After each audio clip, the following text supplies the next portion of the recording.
A blinding, incredibly bright light pursued the young girl. Opening her mouth in a silent scream, she could only watch as the glow slowly but surely consumed her. A weak, barely perceptible pulse and a quiet beep coming from the cardiograph. Hospital walls, a drip. The girl lay unconscious in a bed. Life in her weak body was maintained by an oxygen mask. A dark-haired guy leaned over her, stroked her pale and cold-to-the-touch face, and straightened her thick bangs. His sister always liked to go against her brother, and now she doesn't even react to his bullying. So uninteresting. The stranger barely audibly whispered bitter words. Only now, when his sister definitely could not hear him, he found the courage to admit that she was not the only one in the family whose abilities had awakened. He himself woke up, and now he didn't come just like that.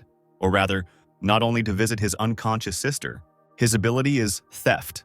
The guy can steal the abilities of others, and now a soft blue pearl was shimmering above the girl's head. D-rank ability. Steal complete. Mental blast. Sends out a mental blast to attack enemies. Weak, but it's a sister's ability and has a special meaning. The pearl levitated above the guy's palm.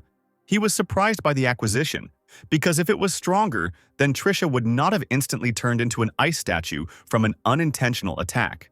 The boy wondered if it was really unintentional, since the distance to Trisha was so far. Shouts were heard from the corridor. Female and male voices vied with each other, shouting, calling someone a murderer, objecting to them, saying that the other person had saved more people, calling for calm, because it was impossible to control everything at once. It just so happened that Miss Sinclair was in that store. It was the brother and sister's mother and father, the lawyer of the man who almost killed their daughter, now defending him, saying that they didn't want it, because heroes are not gods, and they are already trying their best. Sometimes they can accidentally hurt others while fighting a monster. The woman sadly covered her face with her hands. Her husband threw the documents from the lawyer on the floor and shouted that he would not sign these papers. Let him take his stinking money and get lost. A bead of sweat trickled down the lawyer's temple as he vividly imagined the consequences that awaited his client. The next moment, the door to the hospital room slammed and the guy's hand reached for the tablet with documents. His father tried to reason with his son. Did he really want to exchange Trisha's life for money? But he put his hand on the man's shoulder and squeezed it lightly, replying that his sister was in a vegetative state and their family needed money to provide her with everything she needed. Although conflicting feelings were battling within the father, he did not answer. The words suddenly got stuck in his throat. While the parents hugged each other and tried to console each other, their son demanded additional conditions from the lawyer. The man, his spirit soaring, leaned forward with interest. The guy wanted the hero who harmed his sister to apologize in person, face to face. And what's more, the Berkshire Company should also make an official apology. The lawyer's plump body shook with disappointment, and he asked if it was possible to apologize on his behalf. But the guy firmly answered, "The hero needs to come here in person." The lawyer began to apologize profusely. The A-rank hero's schedule was overloaded. David Evans Jr. would like to apologize in person, but he was too busy fighting and could not come here in person. And besides, they were willing to pay $100,000 more as compensation. His interlocutor grinned upon hearing the proposal.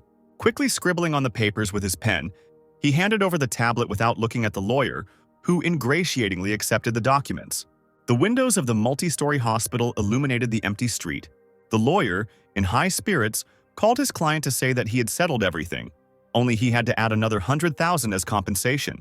On the other end of the line, a smiling guy, sipping a soda, praised the man, promising that his secretary would send the money later. The lawyer hung up and chuckled.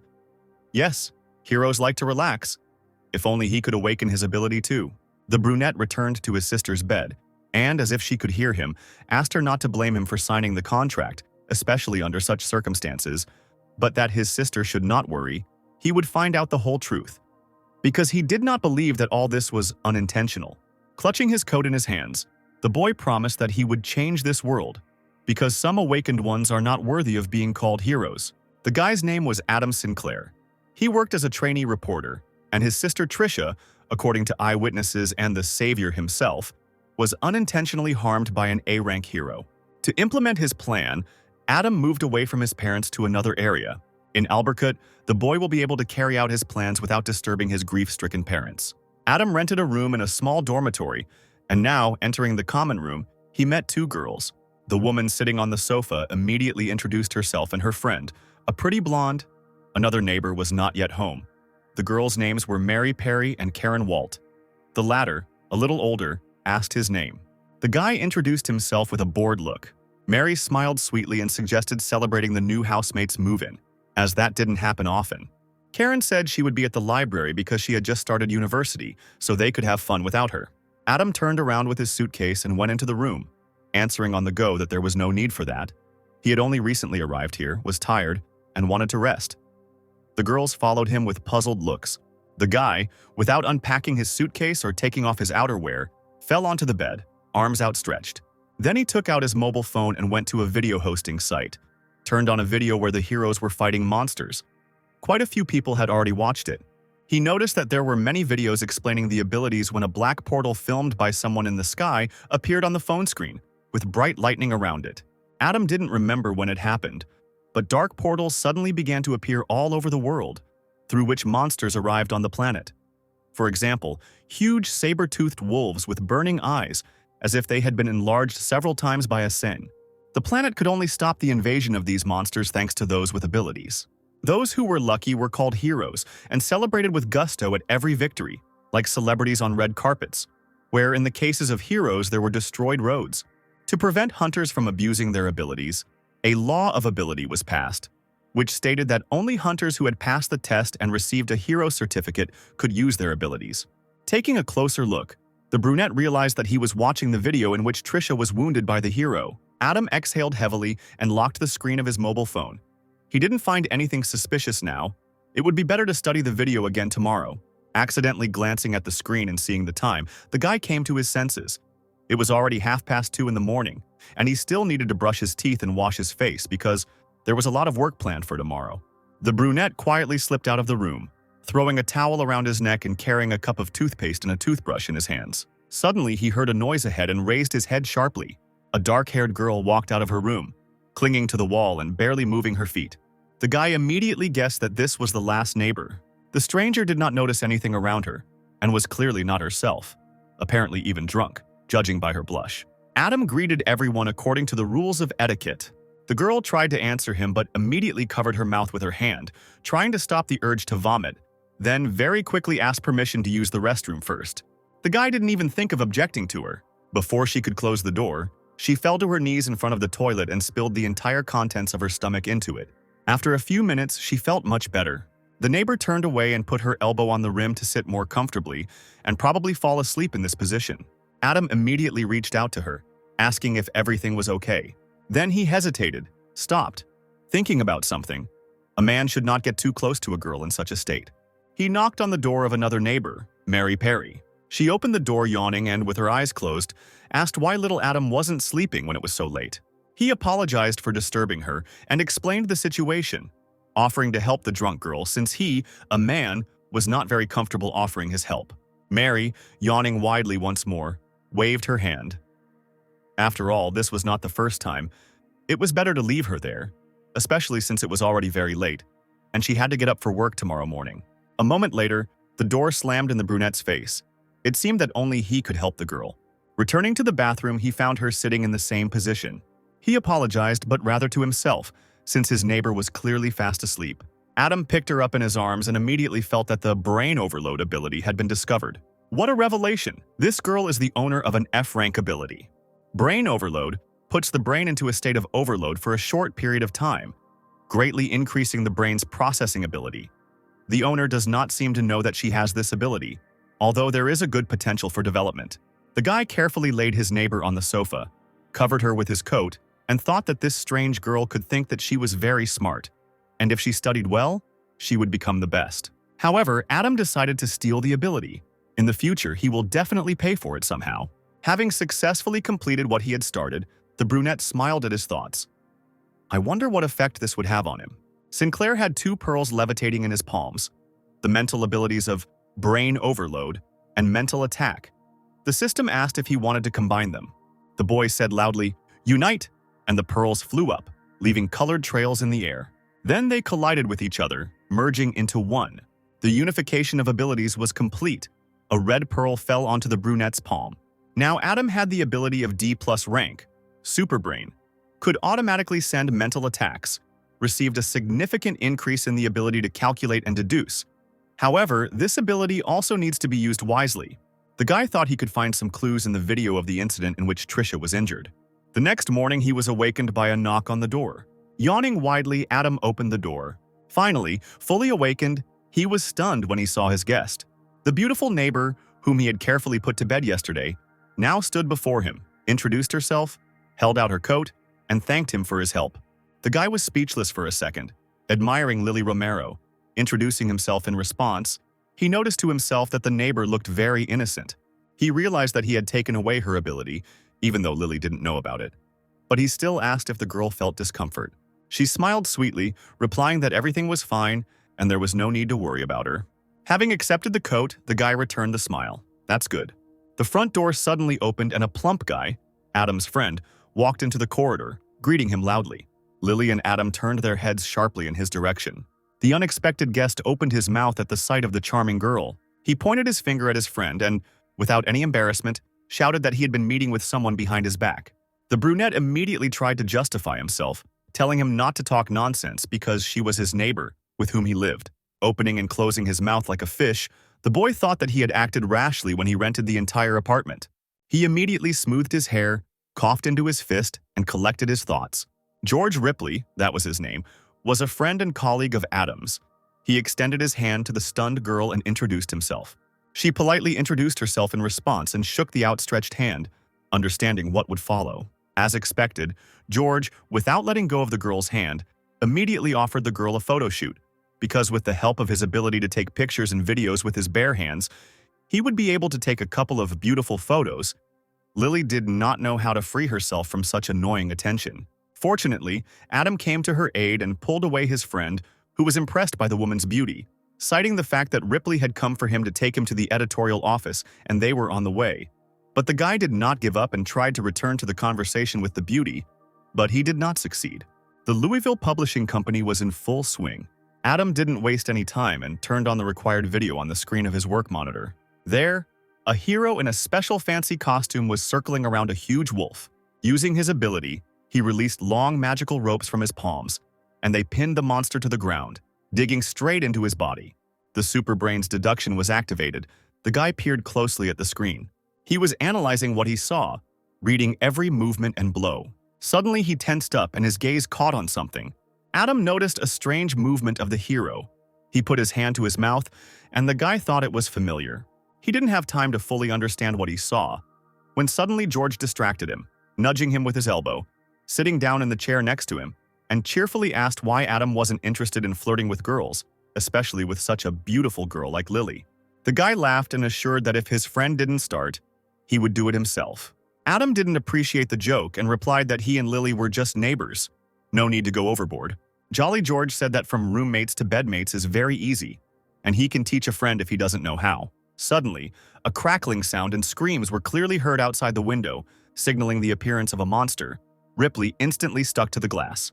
Not far from the editorial building, a portal opened in the sky, and from there, moving a multitude of pink tentacles, he appeared. The one-eyed killer. Like a huge jellyfish, the monster walked through the city with the help of its appendages, destroying everything in its path. People ran away, desperately trying to save themselves.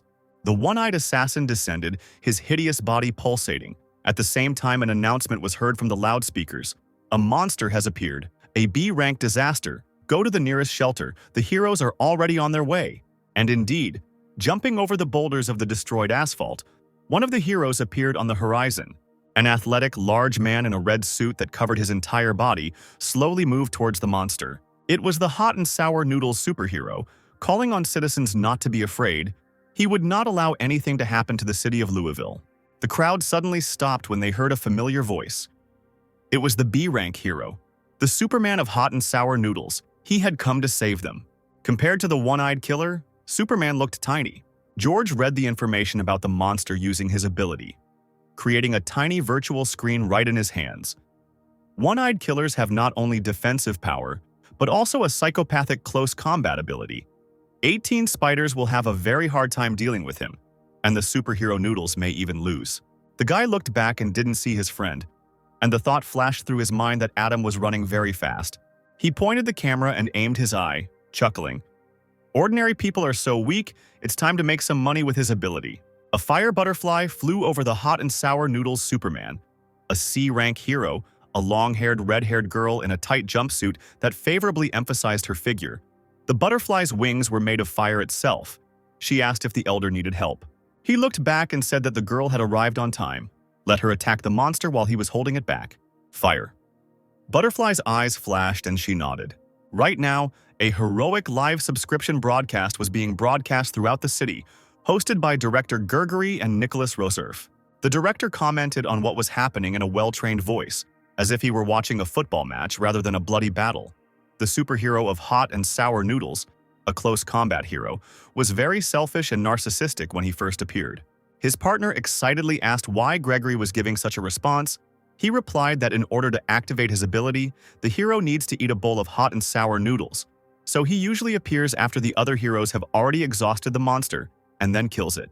Nicholas Rosurf laughed, saying that as expected of a director, he always divulges information that other people don't know.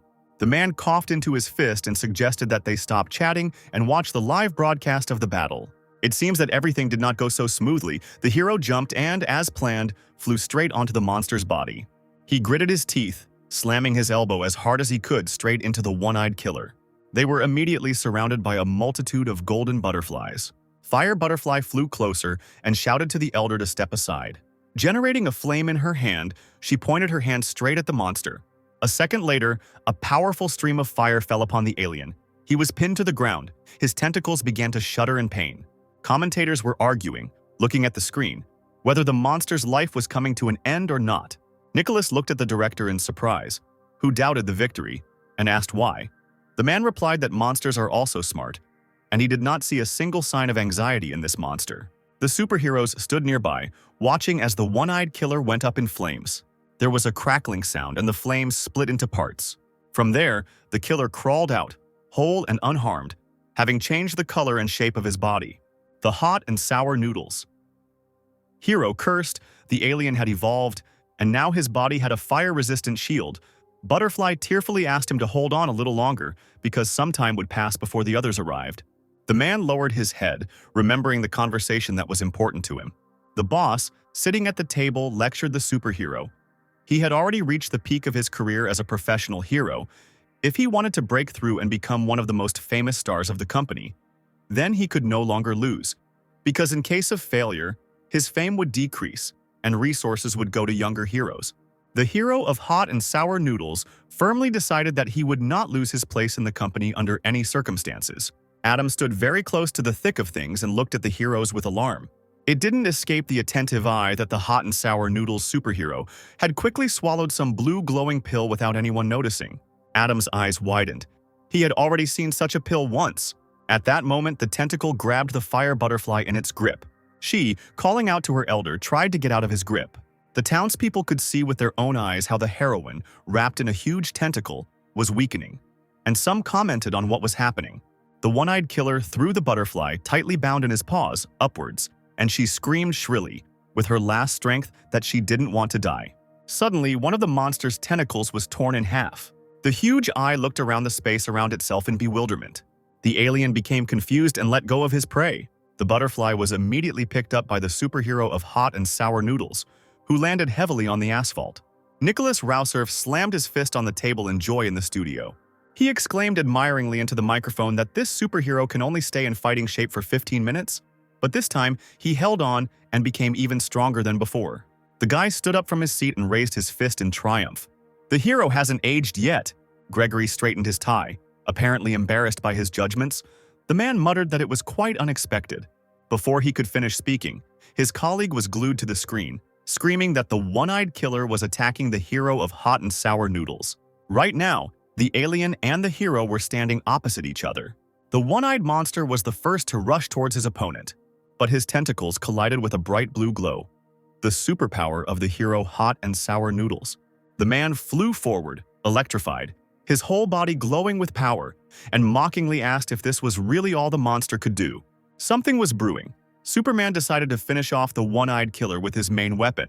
The monster's eye grew twice as big as it had seen what it was about to experience. The hot and sour punch in action. Having hit his target directly, the hero immediately flew away in the opposite direction. He landed on the asphalt and didn't even turn around. He knew that behind his back the alien was being torn to pieces by a superpower. Suddenly, the man bent over, blood spurting from his mouth. The hot and sour noodle Superman collapsed to the ground, his head hanging low. The monster had long since died, cut in two, and his partner immediately ran up to the elder one. But the winner turned around sharply. Thick veins appeared on his face. His eyes glowed with a bright light. Fire Butterfly was horrified and screamed loudly. She grabbed the elder's shoulder, asking what had happened to him.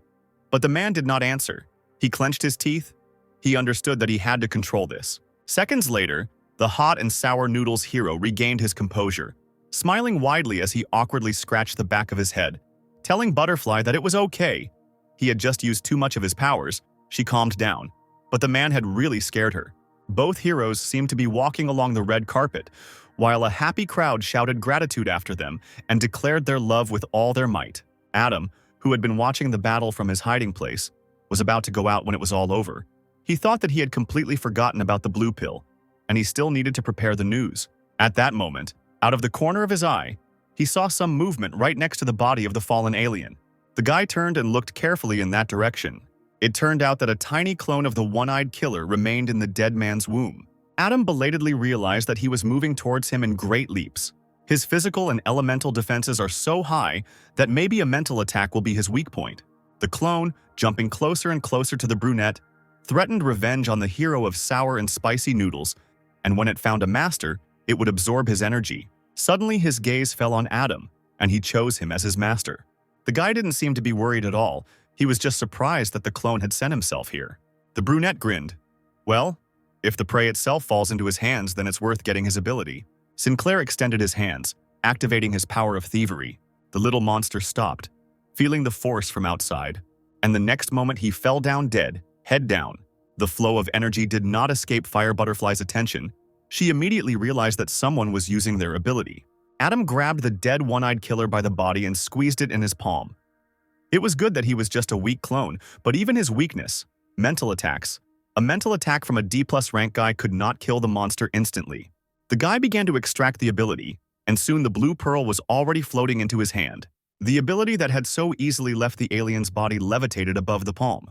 Rank B ability, Fireproof Shield, gives immunity to fire attacks below rank B, significantly increases physical defense, a very useful tank ability. Adam noticed with delight how his entire body was illuminated by a bright glow.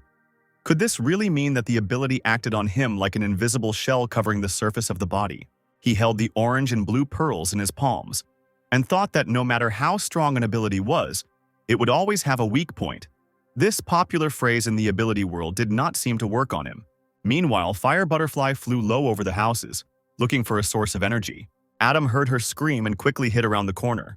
It was not yet time for the heroes to find out about him. The girl sat down on the asphalt in disappointment, right next to the guy.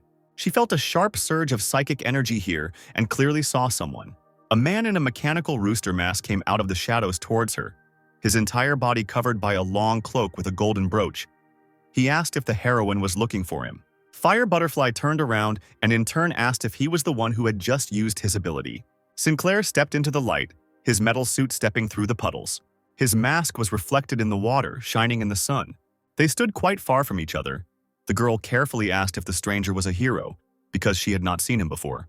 Tossing aside the one-eyed killer clone like a ball, Adam said he was just a passerby who helped her clean up. The butterfly stared in surprise at the dead alien at her feet. Could this really be a clone of the one-eyed killer? The girl looked at the stranger and thought, how amazing it was that he was able to finish off such a strong and dangerous monster in an instant. But he's not a hero, and he shouldn't use his powers without permission. Adam was about to pass by and politely ask permission, but the heroine put her hand in front of him, calling for him to stop. She pressed her chest right into the guy's cloak and screamed that he had illegally used his ability, which meant he would have to follow her to the Hero Association for inspection. Singler, to her surprise, clicked his tongue impatiently. A low voice, muffled by the mask, asked Butterfly if she really thought she could stop him. The heroine immediately flew into the air, spreading flames around. The stranger's actions contradict the law of abilities, and by law, she has the right to take action against him. Fire butterflies surrounded Adam. He asked if this is really how heroes should treat ordinary people. Suddenly, the boy grabbed the wing of one of the butterflies with his fingers, and the next moment, the stunned heroine watched as the stranger squeezed his palm with force. Only smoke remained from the defeated butterfly. The guy turned his head to the girl. Was it really his turn to attack now? It worked. And a second later, the fire butterfly was already high in the sky. As she flew away, she shouted an apology that it was not her fault and there was no need to kill her. Adam's memory flashed back to the moment when the hot and sour noodles superhero swallowed the blue pill, as well as the hero's gesture on the glacier. Were those two really doing the same thing? The guy took off his mask and firmly told himself that he would definitely find out the whole truth. The nighttime tranquility of Louisville was broken by the sounds of the SkyTrain. Adam sat on the bench, thinking that he needed to stop collecting abilities for now. We need to focus on developing brain reboot. He closed his eyes, completely absorbed in his thoughts about searching for information about the blue pill. The guy heard a male voice very close. Opening his eyes, Adam instinctively moved his hand over the seat next to him, where his backpack lay. It was empty. The guy shuddered, and for several seconds couldn't understand where he had gone. He jumped up trying to find the thief. Because there was a rooster costume in the backpack, the things were definitely stolen by that guy in the jacket passing by.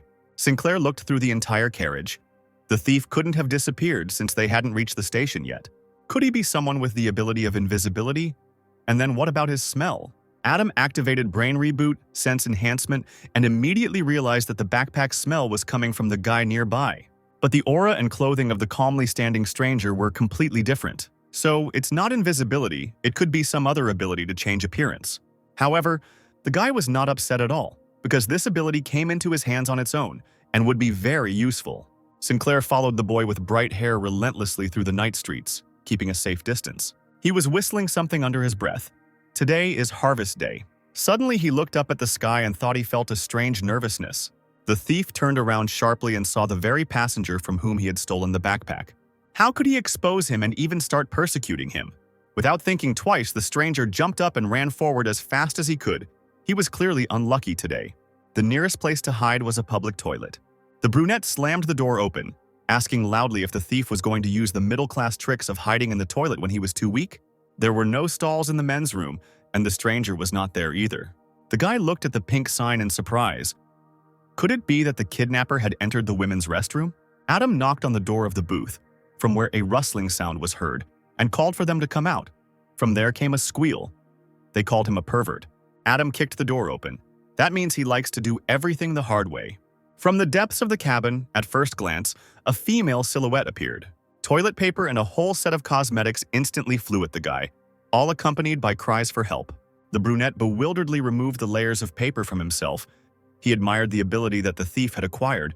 He was even able to change his voice. Sitting, hunched over on the toilet lid, the same guy was looking at him, but already in women's clothing, very revealing. A top, a short skirt, and stockings with heels. The guy asked for forgiveness. This was his first experience of transformation. Adam said with disappointment that the ability could not change the body and appearance. The thief almost cried how unlucky he was. With a guilty look, he handed the backpack to its owner. He even tried to smile to smooth over the conflict. The first thing Sinclair did was open his backpack and make sure his things were still there. Looming over the stranger, he sternly asked if he had looked inside, but the guy stuttered and replied that he hadn't even opened it. Adjusting his glasses on the bridge of his nose, the brunette advised him to find a normal job in the future and be a good person. Sitting on the toilet, with his hands clasped in a prayerful gesture, the thief assured that he would never steal again and thanked them for sparing him this time. The answer was Adam's low, threatening voice and disappointment. No one was going to spare him. The booth lit up with a bright blue light, blinding the thief. Leaving the toilet and throwing the red pearl into his palms, the brunette remembered that he had promised himself not to collect abilities anymore. But now, he could not resist such a temptation. F-rank ability. Change clothes. Anywhere, you can change clothes with one-hand movement. There is also a storage space included. Sinclair did not hesitate and immediately put his acquisition to use. He left the building in a new expensive suit, changed his hairstyle and took off his glasses. Looking at himself, he smiled. What a convenient and useful ability. There were 2 police officers standing at the exit. They received a message from a citizen that someone was screaming in the women's toilets. Adam pointed his finger towards the toilet and replied that he heard screams and even saw a pervert in disguise there. Looking after the half-naked thief, who was being led away by the police, the guy thought that some people with abilities do not deserve them. He must definitely correct this. A week passed, and echoes of music from the club could be heard in the silence of the night. Adam arrived there in a taxi. He got out of the car, slammed the door. George, who was standing nearby, called him to the meeting, greeting his friend. The brunette asked what he wanted, since he even had to call him here.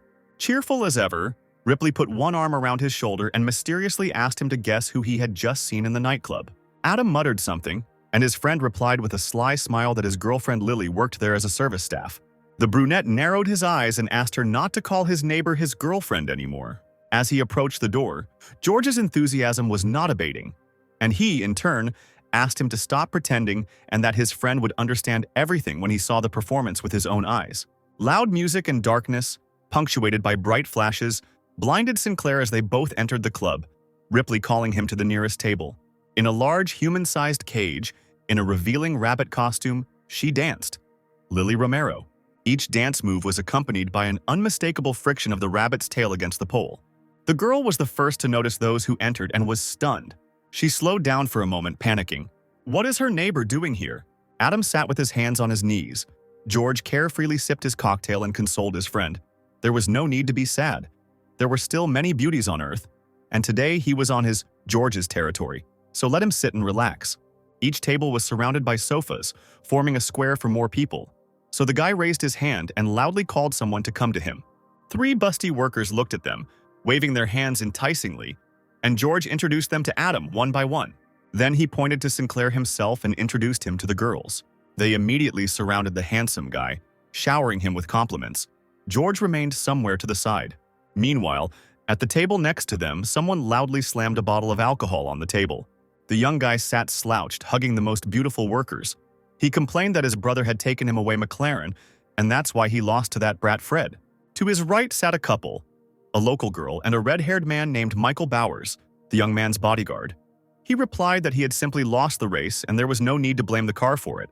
His interlocutor was obviously very drunk and was now laughing loudly. Zachary Wade threw his arms over the girl's shoulders and said that the man had only become his bodyguard because he had been unable to break through to his father's side, just as Lily approached to discreetly pour more alcohol into the glass.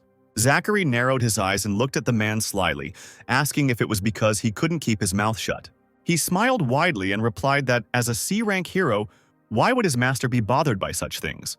The mocking expression instantly disappeared from the guy's face, and he hissed in displeasure. Zachary jumped up and, in a sudden surge of rage, slapped Lily, cursing why such a staff was even here. The girl lost her footing and fell, hitting the sofa, a strange palm imprinted on her cheek. Wade hysterically asked why he was being served such disgusting alcohol. The flushed young face twisted. How dare they force him to drink such a swill? The next moment, the guy, hanging over the dancer, poured the contents of the bottle over her head. Adam, seeing this, tried to jump up, but George began to hold him back, because his friend did not have the strength to compete with these people. The young gentleman was the second son of a mechanical hero of the A rank from the Berkshire Company, and his bodyguard was a hero of the C rank, Flaming Fist. Sinclair angrily threw his friend's hand away and muttered that he knew about everything and was now just going to the restroom. Poor Lily was quietly sobbing. Unable to get up, sticky alcohol was running down her hair, and her face was still burning from the recent blow. Zachary sat back down, hugging the girls close, his gaze falling on the table where several new bottles stood. And they know how to apologize. He added to the manager that the guilty girl had to be finished off completely, and the bar manager, knowing who this boy was, unquestioningly carried out any requests, loudly encouraging the man. Those present watched as he forcibly poured strong alcohol into Lily. The scoundrel was punished instantly. The hero in the rooster mask kicked him away from the girl. Romero was on all fours, wheezing and coughing up bitter liquid and gasping for air. Adam approached the young master and his henchmen, saying that he knew about the presence of the mechanical hero's son here. Zachary continued to carelessly pour alcohol into himself, mockingly muttering that the stranger was definitely on his way to die today. Bodyguards covered him. The red-haired Flaming Fist stepped forward, interested in the guy. The rooster sat down on the sofa, crossed his legs, then crossed his arms over his chest. He offered a deal to brother Zachary. Hearing the stranger's words, he became interested and blinked dazedly. The bodyguard worriedly told the young gentleman that it was already quite late and that he needed to leave. For this, the man received a glass bottle on the head. Zachary, without hesitation, poured dirt on him, shouting that he would not go anywhere because he was offered a deal. He swallowed the humiliating insult, clenching his teeth. To answer the little scoundrel would mean losing his job. Wade stood up and walked unsteadily toward Sinclair, asking what the deal was. Flaming Fist still touched the master on the shoulder, suggesting that he sit down and rest. Throwing a threatening glance in Adam's direction, he assured him that he would talk to this actor himself. While stirring the whiskey in his glass in a circular motion, the guy's chuckle could be heard through the mask. Did they really want to attack him when he himself was against violence?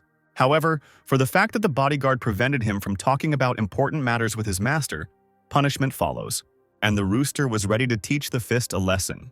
He slowly rose from his seat. The man, showing off, called him to come closer.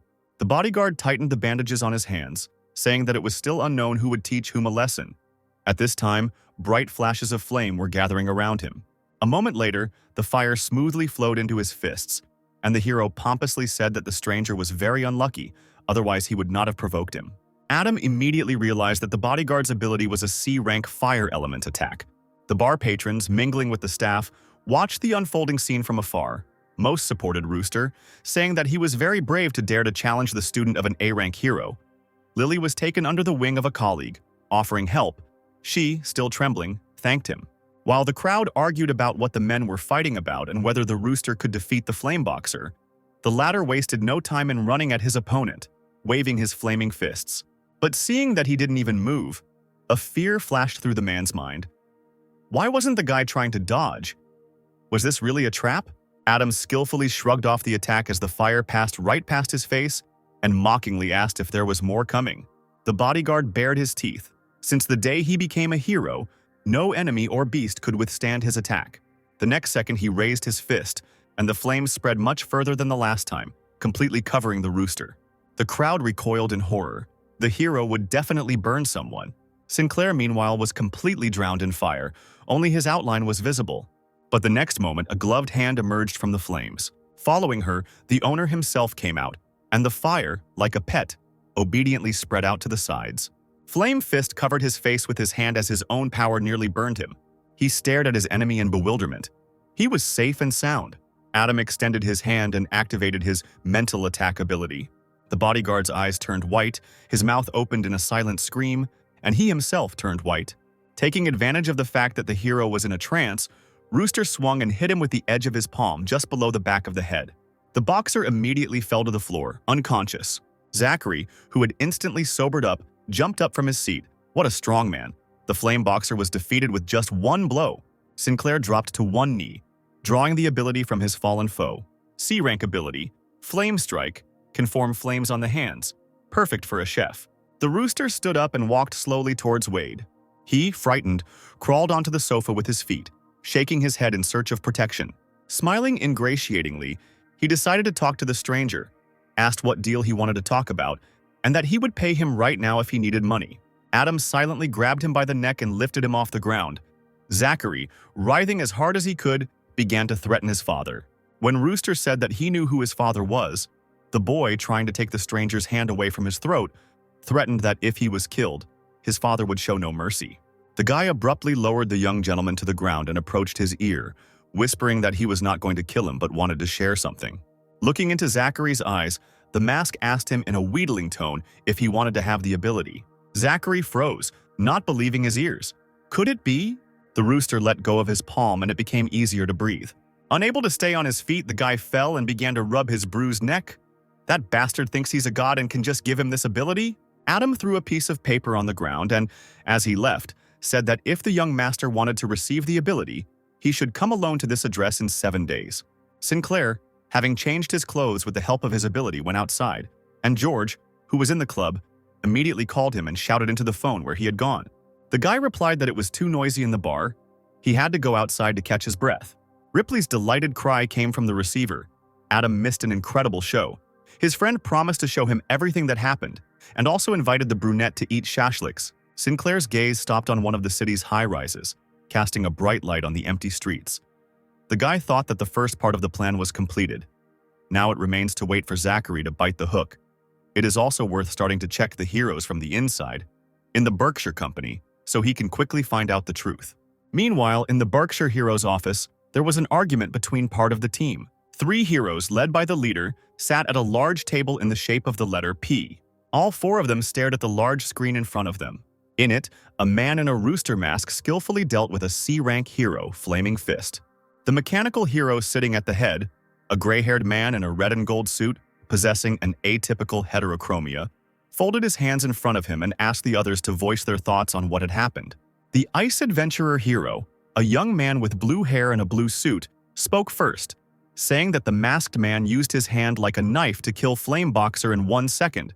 Most likely he was higher than B rank. The hero, the lazy swordsman, a man with a high ponytail and a long scar running through his left eye, countered the adventurer. What killed Michael Borse was not a hand. Michael lost the moment the masked man made a hand movement. The third hero, Ethan Barton, with an unusual appearance, black eyes, his head crowned with blue horns, offered to look at the assessment of the Flameboxer's injuries from the identification department. He saw what was written first. His pitch-black eyes widened in disbelief. The other heroes were stunned at once when they looked at the papers. The Flameboxer's ability had disappeared. It looks like they're facing a huge problem. The mechanical hero exhaled heavily, staring intently at the screen. The lazy swordsman asked a question that no one knew the answer to for sure. Where did this guy come from? Who could erase other people's abilities? Ethan replied that in his experience, only a C-rank hero had such an ability. The mechanical hero looked around the company and asked Barton if he was sure of his judgment. The glacial adventurer even jumped up from his seat and exclaimed that it was impossible. Old Transporter, who already had 1 foot in the grave, could not appear right now. Ethan had to admit that this was not an issue that Berkshire could handle on their own. They would have to inform the Hero Association about it. The lazy swordsman countered that a person with special abilities like him, no matter what company he ended up in, would be used as a killing machine, so no one would report him. The mechanical hero tiredly massaged his temple and suggested not to report it first. Let it be a secret of their company, then asked everyone to disperse to think. The next morning, in a huge mansion, the estate of Zachary Wade, the young master lay in bed, clutching the paper thrown by the masked man, wondering if he could obtain at least one ability. Reading the address again, he muttered in despair that the guy had offered a deal, which meant he needed something. Zachary clutched the piece of paper tightly and grinned. In any case, a couple more days and he would have the ability. The rest was unimportant. Adam invited George to the Louisville Museum, and when his friend asked him what they were doing there, Sinclair replied that he wanted to learn more about monsters so that he could escape more easily when he met them, and he wondered if it was possible to extract the ability of a C-rank monster. Ripley nudged his friend with his elbow, pointing at the girls who had passed by. His comrade had probably come here not to learn about monsters, but to meet girls. Everyone knew that only beauties came here. But Adam ignored his friend's attack and pointed his finger to the side. This is what he came here for. The electric Tyrannosaurus, a C-rank monster that was 7 meters tall and 12 meters long, appeared in the early stages, spitting out electricity and causing many disasters, causing the entire city to be paralyzed. It caused the deaths of 8 A-rank heroes, 13 B-rank heroes, and 27 C-rank heroes. Staring at the monster of incredible size, Adam said that he planned to write an article about the monster invasion. The mechanical mouth of the Tyrannosaurus remained open, in the same form as at the moment when people finally managed to defeat it at the cost of incredible efforts and many victims. George's mouth dropped open in amazement.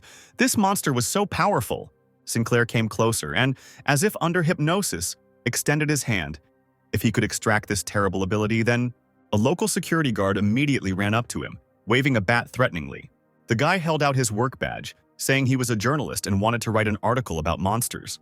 The guard examined the card and warned that in the museum you can look with your eyes but not touch with your hands. At that moment, George winked at his friend. The lively guy decided to talk to the man, leading him further into the hall.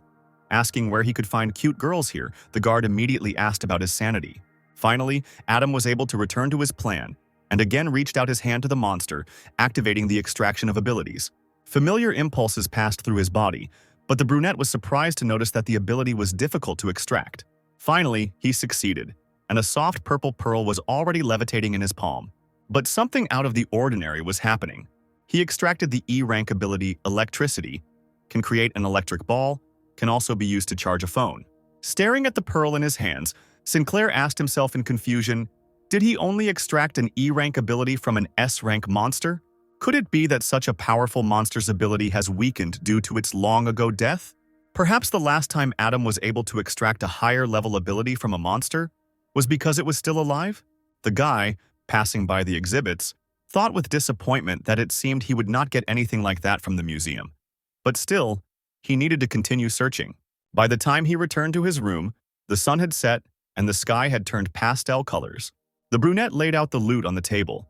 Having walked around the entire museum, Adam received only 3 low-ranking abilities. 3 pearls, 2 red, 1 purple, blinked and sparkled, each emitting its own ability. The first is a rank F ability called Cloning, which can be used to create a clone that lasts for a minute and can also be used to turn on the light. The second is the E rank ability Electricity. It can create an electric ball.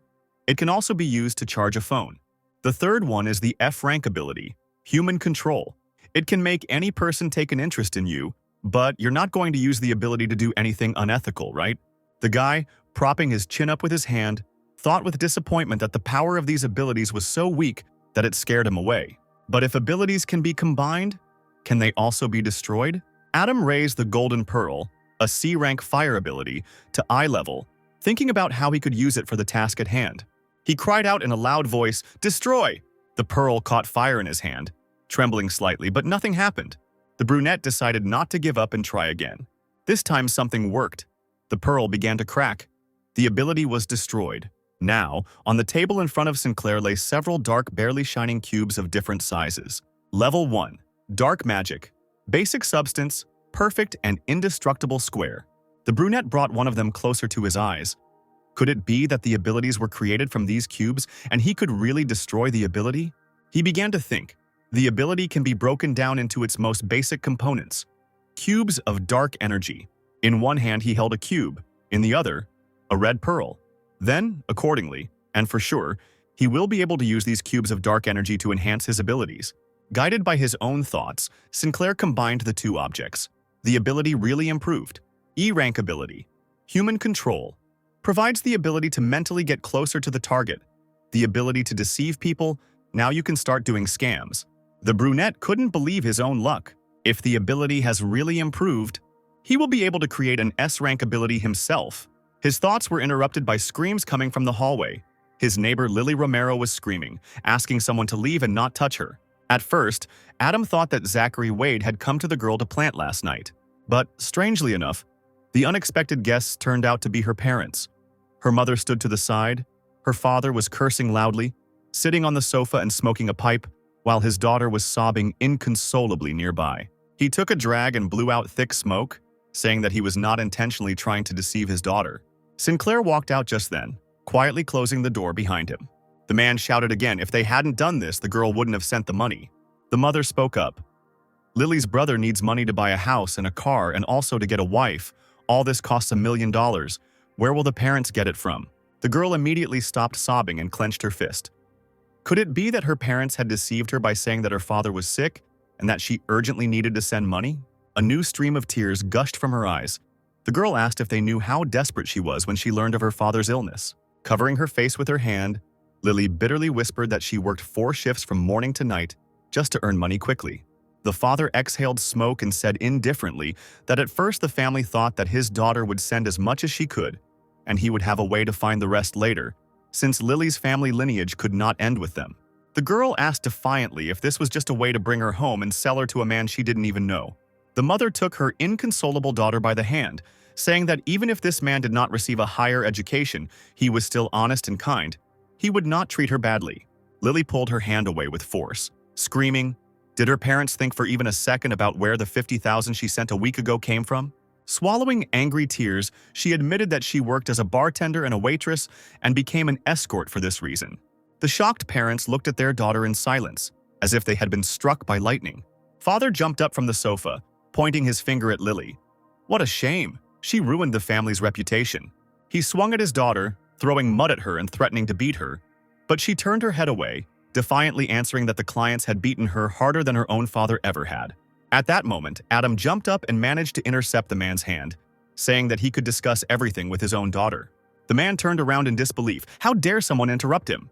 He spat at his feet, telling the stranger that he had no right to interfere while he was punishing his daughter.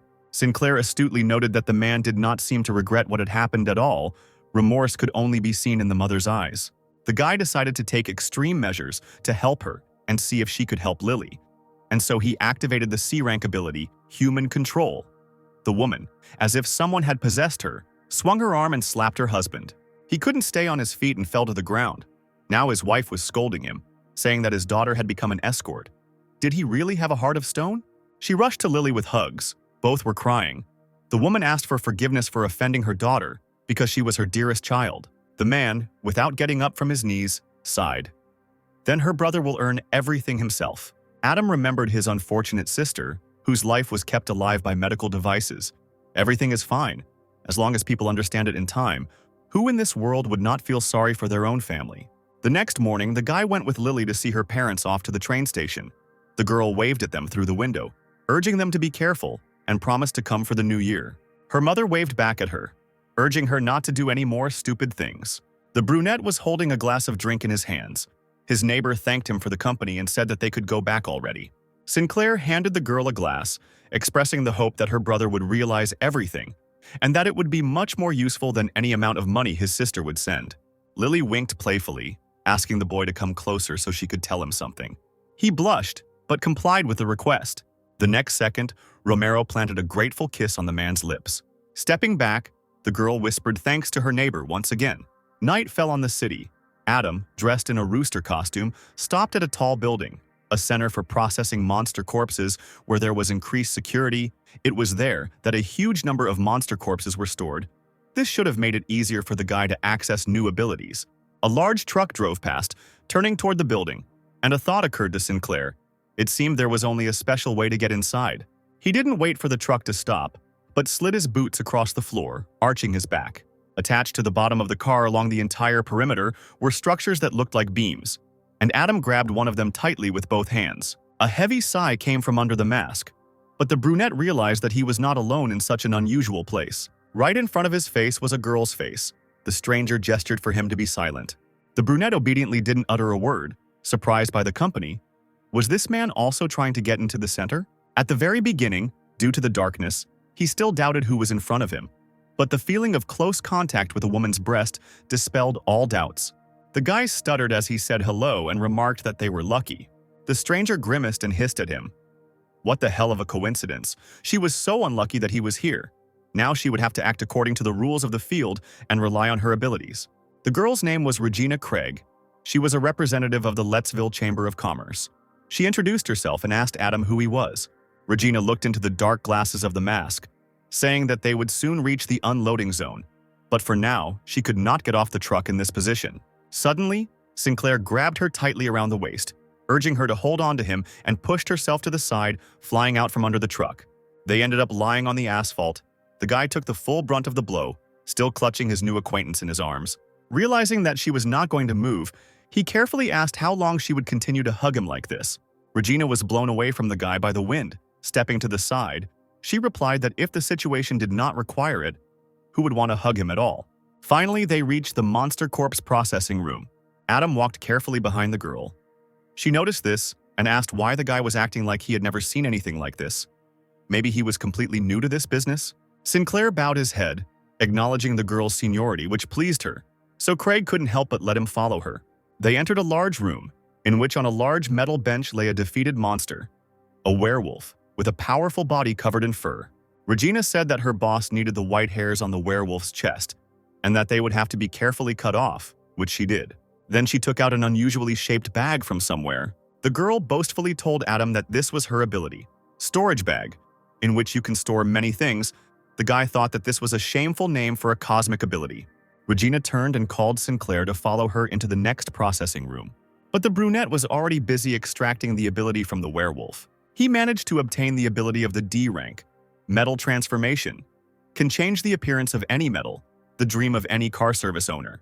Immediately, deafening sounds were heard. Adam jumped up on the spot. The girl jumped up too. Could it be that the alarm went off and they were discovered? An employee in a white suit appeared in the doorway, cursing. He cried out, sobbing that the monster was not dead. The couple stood frozen, watching the action unfold before them. Enormous tentacles squeezed through the door, wrapped themselves around the man, and dragged him away, and he could only cry out for help. It seemed that the danger for Regina and Adam had passed. The guy did not move from his place, and the girl leaned on his shoulder, asking him to hold her. Otherwise, her legs would weaken from what she saw. But the happiness did not last long. The girl felt someone's sticky touch on her shoulder. Before she could even scream, one of the tentacles was already dragging her somewhere. The guy stretched out his hand, trying to reach the unfortunate woman. He immediately summoned the ability Force Fire, The fast tentacle was dragging the girl away. Adam couldn't keep up with her, and the fireball he created seemed to be unable to either. Jumping over another obstacle, the guy noticed something. All the metal posts here. Exactly. A blue pearl had already begun to levitate in the palm of his hand. The D rank ability, Metal Transformation. Several metal objects transformed into tentacles and reached out towards Regina. With their sharp ends, they cut off the end of the tentacle that held the girl from the monster. She fell to the floor, hitting her whole body painfully. Sinclair ran to her, asking on the go if everything was okay. The girl sat on her knees and complained that the tentacles had hooks that scratched her. Because of this, her t-shirt was torn, almost exposing one breast. There was a crash, and the couple turned around to see that the monster had come to life again. An incredibly large skull with fangs, in which many tentacles were swarming. Dozens of them held down the center's employees, who writhed and screamed in pain and fear. Regina stared at him in disbelief, her mouth open. The skull turned slightly and noticed them. He immediately released several tentacles towards the boy and the girl. Adam summoned Metal Transformation again. The skull soared up to the high ceiling, pointing its tentacles at the people. The guy began to attack the alien with a huge metal shield, connecting several racks together. Regina looked up in horror as the shield beneath the monster's armor thinned and screamed at her partner to come up with another way.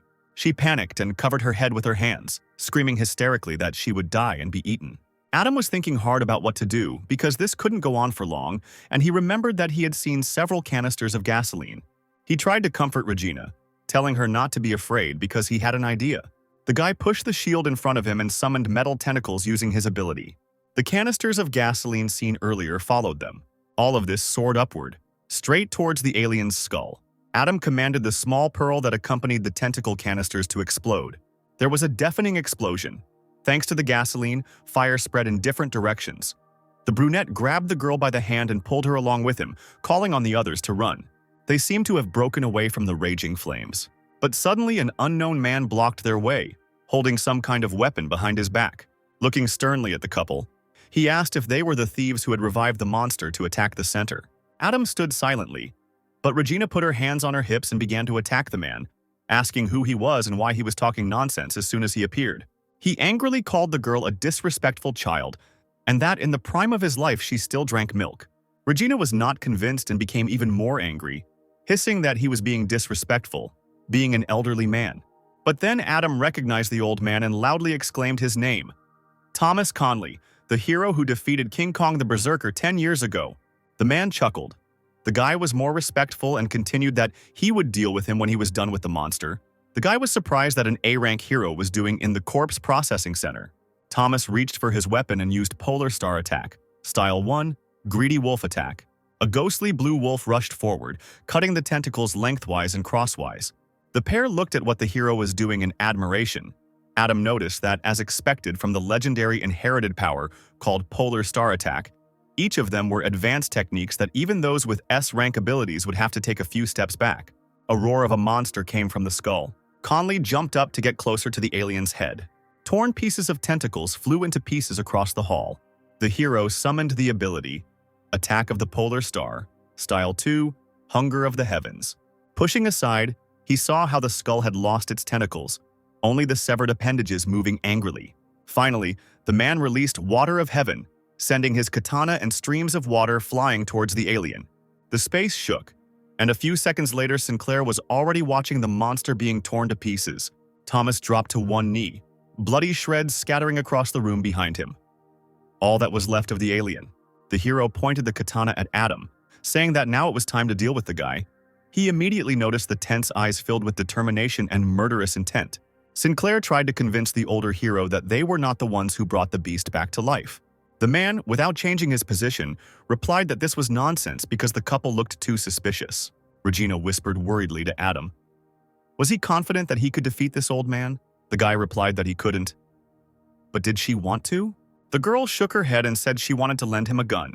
She shoved the armor, made from the materials of a B-rank monster, into the guy's hands and ran away, shouting as she went that the armor would help and that she would root for him.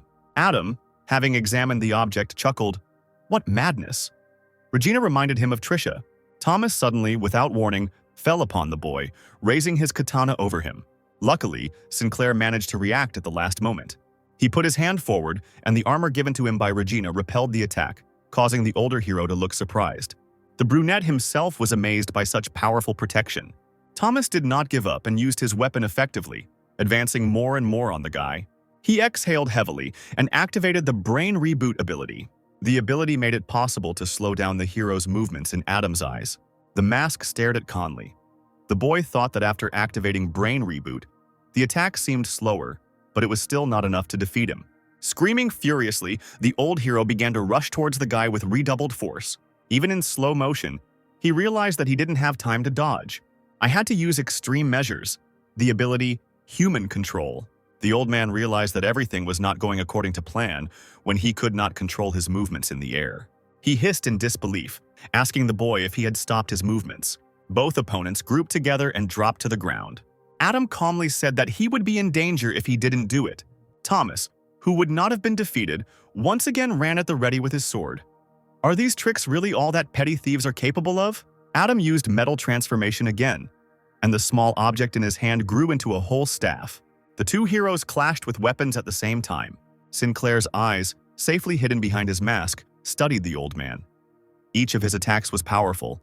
It was possible to use human control to stop him for a short time, and to prevent Adam from being cut into two parts. The staff members watching the fight were all vying with each other to come up with theories about the origins of the man in the rooster mask. If he could fight Thomas Conley, could he be the A-rank hero of the 6th zone, the god of weapons? The brunette heard and wondered who the god of weapons was anyway. Finally, Thomas stopped and pulled the weapon back, deep in thought. Judging by the guy's attacks, he was most likely not a thief. The man hid the katana behind his back and ordered everyone present to leave the corpse processing area because he wanted to talk to Rooster. The workers blinked in surprise and asked again if they all needed to leave. The hero's eyes flashed dangerously. Is someone not going to listen to the order of the manager of this center? Regina, along with the others, ran to the exit, shouting to Adam that she would wait for him outside. The men were left alone. The guy asked what the older hero wanted from him. He answered that he knew that the brunette was not the god of weapons, because the skills were incomparable with the skills of a god. Only the metal ability slightly resembled him. But someone like Adam has several abilities, which means he can be considered a strong person who would never come to the center just to steal some fur. Thomas narrowed his eyes and seriously asked the brunette if he had come here in search of the world's secret. Sinclair, without expressing surprise, wondered, what kind of world secret is this? What is he even talking about? I need to find out more from him. So the guy decided to cheat and said that he came here in search of a world secret. The man suddenly burst out laughing, exclaiming that telling such a young, ambitious, strong person like the guy would be very good. Pointing his hand to the side, the hero admitted that the real purpose of creating this center was to open a one-way tunnel into the world of monsters. This tunnel was called the White Hole.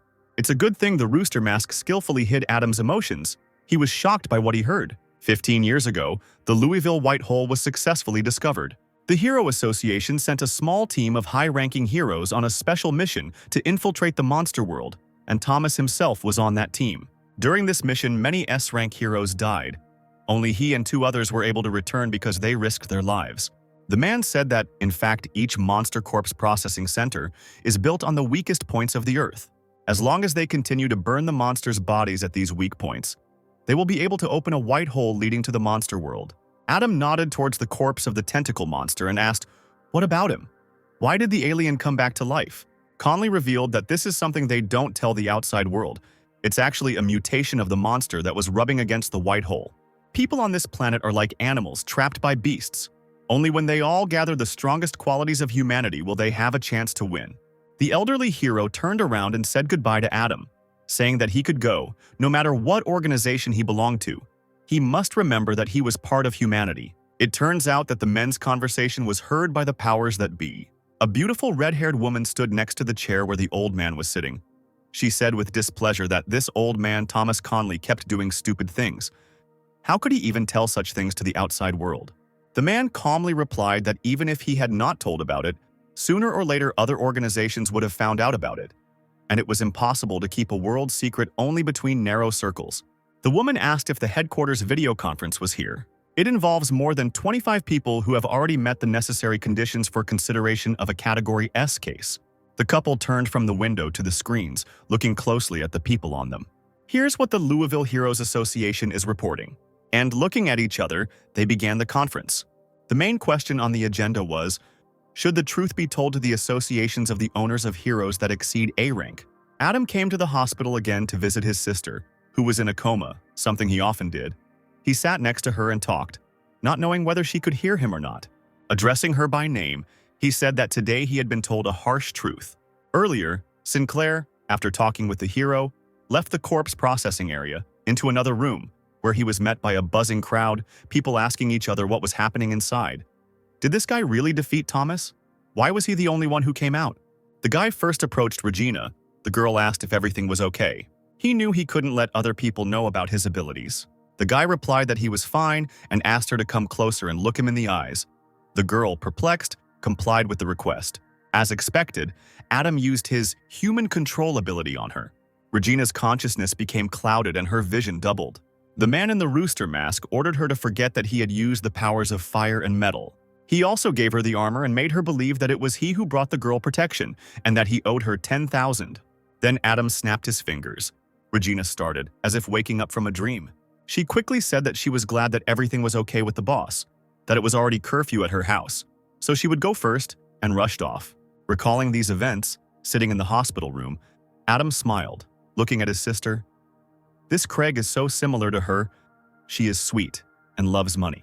Stroking Trisha's cold cheek, he said that after his revenge he would find a way to wake her up. Full of determination, the guy returned home after dark. He sat down at the table, ready to experiment with his abilities, holding a piece of metal in his hand. The ability Metal Transformation has been activated. A ring of stellar absorption appeared on Adam's finger. Then he shook the ability medicine in his hand. The brunette can't let people know his true ability, and must use these two things to trick Zachary Wade. New appearance. Snake. The appearance has changed with the help of a white mask with blue stripes on it. Adam tried on the mask. The new outfit will be called Snake. His abilities will differ from those of his other self, Casper Bart, and the guy will also be able to use fire attacks when necessary. With Casper becoming a part of this, an organization will emerge consisting of his many forms called the Judges. Adam's main goal is to judge those heroes who have fallen, and the organization's expenses will be decided by young Mr. Zachary Wade. Late at night, Sinclair arrived at the agreed meeting place with the guy. He was fast asleep right on the floor. The brunette kicked him with his foot, causing him to wake up. At first, he did not understand who was standing above him and began to threaten, but a second later he recognized the man in the mask and began to apologize. Adam thanked the young gentleman for his visit and noted his trust in him. Zachary grabbed the masked man's legs, screaming that boss Casper Bart could have anything he wanted if he gave him the ability.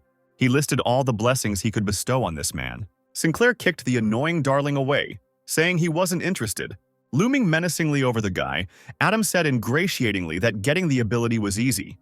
You just had to look him in the eyes. He then used the human control ability, causing Zachary's consciousness to immediately split into two, plunging him into an unconscious state. First, Adam asked to tell him about the blue pill. There was no answer.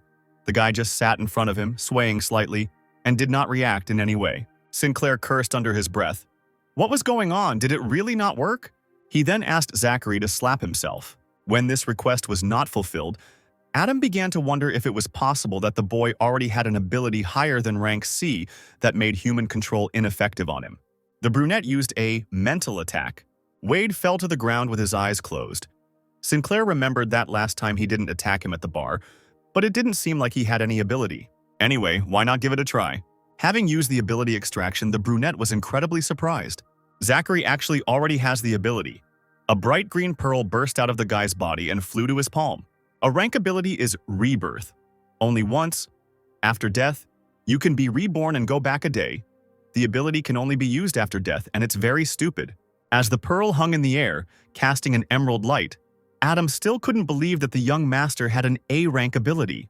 He directed the ability at himself, deciding that he would be kind to Zachary in this case, because this ability would allow him to turn the tide of events. And now he will put the pearl he received at the corpse processing center into the guy. Adam woke Wade up, who sat up abruptly, screaming for his ability, and when he had even fallen asleep. The brunette replied that it was because he was tired, then took out a metal ring and asked to look at it. He then explained, surprising the boy, that this was a star absorption ring made by the organization and could be used to steal ability factors from others. Adam then handed him the ability medicine, telling him that the organization uses special methods and turns these ability factors into a medicine that can give ordinary people abilities. Zachary almost dropped the bottle from his hands. It was so special. Could he really be deceived? Adam replied that he could drink it and find out whether it was true or not. The gears in the guy's head were spinning at double speed. At first he thought it was poison, but if Casper had wanted to kill him, he wouldn't have waited until today. Who cares? He'd do it. Zachary took the plunge and drank the liquid in one gulp. The empty bottle fell out of his hand and broke with a ringing sound. His eyes became bloodshot and he growled loudly. The guy fell to his knees in front of Adam, clutching his head. The man in the mask chuckled. Soon he would learn the power of abilities. Wade instantly transformed. Screaming that his entire body was on fire, he had become a real werewolf. It actually has nothing to do with the medicine. It was Sinclair who was controlling the pearl from a distance. The transformation did not stop there. Instead of human ears, animal ears appeared. Long and sharp claws grew on the paws. Now a huge muscular wolf with burning eyes stood before Adam. The brunette asked what the werewolf thought about the ability to transform. He looked at the animal palms in surprise, asking if this was an ability and whether he had become stronger or weaker than his brother, who could turn into a dragon. Sinclair replied that his brother had an A-rank ability, while Zachary only had an E-rank, and he roared upon hearing the 3-rank difference. The brunette coughed and urged the werewolf not to worry, because he had just joined the organization, and later they would be able to give him an F-rank medicine. The werewolf made a funny face. Adam wondered why the guy turned into a werewolf, but he became stupid and cute, like a husky. Brunette also said that considering the fact that the organization would have to work with a werewolf, he changed it to E-rank for Zachary. He thought, does this mean that there are other abilities in the organization? Does this mean that one day he will become stronger than his father? The boy barked, hugging his savior by the torso, and begged Adam to change the ability to A-rank for him, but he waved it off in disgust. The werewolf continued, shedding a tear, that he would call the boss his godfather. Because he had never met a person who would be so kind to him, Adam still tried to scare the beast away, answering that he did not have such an opportunity, because the organization had its own rules, and a high rank could only be obtained with sufficient achievements. Zachary obediently sat on his hind legs, asking about the organization. Sinclair answered, calling for attention. The name of the organization is Judges. It was created by one powerful man. Under the boss are 12 Zodiac leaders, and Casper's own pseudonym is the Rooster of the 12 Zodiacs. The werewolf asked how powerful the boss was, since his godfather was only a leader. Adam replied that there was no need to try to guess. The boss is not someone who often shows his face. He is very mysterious. Zachary immediately asked how quickly he could earn his achievements. The brunette replied that it happens by completing tasks, and the first one has already appeared. Pointing his finger at the werewolf, Bert said that he would use his identity as the young master of the Berkshire Company to search for information about the blue pill. The werewolf asked what it was, and was told that it seemed to be a pill that could increase someone's strength. Casper himself came to Louisville to learn about the powers behind this thing. Zachary's eyes lit up. She could actually increase someone's strength. What a wonderful thing. For this he received a slap on the back of the head. Adam sternly replied that there was no need to harbor evil ideas, because there was a hero who used her and accidentally harmed an innocent person. At that moment, the werewolf returned to human form again, scratching the back of his head. Zachary asked who exactly harmed the man. Sinclair said, his company's A-rank hero, the Glacier Adventurer. Wade screamed in shock, amazed at what he heard. Bruce rashed, always acting cool, but in reality he's just a drug addict. Casper said that when the young master found useful information, they would meet here again, and then he would give Zachary a D-rank ability, and he nodded his head. As he was leaving, Sinclair decided to teach the young gentleman a lesson and said that he forgot to warn him about something. The effect of the medicine lasts only a week. The guy's time is limited, which means the task must be completed within a week. Zachary fell to his knees again, screaming in despair. In the morning, fresh and cheerful, Adam walked along the sidewalk sipping soda from a glass. Adam walked past the bulletin board booth, sipping his soda from a straw, but turned back. Something caught his eye. On a large piece of paper was a cartoon drawing of himself, wearing a rooster mask, and he was being sought by none other than Regina Craig. The text of the ad read, "Looking for Uncle Casper Bart, dressed in a black cloak with a white mask on his face. If you have any leads, please call Regina Craig." The soda from his mouth violently migrated to the glass of the booth. The guy spat it out in surprise. The mail seller cursed. Sinclair backed away, still apologizing profusely. Adam tore off the leaf and looked at it as he walked, thinking about how many more surprises this girl held within herself. Suddenly, he noticed a familiar silhouette in the distance. Turning the corner, accompanied by several men in combat uniform. Recognizing the stranger as Regina Craig, Adam was surprised. Could something really have happened to her? He ran closer and carefully looked out from his hiding place. Regina found herself trapped in a concrete square, but still stood belligerently, hands on her hips, asking who her pursuers were. In front of her stood a girl in a bright uniform and two men who looked like ninjas. The tall stranger with a pierced nose bared his teeth and demanded that the girl listen to them and give the young master's blade back. Craig exclaimed that she had no idea what they were talking about and that she didn't have any blade. The girl was again attacked from all sides, shouting at her to stop the performance because, taking advantage of the young gentleman's naivety, she had exchanged the blade for fake jewelry, so he had better give up the weapon if he wanted to live. Adam immediately realized that it was a legendary S-rank weapon called Iringa, but he didn't know if Regina actually had it now. The girl fell silent and thought for a moment. So this blade is actually something good. Regina immediately used her ability, and a storage bag appeared in her hands, in which she could store many things. Trying to distract her pursuers, she whistled something under her breath, sing-songly replying that she had never heard of anything like that. They were clearly mistaken. Adam narrowed his eyes and grimaced. What a pathetic argument. Anyone could draw the right conclusion as soon as they heard her, that this greedy girl got the blade, but did not want to give it back. The dark-haired girl in uniform abruptly interrupted Regina, saying that there was no need for empty chatter. They needed to start acting. The tall man rushed forward without further ado, using military-style triple knives. His companion, folding his hands in a special gesture, shouted, "Shadow-style doppelganger!" Sinclair was amazed that these two were both hereditary-type abilities, and they were both above C rank. Regina took out a large battle fan from her magic bag and struck a pose. She was not one to be easily intimidated. The weapon in her hands is a B-rank bell sung. She swung her fan sharply and lowered it down. Everything around her was stirred by the sudden flame that appeared, and the girl called on the attackers to get away. The men were literally blown aside by a deafening stream of wind mixed with fire. Regina waved her fan, which raised a current of air and carried her upward. She triumphantly exclaimed that there was no rule that could force her to return things after receiving them. A dark-haired girl watched her closely. She frowned and clenched her fists. A blue, icy flame formed at the tips of her fingers. Ability of rank A, Snow Woman. The girl seemed to have grown twice as tall. Her appearance had changed dramatically. Now she was an adult woman with blue hair, elven ears, dressed in all blue and icy blue. The space around her became the same. Regina recoiled in amazement.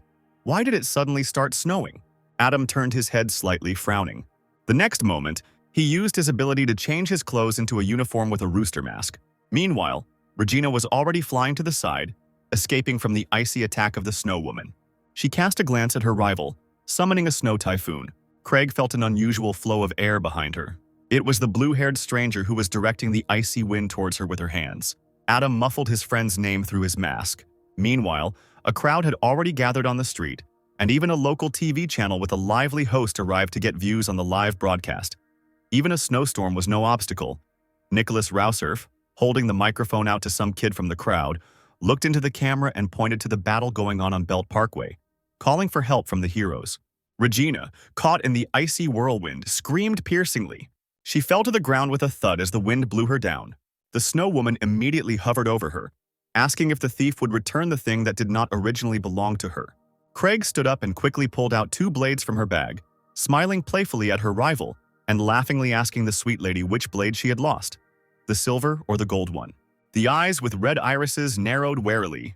Ignoring the threat, the woman instantly turned Regina's legs into 2 ice cubes. The earrings on her ears jingled as the Snow Woman shook her head, warning Regina to be more talkative, or her frozen legs would turn into tiny pieces. Now Regina had a katana in her hands. The girl pulled it out of its sheath, declaring that she would never fall for someone else's tricks, because she got it thanks to her skills, and she would never throw it away. Regina looked behind the Snow Woman and threw the dagger behind her, exclaiming that she was now giving the blade to Caspar Bart for free. He, standing nearby, immediately caught what was thrown, praising the girl for her agility. But holding it out in front of him, he cursed. Who would need such a worn-out blade, even if they offered money for it? The girl smiled awkwardly. She couldn't even imagine that they would pursue her because of this blade. The Snow Woman shouted to her companions that they needed to seize the stranger, since she and the thief had become allies. On Adam right there, ninja clones attacked from all sides.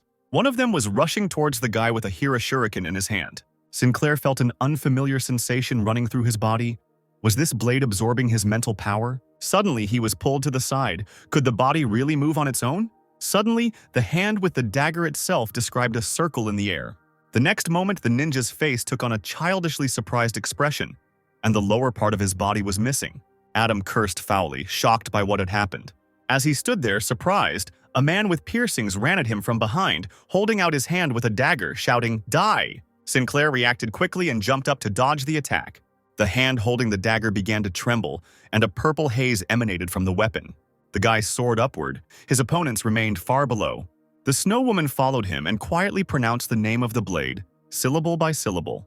It all happened with lightning speed. The man who attacked him, as if crucified in the air, stood on weak legs and asked the teacher to save him.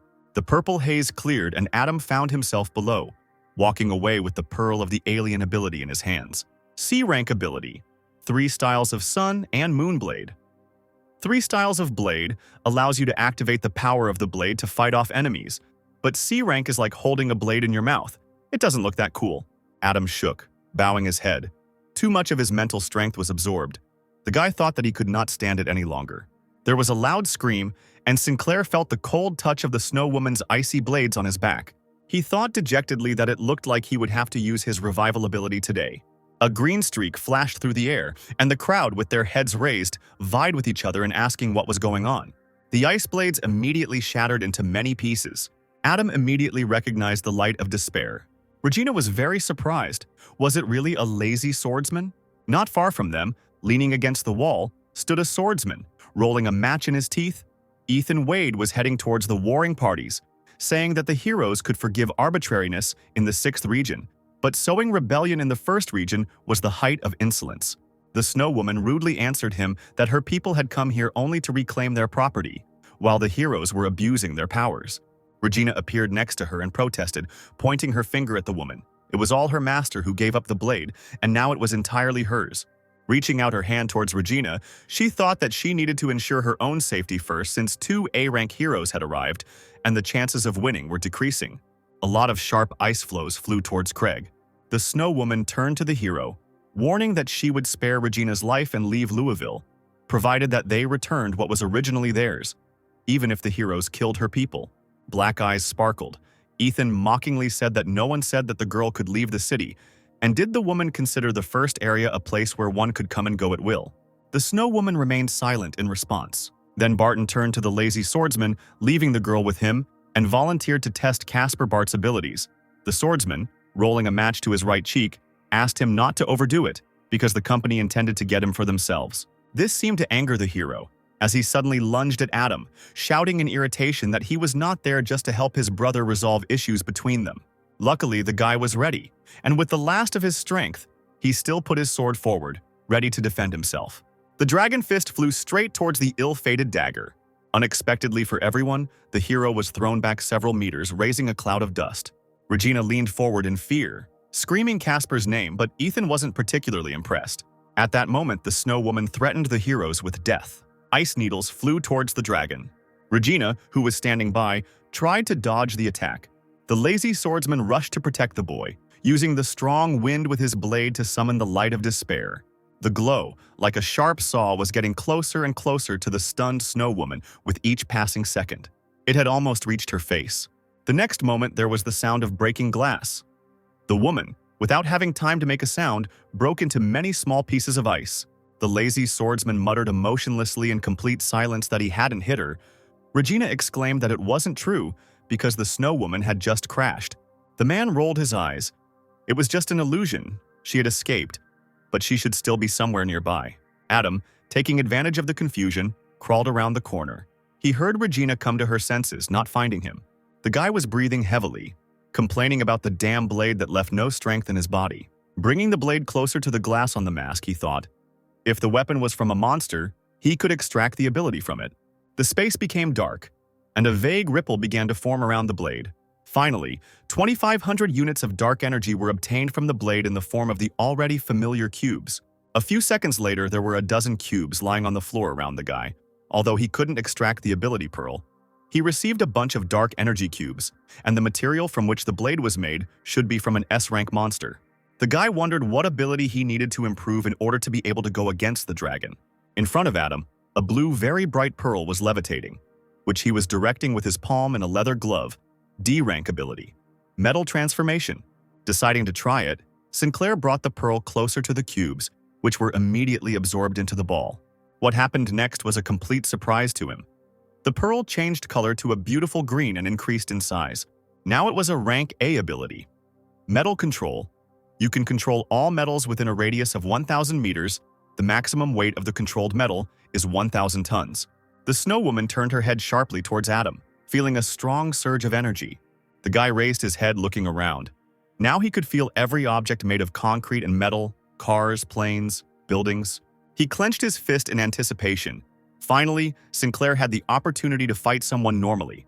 At that moment, a snow whirlwind was approaching him from behind, like a huge ice drill. But now Adam was hard to catch off guard. He raised his hand, and a stream of fire spread from his body, melting the ice. The ice weapon was instantly melted by the fire-powered shock propeller. Adam was invincible. The snow woman was knocked off her feet by a huge flow of alien energy. She gasped and cursed, trying to keep her balance. Sinclair turned, the fiery blades obeying his every movement.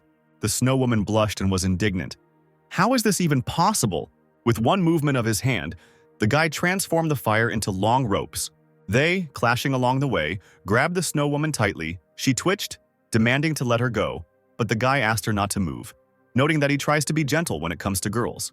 He brought his palm right to her lush chest. The girl squealed in indignation, asking what he wanted to do. A large green pearl immediately reached out to Adam's palm, casting light around it. A-rank ability. Snow Woman. Summons the Snow Woman to aid in battle, and the person can also choose to merge with the god entering their body. Adam thought it was just an elemental ability, but he didn't realize it was a summoning type. Literally every man's dream. He held back the true owner of the summoning ability, who had become completely weakened after being extracted, with one hand as she leaned on him. At this time, he was discovered by the lazy swordsman and the dragon. Ethan asked the swordsman if this was the passerby whom the hero had knocked down. His aura had changed. Adam carefully sat the unconscious girl down against the wall, telling the men that he had already dealt with the snow woman. Ethan immediately flared up, shouting that such trash could not defeat her. The guy came closer and offered to fight him to make sure, and asked who would attack first. And he assumed that perhaps both heroes would attack first. They remained silent, looking at the impudent man. On the city's skyscrapers, Nicholas Rausurf was broadcasting from large screens to the entire space, carefully following the course of events with an omnipresent microphone. Did he really not misheard? And this guy wants to act against too, given that both heroes are of A rank? Immediately, various comments poured into the live chat. Someone wrote that the evil dragon was able to knock out the guy in the black robe with just one finger. Others said that they had become fans of the mysterious stranger, and that he was very frightening. The host rushed towards the improvised battlefield, not letting go of the microphone. This means there will be an exciting scene of a battle of 1 against 2. The dragon name looked at the rooster carefully and said seriously that he would not team up with the lazy swordsman to win, even for the sake of the audience, because it would cause the A-rank heroes to lose their dignity. Adam countered that he was very sorry because the battle could have been exciting. The dragon turned his gaze to his partner, noting that in order to defeat the enemy, he first needed to understand him. The swordsman sharply replied that he knew that himself. He also said that the ring on Rooster's hand was strange. Perhaps the secret of the loss of abilities was hidden here. You need to be careful. The man, thrusting his blade forward and causing a small dust storm, walked towards Sinclair, asking the dragon not to worry, as he just wanted to see the boy defeat the snow woman. The lazy swordsman warned the rooster that if he won, the dragon would be next on the list of attackers. Adam did not answer this, but only beckoned him towards him with his finger. The lazy swordsman took a running start and flew up, ready to attack. The blue flame shot up and then changed its trajectory downwards, heading straight for Adam. Without thinking twice, he blocked the blow with a wall of flame half his height. Suddenly, the guy, with one hand, using only his abilities, swung at the hero. He opened his mouth in amazement, not understanding what he was trying to do with his bare hands. A stream of fire erupted from Sinclair's hand, and with a deafening ringing sound, as if it had acquired physical embodiment, it collided with the swordsman's blade. The man watched as the flames turned into tentacles and wrapped around the blade of his weapon. The swordsman didn't believe it at first, but then he realized that the guy was trying to control his own dagger. But unfortunately, Sinclair didn't succeed. He almost got injured by his own force when the fire ricocheted. He jumped back sharply, landing on one knee. Having erected a wall of fire between himself and the lazy swordsman, Adam thought that his dagger was made of monster materials, and it was not metal. And besides, there were no metal objects on the hero's body. At this rate, he could lose. On both palms, levitating were the A and E rank abilities, Snow Woman, and Human Control. The guy urgently needed to improve one ability to rank A in order to defeat the lazy swordsman and the dragon. He clutched the green ability pearl in his hands. The purple pearl, Human Control, was suitable for improvement, which at rank A turned into Puppet Control. Now it could perform illusory interference in rank A targets, brainwash targets below rank B, and obtain their power for 10 years, and could enter the body of a puppet for 2 hours every day. Tossing the ability in his palm, Adam promised himself that he would use it only for good. The lazy swordsman, separated from him by a wall of fire, got tired of waiting and loudly asked what the rooster was doing. A hole appeared in the wall and a mechanical mask appeared from there, asking for patience. Adam took advantage of the opportunity while the swordsman was looking at him and used his puppet ability. The man's vision doubled and he could barely stand on his feet.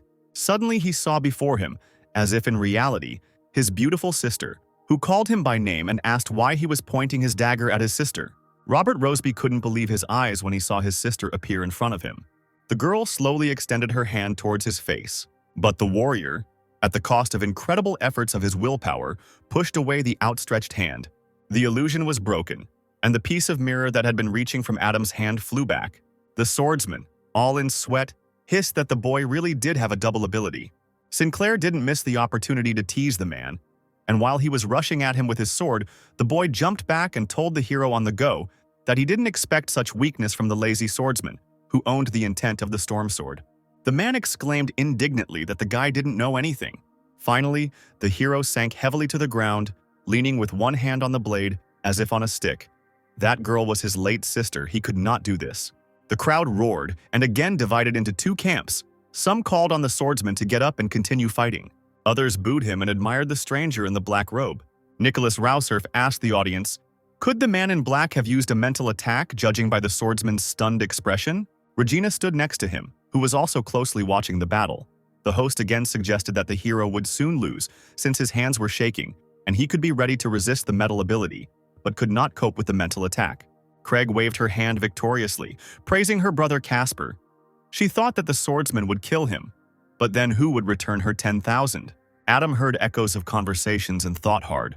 The dragon, whose dark eyes glittered with anticipation, leaned forward with interest, praising the lazy swordsman for his good work in forcing the stranger to use his last card. The man warned him not to look the rooster in the eyes because in that case you could meet the person you care about the most, and this would become a weakness in front of the enemy. Meanwhile, Ethan, surrounded by a purple haze, slowly approached Adam. He was clearly already tired of waiting for the dragon. The hero's red pupils, like a small flame, flared up even more. He gathered himself, became even larger in size. The space around him turned dark purple. He believed that this battle was of great importance, and he and the rooster needed to make a deal. Adam bowed his head with interest and asked what the hero would bet on. The dragon pointed a long-clawed finger at Sinclair's hand. If he lost, he would tell the secret of his silver ring. Adam raised his hand and played with his fingers, suggesting that the dragon come over and take it. He thought that the hero was not stupid at all, because everything he had done here was done to attract attention to the ring of star absorption. At that moment, Ethan Wade jumped straight at the man in the robe. He was amazed by the lightning-fast reaction and speed, which was faster than the lazy swordsman's. But Adam was no slouch. He quickly erected a stone between them, which the dragon hit with a roar. Sinclair stepped aside and the dragon rushed past. Ethan lunged forward and hit Adam in the back with his elbow, screaming. The blow threw him far to the side. The mood around changed. The announcer excitedly exclaimed that the metal controlled by the man in black could not keep up with the speed of the dragon. Adam landed on the ground with a thud, causing a cloud of dust.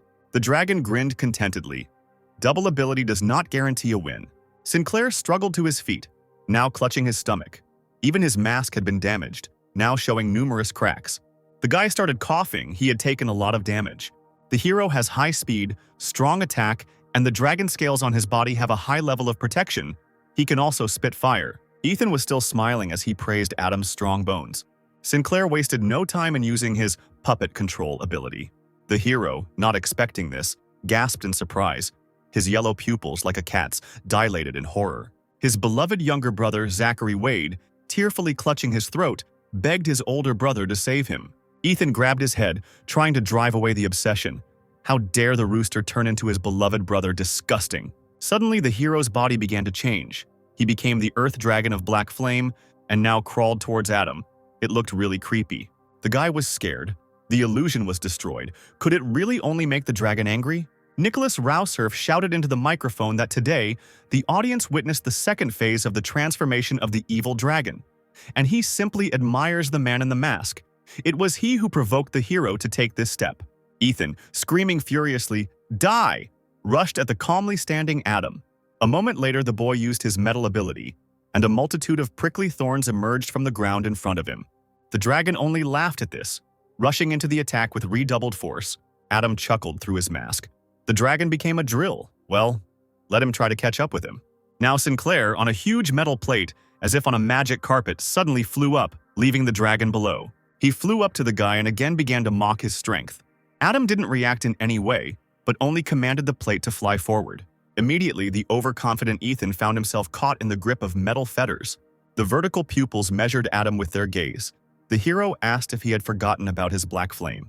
A purple flame formed in the hero's place, and he tried to get rid of the metal that had bound him.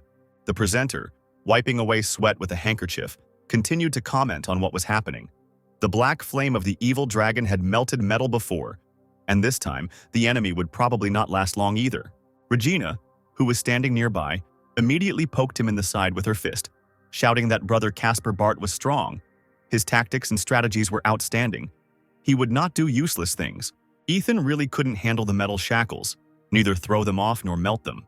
Adam thought to himself, "This is a B-rank fireproof shield. It won't melt if you only burn it once."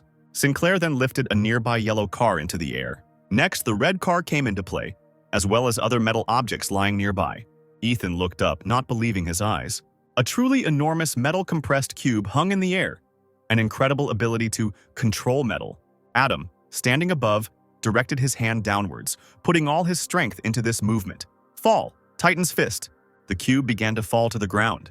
People, seeing the rapidly approaching shadow, ran away screaming. The corners of the dragon's lips turned up, and he wondered if this was really how he was going to die. There was a deafening roar, and the street was covered with a dusty cloud. Time passed and the cloud settled. People were still coughing. The omnipresent host suggested to see if the evil dragon survived. The crowd approached the metal cube, vying with each other to guess the dragon's condition. Someone noticed the cute flame butterfly nearby. She, whining, searched with all her might for the evil dragon's brother. The elder mechanical hero arrived for her and ordered her to retreat as she had already taken to the sky, rushing to search. The man stood on the roof of a high-rise building. He used his ability and directed the beams coming straight from his eyes at the cube. That one, under the influence of forces, began to gradually collapse.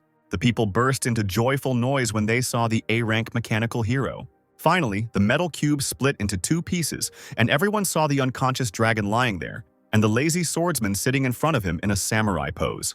He lowered his head and said in a low voice that he was still alive thanks to the wall of sighs, and sincerely regretted causing the company to lose face. The mechanical hero came closer, answering that everything was fine as long as the man was alive. The flame butterfly flew up to them and cautiously asked if they needed help.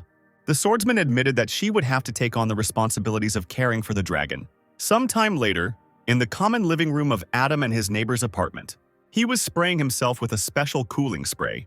He lifted his shirt and generously sprayed the fresh bruises and wounds, and it was damn painful. The evil dragon knows no mercy. The meeting with the snow woman and the evil dragon was quite expected, but his main goal was to focus on the blue pill. There are currently two leads. The first is glacial adventurer Bruce Rashed, and he will be handing this case over to Zachary Wade. The second one is a B-rank hero, the hero of hot and sour noodles, who is going to hold a fan meeting soon. You need to go and take a look at him. Looking at the large number of spray cans on the table, the guy thought that in the future he could attract more danger if he continued to share the apartment with other people. It was necessary to prevent their involvement. His thoughts were interrupted by Lily Romero, who entered the living room silently and even scared the guy. She, noticing Adam on the couch, asked what he was doing there and why it smelled so strongly of medicine. The guy forced a smile, answering that he had hit his head on the corner of the table. The girl looked at him incredulously, raising one eyebrow. Sinclair, beside himself with embarrassment, mumbled that Lily had arrived just in time. He had an announcement. Mary and Karen, who had also just returned, gasped along with Lily when their neighbor told them he was going to move out of the apartment. He leaned his elbows on his knees and said seriously that it was not very comfortable for him to live with only girls, and now, having received a promotion at work and a higher salary, Adam decided to move out. Karen pointed at Lily. "What about her?" Adam scratched his head awkwardly and let out a stifled laugh. He had nothing in common with Lily Romero. Karen and Mary replied that in that case they would not stop him and asked him to contact them when Sinclair was free. Lily silently went to her room.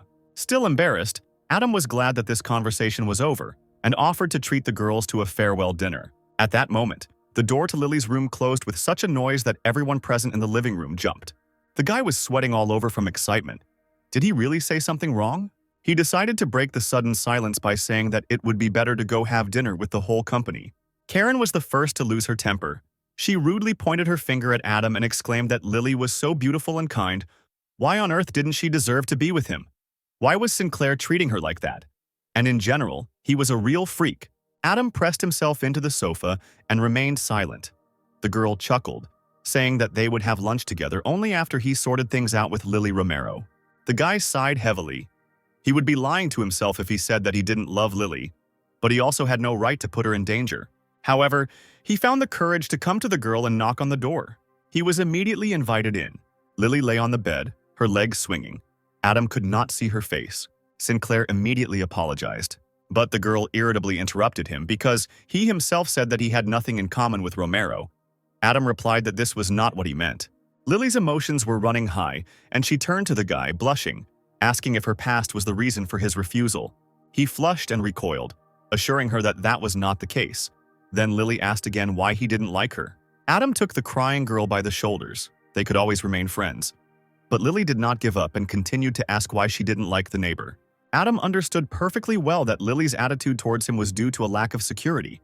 She was simply compensating with his help for the lack of love from her parents. And now that he didn't reciprocate, everything turned into hysteria, because the girl was sure that it was all about her past, and it made people look down on her. She's like a porcelain doll that can break even from the touch of the one who cares for her. And if suddenly Adam hurts her, Sinclair wanted to explain, but Lily suddenly turned away, saying that perhaps what the guy was saying was right. Taking Adam's hand in hers, the girl said that she had rushed, deciding that kissing marked the beginning of a relationship. Looking at the guy through tears, Lily asked him to become her first official boyfriend, even if their time had not yet come. And it hurt her that they could become strangers to each other. Sinclair exhaled and promised her that. It was evening and the richly furnished mansion was noisy. On the sofa lay the glacier adventurer, Bruce Rashed, drinking hard liquor from a glass, egged on by the company. Zachary Wade watched the hero from behind the open door. If it weren't for the Godfather's mission, he wouldn't have spent money on alcohol and entertainment for Rashed.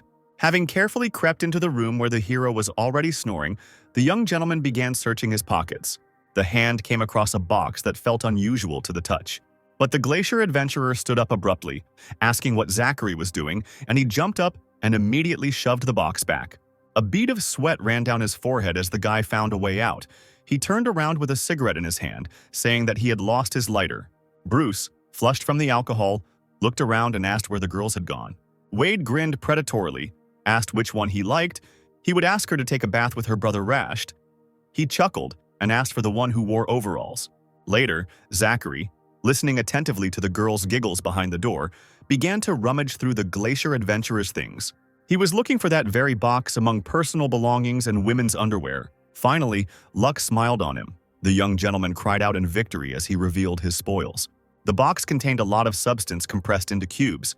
Zachary took one and brought it to his face, not understanding what was in front of him. Looking straight ahead, the boy realized that he really wanted to eat one cube. But reason prevailed over desires, he said to himself a firm no. A small piece broke off from the square.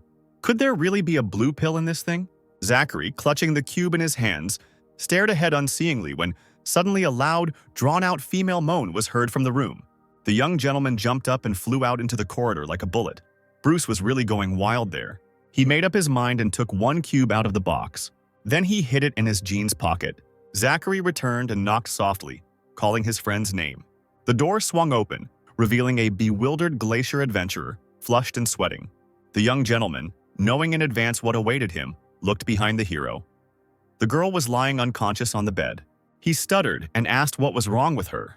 Bruce casually said that the girl was dead and went to collect his scattered things. Fearing that he would notice the loss, Zachary tried to talk the hero into it, saying that everything was fine, let him leave, and he would ask his people to deal with the girl.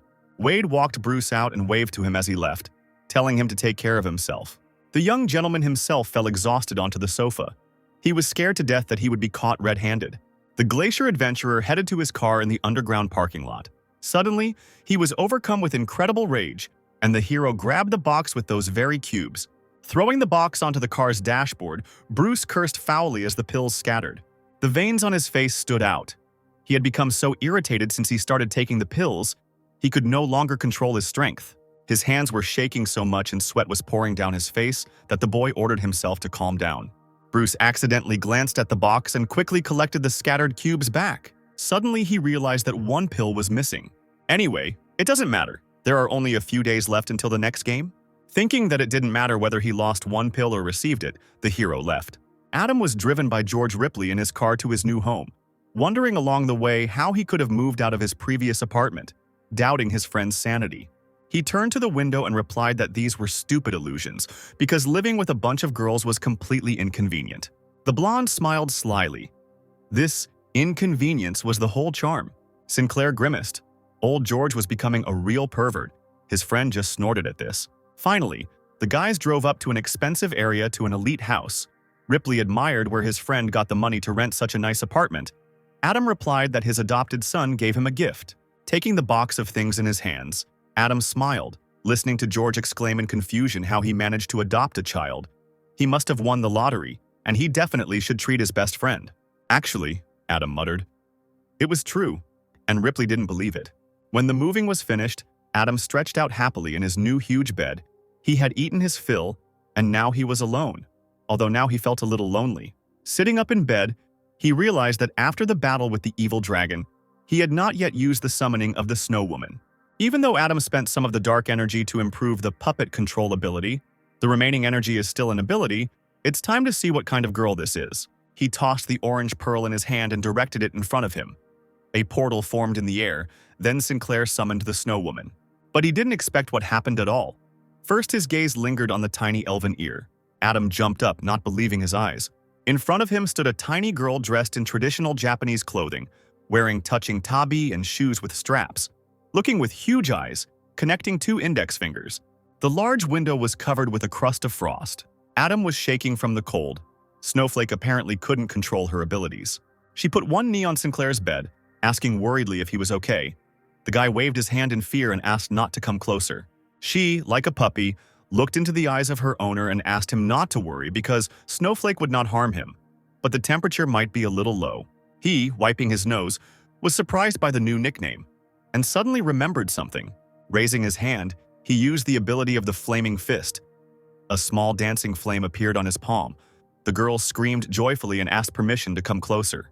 Adam had no idea that Snowflake was not afraid of fire, and she replied, stretching out her hands to the fire, that she loved warmth.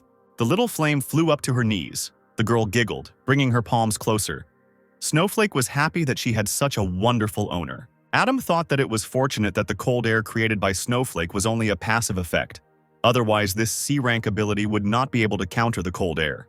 Narrowing her eyes, Snowflake looked closely at Sinclair. The owner was also warm. She clung to Adam's leg and he recoiled, scolding her. But the girl had no intention of moving away. She only pressed herself closer to his knee. Adam decided that since Snowflake was so cute, he wouldn't chase her away, and pulled the blanket towards him. Now they were both sitting under the blanket, sneezing. Adam firmly decided that he had allowed himself weakness only today, and it would not happen again. The next day, the whole city was buzzing with anticipation. Finally, the fan meeting of the hero of hot and sour noodles should take place. People vied with each other to shout the name of their favorite and confess their love to him. Adam, like a real agent, stood in the crowd with a themed crown and a sign. Today, he was disguised as an ardent fan to get closer to the hero. There were so many fans that he was soon almost crushed, stepping on his feet and even grabbing his hair to get closer to the stage. A large woman appeared on stage and solemnly addressed the audience, announcing that the hot and sour noodle superhero was ready, and everyone present shouted that they were ready to see him.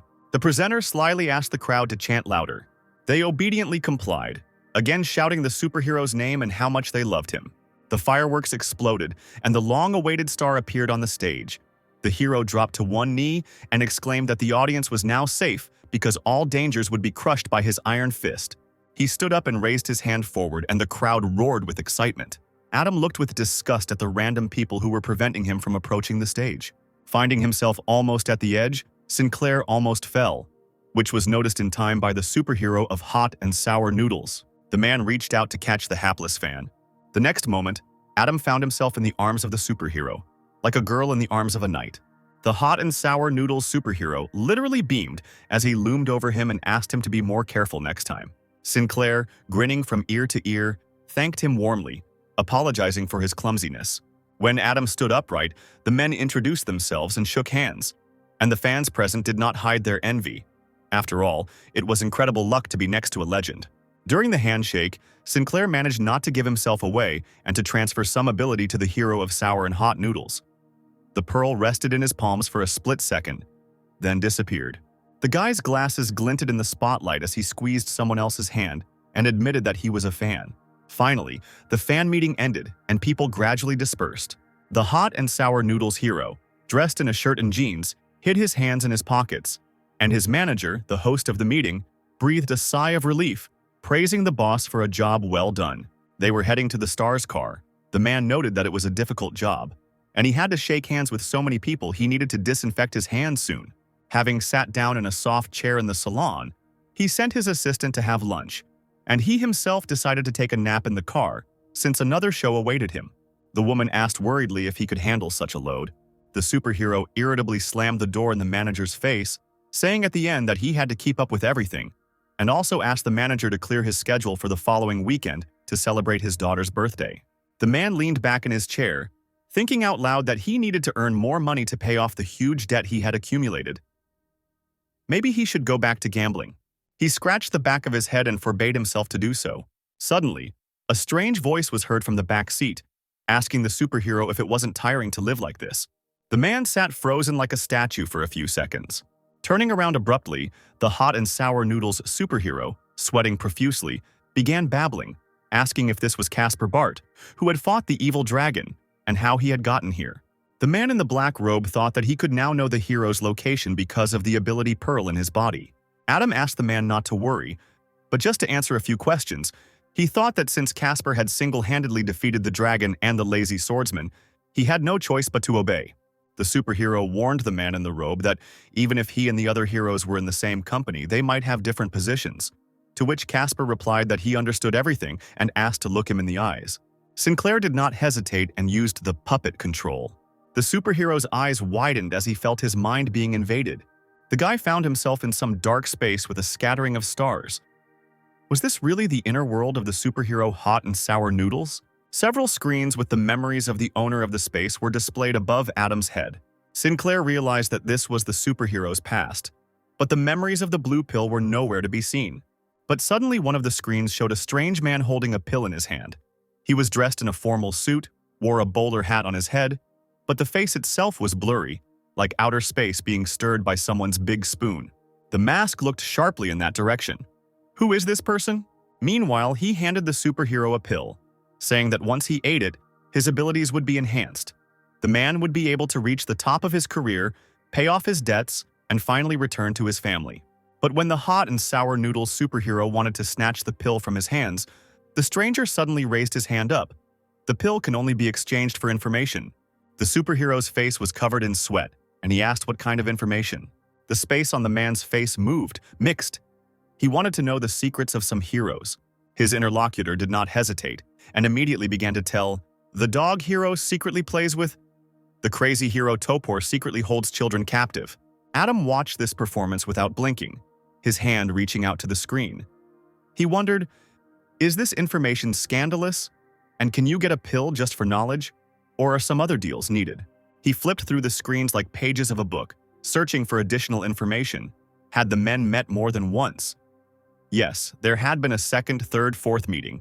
Finally, during their next meeting, the stranger became interested in Caspar Bart, the new owner of the abilities, the hot and sour noodles. Superhero, who would do anything for a pill, nodded in agreement. shouting that the man not only bullied the chairman's son, but also defeated the evil dragon and the lazy swordsman. The man adjusted his hat and asked if there was any information related to the ability. He needed to know everything. They later met in an underground parking lot. The excited man recalled everything he knew. Casper can erase the abilities of others, but he never showed his face in public, so it is unknown what he looks like. The stranger scratched his chin with interest upon hearing such information. He threw a transparent bag with 10 pills into the superhero's palm. The man hunched over, fingering the pills as if in a daze, nodding like a man on a treadmill as the stranger, walking away, ordered him to gather more information about Casper for his daughter's birthday next week. Adam stepped aside, crossing his arms over his chest. It seemed that the reason for the blue pill's existence was to catch the weaknesses of many ability users, then corrupt and control them. He looked into the distance, wondering what the purpose of these people was, since they secretly controlled so many heroes. The hot and sour noodle superhero woke up, shouting that a real hero knows how to forgive. Then he noticed that he was alone in the car and began to look around in surprise. In the evening, Zachary Wade obediently waited for his godfather, wondering why he didn't come, since he himself had already been bitten by mosquitoes. Right behind him, he heard a commanding voice asking what the boy was talking about. He flinched in fear at the unexpected appearance. Zachary ran happily towards the man in the robe. Finally, he came after so many hours of waiting. He held out a small box with a sly look, containing a protective capsule and the pill itself. Zachary had made a huge effort and had received the pill from Bruce Rashed. Adam brought the pill to his eyes. The color and quality were the same as the one that the superhero Hot and Sour Noodles had. Zachary mentioned that this thing was the reason Bruce killed a man. Was that a side effect? Sinclair replied that in the pursuit of power and glory, these corrupted heroes are capable of anything. They will not fear the side effects. Then Wade exclaimed that his godfather was right. These people do not deserve their title. Adam looked at the guy seriously and asked what he thought a real hero should be like then. The young gentleman wondered, does this question carry the burden of the organization's expectations towards him? Beating his chest, he exclaimed that he thought the more influential a man was, the greater the responsibility he bore. Heroes should make the salvation of humanity a life duty and should not betray their faith for the sake of power and glory. Sinclair grimaced. Well. What movie did this guy copy that line from? He tossed the young master an ampule of red liquid and praised him, saying that including the organization's funds contributed earlier, it was enough to exchange for a D-rank ability potion. Zachary caught the potion and hissed in displeasure. Only a D. Adam calmly replied that the guy should improve his skills slowly, not strive for instant success. And if the potion is not needed, then it can be returned. Zachary shook his head, thanked him, complimented the color of the potion, and then drank the contents of the flask in one gulp. Sinclair thought that he should first combine the 2 E-rank pearls, and then patted Wade on the shoulder when he remarked that the potion tasted like ketchup. Well, he just imagined it. Stepping behind Zachary, Adam did what he had planned. The D-rank ability, werewolf power. Now he is not dependent on the moonlight and can freely turn into a werewolf. Zachary felt his face, asking out loud why he hadn't transformed. Sinclair thought mockingly that for that he would first need to activate the Pearl of Ability. Mask raised his fist up, his expression unreadable behind the dark glasses. Perhaps Zachary needed to warm up a bit to understand how it worked. The boy turned around and stuttered, asking what the godfather wanted to do. The next second, he received a blow directly to the right eye. Adam calmly said that one must endure in order to become stronger. A godfather must be ruthless. The unfortunate young gentleman, with a growing black eye, whined that it hurt. For a few more minutes, cries of pain and requests not to hit people in the face could be heard in the silence of the forest. The fluffy tail wagged. The young werewolf muttered admiringly that his ability had improved. He felt a huge surge of strength. Adam asked his godson to cancel the ability when the wolf, holding a t-shirt in his hands, turned to him. The mask clarified that maintaining such a form was quite tiring. The transformation happened.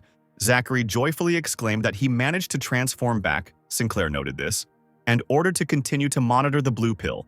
Because people who use it are emotionally unstable, you need to be more careful. The boy, having dressed, thanked his godfather for his concern. Casper then gave instructions to gather information on heroes with bad reputations, but not in order to make them followers, as Wade suggested. After all, not everyone can join the judges, especially such heroes who were just pawns. The young master asked fearfully if the organization was planning to absorb their power, to which Adam, having summoned an iron plate to fly away on, replied that this is how the potion of abilities is made, and wished his godson to work harder to collect the necessary materials for his sea ability. Zachary almost burst into tears. It turned out that after half a day of work, he was only promoted to C rank. He stood there for a long time looking at the silhouette of his godfather, making a visor with his hand. He would fulfill this mission. Adam headed to a place where there was no one, on the seacoast. The metal plate glided softly through the air, almost touching the surface of the water. Landing on the sand, Sinclair removed his mask. An empty beach in the middle of the night is the perfect place to practice the Snow Maiden's abilities. He extended his hand, and a bright yellow portal appeared over the sea. This is how the guy called upon Snowflake. The girl appeared and immediately rushed to her owner. She was very bored. Adam barely managed to dodge the cold embrace.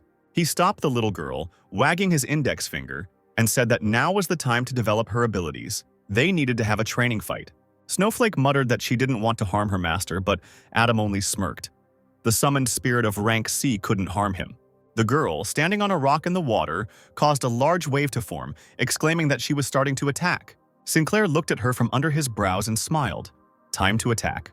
The girl focused on her feelings to create a snowstorm. Suddenly, an unusual crack of black light appeared in the sky above her head. Adam let out a breath of shock when he saw this. From there, someone's limb extended, similar to a frog's leg, only much larger. Then, an ugly head with sharp teeth and bulging eyes appeared, and a strong body. It was a D-rank, pumped-up frog, monster. A humanoid beast that likes to train its muscles, has a pair of strong arms. Adam frowned, worried. A monster invasion, but it's good that it's only D-rank. But right behind the frog, a huge predatory unicorn appeared in the crevice. A water-type beast. It was extremely good at running on water. Adam, realizing that he didn't have time to help, warned the girl at the top of his voice. Both monsters immediately rushed towards Snowflake, vilely attacking her from behind. She looked at them as if enchanted for several seconds. Then she pushed off sharply from the stone on which she stood and flew to the side, leaving her opponent with nothing. Adam cursed as he flew up on the metal plate. Suddenly, a bright light appeared out of nowhere right in front of him. The guy covered his face with his hands, it was so blinding. The edge of the ice parted, and the very same snow woman that Adam had seen for the first time while fighting the heroes appeared in the sky. She loomed over the monsters, frowning. Were they really looking for their death? Thick snow was now falling from the night sky. The pumped-up frog, baring its teeth, placed one paw on the sandy shore. She, watching the girl, croaked and giggled nastily. The snow woman cursed as she looked at the alien. Adam was surprised that she had returned to her old form. Snowflake replied that this was her battle form. Now her body was no longer a child's.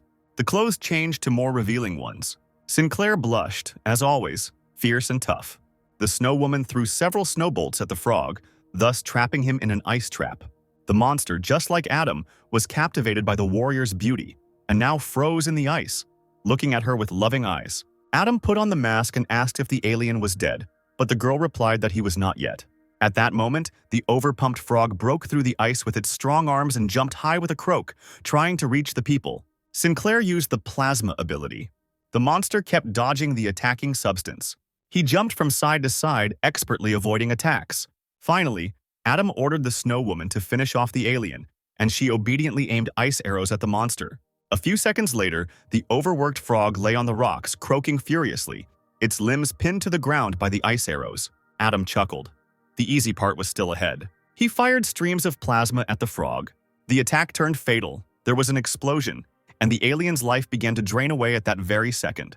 The metal plate dropped down and Adam walked up to the fallen monster. He sat down and did what he had to do. He extracted the D-rank ability. Physical training, physical endurance, and other indicators will be constantly strengthened through physical exercise. It is noteworthy that, becoming stronger, trying to remove the limiter, a person will not last long. The snow woman cautiously called her master, who was peering into the distance. It seemed they had lost someone. Standing on the sand, surrounded by a snowstorm, they did not know where the unicorn had gone. Snowflake turned towards the city and assumed that the monster was heading there. Adam nodded, preparing to pursue the alien, but suddenly noticed that something was wrong with Snowflake. The girl grabbed her face, and a childish voice was heard accusing her of trying to regain control of her body. Sinclair ran up worriedly and asked what was wrong, but Snowflake, blushing, screamed that her name was Jasmine Miller, and she was not really the snow woman. Suddenly, she grabbed Adam by the collar with both hands and shouted that even if she didn't think the second personality would succeed, She had to be the first one to… The girl closed her eyes tightly and reached out with her lips to the astonished Sinclair. Before she could kiss her master, she turned back into her previous version and hung awkwardly in the air. Adam immediately caught her so that the girl wouldn't fall. Placing Snowflake on the ground, he knelt down in front of her, asking who she really was. The girl stood silently, trying to understand what had happened. She looked up at Adam in surprise, asking what had happened to her. The guy stroked the back of her head, surprised that she didn't remember anything. Snowflake's huge eyes looked at her with incomprehension. She only remembered the beginning of the training. This means that the girl has two personalities and they are not connected by memories. Snowflake raised her hands joyfully. The owner patted her on the head and now let her hug little Mia. Adam smiled awkwardly. Did they both like him? Suddenly, Mia sank to the ground, muttering that she needed to sleep. Sinclair suggested that she go back and rest. The girl yawned and stretched, saying that she would miss him. While she was carried away by the golden glow, Adam was left alone again. He turned towards the city spread out in the distance. The monster was indeed heading there. Meanwhile, Zachary Wade was driving home along the road next to the embankment in his luxury convertible. He was a wolf, a predator rushing across the field. Out of the corner of his eye, he noticed a strange splash in the water. The guy turned his head and peered into the darkness. He noticed with horror a huge unicorn with glowing eyes running straight through the seething waves. Zachary immediately turned sharply in the opposite direction. On the beach, very close to the water, a late group of 4 people were having fun. 2 guys and 2 girls. They didn't notice at all what was happening in the water. Wade ran out of the car and shouted from a distance at them to stop eating because a monster was approaching them. The sitting guy turned around. The girl next to him said in surprise that someone was waving to the company. The blonde frowned. Just because that stranger had a sports car didn't mean he had to show off right away. The blue-haired girl listened and realized that the stranger was warning them of danger and asking them to leave. The company turned around when they realized that this was no ordinary boast. They screamed in horror. The unicorn was already very close to the shore. The monster was still being grabbed by the hooves by the sea waves, but it was rapidly approaching its prey. Zachary grabbed his head. What to do? How to save them? He, not expecting such a thing from himself, rushed forward. How could this be? He had never been so responsive before. The young people ran in all directions. The blue-haired girl ended up in the water, and now she was stretching out her hands, begging for help, apparently from the blonde man. Suddenly, someone's strong hand grabbed her wrist. The girl was surprised by the help that arrived. It was Pukliash from her company. The guy took a log with him and ordered his friend to hold on to it. Since the wood was big, the girl shouted for Pukliash to hold on too. The boy hesitated, holding out his hand. He was so glad that Annabelle was okay. At that moment, a huge unicorn jumped out of the water, completely grabbing the guy by the arm. Blood spurted. The girl screamed in horror. Tears gushed from her eyes and she began calling her friend. The waves swallowed the boy's heartbreaking cry. Meanwhile, Zachary swam up to the crying girl, shouting for her to swim faster to him, and together they would get to the shore. Annabelle, sobbing, asked him to first save Puffy, who had been dragged into the sea. Welch returned. It would be better for him to save the girl first, so that the monster would not hurt her too. Annabelle threw herself on his neck. She was madly afraid of the monster. Welch ran out of the water, clutching the girl in his arms. He was amazed at how heavy she was, even though she looked very thin. Zachary heard the sound of helicopter blades behind him. Indeed, a helicopter flew to them, apparently from some TV channel, from where the report was being broadcast. On board, a pretty blonde girl said that the station had received many reports of a monster and huge waves on the Louisville coast, and offered to check on the condition of the victims. Those on board noticed a couple who miraculously escaped death and were saved from danger. Zachary put the girl down on the ground and suddenly heard some not very flattering information about himself. Internet celebrity young Mr. Welch is ready to die for the sake of flirting with a girl? Meanwhile, at the Berkshire office, Ethan Wade was doing sit-ups in the gym, talking to the lazy swordsman as he went. Now he was telling that the hero David Evans went with his father to a meeting of the Association of Heroes. The swordsman was running on a treadmill and laughed at his friend. Was he really jealous and could someone else take his place? Breathing heavily, the dragon stood up, replying that he was not jealous at all. He did not have to adapt to bureaucracy, and this was better for his strength. Suddenly, the lazy swordsman shouted and drew his attention to the TV nearby. It was showing the monster on the shore and Ethan's little brother. Wade was skeptical about the plot. The hero must have been mistaken, because Zachary would have definitely run away if he saw the monster. Meanwhile, the boy ran away with Annabelle in his arms, the unicorn following them. The woman on the plane was scared. She hoped that the heroes would arrive on time, otherwise the monster would catch the people.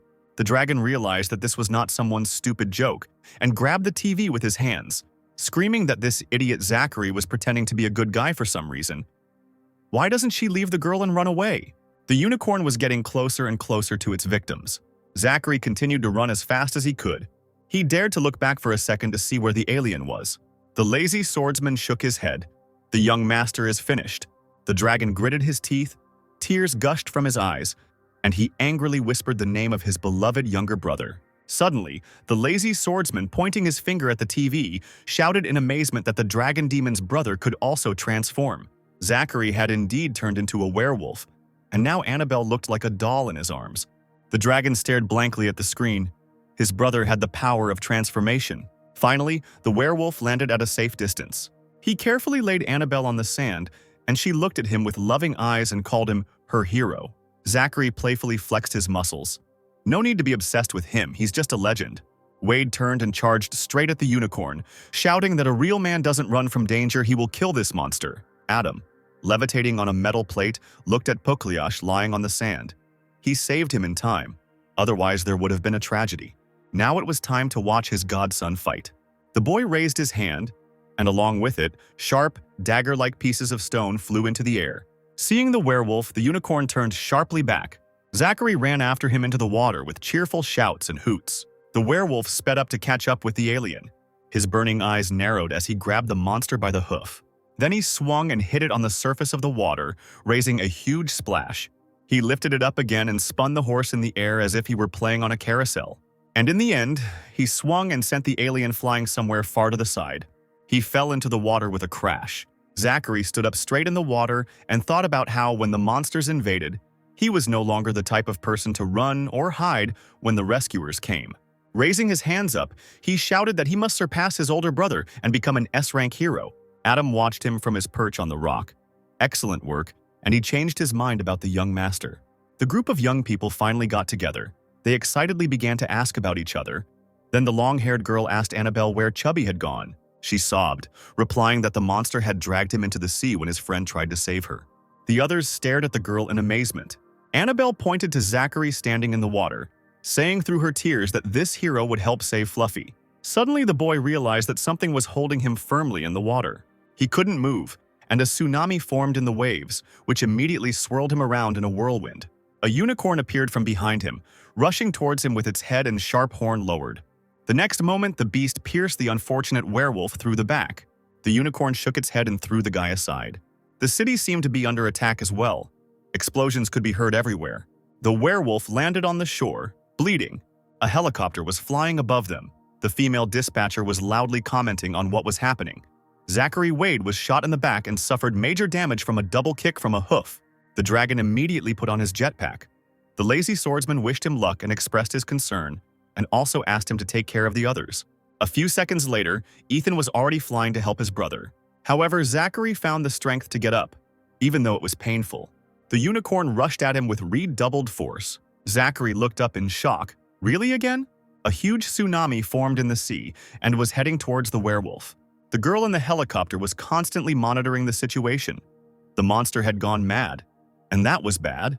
Zachary was trapped in the water and couldn't get out. He couldn't breathe because of the wound. The guy raised his head and noticed a familiar silhouette on a high cliff. He began to wave his arms and called with all his might for his godfather's help. Gradually weakening, he whispered pleas for help with his lips alone. The crowd, watching the battle, talked anxiously. It seemed that the monster was absorbing young Master Zachary. Was he really going to die? Annabelle sobbed, pressing her hands to her chest and begged the hero to hold on. Adam was flying on a metal plate and attracted a lot of attention. People watched him, realizing that reinforcements had arrived. Everyone began to loudly chant the name of Lord Caspar Bart. The guy flew over the helicopter. The girl saw him and said that the mysterious Caspar Bart, who had already appeared on television some time ago, had appeared again.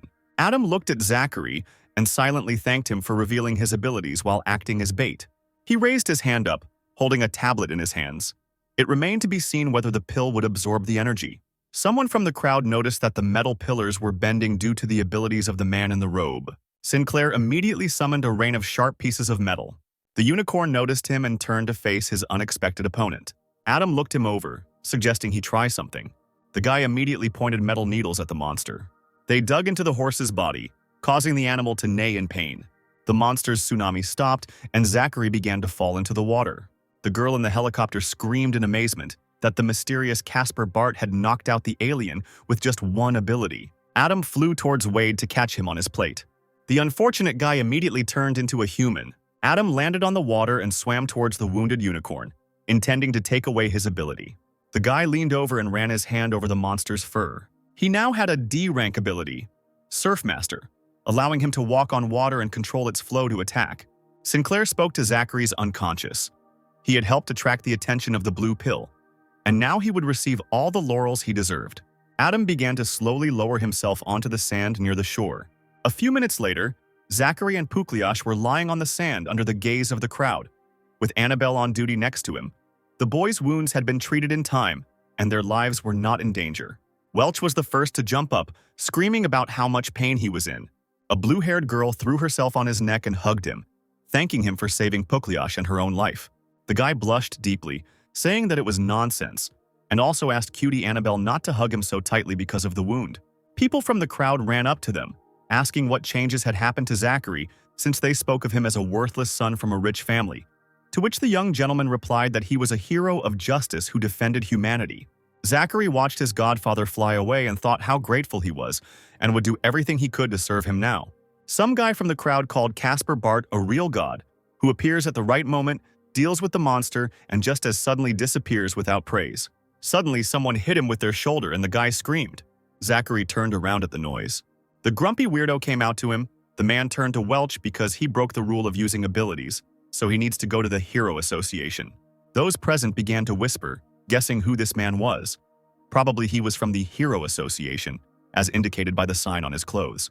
The people from the association are always meddling in everything, too pushy and always following the rules. And this man was nicknamed Grumpy Scissorhands because he does terrible things with special respect. Zachary muttered timidly that he was just saving people. Grumpy held his hand out, saying that the associations didn't care about the reasons. If the guy didn't have permission to use his powers in public places, then he was breaking the law. But suddenly a commanding voice was heard, which said that this issue would be decided by the Berkshire Company, and he wanted to see who dared to send his brother for questioning. The crowd parted for the warlike Ethan Wade, who was already dressed in his hero uniform. Zachary was surprised to see his brother here. He, looking at Zachary with black eyes, praised the werewolf's regeneration potential, because the wounds were almost healed, and asked the guy not to cause trouble next time. He turned away and irritably agreed. Grumpy decided to leave, but threw in a parting remark that the Berkshire Company would be able to give the Hero Association a comprehensive explanation that they would accept. The dragon watched his brother laughing among the people, wondering where his abilities came from and why they suddenly awakened. When everything had calmed down, the wounded had been taken away, and the crowd had dispersed, Adam returned to his home in the early morning. He had just taken a hot shower and was drying his head, sitting with only a towel around his hips. Sinclair looked at the water element ability he had gained. He thought he had many elemental abilities: flame, plasma, metal kinesis, surfing master. If he can combine them, it'll be pretty interesting. The guy sat with his hands behind his head, dreaming that he would be able to cure Trisha someday, because having tried many abilities, he feels their power, and will try to find a healing one. All that remains is to find information about a person with such an ability. Now he can only try to penetrate the body of the superhero Hot and Sour Noodles to look for some useful information. He activated the control ability. The Hot and Sour Noodles superhero walked carefree down the street, humming something under his breath. Suddenly he threw his head back. The pupils of his eyes turned white. He exhaled heavily. Now Adam took over his mind for a time. Sinclair examined his own other's hands. The ability to control allows him to successfully take over bodies. The guy tried to test his ability, but activating metalokinesis didn't lead to anything. He thought with disappointment that the ability remained in his body and did not move with his soul. Suddenly, he heard a girl scream. The stranger was addressing someone, demanding that he follow her, but not to use force. Adam ran up and hid behind a tree to see and hear better. The green-haired boy grabbed the beautiful dark-haired girl's hand, shouting that if she didn't want to join the Divine Dragon Company and undergo training, then she had to follow their company's rules. His glasses fogged up and his cheeks turned red as the guy talked about his interlocutor's attractive body and face, and the girl grimaced at this, trying to break free. The stranger lifted the hem of her skirt and offered to please him and the boss, the venerable lord of the organization, because he had excellent healing abilities and experience in such things. Adam was amazed at what he heard. This was what he was looking for. Meanwhile, the guy grabbed the girl by the t-shirt, practically tearing it. She screamed, demanding to be left alone. Her pursuer flew up from a powerful kick in the butt. The brunette couldn't help but be shocked and fell to the ground. The green-haired boy found himself buried in a bush under a pile of leaves, his head popping out from above, and an angry scream filled the street. Adam, in the body of the superhero Hot and Sour Noodles, loomed over him, playing with his fists. He introduced himself to the green-haired man as his karma, which was about to bring down retribution. The guy pointed his finger at the hero, angrily asking why he was meddling in something that wasn't his business. He put his arm around the crying girl's shoulders and asked how he would feel if his younger sister or daughter were being harassed and blackmailed. The guy grinned. The girl had been quietly doing an internship at the company for many years, and clearly wasn't suffering, but with all her heart wanted to get this chance. The girl sobbed and screamed that she would never have thought of that and to stop talking nonsense. Adam asked her to think about it, because if something started once, it will never end later. If she wants to become a heroine, let her focus on her goal and dedication to the cause. The brunette looked into his eyes with devotion and thanked the superhero Hot and Sour Noodles for saving her. Then she turned and spat at her pursuer. The girl left, and the guy and Adam were left alone on the street. The guy clenched his fists and remembered that a superhero needs to eat something sour and spicy to transform. The effect lasts no more than 15 minutes, but where does he find such food? He shook his fist, shouting that this idiot had let her escape and destroyed everything he had worked for. The consequences would be incredible. The superhero folded his arms across his chest and asked about the consequences. The guy rushed at the man, putting his fist forward, threatening to make him disabled. He stood without moving. Adam popped an orange pill into his mouth, and then he found himself in the form of the superhero Hot and Sour Noodles. A hot and spicy transformation took place. The guy opened his mouth, not believing what he saw. The man didn't waste any time and aimed his fist straight at the impudent fellow's chest. The guy, like a ball, flew into the bushes again. The Hot and Sour Noodles. Superhero heard sounds from that corner and turned around. The guy muffledly screamed that the capsule he ate would only prolong the transformation for 15 minutes. And when the time ran out, he would beat the hero until he begged for mercy. Adam asked again, disappointed. He thought about how the ability couldn't move with the body, but it increased the internal strength. And since it was connected to the soul, it meant that after gathering so many abilities, his own strength had become insanely frightening. Due to the fact that the power of the ability directly depends on the internal strength, the superhero of Hot and Sour Noodles is able to last no more than 15 minutes. He cannot control the energy and spends it all until he reaches exhaustion. And therefore, Adam's transformation may take longer. Adam, in the superhero body, laughed with anticipation. With the help of this ability, he saw exactly where his opponent was hiding. The guy ran in that direction, shouting that only weaklings hide. The guy who was lifted into the air by the collar asked in horror how the hero found him. Was he really a B rank? The man smirked, replying that he had actually been hiding his true strength. The guy, sweating profusely, asked to spare him and let him go. Because today he had lost, he promised to call the Divine Dragon Company, where the superhero would be offered a material reward.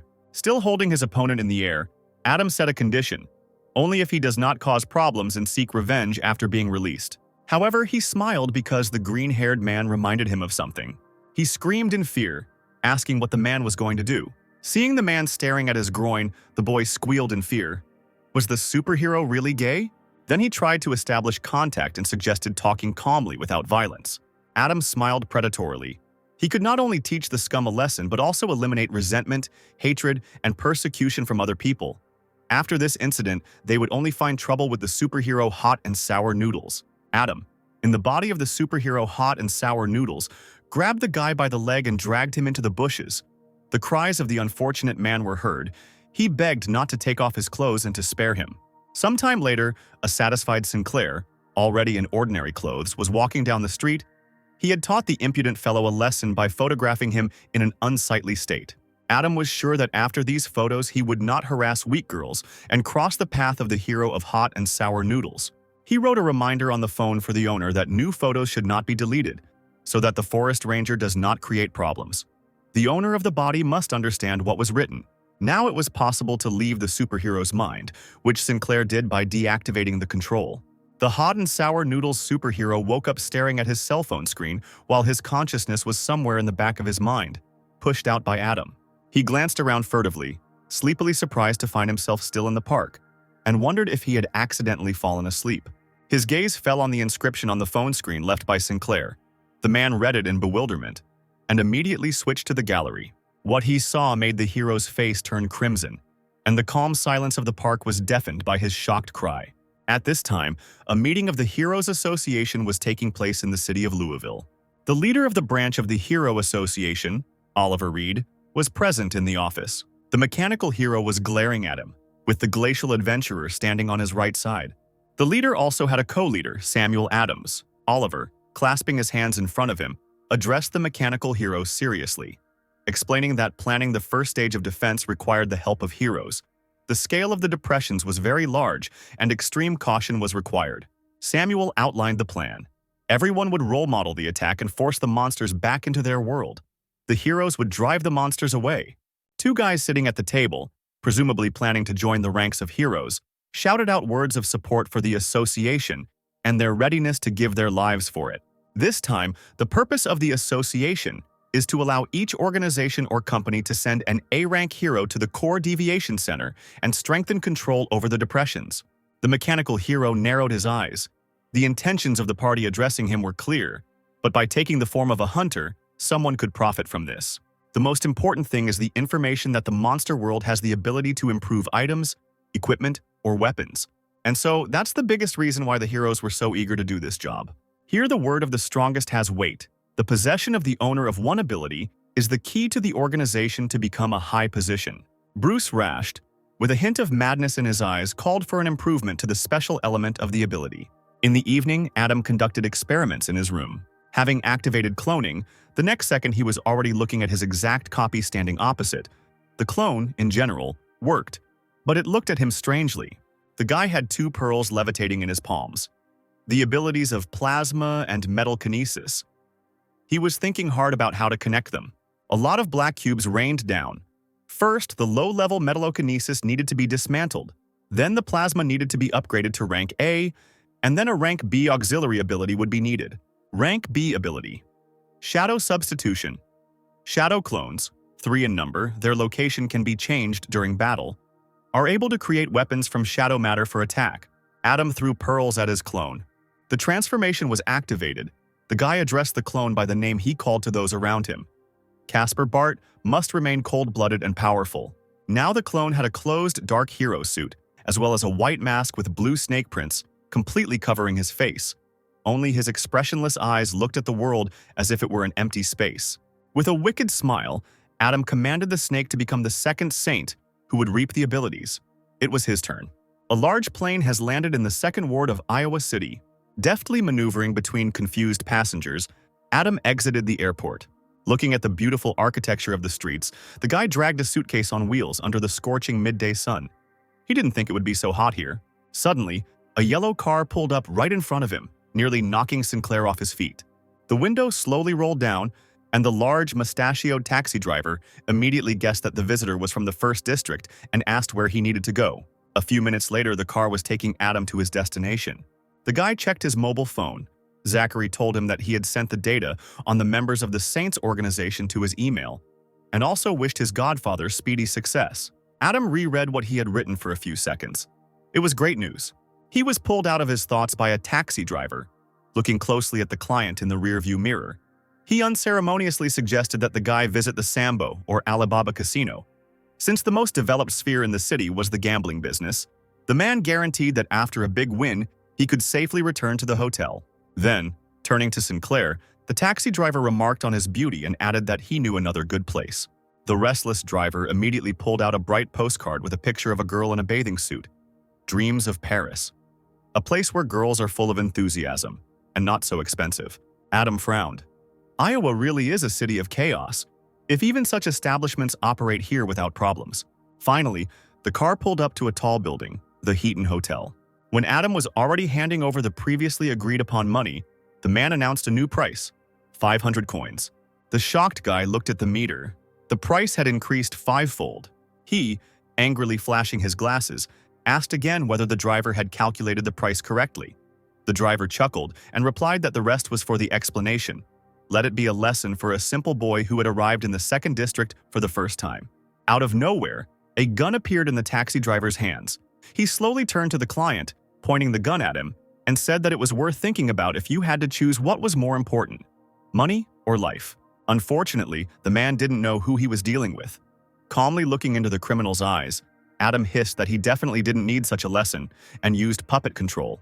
A few minutes later, the guy was already standing in the lobby area, filling out paperwork at the reception with smiling employees, who gave him the key card to the room and also reminded him that he could use the help of the staff. Sinclair thanked him, and behind him loomed a flushed, confused-looking taxi driver who, moreover, was helping him carry his suitcase.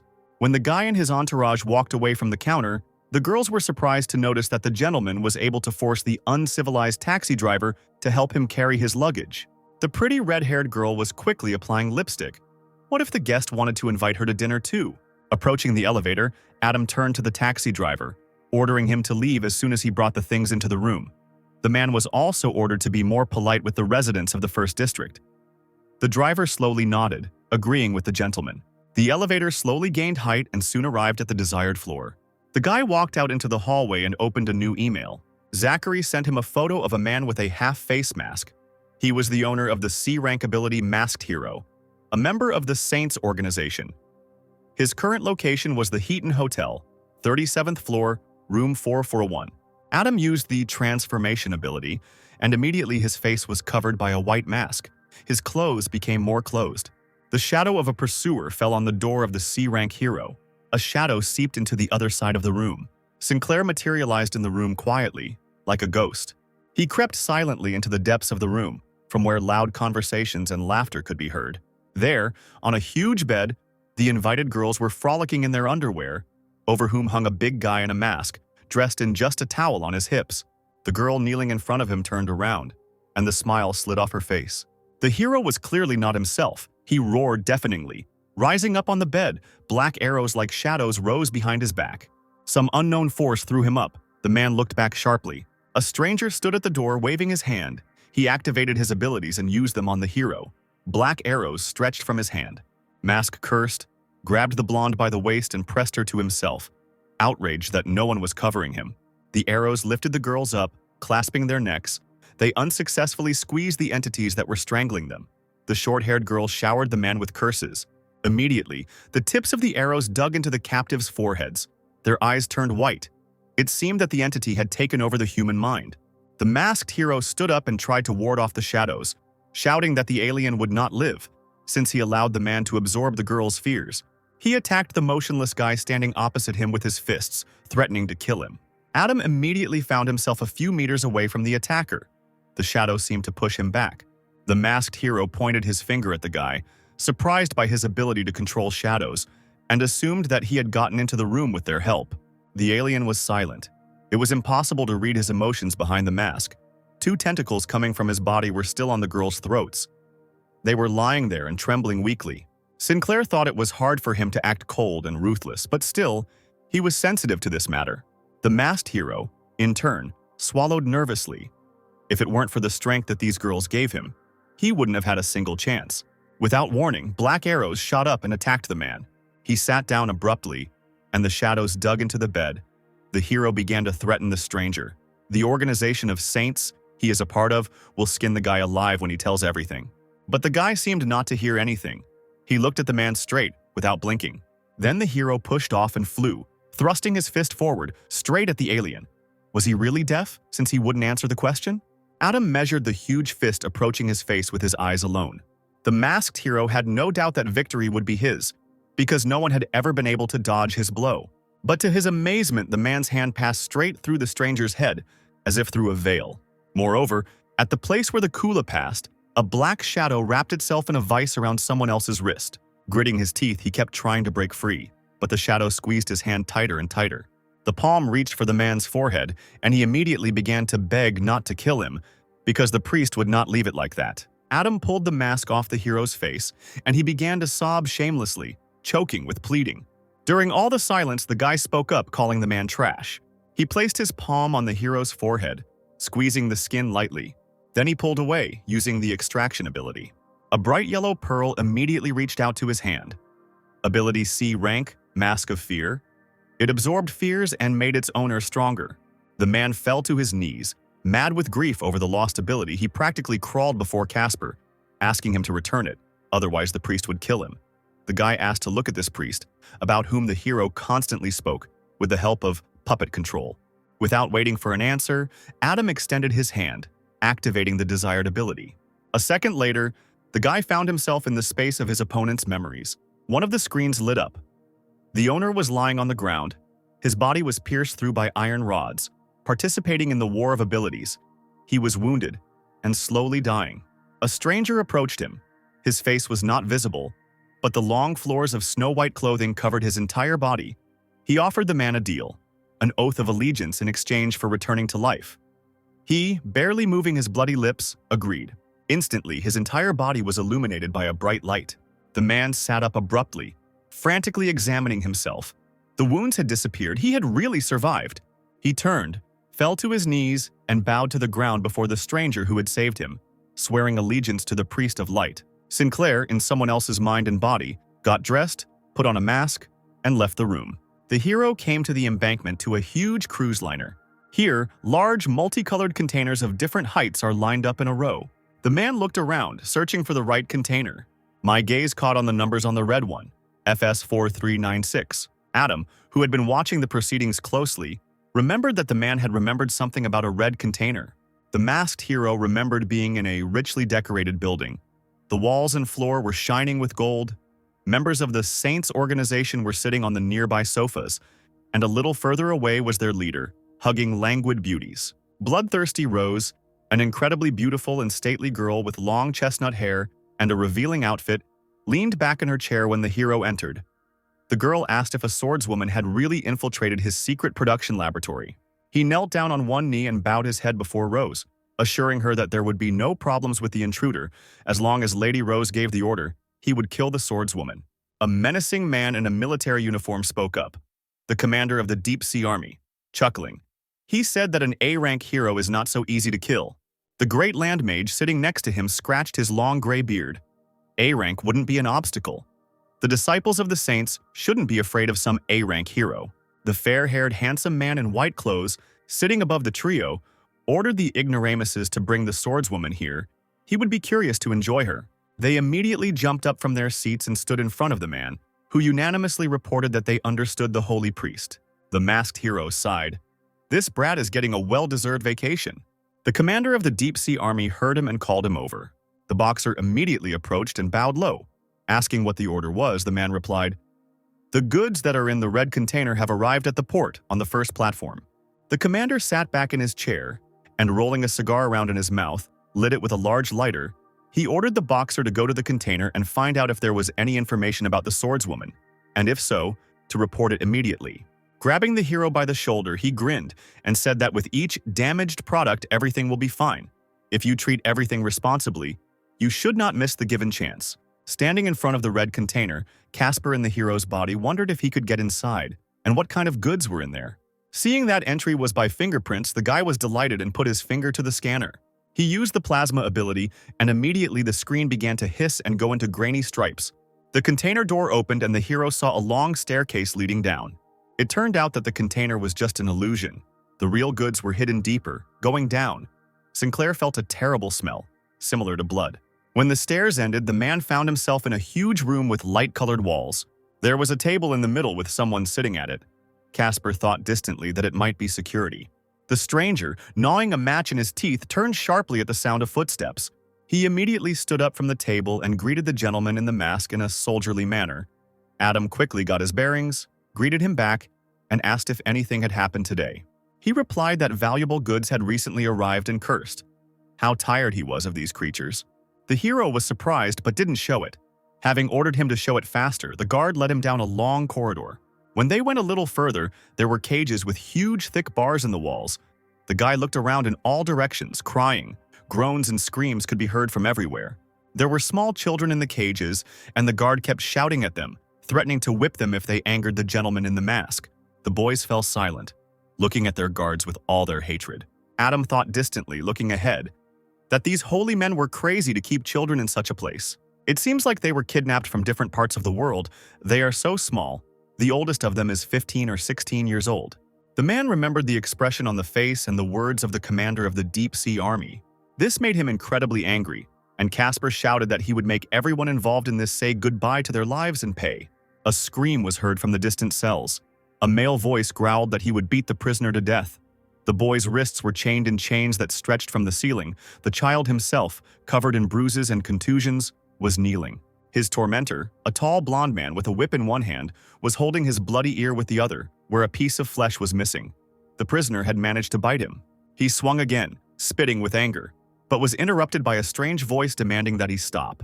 The blonde turned around, and when the masked hero asked if there was any problem, he replied that the boy had attacked him and bitten off his ear. The boy, hearing what was being said about him, slowly raised his head and looked angrily at the men with his big green eyes. The masked hero leaned over the boy, asking the reason for such behavior. The blonde chuckled. "Why do you need a reason?" Another voice was heard. A blue-haired boy was heading towards them, a preacher of the Saints organization, a mantis with a two-handed sword, saying that the warden wanted to do something to the boy's sister. Adam looked back in shock. A little girl sat against the wall, her head hanging down in exhaustion. "This bunch of bastards," Mantis noticed with a smile that she was scared to death. The guy unceremoniously approached the boxer, asking what he was doing in the dungeons because he should be enjoying his vacation in two blondes. Wanting to punch Mantis, Sinclair replied that the girls were good. But today, he came here to help the commander of the Deep Sea Army check the condition of the goods. He pointed his finger at the shackled boy, ordering him to be released because a large sum could be paid for the boy. The mantis grabbed the captive by the face, bringing him close. He hissed that he did not mind if the man saved his life, because this offspring from the first territory would lose all of his teeth, but he could still be sold for a high price. The boy, who really had half of his teeth knocked out, spoke in an unknown language through the grip of strangers' fingers. Although those around him did not understand him, the prisoner promised to kill everyone. To the surprise of the other men, the boxer understood the boy and told him to be patient, because soon he would fulfill his wish. The mantis turned around and grimaced suspiciously, realizing that he understood a foreign language. The man squeezed his palm, and a blue fire came from it. He not only promised to fulfill the wish, otherwise he would have come here in vain. The next moment, the masked hero pierced the burning chest of the mantis. He, sinking to the floor, managed to ask why the boxer did this to him. The man, looming over the fallen boy, replied that he looked like the boy and was from the same place. The mantis shouted in amazement that the man in front of him was not a gentleman in a mask. Before he could finish speaking, his head was suddenly separated from his shoulders. The guard and warden standing behind him began to babble, not believing what was happening, asking what had happened. At that moment, long black shadows flew in different directions from his body, and raising his hand imperiously, Adam promised that the villains would meet their death here. The blonde rushed forward, attacking the boxer. But the shadows did not allow him to do this, wrapping themselves like snakes around the hands of the warden. Electrical discharges ran from the tips of the arrows to the guy's body. The blonde screamed in pain, thrown up by electricity as if crucified. Trembling with fear, the guard opened and closed his mouth. He could only watch as his comrades died. Finally, it was his turn. Seeing the shadows crawling towards him, the man fell to the floor trying to crawl away. He didn't have time. The edges of the bars turned red. Sinclair also took the abilities of the dead. The boy watched with wide eyes what was happening, forgetting about the pain. 3 abilities of different colors levitated on the boxer's palms. The boy plucked up his courage and said his name, Joe Bloor, and asked the man's name. Adam stood with his back to the captive, not daring to turn around. A second later, he looked back, replying that he had come to save the boy, but the boy coughed and reminded him that he had heard about recent events, how the boxer had been bullying the local children. Sinclair did not react to what was said, only saying that everyone would soon find out how this would turn out. He waved his hand, and a blue glow broke the chains that the prisoner was hanging on. The man asked Joe to wait here while he dealt with the people outside. The boy did not answer and quickly walked up to his sister. He pulled her into his arms and the girl began to sob quietly. Adam hung his head, painful memories of Trisha piercing his mind. He went out into the corridor, where they were already waiting for him, and gave the order to seize him. The man, angry, threw out many dark arrows. They, like daggers, rushed towards the mercenaries and cut their bodies right down the middle. One after another, blood splashed in all directions. A minute later, the boxer stood surrounded by lifeless body parts. Someone's applause was heard behind them. A red-haired guy in a formal suit with a bow tie walked slowly towards the man, smiling. The Lord of Sound, He created a small blue tornado on his palm and casually greeted the spearman who appeared opposite him, suggesting that he surround the traitor and attack him. The spearman, a man in national dress, bared his teeth. He had a long magical spear in his hands, engulfed in flames. It did not cause pain to the owner. The saint suggested that Edward attack first. The Sound Lord pushed his fiery hair away from his face. In his hand, supported by a tornado, a music disc was spinning. The man shouted loudly, "Music!" The boys in the cages clutched their heads. The disgusting sound seemed to be eating away at their brains. To confuse the enemy, Adam pretended to be in pain, but thought that his nervous system was strong enough because this music provokes a nervous breakdown in people. But it was necessary to save children with fragile psyches and get rid of this bastard as soon as possible. The boxer pretended to go crazy from the sound. Edward laughed. No one can resist him. He swung and threw the disc at his opponent, wishing him to burn in hell. Adam immediately made the hero's body disappear. The disc flew through the shadow. The man moved behind the Lord of Sounds. He, not understanding what was happening, recoiled in shock. At that moment, the boxer jumped on his back in one bound, causing the red-haired man to fall to the floor. Blood spurted from the saint's mouth, and he begged his accomplices for help. The spearman ran up and threw a fire arrow at the boxer, his pigtails flying up from the sudden movement. As the arrow flew, the masked hero swung at the Sound Lord, holding him in the grip of his body. The fire pierced Adam through and through, and it seemed like it was the end. He let out a ragged breath as the spear came out of his chest. Unfortunately for his enemies, the man's powerful fist landed right on the Sound Lord's back. The spearman howled. Was Edward really killed? He also asked with despair in his voice why the boxer was betraying their organization, to which he chuckled. Rising with difficulty, the man replied, "For the sake of these children and in the name of justice." The spearman already held 2 fire arrows in his hand and laughed at someone else's words. The masked boxer won't be able to escape from here, and the commander of the deep-sea army is already heading towards the containers. It seemed as if Adam could be seen through the boxer's eyes. He turned around and grinned dangerously, thirsting for death. The men stood opposite each other, taking aim, and there was a brief silence. The spearman growled, a long dark essence extending from his forehead. She bit the boxer's chest, and he spread his arms and took a deep breath. A multitude of fiery daggers flew straight at the man.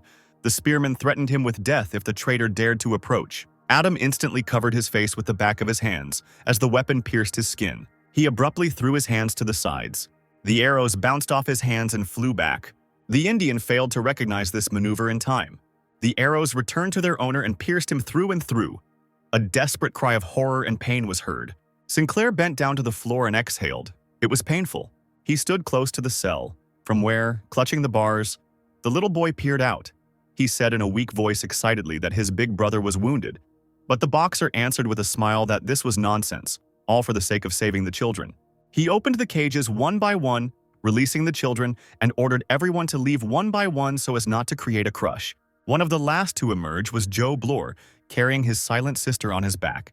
The boy looked seriously at his savior and angrily said that he no longer wanted to suffer because of his own weakness, that he wanted to become just as strong, and asked the boxer to become his teacher. He thought for a few seconds and agreed, in exchange for eternal loyalty.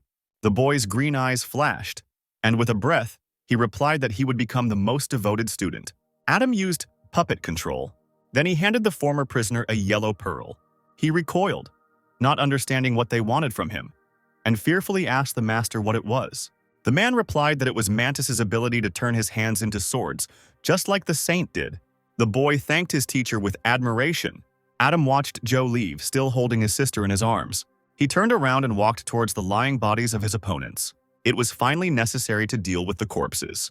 The masked hero raised his hand. Pearls of abilities began to reach out to him, each one trailing a bright light. A yellow beam of light emanated from the mercenaries with their faces covered by cloth. The Sound Master was previously blue in color. Last time, Sinclair had to make a lot of mistakes before he could get 2 balls from Frog and Wavy Horse. But now there are a lot of abilities and the monsters are weak. The pearls shimmered in his hands. First, he needed to improve his body swap to A rank. A few seconds later, when all the pearls merged into one huge green one levitated in the palm of the hand. The ability of A rank, Shadow Exchange, Shadow Cloning. Maximum 5 pieces. During the battle, one of them can move to the place of the shadow of another person. Is able to create shadow weapons for attack. The boxer thought with satisfaction that it should now be easier to fight the priest, and left the red container. Suddenly, he felt someone put a dagger to his neck. A warlike girl, dressed in a more revealing, armor-like manner, held a sword right at his neck. She asked loudly who he was and where all these children came from. Adam turned his head carefully, answering a question with a question, clarifying who she was. The warrior barely had time to speak. The freed boys immediately ran up to her, vying with each other to tell her something. One boy, calling the girl Sister Blanche, happily told how this hero standing next to her saved them all. Another girl exclaimed that the hero should not be condemned. He got hurt while saving children.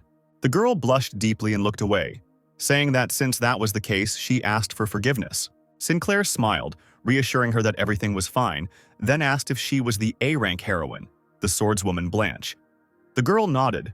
She had already received information about the human trafficking and immediately ran to save them, but the man did it before her. The warrior walked up to Joe Bloor and gently stroked his cheek, asking for forgiveness for being late. At that moment, the earth shook, which frightened the children quite a bit. Adam looked around, not understanding what was happening. He himself felt the shocks. Long, seemingly living thorny branches with sharp thorns grabbed two boys by the legs and dragged them away somewhere. The children screamed at the top of their lungs, begging for help. Long vines with a pink flower on top grew over the containers. More and more children were dragging away branches, causing loud screams. Joe shouted to the master, but he blocked him, asking him to wait here. The saints landed smoothly in front of them. Their leader sprawled relaxedly on a flower. Bloodthirsty Rose laughed at the boxer's words. Did he really think of himself as a hero? The commander of the Deep Sea Army measured Adam in the hero's body with a glance. The mage of the Great Land also did not take his eyes off the man. The holy priest lazily changed his position and ordered the Trinity to show this bug the powers of the saints. And he himself, with the help of his magic staff, applied the ability of the power of magical healing to them. The bloodthirsty Rose arched as the light from the ability spilled onto it. In a moment, she seemed to have regained her spirit and become prettier. Using an ability with such a large range was tiring, but with this power granted to them by the high priest, their abilities would be restored in an instant. The priest adjusted his long hair and turned to the swordswoman. She was not allowed to touch the goods of the Saints organization, so she should surrender, and then her life would be spared. As for the traitorous hero in the mask, he must die here. Blanche held her sword out in front of her, thinking that she could handle a B-rank hero. But an A-rank like the priest might be a problem. She warned the priest that the Hero Association was already on its way, so they should lower their weapons, and in case of disobedience they were destined to die, so they should surrender quickly. The priest rolled his light eyes and ordered the trio to deal with the swordswoman before the association arrived. The saints rushed into battle without a second's delay. Blanche stepped forward, her sword at the ready, activating the seal's power. Adam admired the fact that the girl was able to release a dangerous ability, as befits an A-rank heroine. The warrior pushed off and jumped up, ready to attack the enemies. Everything around was illuminated with a soft pink color. The Great Earth Mage thrust his staff forward and activated a sand magic circle. A huge sand barrier appeared in front of the warrior, but she quickly dealt with her sword. The magician realized that his creation had just been destroyed, and the girl was right in front of him. She loudly called out Seal, and the commander of the Deep Sea Army called out Establish Flow. He put his palms together and huge streams of water flowed around him in different directions. The warrior swung her cleaving sword, and a stream of fire appeared directly from under the weapon. But something immediately distracted Lady Blanche. The bloodthirsty Rose laughed loudly, her thorny vines squeezing their victims ever more tightly. One boy let out a heart-rending scream as the swordswoman's fire passed straight across the child's body. The girl cursed Rose furiously. She used the baby as a human shield. How disgusting. But the enemy only smiled, answering that goodness is the swordswoman's weakness, and she herself still has many captives. It will be interesting to see how she will act now. Meanwhile, the commander of the Deep Sea Army, grinning evilly, gradually turned into water. He found himself right behind Lady Blanche, slashing with his sword. The seconds ticked away as the weapon slowly descended onto the girl's shoulders. But a moment later, Adam stood between her and the attacker. The boxer's clothes and mask, torn to shreds, lay on the floor. The guy hissed. His second mask was almost broken. He pulled out a dagger and brought the blade down on the disoriented commander. The weapon passed straight across the man's neck and face. He screamed terribly, covering his face with his hands, while blood sprayed in all directions. Adam watched him indifferently, stepping aside. The guy blocked Lady Blanche's path with his hand, asking her to wait. The holy priest sitting on the flower stood up and raised his staff, again using holy healing. The captain's wound instantly healed, glowing with a bright light. He laughed loudly. With the high priest, they are immortal. Extending his staff once more, the priest used the improvement on the Trinity. They immediately became illuminated with a bright blue light. Sinclair thought that it was bad that the priest could improve their stats, since all the abilities would rise to A rank in a very short time. The magician of the Great Land, all shining with bright white light, folded his palms together. Some kind of streams came from him. Lady Blanche cried out in shock that the old man was generating energy, and under the influence of the power, the destructiveness of his spells would reach A rank. The long-range attack could harm the children, and Adam decided he had to stop it. He turned to the girl, giving her 2 opponents. He himself would deal with the rest, but the warrior did not believe that he could cope with the wizard. Besides, the children remained defenseless. The guy, without turning around, had already activated his abilities and asked his partner to trust him. The girl thought for a moment.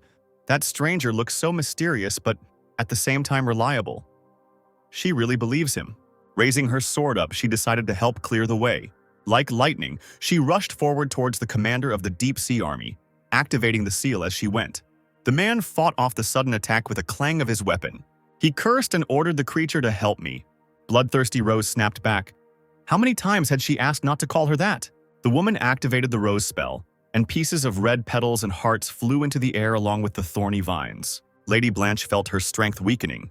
Rose smiled seductively at this, languidly saying that her body was yearning for love, and could awaken this desire in the swordswoman. Couldn't she feel how hot it had become? Meanwhile, the commander cloned his body. He approached the warrior from behind with clearly ill intentions and bared his teeth as he looked at her curves. But the girl immediately activated the mind seal. A bright wall of light threw aside the hostile clones. Rose was amazed. She had never seen a swordswoman possess such an ability before. The next second, the girl disappeared, leaving the captain's shocked clones alone. After these words, a smooth cut from Lady Blanche's sword ran across bloodthirsty Rose's body. While bleeding, she heard from the girl that she had recently mastered the ability that allows her to be reborn in a critical situation. And it was Rose who awakened her desire. The woman's eyes were bloodshot, and blood was pouring down her stricken face as she turned to look at the swordswoman. The Great Earth Mage, seeing what was happening, hastened to activate the liberation. A huge and ugly dragon appeared on the battlefield, raising a dust storm with its wings. The children, still hanging captive by Leon, screamed even louder when they saw the dragon. The monster suddenly flew up to Lady Blanche from behind. The girl turned around and didn't have time to react, opening her mouth in amazement. Adam appeared in front of her. Raising his hand, he released streams of electricity. The dragon opened its mouth and the energy was directed straight into its insides. Sinclair snapped his fingers, ducking slightly. There was a powerful explosion that shook nearby containers. Now the helicopter landed smoothly on the embankment. The holy priest looked at the destruction. The magician, standing behind him, thanked him for saving him with the healing gift. If it weren't for the priest, the old man wouldn't have survived. But the blonde did not share his subordinate's enthusiasm.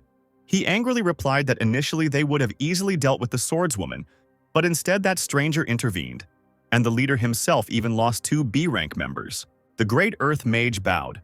Although the Saints were defeated, there was no need to worry because the High Priest was still alive, and there was hope that the organization would quickly recover.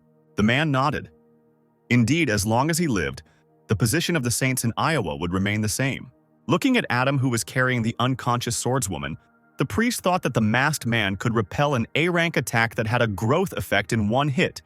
He was stronger, which meant they had to retreat. Adam saw the holy priest and the mage of the Great Earth preparing to escape. The priest had already raised his staff up. Adam chuckled. He would give the fugitives a few more minutes of life. He walked up to the commander of the Deep Sea Army lying on the floor. Now his ability belonged to him. Sinclair extended his hand, his eyes lighting up with anticipation. A blue pearl flew towards the palm of the hand. A B-rank ability, Ghost of the Deep Sea, strengthens the water in the human body, significantly increases speed, can create a wave and a water clone, as long as there is at least a small amount of liquid nearby. Adam narrowed his eyes. Bloodthirsty Rose would be next. He, extracting the ability from the woman, looked at her wound. The seal of the sword is merciless. A large green pearl glowed under his palm. B-rank ability. Bloodthirsty Rose summons rose vines using the owner's blood, which are capable of emitting a stat-boosting powder to attack enemies. This may result in losing control of the vine. Sinclair thought as he looked at the pearls he had extracted. He would break these abilities down to F rank, and then add the skill he had obtained earlier so he could create another A rank ability. The pearls, emitting a bright light, gradually disintegrated. Gradually, the pieces of the destroyed pearls merged into one single A rank ability. Super Brain improves vision, hearing, smell, touch, taste, and coordination, can release a wave that paralyzes the nervous system for a successful attack. Adam took the ability for himself and was amazed at how his sense of form, sound, smell, and taste became more acute. Lady Blanche groaned softly and opened her eyes. The guy turned around at the sound. Had she really woken up? The girl discovered that they were alone, and that the horrific consequences of the explosion remained all around them. She asked the stranger questions. What rank were his abilities? Was it true that he could create huge explosions? What was his name? Adam, adjusting his mask, answered that he was Caspar Bart from the organization of Judges. The swordswoman asked again in confusion the name of the organization. She had never heard of such a thing in the Hero Association before. Blanche looked up sharply. The rose vines were hanging limply down, but the children were nowhere to be seen. Sinclair looked behind her, waving his hand. The girl slowly turned around and screamed. The warrior sank to one knee as the entire crowd rushed into her arms crying. The boys, when asked how they managed to escape, answered that the shadows of the master helped them. First, he ordered the shadow to cut the vine quietly and lead them to another place. When the explosion occurred, the master used the shadow to create a protective ring that protected the boys. At first, the warrior was puzzled, not understanding what master the children were talking about. But then she beamed and exclaimed, praising Caspar Bart. Looking around, the girl realized that the guy had disappeared without a trace. Meanwhile, the helicopter of the Heroes Association was softly landing on the ground, and someone was speaking over the loudspeaker about the area being taken under control and that one should not commit rash acts. The plane landed and children began to approach it. A pretty brunette, Lily Romero, came out from there. She was noticeably nervous. Turning to the cameraman, the journalist asked for advice. This would be her first time interviewing live. What should she ask? The man suggested that they could, for starters, ask the Seal Swordswoman, and nodded in her direction. Lily Romero approached the warrior with a smile, introducing herself as a reporter for the Hero Association, and asked permission to ask a few questions. The swordswoman smiled affably in response, nodded, and said her name. The live broadcast immediately began to fill with comments from viewers who were worried about the swordswoman and wrote compliments to the new journalist. The first question was that the Hero Association received a message and arrived at the port of Iowa. It was completely destroyed. Lily asked to tell Blanche what happened here. When the swordswoman replied that she had come here to save the children that the Saints organization was planning to sell illegally, the journalist reacted quite violently, replying that she had also heard about these villains who were engaged in illegal activities. Lady Blanche shook her head. Nothing would work. The government would not be able to deal with this, because the association had been doing this for a long time and the warrior herself had made a lot of effort to penetrate there, get information, and then save the children. Viewers watched the broadcast on large screens around the city and rejoiced at what they heard, feeling sorry for the unfortunate children. Lady Blanche did not forget to mention the masked man. Without him, she would have definitely lost the battle with the High Priest. Lily immediately asked again with admiration who they were talking about.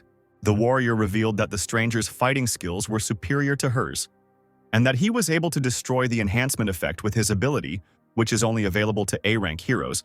Commentators speculated that it could be the Supermaster Caspar Bart. Blanche pointed to the burnt area and asked to pay attention to it. It was the work of a man in a mask. On his face was a mask with a snake pattern. His name was Snake, and he represented the Association of Judges. The commentators were puzzled and asking each other what was going on, and the journalist looked around. The master was not there. Then the swordswoman pointed towards the containers. A masked man went there to catch up with the escaped High Priest. The High Priest and the Mage of the Great Earth walked through the underground parking lot. The priest walking ahead glanced at the old man with displeasure. He had already spent the rest of his abilities on the magician, and asked whether the power of the sand was capable of getting rid of that bastard in the mask. The Great Earth Mage nodded sheepishly. He had filled the surroundings with his magic, and even if that stranger used plasma to attack, it wouldn't change anything. Adam was right there, listening from afar as the priest gave the order to find a car so they could leave and lie low. Sinclair looked at the men again. If they were going to run away, then this place would become their grave. Suddenly, Adam's phone rang loudly. The Saints turned sharply at the sound. Sinclair literally merged with the wall, wondering who could need him. The priest and the magician came closer and closer. Adam quickly took out his mobile phone. The screen showed his girlfriend's name. Lily Romero. Why was she calling him at this time? The phone kept ringing. The magician carefully asked into the void who it was. Adam had no choice but to use his clothes change ability. He came out from around the corner in ordinary clothes without a mask, putting on a cheerful look, as if he were an ordinary passerby talking to his girlfriend. The magician recoiled in surprise when he saw a simple man. He thought out loud that it was a civilian, but the priest stopped him. There was no need to be so sure. We needed to find out for sure. Meanwhile, Lily playfully asked Adam to guess where she was. The guy was surprised that the girl was not at home. The sound of helicopter blades could be heard, and Romero replied that she was in Iowa. Adam couldn't believe his ears. As he moved closer to the exit, he asked the girl what she was doing there. Lily told him that she had gotten an amazing job. Adam screamed throughout the underground parking lot when he found out about the job. Moreover, Lily shocked him by telling him about the journalist position in the Hero Association. And she had just interviewed the Seal Swordswoman and was also going to question the masked man. Sinclair literally jumped out of his seat in shock. A drop of sweat ran down the guy's face. With the help of the Hero Association, Lily would quickly find him. Adam knew he couldn't give himself away, so he calmed down and promised the girl to celebrate her new position and promised to buy her a gift. The men stopped, looking at the stranger leaving. The magician sighed sadly, hearing that the resident was simply talking to his beloved. He was madly envious. Adam went into the shadows and there again used the change of clothes. The priest shouted, warning the great earth mage that they had been deceived and the enemy was coming for them. Adam ran out, and the shadows followed him closely, waiting for the master's order. The magician summoned electric wolves and set them on the man in the mask. The wolf rushed at the guy and seemed to run through him, wounding him. Adam opened his eyes wide, falling to the side. The priest grinned. They would need more agile earth creatures to deal with the attacker. The magician said with satisfaction that each of them could compete with an A-rank hero on their own. The enemy simply wouldn't have time to react. But something happened that they didn't expect. Adam, frozen like a statue, looked at them point blank, and black arrows were flying around the guy. The shadows, as in previous times, cut in half everything they reached. This time, the victims were wolves. The next moment, the shadows pierced the men too, so quickly that they reacted within a split second. Bleeding! The priest yelled indignantly that this was impossible. Didn't the man in the mask possess an electric type of magic? The shadows gently passed through the owner's flesh and then abruptly burst into other bodies, mortally wounding them. Adam said that she uses not only electricity, and the magician, spitting blood to the side, refused to believe that the guy was the owner of the magic of two elements. The holy priest, barely moving his tongue, asked for mercy, promising not to remain in debt if the man in the mask allowed him to live. He called for silence, putting his finger to his mouth, or rather, to the white emptiness of his mask. He saves people's lives not at all for his own benefit. In most cases, it is done in the name of justice. The shadows suddenly wrapped around the necks of the saints, and the priest screamed hysterically. The magician couldn't do even that. The arrows were so tightly wrapped around him. The priest raised his hand to his mouth with difficulty, and several blue pills fell into it. Adam ran up to the men, noticing that one of them had taken his pills. The shadows retreated from the priest. He bent over completely, his body glowing with a white-yellow light. The priest's eyes went wild. Veins appeared on his face. He grinned terribly, hissing that it was his enemy who forced him to do this, and that he not only knew how to heal. Suddenly, the priest put his fingers in his mouth, saliva running down his chin. Screaming deafeningly, he began to pull some kind of weapon out of his throat. Adam noted that he had felt something similar before. Laughing, the man turned the sharp-tipped spear of justice towards Adam. The priest assumed a fighting stance, drawing his spear back. It literally burned with a bright yellow fire. He also called upon the revival of the sacred thorns and raised his hand with the spear up. Small fiery portals began to appear in the air. Endless spears, overlapping. Copies of justice flew out of the spaces one after another. The priest ordered them to bring justice to the criminal. Adam saw fiery arrows flying towards him from all sides. He nimbly dodged the weapon, jumping up. But wherever he ran, the spears followed on his heels. They definitely wouldn't leave the guy alone. One of them hit the knee painfully, causing a deep wound. The maddened priest laughed. "Let the man in the mask run and jump. He will still die at his hands." Adam dropped to one knee, breathing heavily. It was bad when such a light attack could injure his limbs. He raised his head and looked at the roof. The light spread across the entire ceiling, allowing him to instantly determine his location. The guy decided to check who was faster, and the spears were again directed towards him. The priest laughed again. Is it really possible for something to surpass light and speed? There, only outlines remained of the man. Adam activated his super brain ability. His eyes lit up like fire. The spears continued to fly without slowing down for a second. The priest did not yet know what had happened, but he continued to stand, confident in his victory. Adam, with a dagger clutched in his hand, instantly moved to the other side. He moved around the priest, moving at the speed of light and even faster. Swift shadow blades, bright rays fell on the man like a fanfare. Adam finally landed a few meters away from his opponent. He loudly ordered him to surrender. He trembled, but still asked what the guy meant. A bright light approached the priest, attacking from all sides. And the next moment, arrows pierced the man, leaving no chance for life.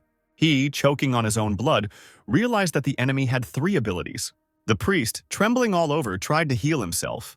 Hanging over him, Adam said, as if it were a sentence, that it was useless to heal, because he would have to die again. The man desperately clung to life, hot tears streaming down his cheeks.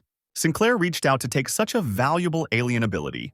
A rare A-rank hereditary ability, Heart of Light, grants the ability to heal the physical wounds of the owner of rank B, and below, increases the characteristics of the abilities of rank B, allows the owner of rank A and below to hide, grants the ability to heal oneself or a target of rank A and below. The Spear of Justice can use light and create a large spear that can destroy the enemy. Adam, without delay, applied the treatment to himself. He thought that he didn't expect to see a blue pill on the priest because he himself almost died. The boy approached the old mage of the Great Earth, who had a large wound gaping on his chest. Adam took away his ability, Sand Magic, which gives the ability to change the landscape through the use of sand to summon an attacking sand monster. Sinclair turned around sharply as he heard the sound of a helicopter. The Hero Association had arrived. The loudspeakers announced, "We are taking control of this area." Adam used his powers to change his clothes, deciding to leave the heroes as they were. A crowd had gathered at the entrance to the underground parking lot, and it was impossible to shout over the roar of the 2 helicopters. Lily Romero was working hard inside, telling viewers on air that she could hear cracks in the walls and floor of the building, suggesting that a fierce battle had taken place there. Coming closer, the girl saw the bloodied leader of the Saints in Iowa, the high priest, hanging on spears. The camera showed a close-up of the man's wound. The comments went through the roof. Mostly people were happy that the bastard died. A man from the reporter team called the others to show them their discovery, the body of the great earth mage lying nearby. Lily held on for too long, seeing the old man. She apologized, blushed, and covered her mouth with her hand. The operator shouted after her that Lily needed a rest as she ran into the corner. The girl was sickened by what she saw, but fortunately she managed to get away from the filming process. When she finished, she saw someone's hand in front of her with a bottle of water and heard a gentle voice. It was Adam Sinclair himself. She asked in surprise what he was doing here. He replied that he was nearby during her call, and seeing how much noise the Hero Association made, he realized that Lily would be here. The girl blushed deeply. Her boyfriend was not there at the moment of the brilliant interview, but again caught her in awkward situations. The couple hugged. Lily whined about how awkward she was on her first broadcast, but Adam reassured her, saying that Romero was beautiful, no matter what she did. The operator turned to see if his colleague was feeling better, but I came across a couple making out. He swallowed and, slightly stumbling, began to speak about the girl who had been found by the rescue team. She had been kidnapped by the organization and now needed to be interviewed. Lily blushed, peeking over Adam's shoulder. Nearby, adults were pulling children out from under the crevasses. The girl did not waste time and ran towards them, shouting goodbye to Adam to wait for her. The cameraman almost cried when he saw the scene. It turns out that he never had a chance to get closer to Lily. The journalist had already approached the girl and spoke to her in a gentle voice. Adam, crossing his arms over his chest, watched the girl with affection. With a green pearl, the Heart of Light, levitating in his palm, Sinclair thought that he would soon be able to return to save Trisha. Now he has collected all the elements together: wind, sand, fire, water, also high-ranking abilities: light, darkness, sand, lightning, metal. A third unknown person from the Saints organization should appear soon. Well, let's call him Dragon. The Iowa Central Hospital was in full swing. The children brought in by ambulance were sent to the hospital one by one so that a doctor could examine each one. Joe Bloor sat on a bench in the room with his head bowed, with his unconscious little sister, upset because he never got to see the teacher. The boy heard footsteps and suddenly raised his head. It was him, his master. He put his finger to his mouth, calling for silence. Adam used the ability of control to enter the hospital unnoticed. The boy sat down on a bench next to the children and pointed at the girl. Joe replied in a low voice that he knew his sister was dead and wanted to take her home. But he couldn't let her stay in that place. Sinclair countered by praising Bloor's intelligence, as it seemed the girl was still alive, just too weak. The boy almost jumped out of his seat when he heard these words. Adam used the ability of holy healing, taking out a white pearl. The girl opened her eyes, the same green as her brother's, and immediately called him, blinking sleepily. Sinclair used the ability on the boy as well, telling the children that they needed to recover. He ordered Joe not to tell about his sister's quick recovery. Later, he himself would take them from here. Wiping away unwanted tears with his fist, the boy nodded in agreement to the master. Sinclair asked to be called teacher, and gave the child a suitcase with money, supposedly from the organization, for a good life. In exchange, he asked Joe to infiltrate the organization's heroes class at Ivy University. Joe immediately assumed that he would need strong abilities. Adam said there was nothing to worry about and handed the boy a ball with the ability to imitate, together with the power of the praying mantis. This should be enough to enter the university. The pearl penetrated Joe's body, illuminating the space with a bright light. C-rank ability. Imitation. 5 senses that imitate the improvement of strength and agility, but not more than 10 times the original talent. The boy exclaimed that he would not let the teacher down, so he shouldn't worry. Adam, leaving, asked the student not to try to find him. He would contact Joe himself later. On leaving the hospital, the guy changed his clothes and took off his mask. Lily Romero blocked his path, placing her hands on her hips. She asked menacingly where he had run away to. The girl had to look for the fugitive for a long time. Adam replied that he had been helping children in the hospital. Lily exhaled and smiled. Finally, the boys were saved. The association now had to contact their families. As for the homeless children, they will be sent to a shelter and will live there. Sinclair said the orphanage was one big family and expressed hope that the children would grow up healthy. Lily clung to him and kissed him on the lips, causing the guy to blush. The kiss was so unexpected that he opened his eyes in surprise. The girl, blushing along with him, said that Adam had worked hard these 2 days. A colleague called her to say goodbye. Then, Romero waved to Adam, citing a lot of work, calling him her darling. They would definitely see each other in a few days. The Crimson Boy thought with disappointment that he had once again been deprived of the opportunity to spend time with Lily. The plane was finally taking off from the Iowa airport. Adam, returning to Louisville, came to the hospital to visit his sister. He hoped that the holy healing would work. The guy extended his hand, releasing the ability. Everything was illuminated by white light. The pearl clung to Trisha's body. Seconds passed, but nothing happened. Sinclair stared at his unconscious sister in shock. He called her name loudly again. Grabbing the bed railing, the guy stared blankly ahead. She wasn't waking up. How was it possible that the ability wouldn't work? Suddenly, he saw something strange. Small blue balls appeared above the girl's head. Adam extended his hand. There was an evasion. Sinclair recoiled in shock. The blue balls instantly split apart, but at the same time became stronger, feeding on Trisha's energy. It seems that the Heart of Light cannot cope with this blue radiation, but he will not allow them to feed on Trisha. Otherwise, the sister will never wake up. It was time to stop going slow and steady, Adam thought, remembering the strange man from the mind of the hot and sour noodles hero. If he really wants to solve Trisha's problem, he must come face to face with the one who gave the superhero the pill. But first of all, Adam himself needs to become stronger and improve his metal control, cloning, and transformation abilities. The 3 abilities merged, the bright colors of the pearls merging into one. The guy now had a large yellow pearl levitating in his palm. C-rank ability. Transformation gives the ability to transform in 0.01 seconds, can slightly change the physique, appearance, voice, and personality, improves acting skills. C-rank ability. Cloning creates a clone that is 8 times weaker than its owner. Its lifespan is half an hour. Adam gritted his teeth as a green pearl shone in front of him. With all the abilities he has accumulated, he will definitely be able to advance to S-rank. The guy fell to his knees from the excess of alien energy. Finally, it appeared before him, the S-rank ability, Metal Control, capable of controlling metal within 1,000 meters, not exceeding 100,000 tons in weight. Adam thought with interest that since this was an S-rank ability, he couldn't wait to meet that mysterious person. Late in the evening, on the roof of a skyscraper, the hero of hot and sour noodles was waiting for a meeting. Sinclair had already used his control ability. A purple crack appeared in the sky. Adam, in the hero's body, raised his head, watching. A man with a comical face walked out from there at a leisurely pace. He loomed over the hero, his hands in his pockets. They hadn't seen each other for a long time. The man got straight to the point, asking if there was any new information. The hot and sour noodles. Hero crossed his arms over his chest, answering that he wanted to know about Casper Bart, but would he have enough money to buy this information? The man adjusted his bowler hat, replying that if the information was true, he would pay twice as much. The hero said that a couple of days ago the organization of saints was destroyed and asked if his interlocutor knew about it. He replied that he knew. It was done by the seal swordswoman Blanche from the Hero Association. The hero said that during the report Blanche reported some interesting information. An unknown person helped her, introducing himself as the Snake. The man shrugged. He already knew that. Casper Bart and the Snake from the organization of judges. And it was a well-known fact.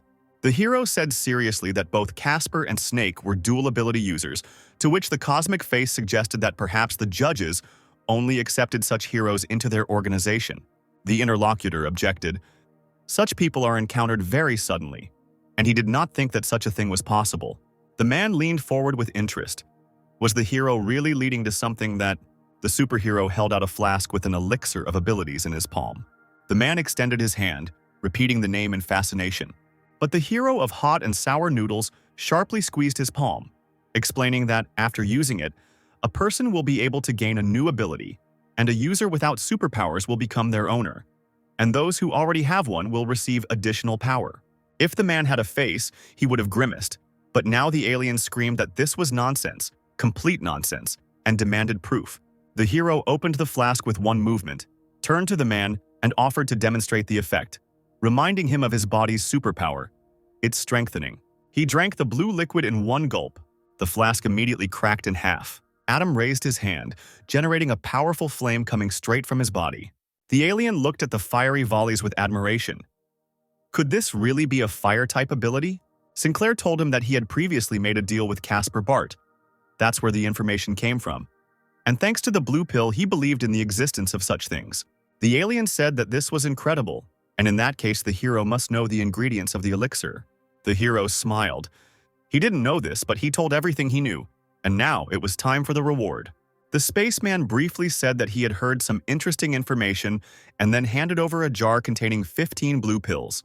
The hero extended his hand and said that he needed to ask something. He recently discovered that his body had started to become covered in light blue spots in places. Could this be the effect of the pill?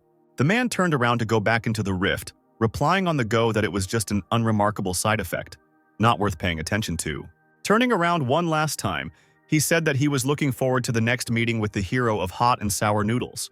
Finally, he disappeared, and the rift disappeared too. Adam immediately de-transformed back. He thought that even after discovering the effect that causes loss of vitality, they call it an unremarkable side effect. So what is their plan? The guy walked further, and behind the technical pipe, leaning against the wall, sat the hero of hot and sour noodles himself, immersed in suspended animation. A child's voice was heard calling for Dad. Sinclair threw a bottle of pills at the hero's feet. He said that if a man is doing this for his daughter, then he should stop taking these pills. The choice is his. A child's head peeked out from around the corner. The girl called for her dad, and when she saw him, she ran up, asking why he was sleeping on the roof. The man rubbed his forehead, asking little Mimi for forgiveness for falling asleep. The girl frowned. After all, her dad said that he would spend her birthday together. Suddenly, she noticed a bottle of pills and asked what it was. The man snatched the bottle and raised his hand up, sternly saying that it was not a toy. He definitely came here to meet that alien and get the pills, but why can't he remember what happened after the deal? He decided that he would think about it tomorrow and took his daughter away from the roof, promising to eat cake together. Late at night, Zachary walked down the hallway of his house, stretching, loudly saying that he could no longer bear this treatment. I can't do this, I can't do that. When will they let him go? As he passed his father's office, he saw a light through a crack and was surprised that he was still in the office. He looked inside, saying that his old man needed to go to bed earlier. But he was surprised to notice that the office was empty and went to the table. Wade's gaze fell on a lonely document. Curious as to what could be so valuable that it could keep old bones working until late at night, he picked up the paper. Several requirements for the Raven deployment plan in the city of Louisville, is what it said. Zachary was incredibly happy and even jumped. The white area is located here. This is the best chance for him to become a hero savior. Adam arrived at his work and was now printing leaflets on a large office printer. A colleague teased him in a friendly manner. asking if he had forgotten that he had a job and where Sinclair had been.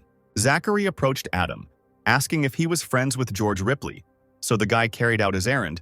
He told his colleague that a woman came into the newspaper office asking to publish an ad about a missing person.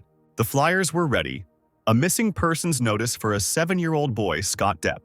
George snatched the paper and loudly commented on what was written on it. "Boy Scott Depp. Has anyone ever heard of such a thing?" Adam waved his hand at him and asked him to leave and not to distract him.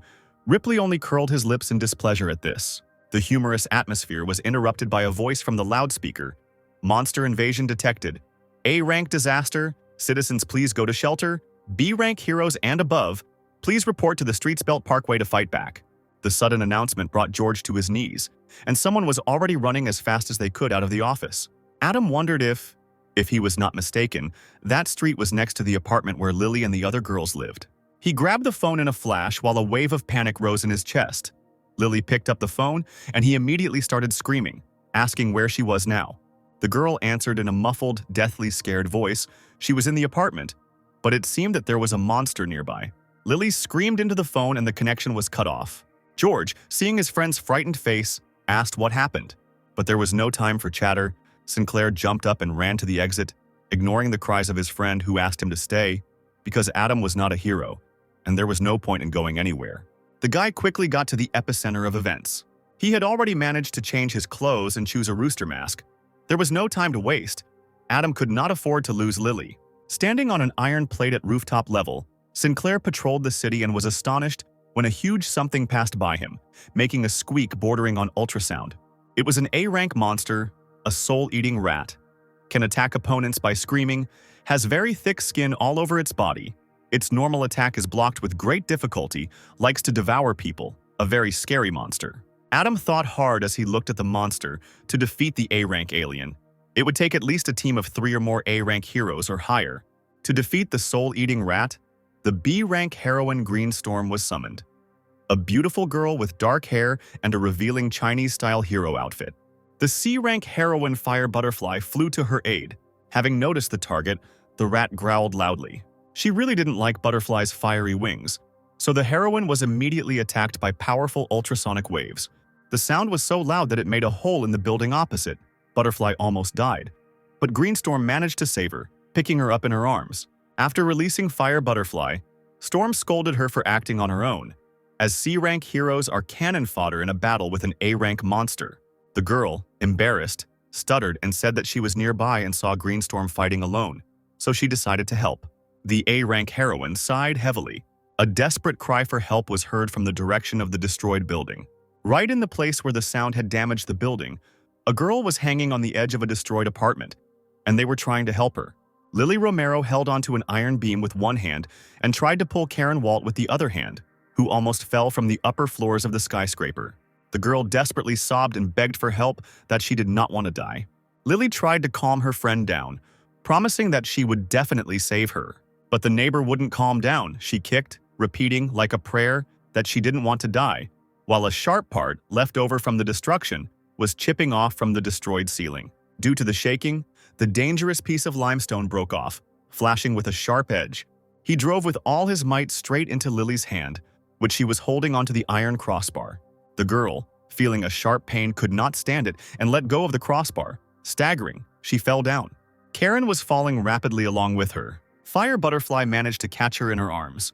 The girl, still not believing that she had been saved, continued to cry and timidly asked if she had really been saved. Butterfly winked, cheerfully replying that citizens who were unlucky enough to get into trouble, do not be afraid. The C-rank heroine Fire Butterfly is here to save you. All the actions were promptly recorded by a camera broadcasting live, and commentators admired the heroine. The journalist was horrified and screamed, "Where is the second girl?" Lily continued to fall like a stone. But suddenly, a shadow flashed into the camera, and this did not go unnoticed by people who began to comment on what was happening. The girl reporter looked around. She also saw something rush through the air. It was impossible to say what exactly. But one thing was important. The girl was saved. Greenstorm flew up to the helicopter that was reporting and ordered it to fly away. It turned out that the rat noticed the thing that was bothering it and directed its deadly squeak in that direction. Greenstorm immediately generated Blinding Blast. The helicopter managed to fly off in the opposite direction. Ultrasound was successfully eliminated by the ability. It seems that this took a lot of strength from the heroine and caused her pain. Adam, who managed to save his beloved, landed softly. He carefully sat the girl down on the bench. She was still unconscious there. Adam quietly asked her for forgiveness. Sinclair stroked Lily's face affectionately. He had arrived too late. The guy immediately directed his healing ability at the girl's hand, which was wounded by a fragment. Then he carefully covered her with his cloak. Now she's fine, and nothing can harm her anymore. At that moment, Lily slowly opened her eyes and saw a familiar mask in front of her. She asked disorientedly if she was still alive. Adam pulled back. The girl grabbed his hand, asking why he was acting like a bad guy and then a good guy, and if he really saved her. The guy briefly replied that he was just nearby. Adam felt sorry that he couldn't reveal his identity to Lily.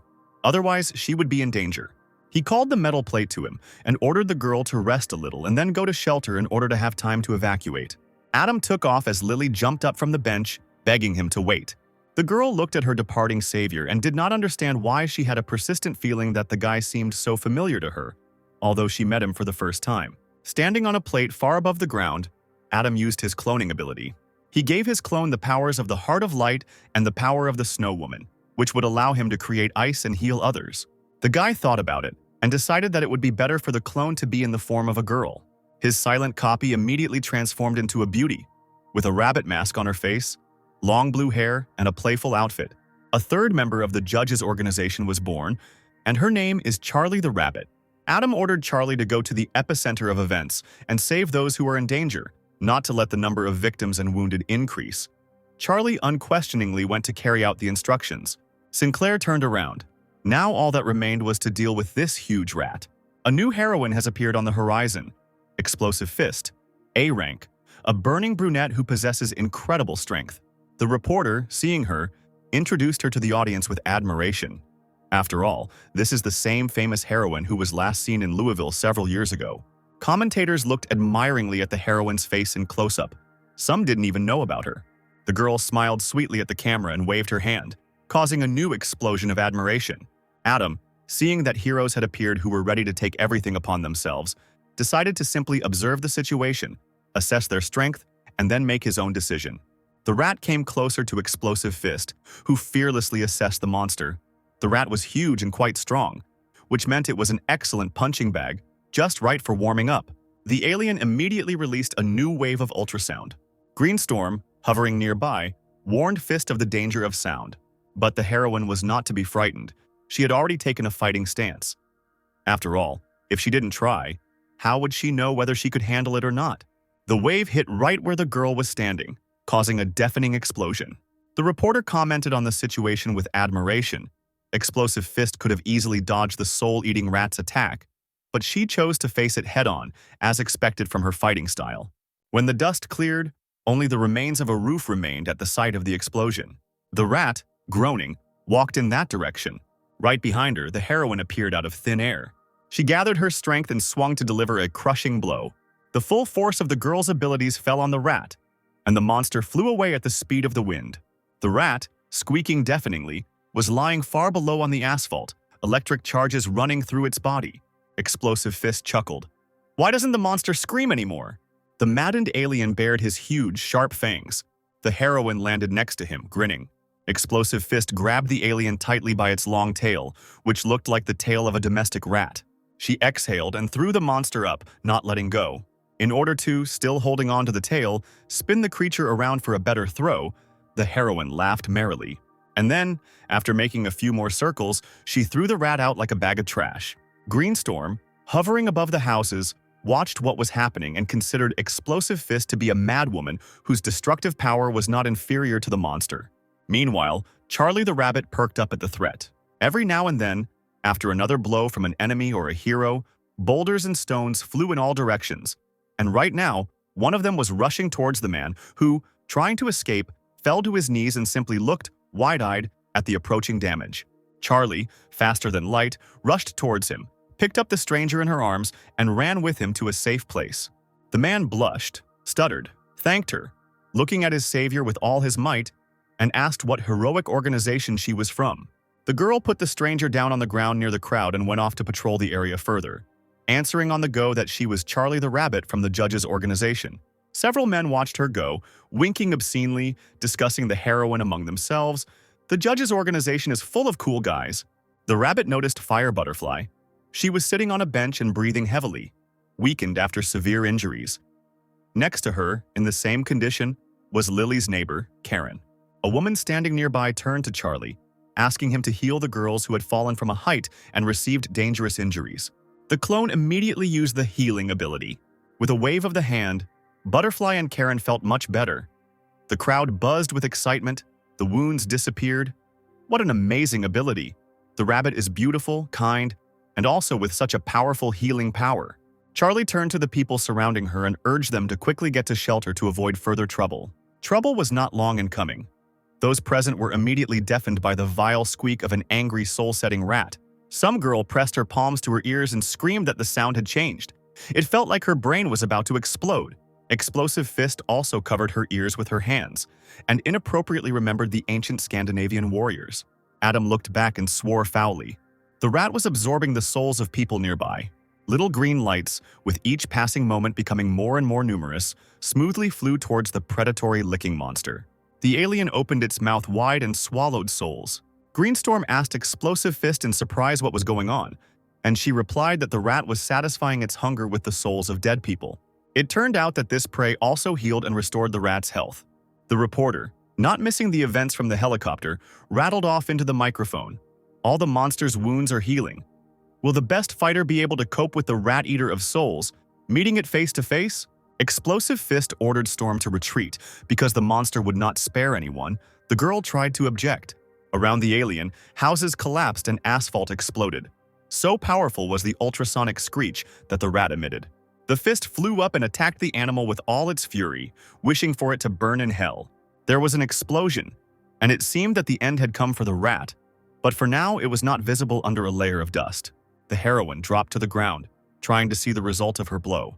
After all, this time it should work. Unfortunately, everything did not go according to plan. The sharp tip of a huge tail pierced the girl's back, and she did not have time to understand anything. A trickle of blood flowed from Explosive Fist's mouth. How disgusting. What a dirty move. The rat threw the annoying obstacle aside with one blow. The heroine landed heavily on her wounded back on the hard asphalt. Viewers nervously wrote comments. The city is in danger. Will the heroine really die? The girl bit her lip and tried to get up. She couldn't die here. She needed to get rid of the monster quickly. Greenstorm immediately flew up, gently picking up the lady's weak body in her arms. She was unable to stand on her feet due to the injuries she had received. But she still found the strength to yell at the girl. Did she really want to die too? Storm, swallowing her tears, replied that it was her duty as a hero to protect people, and she couldn't just run away when she encountered a monster. Explosive Fist narrowed her eyes, her instincts telling her that this wasn't the end. The journalist tirelessly commented, "The noble heroine saved the city of Louisville." The heroine, reacting with lightning speed to the sudden attack of the rat, which had already raised its huge paw, rolled over, covering the Greenstorm with herself. Adam, noticing this, roared angrily. Using his metal control ability, he threw a huge, sharp needle at the alien. The rat squealed loudly and long drawn out as the weapon sank into the tip of its tail. Sinclair, along with the clone, who was in female form, were ready to attack the creature. The journalist chattered enthusiastically into the microphone. At the moment when people needed him most, a super A-rank hero appeared, Casper Bart, and next to him a cute girl. The camera zoomed in on Charlie the rabbit, and the commentators literally tore up the airwaves with questions about the beautiful stranger, building theories about her origins. Explosive Fist, wiping away the blood, rose up on her elbows, asking what the strangers were doing. Storm assumed that they had come to save the city. Adam began to attack. He directed many hot metal needles at the rat. They flew closer and closer, and the alien did not have time to dodge. There was a painful squeak. The needles nailed and crucified the rat, not allowing it to move. Explosive Fist, watching the battle, suddenly exclaimed that she understood. The rat heals itself by absorbing the energy of others. It is not easy to defeat it. The girl wondered how to block this ability. Greenstorm thoughtlessly suggested that she could close her mouth. For this, the heroine received a light poke in the back of the head from Fist. What nonsense. Adam raised his fingers up. The abilities replaced the most powerful weapons. The alien soared high into the air, pushing off the ground with such force that it damaged the asphalt. One of the metal spikes pierced the beast's muzzle, causing it to squeal in pain. The monster tried to influence the enemy with its ultrasound. The palpable sound was getting closer and closer. Sinclair immediately created a shield in front of himself, a thick metal plate. This served as an excellent barrier to the rat's killing ability. The plate protected Adam. He ordered Charlie, who was hovering nearby, not to make sure the alien did not open its mouth. The girl raised her arms, the sleeves of her clothes fluttered, and a snow tornado formed in the air. Together with the needles, the rat was whirled around at great speed. It did not stop for a minute, squealing and squeaking, trying to get out. The people watching the fight from below shouted in admiration. The rabbit froze the rat. She definitely has a high rank to be able to do this to such a big monster. He really was locked in an ice capsule, but even in that position he managed to use the ability of soul energy. A multitude of green lights slowly stretched upward from under the ruins. Explosive Fist couldn't believe her eyes. Was the alien really healing again? Adam raised his hands to the sky and flew higher, let the rat not even think about it. He lifted the ice floe with the rat behind him. From such a height, she would not be able to touch any corpses and would not be able to cast a soul absorption spell. Adam clenched his fist hard, causing a metallic storm. Soon, only small pieces remained of the ice floe, thanks to the storm that cut through Adam's trap in a matter of seconds. The crowd raised their heads and caught small ice hailstones with their hands, all that remained of the evil alien. Adam, as always, extended his hand to pull the pearl of ability to himself, this time green. The ability of the A rank, Soul Eater, can absorb the souls of dead people to restore the owner's body. But this provokes characteristic mental disorders. Adam squeezed the pearl in his hand and realized that the Soul Eater differed from the recently acquired ability, the Heart of Light, in that it required the energy of other people's souls for restoration, but they were still similar in their healing ability. A government helicopter flew over the city to reconnoiter the situation, and its staff used a loudspeaker to urge citizens not to panic. The journalist announced that the helicopter would disperse the clouds so that everyone could see the condition of Casper Barth. And indeed, a few minutes later, Adam appeared in the sky, standing on a metal plate floating in the air. He looked back at the people. The journalist desperately waved her hand, calling for him to come down for an interview. The commentators were amazed at how quickly the rat disappeared from view thanks to Casper. Several heroes were unable to cope with the Soul Eater and were injured. But this hero, this is A-rank power. Explosive Fist looked at the guy with concern. His strength far surpassed that of the soul-eating rat. He must be an S-rank hero. The heroines heard someone land behind them. It was Charlie the rabbit. The girls turned around abruptly and recoiled in fear, asking in unison what she wanted. Greenstorm rushed forward, protecting her mistress. Charlie fired bright beams of light at Fist and Storm that were unknown to them, startling them quite a bit. The Storm didn't have time to do anything and covered itself with its hand, thinking that it was the end for it. But, to her surprise, the light did not hurt. On the contrary, it fell softly on the body. The girls were amazed to see their wounds healing, and Fist asked Charlie what this rare healing ability was. The girl only briefly introduced herself without answering the question. A helicopter was already approaching them, the journalist was commenting. The new heroine, who came with Mr. Casper Bart, is also a member of the organization of judges. She has the ability to heal, and is right now healing the wounds of other heroes. Adam and Charlie quickly gained fans. Commentators called them incomparable and wanted to sign up for the judges organization. Some even proposed to Charlie. Explosive Fist scratched her head in embarrassment as she turned to Charlie, asking where the judge organization came from, if it was a new hero agency, and thanking her for preventing the disaster. Charlie responded by praising the hero's abilities. Adam and his clone rose into the air again on ice plates. With the journalists' admiring odes heard behind them, the superheroes had once again protected the city of Louisville from the invasion of monsters. And the greatest contribution to the victory was made by the representatives of the judges' organization. Commentators tore apart the chat during the live broadcast, praising the heroes and expressing gratitude.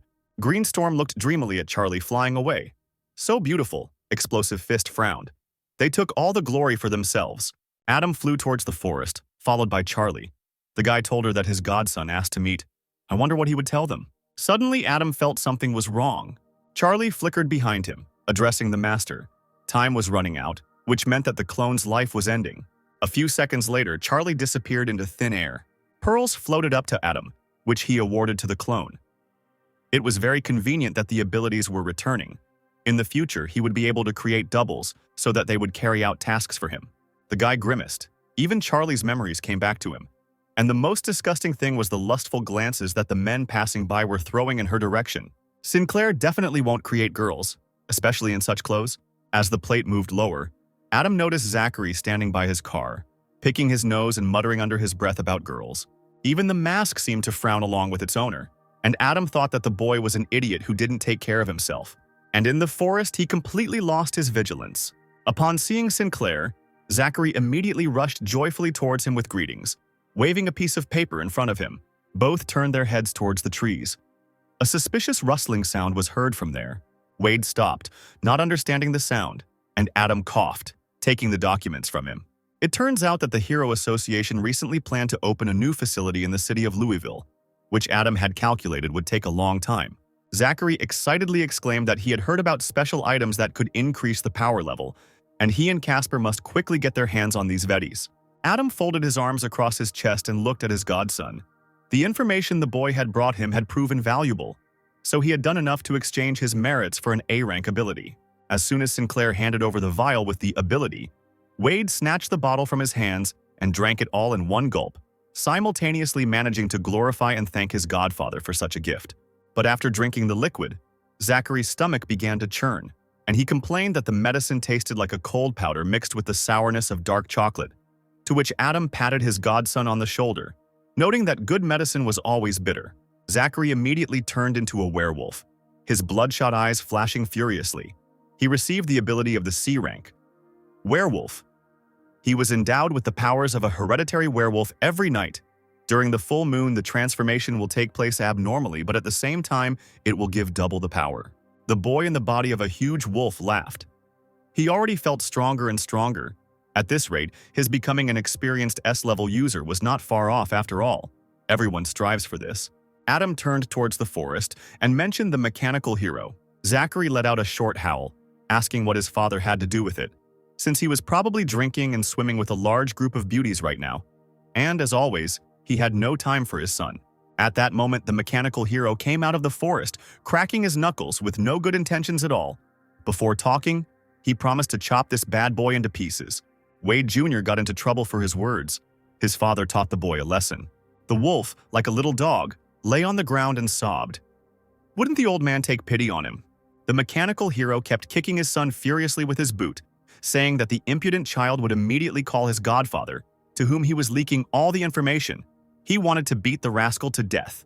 Adam scratched the back of his head, shifting uncomfortably from one foot to the other, and asked the man not to scold his son, because Sinclair did not expect that he would pursue the boy personally, and Zachary really wanted to get the ability, so he made a deal with the rooster.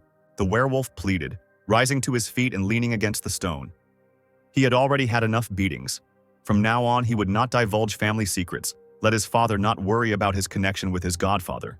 But the mechanical hero immediately interrupted him, ordering him to shut up and stand silently by the wall. He pointed his finger at Adam, who had given Zachary superpowers for some unknown reason. Adam remained silent, but he thought that his father didn't know his son well. Zachary was an A-rank ability user, Rebirth, and he was Sinclair's ace in the hole. He broke the silence by saying that there was nothing difficult in giving the boy one, even 2 or 3 abilities, to which the wolf cub happily leaned forward. Could he really get even more abilities? The mechanical hero narrowed his eyes and asked if he, an A-rank hero, could also gain even more abilities. Adam chuckled. A sly one. He can't cope with what he already has, and he asks for even more. But this is a normal reaction because people who are thirsty for power will try to get it at any cost. Sinclair spread his hands and nodded, but warned that the price for an A-rank ability would be high. The man looked seriously at the man in the mask and asked him to tell him more. Adam threw him a blue pill, asking if the hero knew what it was. The man caught the pill and raised it to his eyes. He had never seen anything like it before. Sinilker chuckled and told the mechanical hero that he didn't even know that someone in his company was already using these blue pills, because if he ate one of these pills, that person's power would increase 3-fold. The mechanical hero thought that Casper was from the manufacturer's organization, but he replied that he was from another company but was cooperating with Zachary for the reason of obtaining information about the manufacturer's organization. The werewolf jumped off the wall and his father asked him to tell him everything he knew. The boy told the old man that he had seen with his own eyes how David Evans ate these drugs in order to indirectly get rid of many naive people. The man looked at the pill. Could such a small thing really have such strong properties? and he was also interested in how Evans provokes these accidents. And now, finally, the hero understood the reason. The man looked at Adam, asking him directly what was required of him. Did the masked man want him to find out everything about this organization? Adam nodded, but in addition to this, he asked for help in joining the White Region plan. As a reward, he would give the hero an A-rank pill that would give a double boost, to which the leader of the heroes warned him that the White Region was a dangerous place. People were dying there and no one had ever returned alive. Adam showed his ring, saying that he didn't have to worry about it, because with the help of the jewelry he would be able to collect the genes of abilities. When the hero asked what it was, Sinclair explained, "Ability genes are an important ingredient in the production of the ability elixir. Criminals take them from weapons obtained from the bodies of monsters, from materials, and the white area is full of monsters that can be destroyed." The mechanical hero wanted to make sure that the elixir of abilities was really effective. Adam immediately demonstrated his abilities by creating a fireball in one hand and an ice cube in the other. The guy's very existence serves as proof of his effectiveness. If the mechanical hero believes that the judges cannot be trusted and cooperate with them, then that is his right. Zachary transformed into human form and lashed out at his father, accusing him of interfering with his career advancement. The man hit his son on the top of the head, shouting that they were one family, which meant they could always help each other. However, the mechanical hero turned to Adam, saying that he agreed to cooperate and that he would deal with the hero David Evans. Adam, flying away on a metal plate, said goodbye, that it was a wise decision, and he hoped for a successful partnership, and also looked forward to the next meeting. The mechanical hero followed him with his eyes. Zachary begged his father for forgiveness on his knees.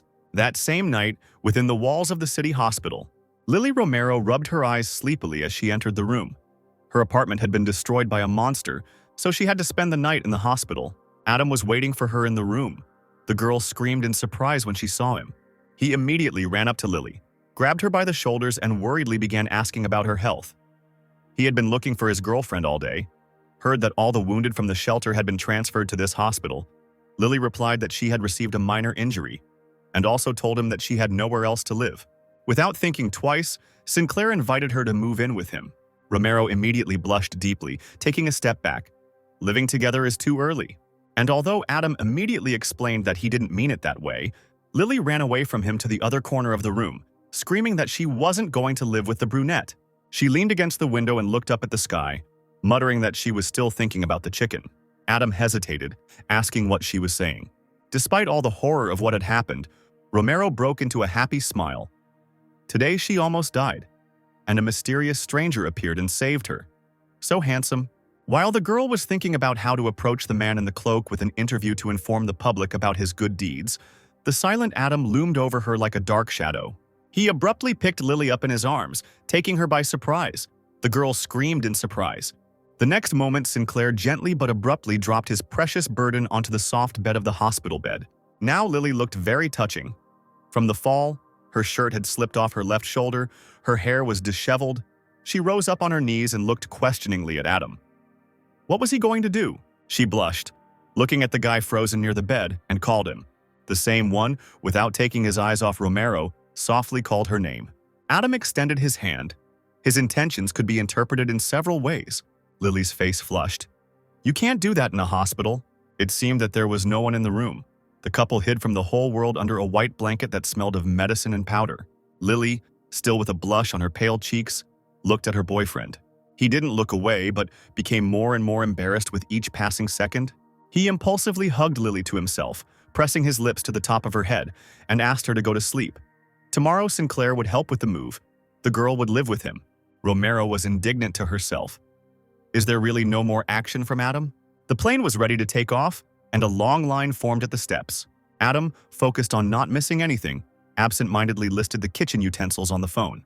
Lily, who was now living at her boyfriend's house, had examined the apartment and was now indignant at the young man's lack of basic things for life. Sinclair, putting his things on the shelf on the plane, meekly agreed with the charges brought against him, and offered Lily to take the card he had given her yesterday so that the girl could buy everything she needed. Lily replied that she would wait for him from a business meeting, prepare a surprise, and meowed into the phone. Adam responded in kind, promising that he would answer when he got off the plane. The passenger sitting next to him chuckled at the animal's behavior, and Sinclair laughed awkwardly in response. Finally, the plane gained altitude. Adam turned his head and was surprised to see Regina Craig in the seat opposite him. He was heading to Iowa to make a deal with the Grantsville Chamber of Commerce, but he hadn't expected to be on the same flight as Regina, however. In his casual clothes, she probably wouldn't recognize him. The men sitting behind them immediately turned their attention to Craig and her companion, smiling obscenely. The girl sitting next to Regina asked the flight attendant to pass her a towel, and she nodded. Suddenly, Regina noticed Adam's gaze and without embarrassment began to shame the guy for his close attention, calling him a pervert. He frowned. If this troublemaker knew who was really in front of her, she would not have gotten angry and shouted at the whole salon at her beloved master Casper Bart. The towel fell from the flight attendant's hands in front of Sinclair's seat. And then disaster struck. A gun was pointed at the stewardess's back, and she, trembling, slowly raised her hands up, asking for help. The red-haired guy with a scar on his face hissed at everyone to put both hands behind their heads and not move. He still did not remove the barrel of the gun from the poor girl's back. A group of bandits dressed in black ran into the cabin, each holding a pistol in his hand. The men urged the passengers not to run away and to keep their hands behind their heads. One of the criminals put the barrel of his gun on Adam's shoulder. He looked to the side cautiously. Were the weapons they were holding made entirely from mutated animals? The bald, pierced man yelled at Sinclair not to look, but to put his hands behind his head. The guy didn't understand what kind of organization dared to hijack a plane in broad daylight, since the gang with pistols are at least B rank. He complied with the request, freezing in the chair with his hands behind his head and glancing at Regina, who was sitting in the same position. He couldn't transform himself in front of such a crowd. He had to come up with something. The red-haired man pointed a gun at the stewardess, leading her into the cabin, and ordered the cockpit to be opened. The girl sobbed. She would do anything in exchange for freedom.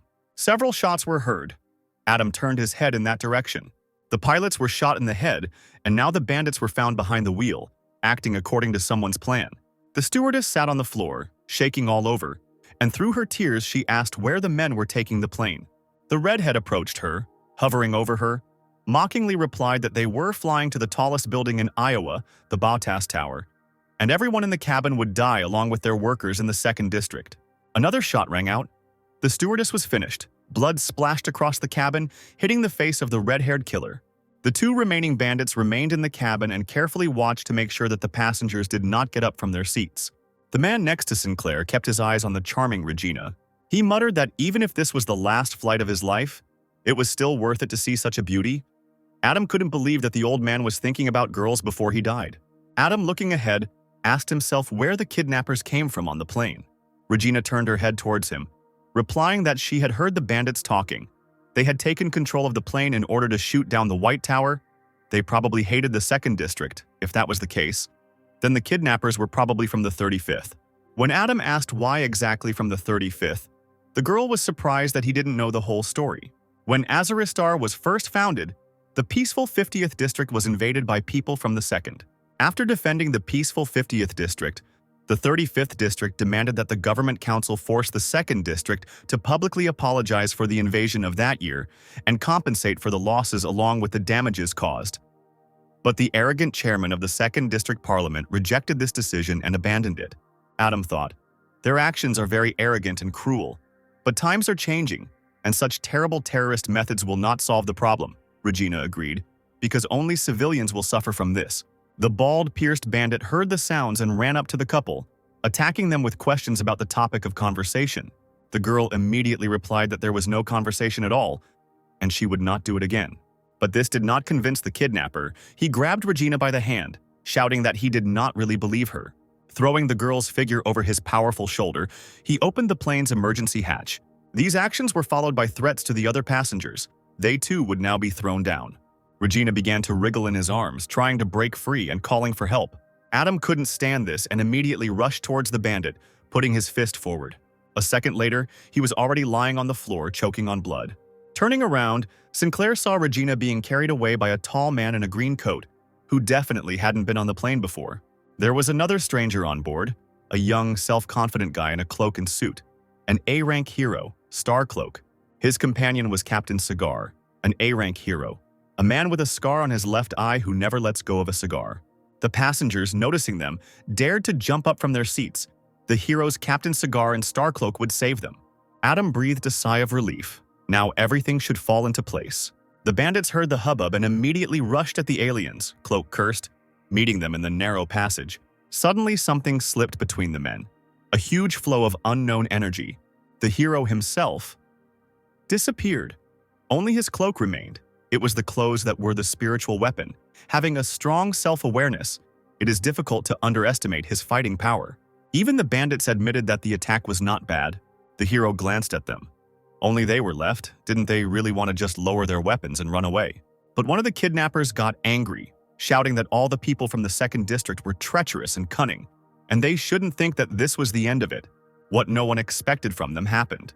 The men tore their clothes using their own abilities. Fruit meat bombs. Starcloak cursed, and Captain Cigar almost dropped his cigar. A powerful explosion was heard in the front of the plane. Now it seemed impossible to escape. The plane, like a stone, began to fall down. Those passengers who had unfastened their seatbelts and stood up were now holding onto their seats with all their might. Some lost their footing and rolled towards the opposite side of the plane. Captain Cigar ordered everyone to immediately put on oxygen masks.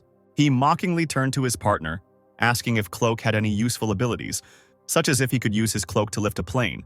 The boy snapped that he was not an S-rank hero. All passengers are ordinary citizens. The cloak will be able to lift at best a few of them, but no more. People, hearing this, rushed towards him one after another, crying loudly, offering huge amounts of money to be saved first. Looking at the crowd that had gathered, Adam hoped that they weren't going to pay right there. The excited crowd rushed towards the heroes, pushing and arguing over who would fly first. Captain Cigar told Regina to return to her seat and fasten her seatbelt. The girl thanked the man for his kindness and did as he asked. Returning to her place, Regina first saw her companion, who was incredibly frightened and happy to see her. The star hero took off his cloak, spread it on the floor, and sat down on one knee, attracting the attention of Captain Cigar. He reminded them that they couldn't abandon the passengers, and his partner asked them to trust him, otherwise it would be too late. Both stood on the cloak and flew out of the plane. Adam realized that he could only rely on himself. Looking out the window, he thought that he could create a clone outside the plane. Even with 10% of the creator's power, he would surely be able to save the plane. Sinclair concentrated, creating his shadow clone.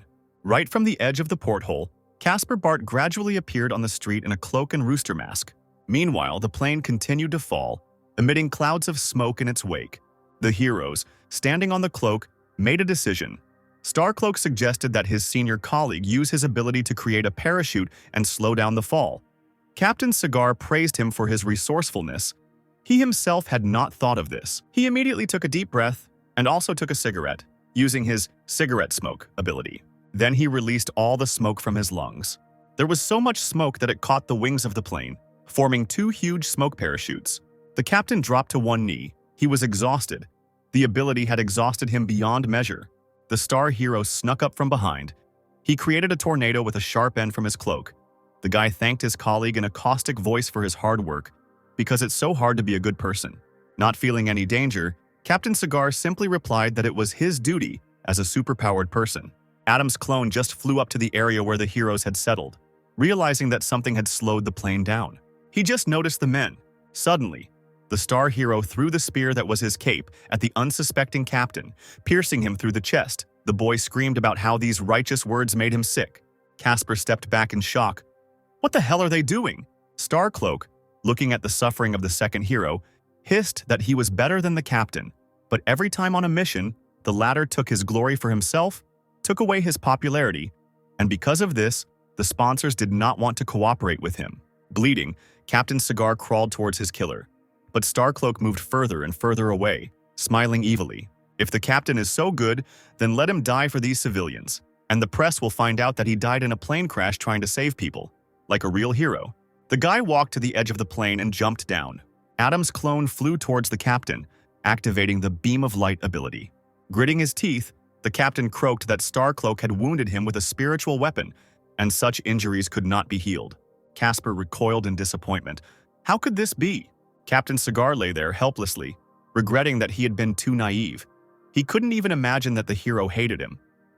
His son was still waiting for him at home to play football. Bart had no choice but to watch the dying hero as the plane fell. The Starcloak returned to the cabin. The passengers regained hope for salvation, vying with each other to ask where the second hero had gone. The guy frowned, replying that Captain Cigar had thrown all his efforts into slowing down the crash, but hadn't been able to stop it completely. so Cloak himself would only be able to take some of the passengers with him. Without warning, he took off his cloak, which stretched into a thin strip of fabric and tied it around the waists of several girls, including Regina's companion. She stretched out her hands, trying in vain to break free in order to stay with her sister. A few lucky people escaped from the burning plane. The rest of the people looked after them, not believing that they had been abandoned to their fate, left to die. Casper took Captain Cigar's ability, promising revenge when the time came. A-rank ability, Cigar House, materializes absorbed smoke that can only be used in an oxygen-containing environment. Through the porthole windows, the passengers saw a familiar mask. Could it really be that Mr. Casper Bart had come to save them? Casper flew a short distance away from the plane, then compressed the air in front of it with his hands, using the ability Metal Control. The boy prayed, hoping that the aircraft would stop. It didn't stop, but it slowed down significantly and landed right in the soft desert sand. People ran out of the plane one after another. They had survived, and they shouted loudly and rejoiced. Coughing from the smoke and tension, they asked each other questions. Where is Casper Bart? What happened to the A-rank hero Captain Cigar? Regina breathed a sigh of relief as she sat on the sand. She thought she was definitely going to die. While wondering where Casper might be and why she couldn't see him, she heard a noise from the other side. The star hero was racing towards the plane at full speed on his cape, with a dozen ambulances barely keeping up with him. As usual, a helicopter was hovering in the sky with reporters on board, who kept everyone informed of everything that was happening at the crash site of the hijacked plane in real time. The journalist looked down with concern, expressing the hope that no one was hurt. Starcloak landed near the aircraft, not believing his eyes. Where did all the victims go? He saw with his own eyes the plane crash, how everyone managed to escape without receiving a single scratch. Regina ran up to him, demanding an explanation of where, according to her, the blonde man had taken her sister Jo and the others. So far, journalists did not know what happened here, but the plane landed safe and sound. Before the crash, some saw Mr. Casper Barth, who was able to control metal. Perhaps he was the savior. Hearing the name of Captain Cigar, who was mentioned as one of the saviors, the star hero shuddered. He himself approached the microphone, pressing his hand to his chest, saying that Captain Cigar was his partner, with whom he participated in the rescue operation. He also told reporters that when the moment of the crash was very close, Captain Cigar threw all his strength into slowing the fall and died from lack of strength, and Starcloak himself was able to save only a few passengers. Taking this into account, he realized that disaster was inevitable, and so, as soon as possible, he called an ambulance to save the victims, but he did not expect at all that they would be lucky and that everyone would remain safe. The flow of words was interrupted by a strange voice, which called on the hero to stop pretending and lying. Casper Bart, descending on a metal plate, held the body of Captain Cigar in his hands. Regina ran up to the clone and asked if it was true that he saved the plane. The guy carefully laid the lifeless Captain Cigar on the sand, replying that the man was a true hero, and that Casper himself had only helped a little. Craig noticed the wound and asked, dumbfounded, if the hero really died from overexertion if he had a hole in his chest. The crowd also saw the damage, and people realized that the captain had indeed died not from lack of strength. Casper pointed at the star hero. He demanded an explanation, but the hero, stumbling, insisted that he did not know what had happened to Captain Cigar. Then Bart decided to tell the whole truth himself. Starcloak lured Captain Cigar out of the plane under the pretext of saving people, then forced him to use all his power and killed him when he was weakened. It turned out that the evidence of the crime was on that very cloak. The star hero did not follow it, and now the blood of the fallen general remained on the tip of the fabric. A blood test will prove whose it is. The audience was taken aback, not expecting such a brazen lie from everyone's favorite. They could not believe that he could do such a thing. Cameras and microphones immediately rushed to the exposed Starcloak, asking for comment and permission to conduct a blood test on the cloak. The hero's eyes turned bloodshot. He had been stupid, not expecting that his carefully thought-out plan would be ruined by a scoundrel in a rooster mask who appeared literally out of nowhere. He recalled how much he envied the success of Captain Cigar, who was celebrated by crowds of people everywhere. Why was he more popular? Casper asked if the hero had really secretly made a deal to steal the plane with the bandits from the 35th district, since they were surprised to see Starcloak. The guy laughed madly, flew up, and admitted that he himself was from those parts. He had to sacrifice so many brothers, and all in vain. The hero swirled his cloak, and a powerful sandstorm rose in the air. Starcloak, realizing that there was no way back, decided to destroy those present in the sand. loudly wishing death on the people from the second district. As a child, he had a favorite cape that his mother gave him before she died. She said that all superheroes who save the world wear one like that. Starcloak was born in the 35th region, where the sun does not shine, where there is only ashes all around. Flowers were treated as sacred objects, worshipped. Although the local children sometimes had to dig through the trash, they were happy, believing that the whole world was like that, until one day the residents accidentally managed to get into the second region. The amazed future hero walked along the local streets, and it was then that he first learned that water can be tasty, flowers can grow everywhere, that the sky is blue and the clouds are white. The locals behaved disgustingly.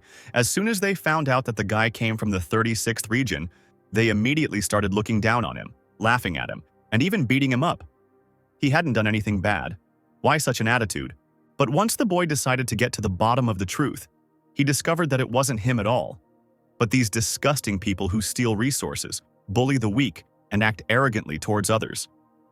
When this realization came, the cloak awakened its spiritual power. Then, Starcloak forged a passport to stay there, and secretly traded information with people from the 25th district, provoked them to commit terrorist attacks, and then became a hero and saved people. Thus, he gradually turned from an ordinary citizen into a respected A-rank hero, and the stupid residents began to treat him with respect and feel his strength. The guy was basking in the glory until Captain Cigar showed up, and all the attention shifted to him.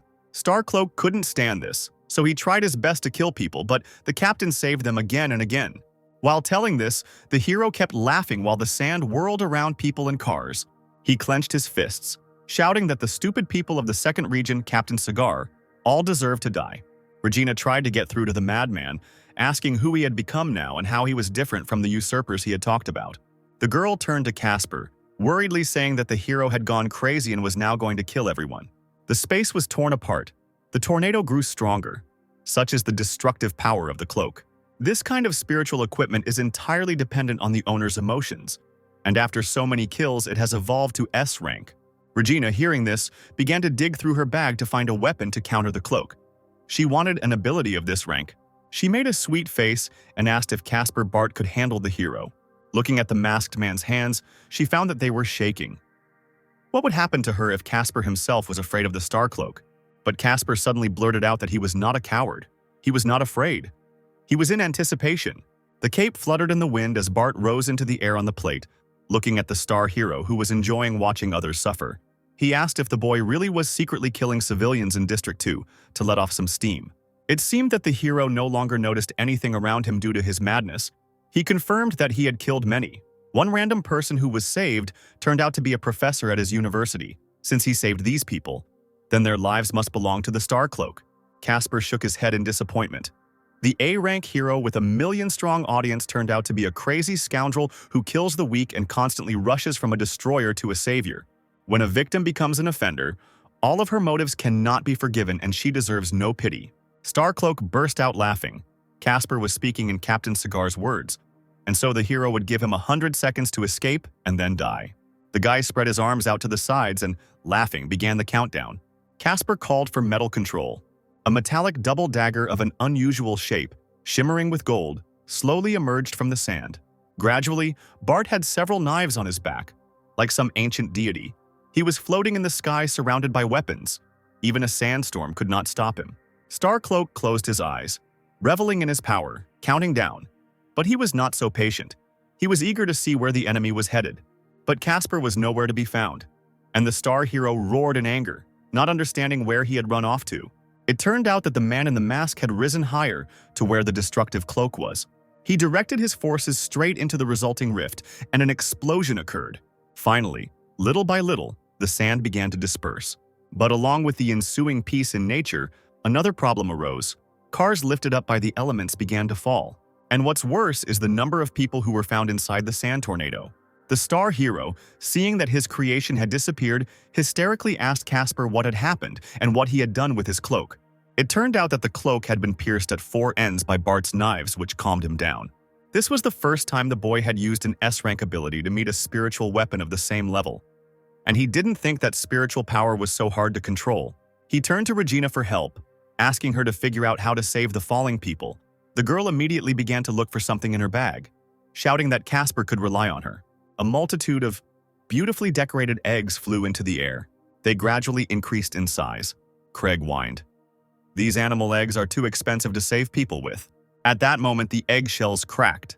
A strange, sticky, thick liquid began to pour out onto the sand. People fell in there, screaming and unable to get out of this mass. The star hero, having lost his power, snatched up his weapon. People could not survive. They must die. Bullets flew at Casper, which he began to dodge. Bart ducked, and one particularly frequent volley almost hit him. Suddenly, he realized that these were homing bullets. The guy came up with an idea to cut bullets right in the air. Meanwhile, the hero discovered his cloak and stretched out his hands to it, calling it to him. It was the owner's own fault. He was too careless in allowing the cloak to escape. The cloak settled softly on its owner's shoulders. Having regained his power, the hero ran towards Casper Bart with eyes burning with rage. He immediately began to attack the masked man with all his might. Casper realized with shock that he had been hit right through the thick material of his suit. He used the ability Holy Healing, but something went wrong. Blood continued to ooze from the wound. As expected, Captain Shigar was right when he said that the damage dealt by that bastard's spiritual weapon couldn't be healed by the healing ability. The star hero laughed when he saw Casper's attempts to heal himself. He kindly told the boy that the reason his wounds were not healing was because his cloak was a spiritual weapon. It directly attacked the enemy's mental power, so healing was impossible. Bart chuckled, deciding that since such a brat had excellent equipment in his hands, the hero wouldn't mind if he took the cloak for himself. Star Cloak became incredibly ferocious at these words. The tip of the cloak reached into the inside pocket of the owner's jacket, looking for something there. The next second, the cloak had those same blue pills in its palm. Adam realized that absolutely all the Lost heroes use them. S-rank spiritual weapons, strengthened by the blue pill, become many times more dangerous, and it is very difficult to defeat. But, as it turned out, the hero ate the pills with difficulty, literally choking on them. It seems that as the power of the spiritual equipment increases, its owner also loses control over it, and it can now act consciously. The star hero's eyes lit up with a bright blue light. Now, because of Casper, he had to eat this nasty thing again. The cloak increased in size 100-fold, to such an extent that the man was unable to fly. In the next moment, the fabric wrapped itself like a cocoon around Casper, trapping him. Even the owner could not control the cloak. The guy found himself in an unknown dark space, and in the sky there were things glowing that looked like stars. A voice was heard calling for death in grief and despair, and those same stars suddenly flew down from the sky. The closer they got, the more clearly it became apparent that these were not ordinary stars. Each one, falling, stuck to Casper, who could not shake them off. Taking one in his hand, he almost dropped the star. It was getting hotter and hotter. Now Casper was almost drowning in them. Were those really bombs? The guy weakly extended his hand. From outside the cloak, Bart could be seen struggling to get free, and a second later there was an explosion. Regina called the masked gentleman by name with all her might. The star hero smiled widely as he ordered her not to scream, assuring her that Bart had already exploded and turned to ashes. The cloak opened and thick smoke poured out. Craig gasped, covering her face with her hand. It can't be. Seconds later, the smoke cleared, and Regina was even more amazed. In the middle of the sands, a real metal cocoon was floating in the air. There was a crunching sound and it began to fall apart into pieces. The star hero couldn't believe his eyes. It was impossible that Casper could still be alive after that. However, it really was like that.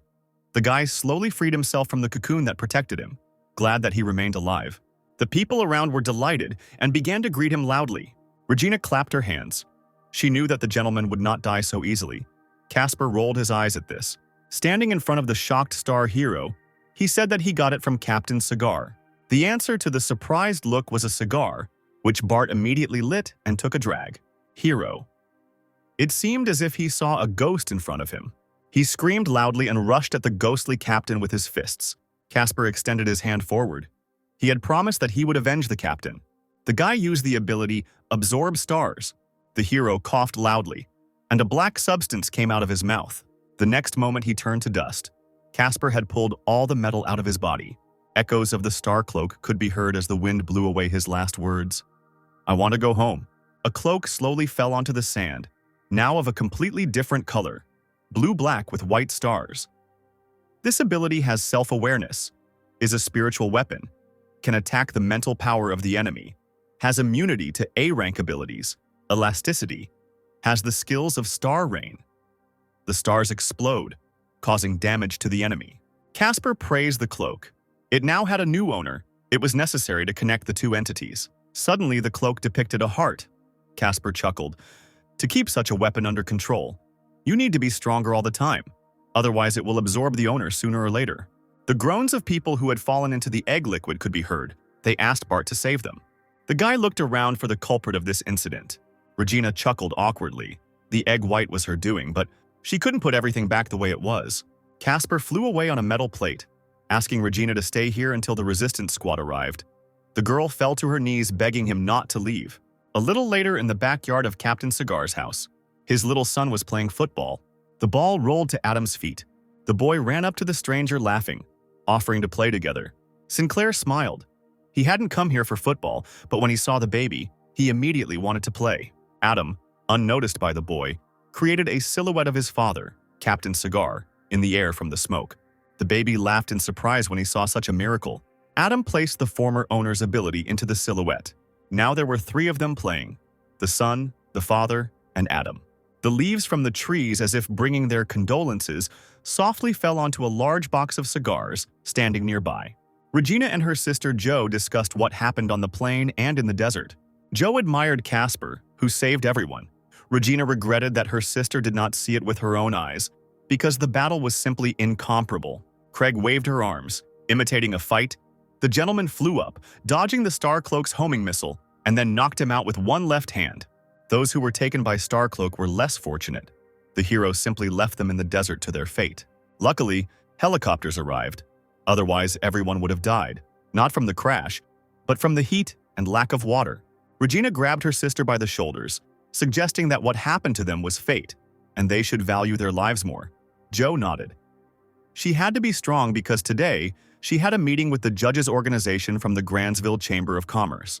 A couple of days ago, an invitation letter arrived at their main office. The sender was a member of the judges' organization, Casper Bart. Jo would never have thought that she would be chosen for this mission. It was a real blessing. Jo clapped her hands, expressing the hope that she would be able to see Casper Bart in person, whom Regina describes as very handsome and strong. The girl did not notice how Adam's hypostasis, the Snake Man, appeared behind her. Regina screamed, pointing her finger in that direction. Jo recoiled in fear when she saw the stranger. The snake asked what Jo was so surprised about. Regina looked carefully at the man in the mask. He looked very familiar. Could he really be a member of the judges' organization? Jo immediately whispered, remembering that the A-rank heroine from the 2nd District, the swordswoman Blanche, said that there was a person in the judges' organization whose specialty was a mask with the image of this animal. Regina looked at the snake with undisguised interest, introducing herself as a friend of Mr. Casper Bart, who had recently been on the brink of life and death. The snake was so cold, Regina took a deep breath through her nose. Both were from the organization of judges, but for some reason he was so cold, he had to be friendlier. Regina went ahead. She arrived at the appointed place at the request of the judges to help with the goods. But where is the goods themselves?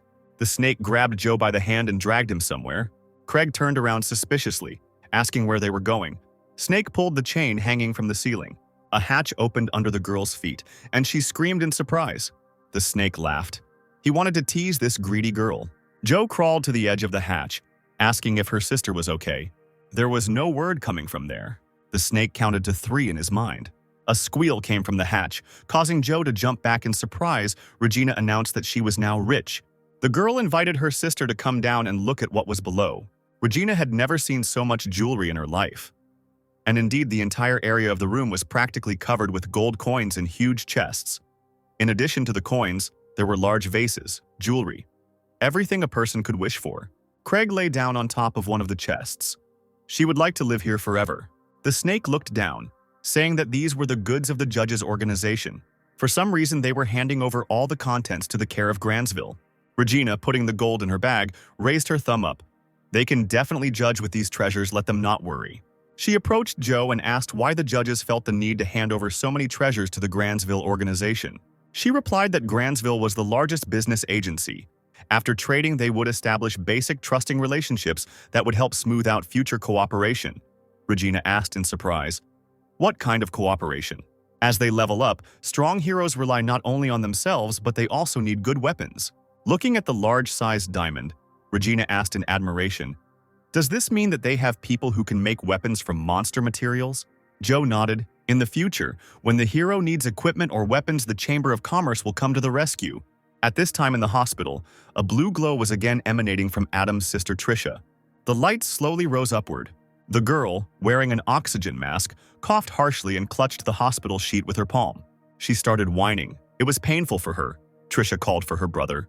The plane landed at the Louisville airport. Adam Sinclair heard a familiar girl's voice calling his name in a strained voice. Lily Romero was running towards him at full speed. She had just seen the news about the crash of the hijacked plane and decided that she would never see the guy again. Men passing by greedily followed her with loving glances.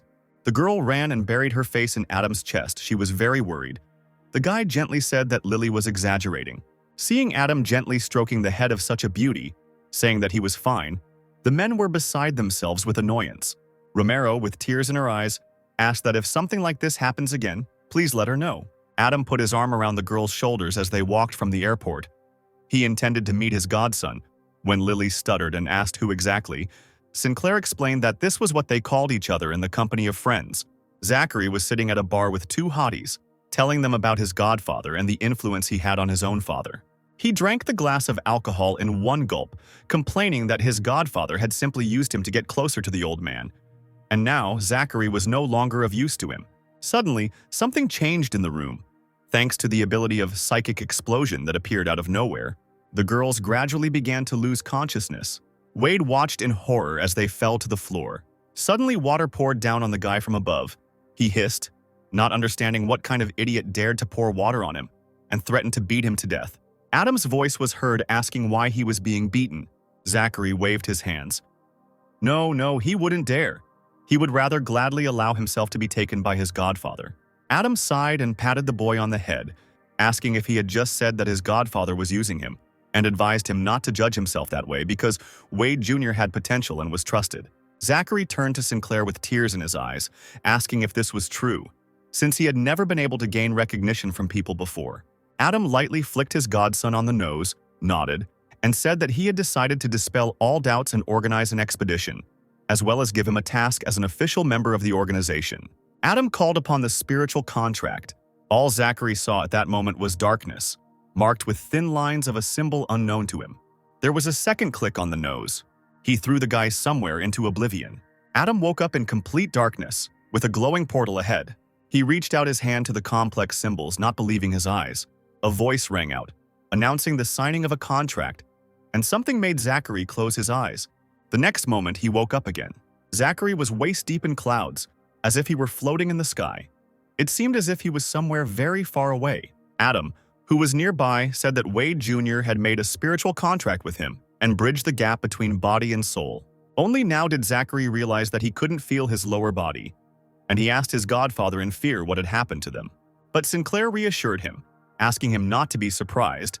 They were in a space controlled by thoughts. They can imagine and create anything. With the power of their spirit, recently he received many spiritual abilities and one weapon of the same type. And during his research, he discovered that this is the space in which people who have entered into a spiritual contract end up. Adam asked Zachary to dive into his gemstone, a white diamond now shone on the boy's forehead. It glowed brightly as Wade tried to concentrate his consciousness. As if from the sky, a huge golden palace fell into their space, stunning the guy.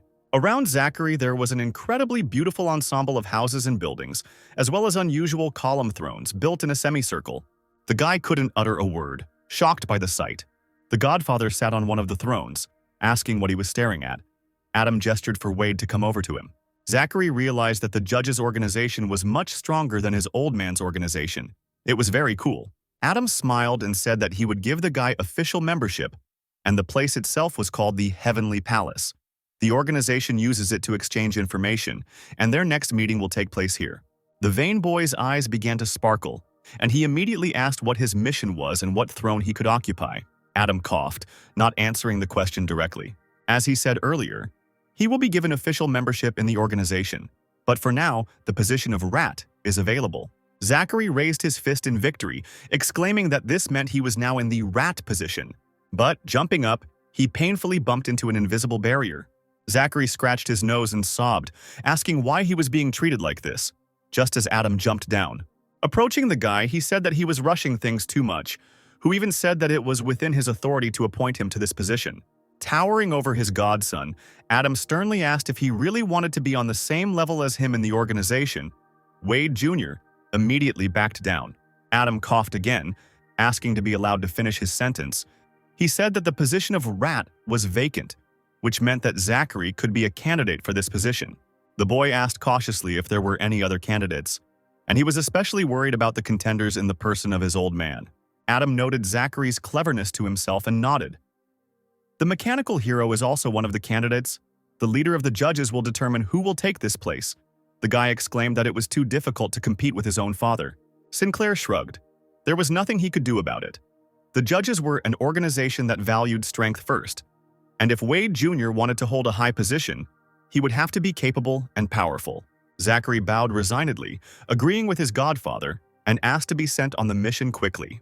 Adam said that Zachary's father would never give him David Evans, so Zachary needed to figure out how to lure him into a trap, and then Adam would deal with him himself. Wade smiled and promised he could handle it, but he wanted to ask a question. The boy jumped up and asked if he became a rat, his godfather would introduce him to Charlie the Rabbit. Zachary blushed deeply and explained that when he saw the girl on TV, she would remain in his heart forever, and if he succeeded in marrying her, his life would not have been lived in vain. Adam chuckled and thought with horror that his godson wanted to marry his clone. So the boy's response was a kick in the ass. That's how he was sent on a mission.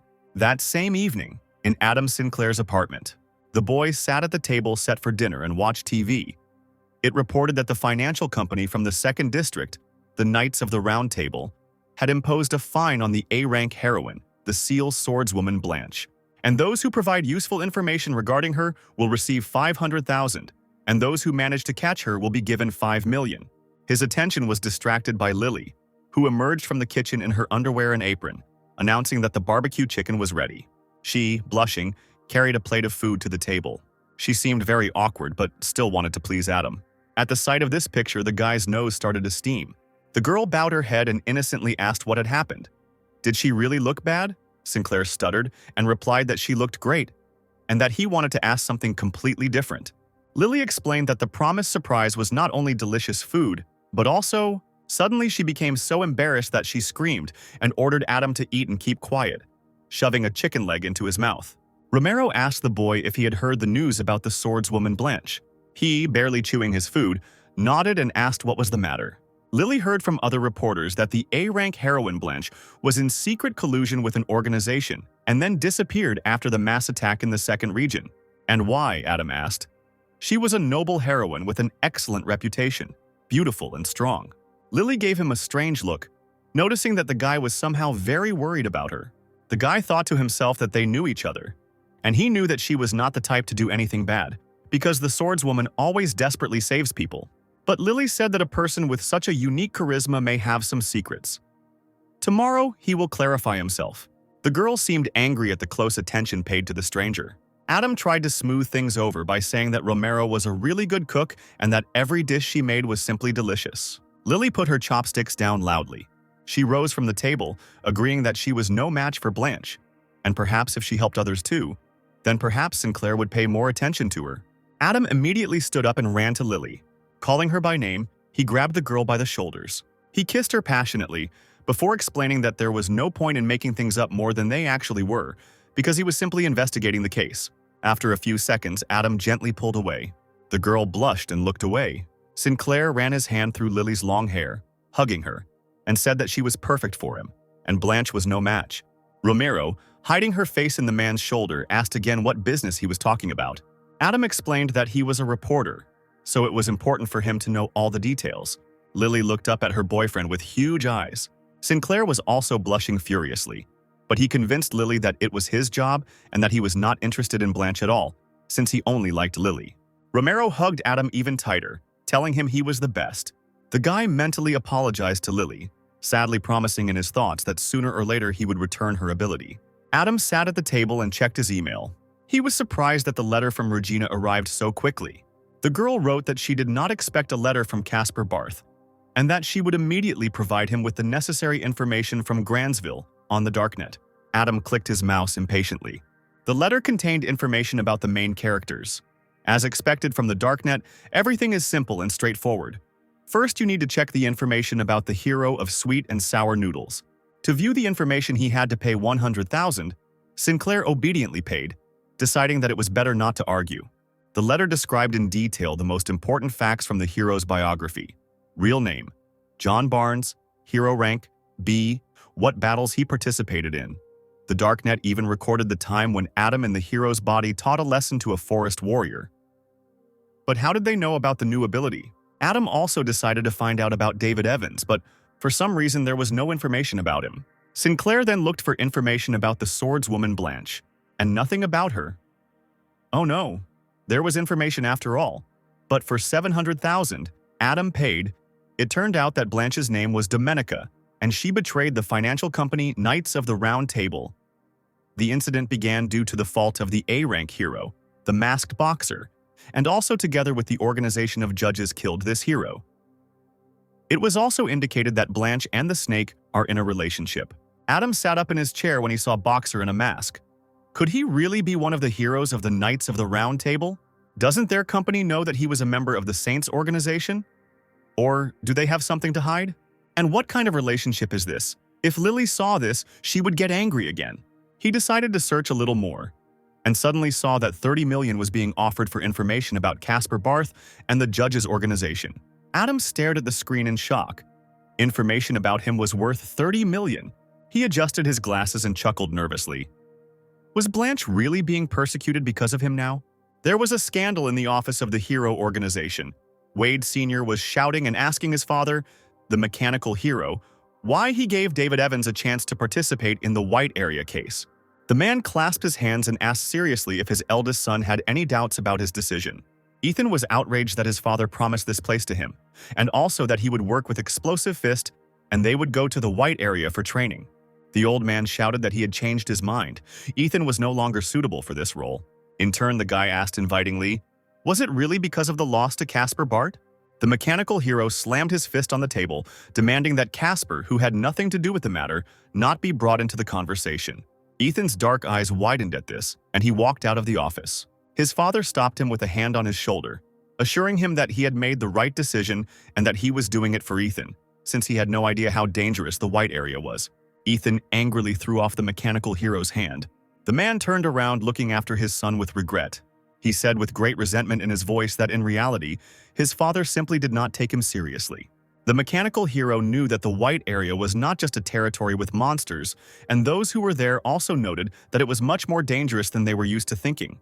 Ethan was surprised to find his brother there when he left the office and asked what he was doing there. Zachary, who had apparently been caught eavesdropping, asked his brother point-blank what he and their father had been arguing about. Ethan revealed that his father would allow David Evans to participate in the White Area operation, and that made the boy very angry, to which Wade Jr. rightly noted that the White Area was a great place to earn a lot of valuable materials from monsters. Ethan noted that if this became known, everyone would assume that David was the mechanical hero's biological son. Zachary hid in the restroom and decided to use the acquired spiritual bargain stone to break the news to his godfather. A few moments later, he landed on the organization's territory, hitting his face painfully on the floor. Adam sensed the guy approaching and was already waiting for him at the place, asking what brought Wade Jr. He immediately told about the old man sending David Evans for an operation in the White Area. Sinclair was surprised and asked what the mechanical hero was planning. Zachary didn't know, but if his brother started arguing about this, then he definitely wouldn't give him David. Adam thought that if he got rid of the hero, it would alert people because he had serious connections. And then, after thinking about it, I decided that we could take part in the operation together. Because if something happened in the White region, no one would be surprised. Wade Jr. was amazed by the goals his father was pursuing. Adam gave his godson instructions. He must make sure that everything went according to his father's plan, and he and David Evans took part in the operation together, and there was no need to worry about the rest. Zachary assured that he would carry out the order. While Lily Romero was at work, Adam decided that it was worth improving his abilities in preparation for the operation. First, it was necessary to improve transformation and cloning to A rank. Black cubes appeared in the guy's hands. Now he had a B rank ability. Transformation. It allows you to transform in 0.01 seconds. 3 costumes are available for transformation. You can change the parameters of the body, appearance, voice, personality, improves acting skills, but you need to be careful when using it. Rank B ability, cloning, creates a clone with the host's abilities, lifespan is 6 hours, energy output is significantly increased. Adam's dragon ability is used to upgrade the spirit of the deep sea and the fiery fire to A rank.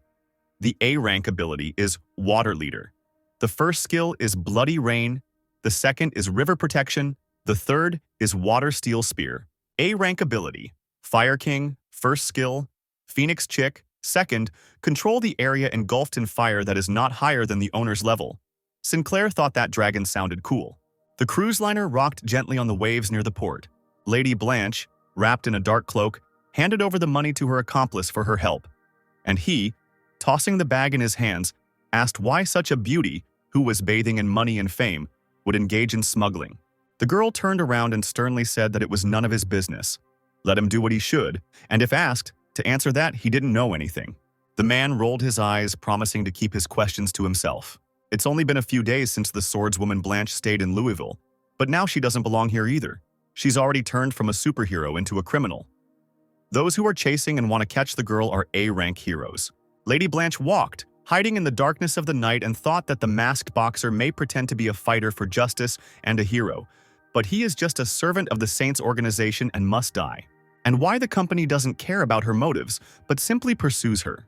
When Kamea used the identity of the masked boxer, he was never able to track this hero in Iowa. He can only be found in Louisville, where Casper Bart constantly appears. Suddenly, a voice was heard from behind, laughing, saying that the swordswoman would not be able to escape. The girl suddenly jumped up and onto the roof of the building. She saw that the man she had given the money to earlier was dead. The swordswoman shouted to the strangers that there was no need to kill ordinary people since they had come for her. There was an invisible force hovering around Lady Blanche, telling her that her allies must die. And if she remembered what she had done, then it was time to answer for her actions. The swordswoman leaned forward, attacking. If anyone wants to fight her, let them show themselves. Don't hide in the shadows. The invisible man deftly dodged. He laughed again, glad that the girl was angry, but it didn't matter, since his task was to kill the target by any means necessary. Blanche was immediately shot in the chest and cried out in pain. She ran, pursued by a voice that wanted her dead. Finally, it even became painful to breathe. Blanche stopped, breathing heavily. Lily Romero, wearing a sports uniform, blocked her path and asked if everything was okay. She saw the wounds and immediately began to ask what had happened, but Blanche stubbornly drove her away. Suddenly, Lily froze, stepping back. The small swords that had wounded the swordswoman flew at her as well. Romero turned around and loudly called for help. A bright flash, like lightning, flashed past them. Suddenly, the attack was repelled. The sharp and small, needle-like swords split in two. The snake covered the girls with himself, calling on them not to be afraid. The invisible man immediately turned his attention to the guy, hissing whether this was the man who had destroyed the organization of saints. The stranger stood behind the tree. Adam asked why he was running away since they knew each other, but the rival only chuckled, saying that he didn't expect to see the snake here. First, he needed to see what he was capable of. The invisible man released a stream of fire at Adam, calling for him to try the chrysanthemum blast. In response, Sinclair released a blue flash of energy, but the chrysanthemum explosion tore a hole in the blue energy. The snake's eyes widened, not believing what he saw. He was so unprepared that he wouldn't be able to handle the attack that the explosion flew straight at him. The shrapnel also hit the girls, causing injuries to them. Swordswoman Blanche immediately recognized this attack, loudly calling out the name of the attacking person. Santiago Braun, a thin man in a long robe with a long smile, stepped out of the shadows, surprised that Blanche still remembered him. The girl screamed. 2 years ago, she caught a criminal and forced him to go to prison. They even wanted to give him a life sentence, and how did the man manage to escape? Santiago chuckled. He had been helped, and now he was an S-rank user. Lady Blanche drew her sword, promising that even if it cost her life, she must resecure Braun. Snake studied the villain carefully, thinking that his abilities were clearly above A rank, but if they really started fighting, Lily might get hurt. He needed to be scared off. Then Adam went for a trick, saying that he was not alone either. Casper Bart, an S-rank hero from the judge's organization, would soon arrive. Did Santiago really think he could defeat them? Braun was obviously enjoying this conversation. The man asked what would happen before Casper showed up. Adam formed a cloud of electrical energy on his palm, suggesting that they try to do it. Blanche, who was noticeably weakened from her wounds, urged the others to run away since the villain could not be stopped. But the warlike Lily promised that she would not abandon her and immediately began to call for reinforcements from the Hero Association. Santiago jumped briskly to the very top of a street lamp, shouting that this time the company had the advantage in numbers, but one day he would return for their lives. A second later, Braun disappeared into thin air. Lily breathed a sigh of relief. They had managed to intimidate Santiago. Snake asked if she had really called the association, but the girl shook her head. Blanche was currently wanted, so that would have caused even more trouble. The swordswoman wanted to ask the snake a question about the organization of the judges, but the boy put his hand forward. Let Blanche recover first, and then he would come back for her when the time came. The snake disappeared from sight. Lily said that all-powerful heroes just love to disappear without a trace. But Blanche objected. No one except the snake does that. Lily saw that the swordswoman was getting worse and offered to take her to the hospital. But the girl objected. It was too crowded there. She needed to find a secluded place to use her powers for regeneration. Romero, without hesitation, suggested going to her house to rest, which surprised the swordswoman. Adam ran out from around the corner of the house, pretending that he had just arrived there. He saw Blanche, and very naturally was surprised by such a person, asking what the girl was doing there. The swordswoman asked Lily with her eyes who it was, and she inhaled. After answering that it was her boyfriend, they went for a run, and she wanted to go to the toilet. Lily explained that on the way she saw the swordswoman being attacked, and now she was injured, so she suggested that she rest at Adam's house, asking if he minded. Sinclair agreed, offering to carry Blanche on his back. On the way they got to talking, Adam asked the swordswoman if she had met the man who had been stalking her in Louisville. Blanche nodded and asked how the couple ended up at the port together. Lily replied that they had indeed gone out for a walk and had accidentally seen the heroine being attacked by this guy. The swordswoman sighed heavily, thanked the guys, and asked why they needed to save a wanted criminal. Lily simply replied that the Blanche she knew always sacrificed herself to save others, and she helped the children in Iowa, so neither Lily nor Adam considered her a bad person. Evil tears gathered in the corners of the heroine's eyes. She had not killed the masked boxer, and she had not yet worked with the mysterious organization of judges. Adam said he'd heard that the masked boxer had some connection to the Saints in Iowa City, so even if the swordswoman had killed him, it would have been for the best. Blanche said that no matter how he died, the main problem is that someone wants to use his death to get rid of her. Sinclair continued, maybe someone else wants to drag the judges' organization into this, making them public enemy number one. And this thought occurred to the swordswoman as well. The guy agreed because the rumors and news were not so much against Lady Blanche as against her collaborating with them. Lily said that the judges have a good reputation because Caspar Bart saved the city many times, and now the snake helped them. Blanche noticed that recently heroes from all regions began to fear them, saying that a mysterious organization wants to take over 53 regions or even the whole world. Adam, hearing such nonsense, even stumbled. This made the swordswoman realize that people from all over the world were hunting her, and judging by the reward that was promised for her, there weren't many who wanted to receive it. They were pursuing Blanche because of information about her cooperation with the judges. When Lily asked how this happened, Blanche replied that there were as many as 53 regions, and the distribution of the number of superheroes and their abilities had to be even to avoid one region dominating another. Those were the rules. That's why the Hero Association often sends its members to another area. They often call it a vacation. Lily said that this information is confidential, so ordinary people won't really understand it. Adam thought that the heroin explosive fist had been away from Louisville for a long time, and when the invasion happened, she said that she had just recently returned from vacation, which means she had been fighting in another region. Blanche also added that there are many strong heroes in the judges' organization, and the most powerful of them is Caspar Bart. Because of their sudden appearance and uncontrollably huge power, they have become a kind of lever of pressure on heroes from other areas. Someone wants to take advantage of this opportunity to gather all the superheroes together and destroy the judges. Adam wondered if people could spread so much hatred just by rumors. Maybe they wanted to gather an army of heroes to confront the judges. Lily noted with fear that they were encroaching on the peace of the whole world. Sinclair thought that the Blue Pill organization was good at manipulating people's minds. I wonder if that had anything to do with the attackers. The abilities appeared hundreds of years ago on a sky-blue planet, which is now watched over by the White region. But there is also an organization planning to destroy this place. And the problem with Trisha and that blue light is still not solved. How tired Adam is. He asked Blanche if she had come to Louisville to confront the judges, and she replied that she had done just the opposite. She had come to find out everything and help them. Sinclair was surprised by these words. The swordswoman said that she knows Snake from their organization. They went through a lot together, and now he miraculously showed up and saved her. So the girl wants to ask about the true motives of the judge's organization. Adam chuckled. What a miracle. He just heard strange sounds, and having transformed, he hurried to Lily. Lily cheerfully asked the swordswoman if she liked the snake, but she vehemently protested. Meanwhile, at the Grantsville Chamber of Commerce headquarters, Regina was hanging around her grandfather, Dave Craig. The man was saying that he didn't think that among the 4 great seas, there was such a rich and powerful organization of judges. If Regina managed to join there, then the position of the Craig family would be significantly strengthened. The girl assured that she would also like this, but despite her close relationship with Mr. Casper Bart, he never offered to join her. Maybe she could bribe him with family treasures? Joe admired Regina. She found her sister very smart. Grandpa Dave chuckled contentedly, agreeing with his granddaughter, and asked her to organize a monster weapon exhibition, invite Casper there, and give him the family's S-rank weapon, so that the judges would know the strength and sincere intentions of the Craig family. Regina hugged her grandfather. She was beside herself with happiness that she was not refused. Great joy prevented her from noticing Joe's emotions. The girl clearly did not share the love for the judges.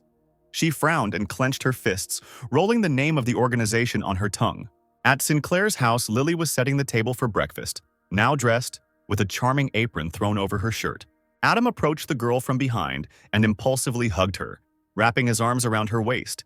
Lily shuddered in surprise and said that she would not be able to have breakfast with everyone, since she was invited to a morning meeting.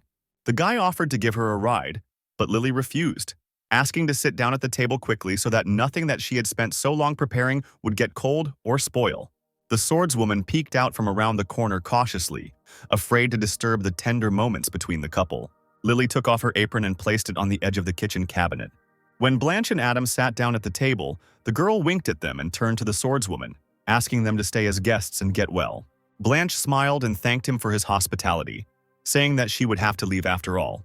Adam swallowed a piece of bread and asked in surprise where she was rushing to, since everyone outside was just waiting to catch her. Blanche answered sadly but firmly that she had work and tasks to do. Despite the danger, her wounds were already healed. Perhaps they could meet again someday. Adam chuckled without answering, but thought that he hadn't been secretly treating the swordswoman at night in order to send her to certain death. When he looked up, the girl was no longer at the table. Miracles. On top of a cliff near the seashore, Adam, in dragon gear, wanted to try out his dragon skills right there. The waves were high, despite the sunny weather. Sinclair jumped onto one with ease. His abilities made it easy for him. Wearing a closed suit and a scary mask with horns, he stood on the water, arms folded across his chest, and suddenly noticed something. He ordered the water to bring him a little closer to the huge yacht looming ahead. Loud music was playing on deck. People were talking and having fun. Regina and her sister Jo stood in front of the 3 boys, hands on their hips, the eldest screaming at them to get out, because they were not welcome here. Opposite them stood the members of the warring organization, the Dark Rod Dragon, the Dark Swordmaster, and Merlin. The Swordmaster replied with a grin that without their support, the Craig family would never obtain an S-rank weapon. Regina clenched her fists. Even after so many years, they still play the role of a stalking dog, and now they think they are strong enough to attack? The Swordmaster, frivolously twirling a blonde lock of hair around his finger, remarked with irritation in his voice that he had always hated the Craig family for their impulsive decisions. Even though he was a dog, he could still surpass them. Joe stepped forward, asking him not to embarrass himself. The blonde chuckled and allowed himself a nasty joke. He suggested that his accomplices rip the girl's clothes so that she would know what real shame was. Merlin and the dragon with the dark staff came closer. They loomed over the sisters like shadows. The air itself seemed to be electrified, but then Adam appeared in the field of view, wearing a dragon mask, sitting cross-legged on the wave that held him, and waved his hand, asking the beautiful ladies where the city of Louisville was. Regina jumped for joy and asked the stranger if he, judging by his appearance, was Casper Bart's partner. The guy spread his hands, shook his head, and introduced himself as the dragon from the judges' organization. The crowd on deck immediately began taking pictures of him and loudly discussing him. The judges had a new member, the 12th sign of the zodiac according to the Chinese calendar. And although he behaves like a teenager, it is interesting to see what he is capable of. Jo grabbed the side of the boat with her hands and greeted the dragon, saying that they were Casper's friends, and could they be taken away from here? The dragon put his hand forward and replied that he could not do that, because the guys from the foreign organization have to leave. The blonde stepped forward, angrily calling Adam a brat who dared to provoke the love organization. Merlin and the dragon with the dark staff jumped high in different directions, trying to surround the man in the dragon mask.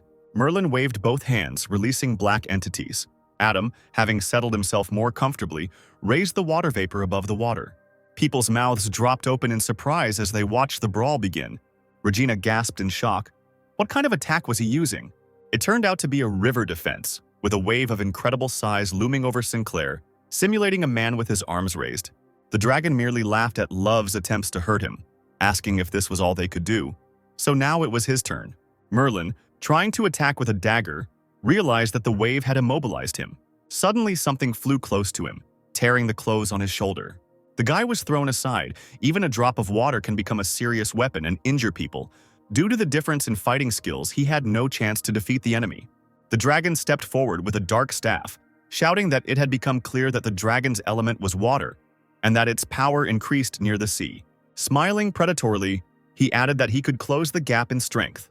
A wave of the fire dragon's staff in his hands created a stream of flame. Now this upstart would be taught a lesson. Adam chuckled. The enemy was weak, but so annoying. Besides, who said that he could only use water? By activating the Fire Lord, Sinclair will be able to control the flames that are below him in level. The clot of fire roared, turning into the face of a dragon. Riding the wave even higher, Adam directed the gouts of flame at the enemy to show how a fire dragon can pursue. The dragon with the dark staff raised its head in shock. He ran from the deck, shouting to his accomplices that the stranger had two types of abilities, which meant it was time to escape. The crowd screamed in admiration and continued to take pictures of the hero of the day. He controls both water and fire at such an early age. The power of the organization of judges is incredible and frightening. The dragon landed on the deck in front of Joe. He followed Merlin with his eyes. He ran away so quickly, and he had just promised to beat him to death. Joe clapped her hands, thanked the dragon, and asked for help in finding Casper Bart, because the Craigs wanted to invite him to the auction that Gransville was holding. Adam paused for a moment, thinking about his answer, then said that he had a way to contact Casper and then invite him personally. Regina asked what this method was. The dragon raised his hand, and two light crystals lit up on his palm. It was necessary to sign a spiritual contract to become a representative of the judges' organization. Regina was beside herself with happiness. Was it really that easy to become their representative? Adam folded his arms across his chest and said that he had come anyway on orders from Casper Bart, who hoped that the girls could become representatives of the judges to continue helping them with their goods. The world is huge.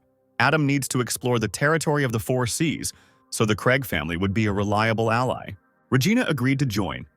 Joe said that if it did not harm the Chamber of Commerce in any way, she would agree too. There and then, a spiritual contract was concluded, crystals lit up on the sisters' foreheads, and both froze in amazement. A close-up of a man in a dragon mask was shown on TV. Ethan Wade was just playing sports when he noticed the report.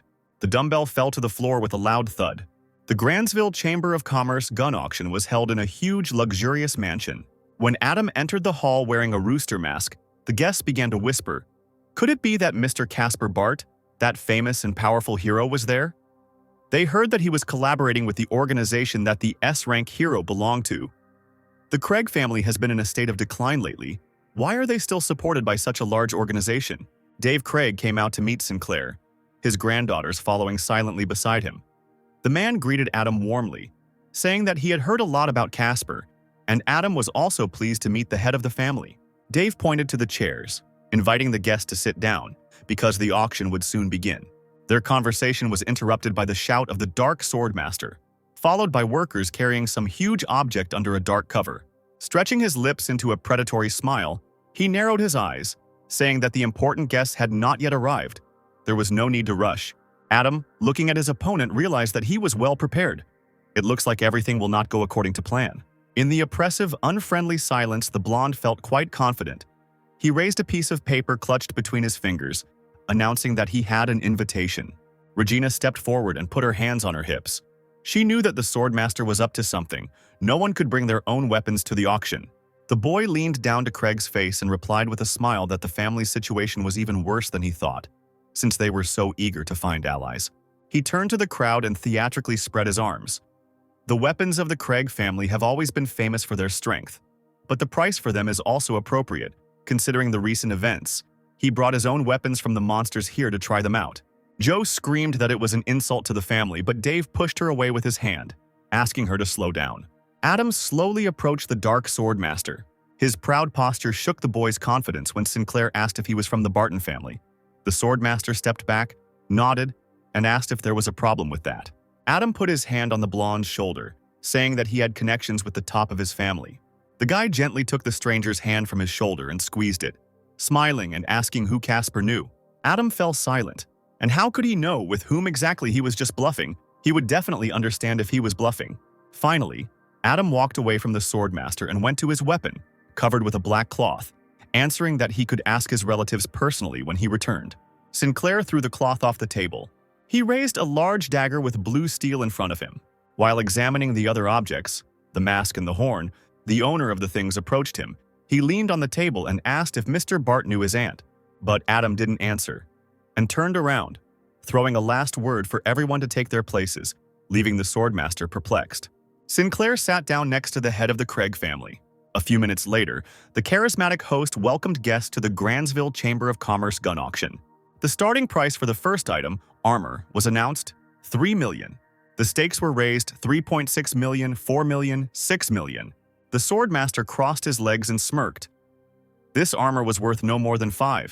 The Craig family probably put it up to deceive people, but don't tell me they really don't have any truly rare equipment. Then they put up an even more valuable lot, one of the most outstanding, the work of the head of the Craig family. Gloves of Light, the starting price was $20 million. The blonde jumped up. The old man had deliberately laid out his main trump card in advance. The dragon with the fire rod muttered that this was a 2-star S-rank equipment, and Merlin added, if an A-rank user puts on these gloves, they will be able to withstand the power of an S-rank. Joe noted with concern that the price had risen to $300 million. Regina bit her lip. These gloves were from her father's favorite collection, and now, Dave turned to Adam with a sly smile, suggesting that if Casper was interested, he should try to set a price, to which Sinclair thought irritably that the budget of the entire organization of judges was $200 million. What kind of stakes could there be? The old man suddenly placed his hand on Adam's arm, whispering that the Grandsville Chamber of Commerce intended to cooperate with the judges' organization, so Bart should accept this modest gift.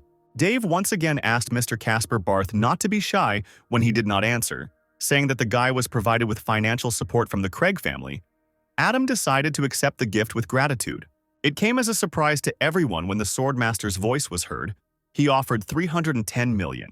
The auctioneer took note of the last bid and began to keep the audience in suspense.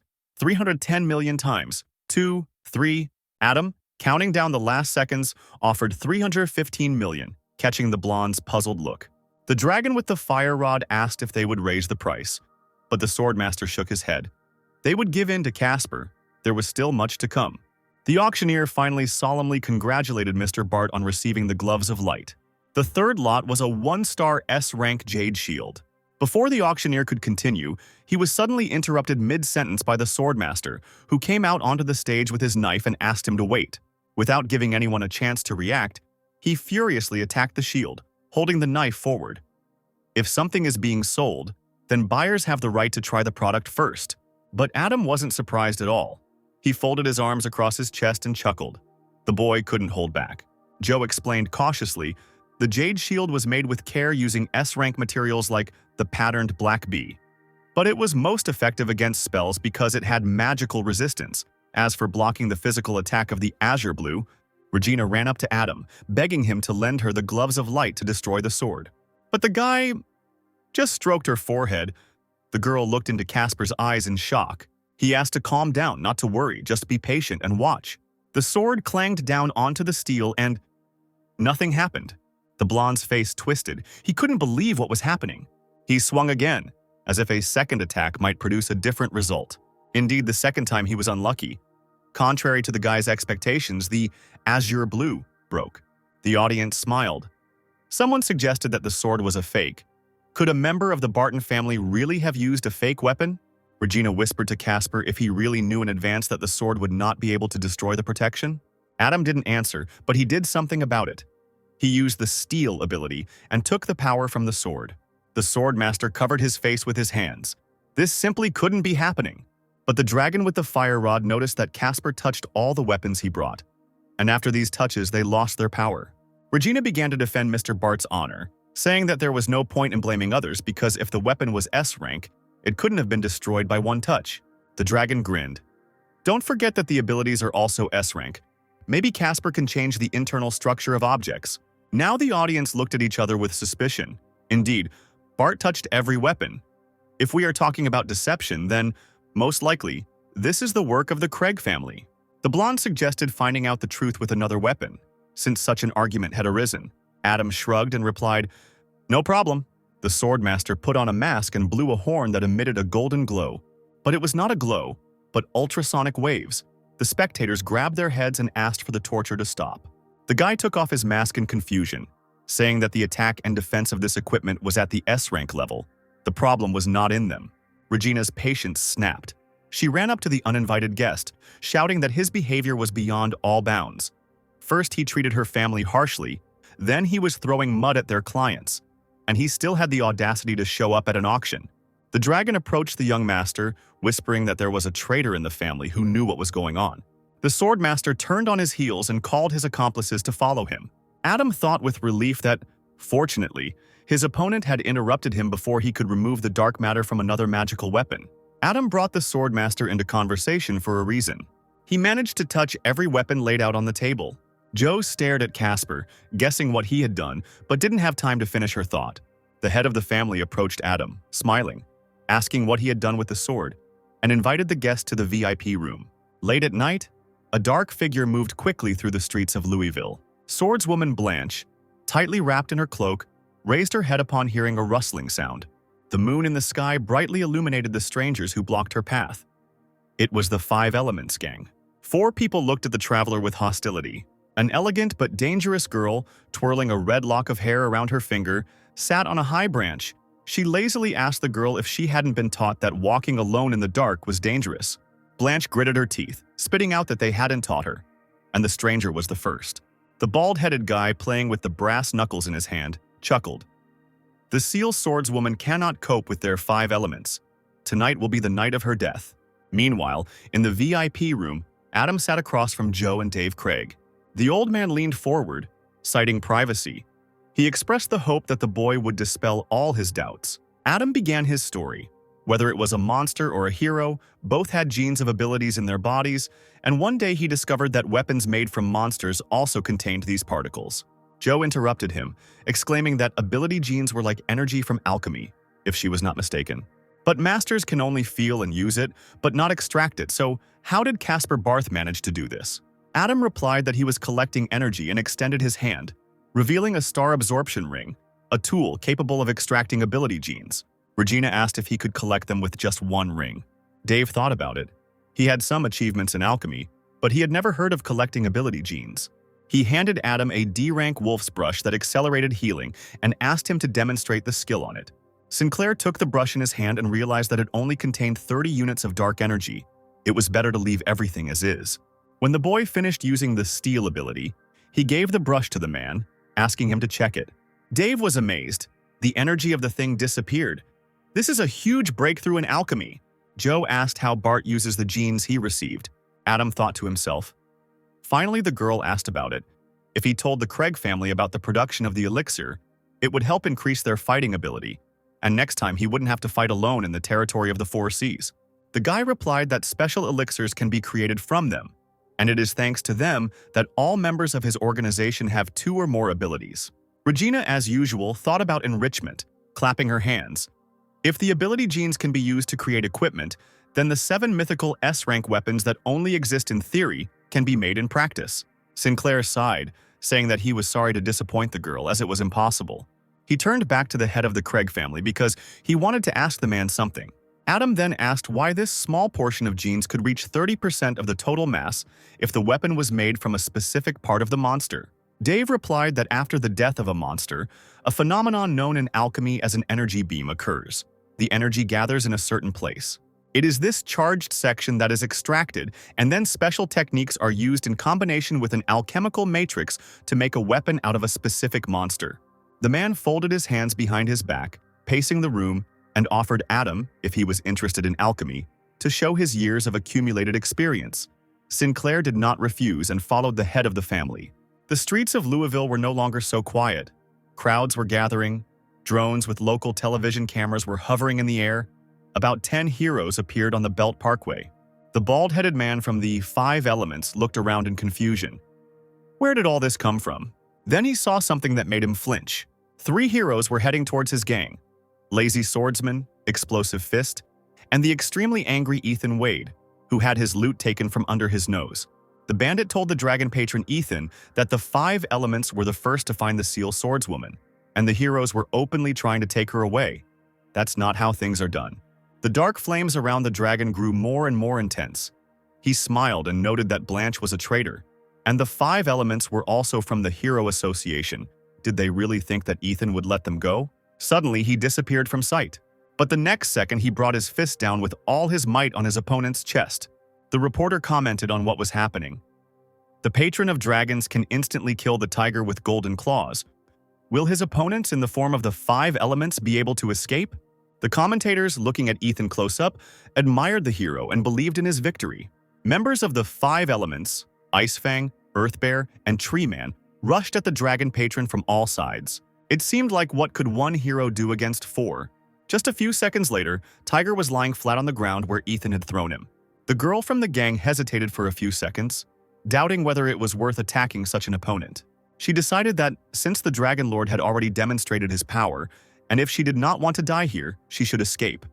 That way, she would have a chance for retribution. But her plans were not destined to come true. Blood spurted as Ethan pierced the woman's stomach with his clawed hand. There was no escaping him. A smirk played on his lips. Who's next? The boy turned around and told the swordswoman Blanche that it was her turn now. Fire Butterfly and Zachary Wade watched the fight from the computer screen.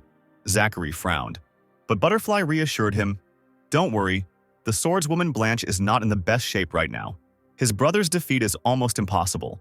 However, Zachary turned to her, raising an eyebrow, and replied that he was not worried about his brother. He was worried about something else. Was Blanche a member of the judges' organization? And if her brother killed the girl, what would he tell her godfather? The heroine smiled even wider, although Wade Jr. said that he was not worried. His face gave away the opposite. Because he was on good terms with his brother, Zachary just rolled his eyes. He came up with a way to distract Butterfly in order to contact Casper, and asked her to monitor the broadcast while he went to the bathroom. Using their connection, Zachary found himself in the residence of the judges. Adam in a rooster mask was waiting for him there. Wade immediately exclaimed that the Dragon Lord is ruthless and is going to kill Blanche. Smiling slyly, the guy asked Casper if the swordswoman was a member of the judges' organization, since on the internet they only write about her, as if she was Mr. Snake's girlfriend. Adam, unable to think of anything better, asked his godson not to believe stupid rumors, saying that the snake was already quite an old man.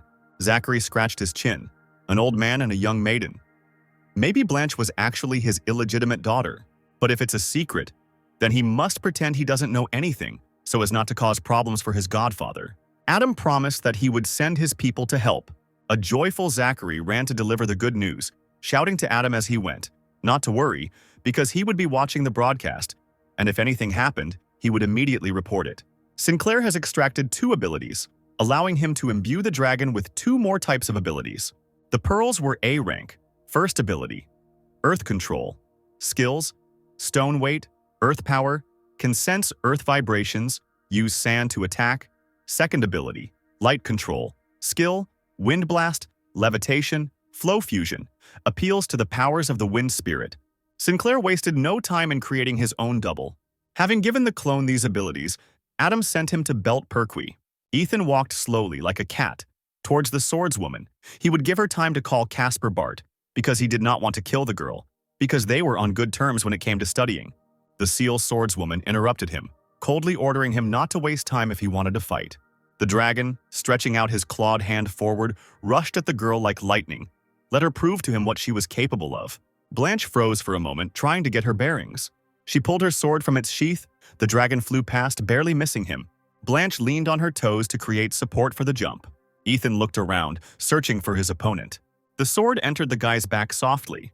He quickly pushed away, turning to face Blanche. The girl was about to launch another sword attack. She coughed.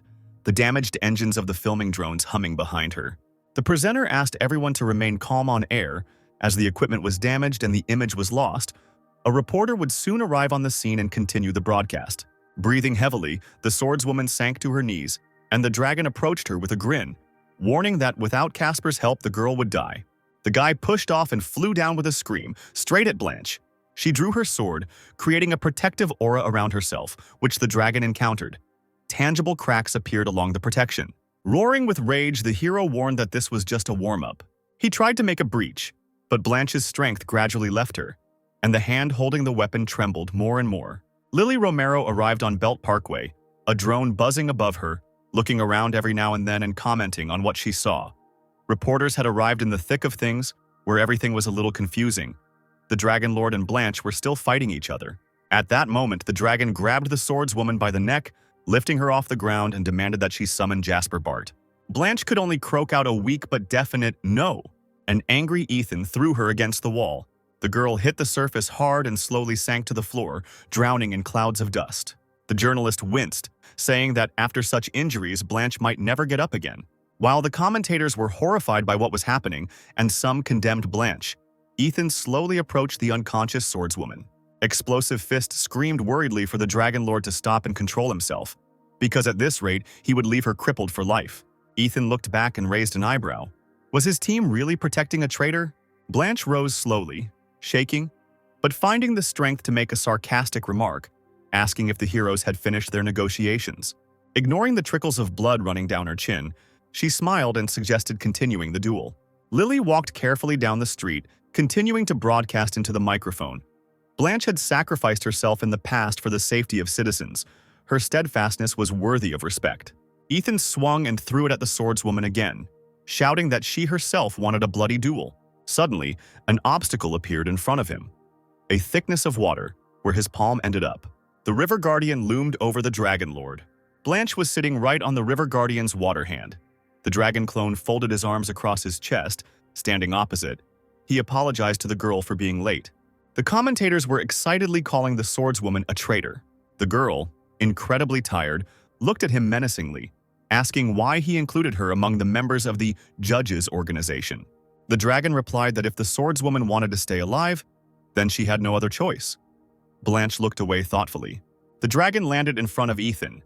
He asked why Casper hadn't come, but the clone answered his question with a question, asking what cutie Blanche had done to him.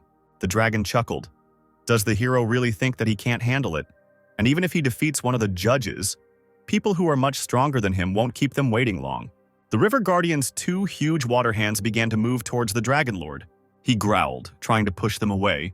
The dragon, standing to the side, clenched his palm, controlling the River Guardian. How will Ethan cope with this? Suddenly, the huge palm seemed to evaporate. The Dragon Lord raised his head and looked around in surprise. But luck was not on his side. An even more enormous limb was descending on him from above with incredible speed. There was a bang. Everything around Ethan went dark and there was dust everywhere. It was already late. Adam was returning from the Craig family auction. He walked out of the building. There was not a soul around in complete silence. Sinclair looked around, making sure he would remain unnoticed. He moved closer to the garden and hid behind a large tree. Adam pulled out a notebook with a worn cover from under his coat. This thing was given to him by Dave Craig. It described the experience of one respected alchemist, Emmett, and something about his life. Seeing that Adam immediately opened the notebook, Dave emphasized the exceptional value of the material. It seemed as if even the lenses of Sinclair's mask were shining with such luck. He quickly slammed the notebook shut when he was pulled out of his thoughts by the head of the Craig family, who offered to borrow the artifact for a while. Adam apologized, as he had been a little distracted by the valuable contents of the notebook, and thanked her for the opportunity. Standing behind the tree, the guy eagerly read the lines. There is a secret entry in the diary that can be read by people of rank Z spiritual power. And above, Mr. Craig probably hasn't seen it. Adam pointed his finger at a blank area of the page. Right here. The page began to display the words, I came from the distant continent of the planet Odysseus, and am a member of the Cullen family. I ended up here by accident. The hero described his arrival on one of the planes of the Earth, where he discovered the legendary heroic stone. The hero stone, even for such unlucky people without magic as the alchemist, appears as a valuable treasure, capable of granting power to those of them who comprehend its true nature. Having extracted only a small part of this stone, the man surpassed the strength of his ancestors, quickly reached the 4th rank, and became one of the greatest gods. It was time to return. But before he left, he helped a group of human beings become stronger by teaching them how to open a portal to another world, the White Region. The lucky one who finds this diary, go in search of the heroic stone, which the hero of the diary hid on this planet. He will give it to people to prevent their imminent enslavement. The pages of the diary began to shine under Adam's hand. The light from the diary reflected on the boy's mask. Could this white glow be a clue to the location of the hero stone? Adam rose up on a metal plate and thought about what he had read. It seemed that their civilization was much older than the earthly one. This world still holds many secrets that the guy had yet to learn. He rose even higher, flying over the rooftops of buildings. Lily came close to the place where the heroes were fighting. At the moment, the Dragon Lord is still pinned to the wall after receiving some injuries. The new member of the organization, although he seems like a child, has incredible power. His strength is becoming more and more frightening. Suddenly, the dragon jumped out right in front of the girl. She stepped back in fear, but the masked man told her not to be afraid. He waved at the drone, introducing himself as the Dragon, one of the zodiac signs of the Chinese horoscope, an organization of judges called to fight evil, and only evil. He smiled at the camera. People shouldn't be afraid of judges. There was an explosion behind him. When the smoke cleared, Ethan stood before those present in his most terrifying form. A dragon in armor, red eyes glowing furiously, wings fluttering menacingly. The newly born dragon roared loudly, sticking out its long, sharp tongue. The judge dragon noticed that when the hero entered the 3rd phase of his transformation, he seemed to have lost his human mind, which was very dangerous. He asked Lily to stay away from him and watch over the safety of the others. He jumped up and rose into the air. Lily followed him with an admiring gaze. The dragon landed on the water pillar in front of the water guardian. An enraged dragon lord was running towards them behind them. Suddenly, a stone palm began to fall on him from above. The dragon caught her with his teeth. The long tail crashed into the windows of the nearest high-rise building, pinned by a stone palm. Meanwhile, in the Berkshire Combine, Fire Butterfly and Zachary Wade were watching the action. He raised his fist in the air, cheering for the dragon of the judges. She was about the age of Wade Jr. himself, but already so strong. The butterfly asked him worriedly if the guy thought it had become somehow colder. Ethan's destruction fell on their roof, which the hero tore off with his dragon tail. The girl went cold with horror. As befits a young master, he almost ground them into powder. The stone cracked under the Dragon Lord's powerful teeth. Finally, the stone hand cracked and split in half. Ethan was free. A large piece fell down right on Lily, who didn't even have time to react. Out of despair, the girl closed her eyes, but nothing happened. The river guardian held the stone tightly in his hand, guided by the dragon of the judges. Lily, feeling awkward, mouthed a thank you. The dragon waved back at her. This hero's destructive power was much stronger. It seemed like it was time to end the battle. Suddenly, blood gushed from the guy's mouth and the tip of a sword appeared from his stomach. The lazy swordsman sneakily attacked him from behind, shouting that he must have been waiting for the moment when the dragon would let his guard down. He used the dangerous ability Wind Sword Chase. The swordsman began to fall to the ground and seemed to stop responding to the outside world. In the broadcasting room, the host glued himself to the screen. In order to crush the dragon, the lazy flourisher ignored all the consequences of the attack Wind Sword Pursuit and used an ability that reached S rank in strength. Now the dragon is defenseless.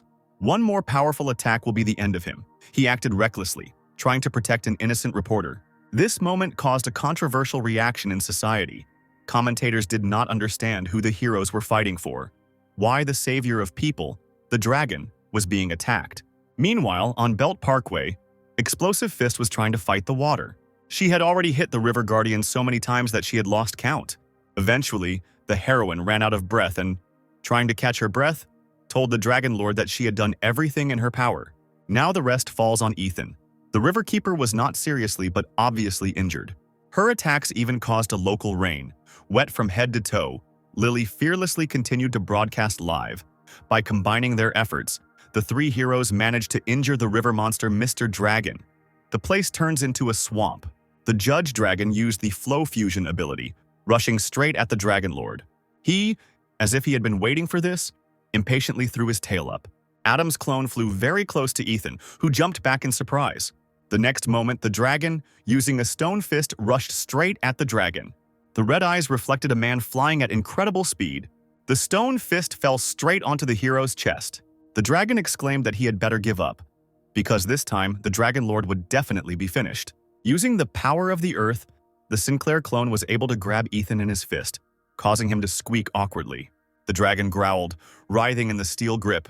The fist came down one last time, pushing Ethan straight into the asphalt. In its place, huge clouds of dust formed. When they dispersed, Ethan, in his usual incarnation, was lying unconscious on the ground. Looking directly into the camera, the dragon addressed Oliver Wade, ironically claiming that he knew a thing or two about choosing, while the vines he summoned firmly bound the lazy swordsman and the Dragon Lord. In the Hero Association's meeting room, the mechanical hero tightly clutched the glass in his hand as he watched the broadcast. Anger filled him, and the glass cracked right in his hands. Lily, watching the dragon, wondered, did he mean choosing between the Dragon Lord and the lazy swordsman, or using two A-rank heroes for some kind of deal? She was surprised when Oliver Wade appeared on the horizon, dragging a figure behind him. With one hand, he held David Evans' suit. When he met Casper Bart, he asked the guy if, after all his story, he really only asked him to investigate the case of the blue pills. Casper replied that that was not all. He needed help to take part in the White Area operation, and as a reward, he would give the mechanical hero an A-rank elixir that would allow Oliver to become the owner of two abilities. This offer was so tempting that the mechanical hero decided to carry out everything according to the original plan, and came to a member of the Association of Judges. David, who had been silent until then, seemed to wake up, looking at the dejected mechanical hero, and hesitantly asked when his boss had managed to make a deal. Oliver replied that an agreement was an agreement. At first, he was overcome by emotions. That was why it was so hard to decide. But now that the Dragon Lord and the lazy swordsman were involved in this, the sacrifice of one subordinate was worth nothing. The blue-haired hero nodded weakly. If we were talking about two A-rank heroes, then any sacrifice was justified. Oliver Wade patted him on the shoulder, saying that if he thought so too, it meant he felt much calmer. Suddenly, David Evans turned sharply and tried to run away screaming. But not even a second had passed before he lost all his limbs with a slashing attack. It was a shocking sight for everyone. In Berkshire, the silent butterfly watched as Zachary rejoiced at what he saw. He should have done this a long time ago instead of waiting for something incomprehensible. He already saw how the new elixir of abilities waved its hand in greeting. The guy laughed out loud. Like a helpless insect, David lay on the floor, asking the mechanical hero why he attacked him. The man didn't answer, and with one throw, he threw the immobilized hero at the dragon's feet.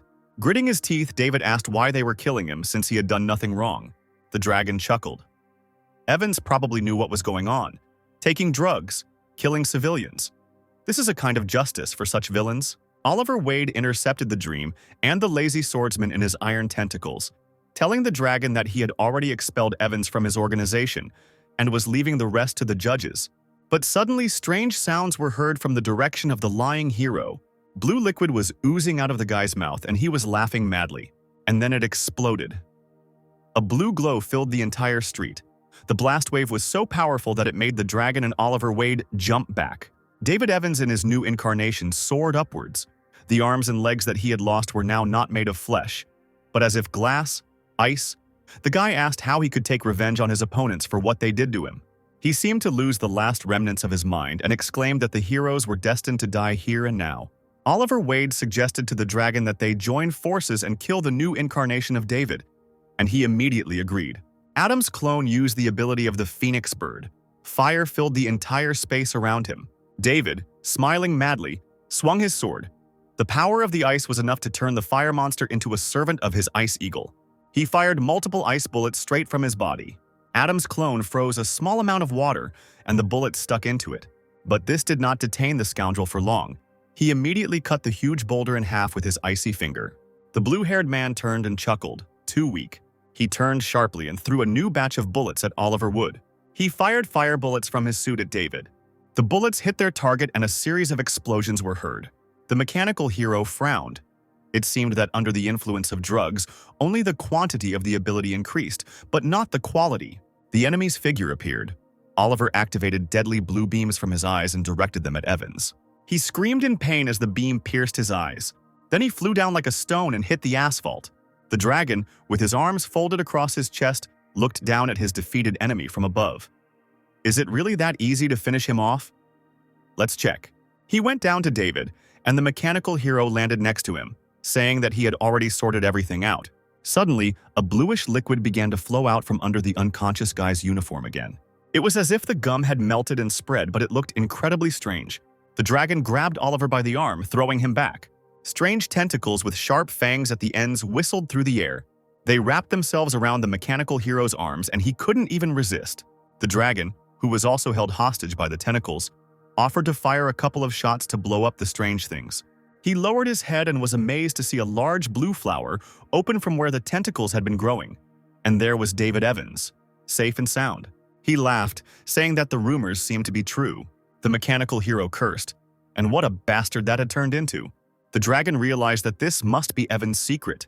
Watching what was happening from a nearby corner of the building, a man in a bowler hat and a space-like face was hiding. He hissed in displeasure. What a shame. It almost worked. Although number 52 officially failed, its destructive power is much stronger than the previous ones. Could it really be because of his own desire? Surely, the more he studied spiritual power, the more magical it seemed. With each new detail, the man became more and more convinced of his own incompetence. One must obtain the third stage of spiritual power in order to quickly reach the level of a great commander. He will wait until the end, and then take Evan's dark blue fragment. But now it is worth letting the heroes exhaust it so as not to waste their strength. The stranger did not know that Adam Sinclair heard him. He shouted that he was not the only hunter waiting for his victim. Lily, covered with a blanket, stubbornly continued to comment on what was happening. No aircraft can approach the battle site, so the film crew retreated to a safe zone.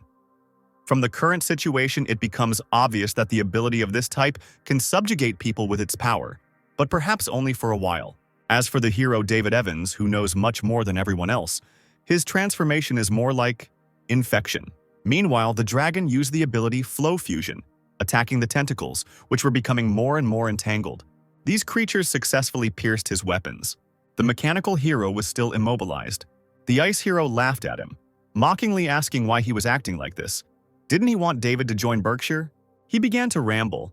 After the heroes, he promised to deal with the whole company. Then he bowed his head in surprise, thinking that he did not feel disgust when talking about eating people, because they were just food for his dark blue race. But what race were we talking about? Evans grabbed his head. Why was it splitting like that? He screamed furiously. It was all because of the heroes. They set his brain on fire, making him feel pain. Suddenly, one of the tentacles seemed to start devouring the guy, and his voice was heard, which, like a wound-up doll, kept saying that after one dose he felt much better. The dragon watched this terrible picture. David's body was not real. It was different. Not the one that was quartered. He just didn't understand it yet. He needed to find the real body to deal critical damage to it. The mechanical hero spoke up, suggesting that they use an exploding egg to get rid of this monster. But then the dragon would have to figure out how to get it out of here. Adam's clone nodded and used the Phoenix ability again. The tentacles, writhing vilely, burst into flames, releasing Oliver. He rose up, dropping an exploding egg on them. The object, more like a mechanical ball, was approaching the monster faster and faster. Watching the dragon, who was close to the epicenter of events, the mechanical hero said that he forgot to say something. The explosion will spread over 500 meters and the guy will not have time to escape. The dragon raised his head and cursed. The explosive device glowed blindingly and activated. There was a deafening explosion. A funnel formed in its place, and the wind blew thick smoke in different directions. Where David had been, there were now small blue clots trembling, left behind by the infected body. The clone of Adam had his legs torn off at the knees by the blast wave. He was standing on his hands, thinking that he was lucky that now, instead of his real body, there was a double. The commentators were horrified by such a colossal damage to the organization of judges. Everyone agreed that Oliver Wade should have warned the dragon in advance, and in general, they could have united to defeat the monsters. What scared everyone even more were the tentacles, which did not die, but continued to wriggle. Huge and blue, people could not believe that even the exploding egg could not cope with them, and were sure that the end of the world had come. The tentacle, as if rejoicing at the second chance, swayed cheerfully in the wind. In the sudden silence and whispers of the night, heavy footsteps were heard. The hero of hot and sour noodles couldn't stand aside while the others were fighting such a monster.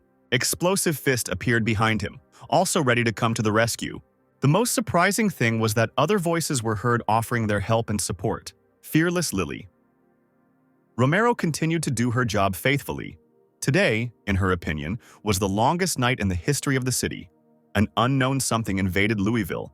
Its destructive force caused enormous damage to residents, and now it is unknown how to cope with it. But we must not lose hope, because now many heroes have entered the battle, and dawn will surely come soon. The journalist in the studio rubbed his eyes wearily with his knuckles. Maybe it would be easier not to resist, but to nobly give up their lives. As the reporter said, one should not stop believing in the best. One must definitely wait for the sunrise. The commentators were also inspired by Lily, repeating her phrases with all their might. Louisville will not back down. The dragon mockingly addressed the newly arrived heroes, asking if they had decided to become feeding troughs for the monster. Explosive Fist rudely asked if he had a choice. Adam's clone nodded and asked everyone to disperse so as not to hurt anyone. He used the Wind Blast ability and was again glad that it was a clone fighting. He didn't want to die like that. Standing on a levitating layer of water, the dragon held in his hand a dangerous clod of air, which increasingly resembled a small hurricane. The heroes did not understand what he had in mind. The hot and sour noodles. Superhero guessed that based on the battle's progress, a long-range attack couldn't hurt the monster. Its skeleton was hidden deep. Someone had to come closer and deal the finishing blow. Explosive Fist stared up in surprise. The dragon put his hand forward and flew, controlling the wind blast. The mask on the guy's face began to crumble from the incredibly powerful flow of air. When the wind blast reached its target, the invincible tentacle, those present felt the ground shake. The heroes covered their faces with their hands. Explosive Fist turned away. The hot and sour noodles. Hero coughed from the smoke, but the blue tentacles are gone.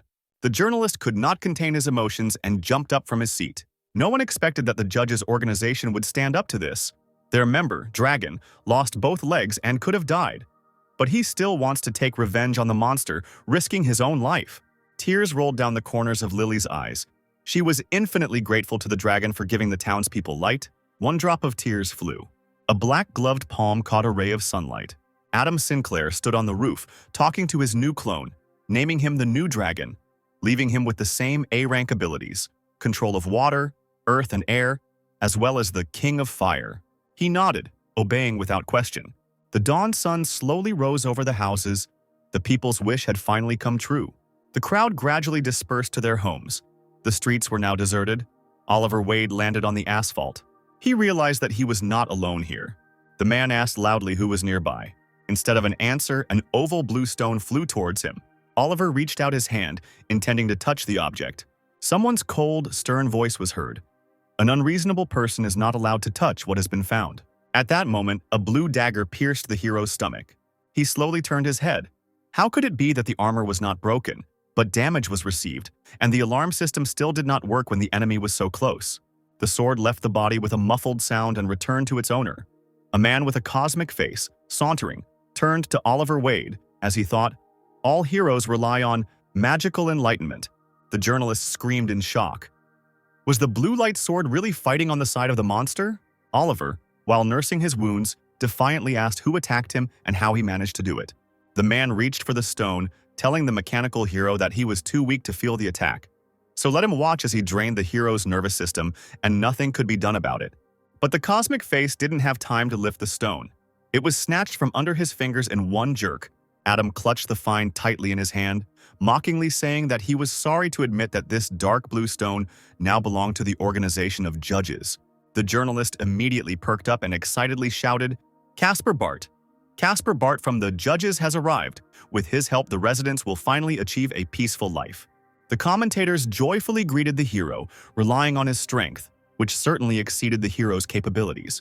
The man with the space face played with the dagger in his hand, convincing Bart that the organization Ultron does not want to feud with the judges, so the guy should return the dark blue stone, and then he can pretend that nothing happened.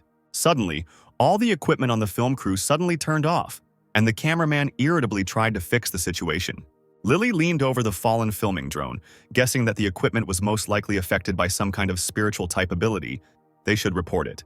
Adam thought that the organization that deals in blue pills was called Ultron. He deliberately disabled all the equipment so as not to reveal himself. It seems that he is driven by a larger goal. Bart challenged what would happen if he wanted to declare Ultron his enemy. The man jumped out at Sinclair, raising a blue lightsaber over his head, since Casper longed for death. then his wish must be fulfilled. Adam summoned a spiritual blast, sending ultrasonic waves from his face towards the spinning dagger. The spiritual power of the third stage caused the dagger in the enemy's hands to simply dissipate. He said with a puzzled expression that his leader had reached the third stage 15 years ago, and now he claims that only the dark blue trump card is capable of overcoming human limits. Ultron didn't think that there were other third stage holders. Adam remembered his sister Trisha in the hospital bed. It seemed that her spiritual particles were somehow connected to the dark blue race, and the guy couldn't let them go. The man adjusted his bowler hat. What a coincidence. He originally wanted to fight Casper, but the organization sent him on an urgent mission, and Bart will help him a lot if he saves the dark blue stone until next time. They will meet again, and then the owner will get it back. Adam, seeing that the man was running away, stopped him. No one gave the man the right to run away. He had to stand to the last. The space face stared at the guy in surprise.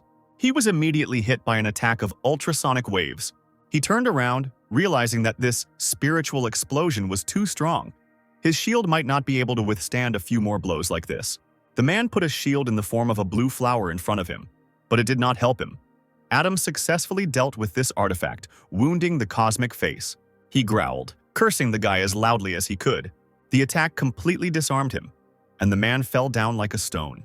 Adam flew up to him, straightening his cloak, and congratulated the representative of the dark blue race on the fact that they were now captives of the organization of judges.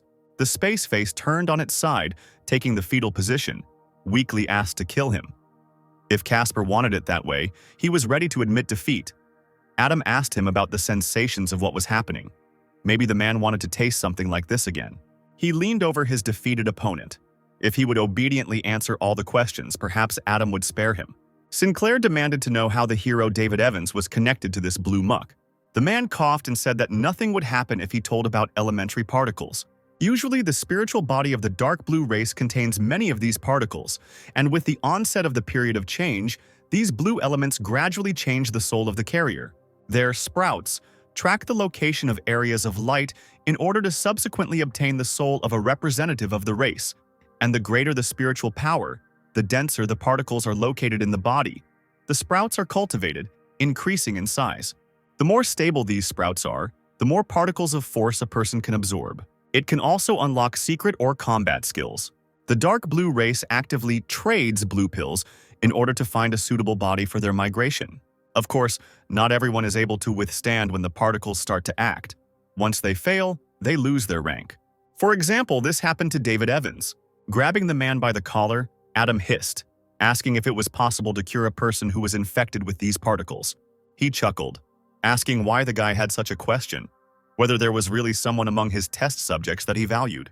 Adam roared, "If the man does not want to speak, let him be struck by the blades of spiritual power." The enemy stepped back and began to cough violently. A blue glow poured out straight from his face. In a moment, the beam shot up somewhere. Because of the thick smoke, Adam decided that the man himself had disappeared somewhere. But, as it turned out, the body remained lying on the ground. Adam turned his shocked gaze to the mechanical hero. The man was no less amazed. When the illusion dissipated, the man's place was occupied by the head of the Louisville Heroes Association, Greta Weasley. Sinclair said thoughtfully that it seemed that the Ultron organization had already infiltrated the Hero Association. Oliver Wade, beside himself with rage, announced that as for the murder of the head mistress, he would be able to testify in defense of the organization of judges. This would serve as retribution for the unintentional injury to the dragon. Adam shouted in irritation, asking if the mechanical hero could imagine the difficulty of cultivating a 4-ability user, something that couldn't be covered up with a few words. Oliver asked what Bart wanted then, and Casper immediately replied that it was necessary to allow Zachary Wade to replace the dragon and become the successor to the Berkshire Company. The man chuckled. "No problem. But in order to make his successors, he needs to reach at least A rank. Otherwise, the others will not support this decision." Adam, standing on the metal plate, agreed to this condition, and once Zachary becomes an A-rank hero, he will be immediately handed over to the Berkshire Company. Without waiting for an answer, Sinclair rushed away. A snake appeared right behind him in mid-flight. Adam asked him to deal with Blanche while he went to the hospital. After David Evans' death, Sinclair felt a strange wave forming. Being confused, he had to quickly check on Trisha. The plate carried him high above the high-rise buildings to his sister. That same morning, Oliver Wade gathered the remaining heroes in the main hall of the Berkshire Heroic Association. Standing with his back to them, he gloomily reminded them that everyone was aware that headmistress Greta Weasley had been infected. This suggested that she was a spy for some secret organization that was responsible for the mutation of David Evans's hero. The man asked to answer questions about the heroes' associations honestly. The hero of hot and sour noodles nodded, and Explosive Fist grimaced and asked for permission to leave. As the others left the room, Oliver called his youngest son to him. Zachary approached his father, asking what was wrong. He put his hands on Zachary's shoulder, telling him about the deal with Caspar Bart. The judges want the boy to become the successor of the Berkshire Company, so he will now need an A-rank ability. The man ruffled his son's hair on the back of his head, asking him not to miss his chance. He grimaced. Isn't it the dragon who holds this position? Why did his father suddenly change his mind? This could ruin Zachary's relationship with his brother. Zachary thought his goal was to become a member of the judges, one of the zodiac signs of the Chinese horoscope, and fulfill the will of the dragon. Zachary pouted, telling the mechanical hero that his godfather had opened the way to a bright future for him, while his own father made him run around on family errands. He clenched his fist, shouting that he was wasting his talent. Oliver thought with annoyance that Caspar Bart had done everything he could, but he had underestimated his relationship with his sons. He impulsively clung to his son and hugged him, exclaiming that his son had grown up so quickly. The boy began to break free, shouting that he was already an adult and it was disgusting. On the city's belt parkway, a seal swordswoman leaned against the wall of a building, her sword lying nearby like a useless trinket. When the girl opened her eyes, she saw someone's outstretched palm. The snake bowed before her, offering his help. But proud Blanche leaned on her sword, refusing help. The injuries inflicted on her caused her to immediately fall back to her knees, letting out a loud sigh of pain. When the snake asked her not to be brave, the girl covered her face with her hands and cried bitterly. She asked for forgiveness, because it was because of her that the dragon died. The snake gently stroked her head, convincing her that it wasn't her fault, and urged her to come with him because the organization had sent a boy to help the swordswoman. Finally, Blanche grabbed the outstretched hand with her palm, meekly agreeing to be led away. Adam had already flown towards the hospital building, as he thought. There was a strange energy hovering there. The hospital was blocked by a barrier of dark blue light that was invisible to the normal human eye. There was not a soul in the hospital corridor in the morning. Suddenly, Adam's path was blocked by a dense blue spiritual matter. From there, as if from a portal, monsters emerged. Similar to people, but with frightening faces, pointed ears, and glowing blue eyes. Adam cursed. This wave turned all the victims of the incident into dark blue uniforms. One of them appeared behind Adam, throwing his clawed hand over his shoulder. The second one ran after the guy, threatening to eat him. Monsters began to emerge from the matter, one after another. He who dared to touch Adam did so in vain. The next moment, the guy, with a precise movement, threw the alien over himself, dropping him to the floor. He immediately swung his fist at the monster again. The blow landed squarely in the chest, causing blood to spray from the disgusting mouth. Without having time to count, Adam dealt with the monsters one by one. He danced and inflicted wounds with a long sword. When all the visible monsters were left lying on the floor like dead weight, Adam thought with relief that, fortunately, Trisha was not among them. Maybe she hadn't had time to transform yet. Sinclair threw the blue dagger to the side. Then he carefully opened the door to his sister's room. The girl was hovering above the bed, surrounded by blue bubbles. She became more transparent with each passing second, as if something was sucking the life out of her body.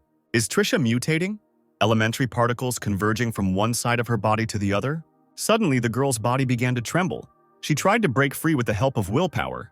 Trisha suddenly screamed loudly, and then she softly sank down onto the bed. The fall had caused her shirt to slip off her shoulders. Her light hair had darkened, and her face had a pained expression. Adam put his hand to Trisha's nose to make sure she was still breathing and called her name. The girl suddenly opened her eyes, which were different colors. She immediately put a dagger to Sinclair's throat, asking who he was. The guy raised his hands in a conciliatory manner, replying that he was her brother. But Trisha was not convinced. Her brother had a different voice.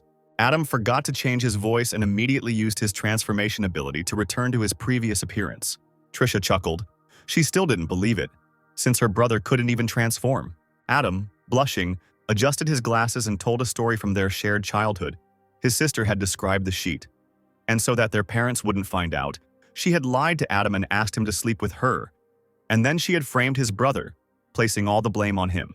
Trisha immediately calmed down and, like a kitten, sat on the bed, surprised by her brother's ability to transform. Adam grabbed her hand and pulled her along. First, he needed to get his sister out of here, and he would tell her the rest on the way. Arriving at her brother's house, Trisha washed away the burdens of the past day in a hot shower. In the kitchen, Lily was preparing dinner for the family. Adam came up and hugged her from behind, noting the girl's efforts in cooking. Romero turned around, wrapping her arms around his neck. She was happy too, because Trisha was awake. That was something to celebrate. The girl instantly became sad, telling that today at work she felt how weak a person can be in front of an unknown force, even someone as strong as the dragon. But looking up at the guy, Lily smiled. She learned to value her love even more. She looked down in embarrassment as Sinclair pulled her even closer to him. The couple reached out their lips to each other, but from around the corner a clear girl's voice was heard. Trisha had already taken a shower and was asking if dinner was ready. Lily, extremely embarrassed, abruptly pushed Adam away from her, replying that everything was ready. The table was truly filling and delighted with the variety of dishes. Trisha was jumping up and down in joy. Lily had cooked her favorite food, and the girl exclaimed that she adored her sister. Without further ado, she grabbed the chicken leg and began to chew it. The couple looked at the girl and were glad that she was okay. Adam, propping his cheek with his hand, thought that he would give anything, just so that the people dear to him could live peacefully and happily. After dinner, having settled down on the bed in Trisha's bedroom, the girl worriedly asked her brother if it was true that she shouldn't tell her parents about her awakening yet. Adam shook his head. The hero associations are investigating the mutation case in the hospital. It's better to let them think that Trisha died. The more they knew, the more danger they were in. And they couldn't tell Lily about Adam's abilities.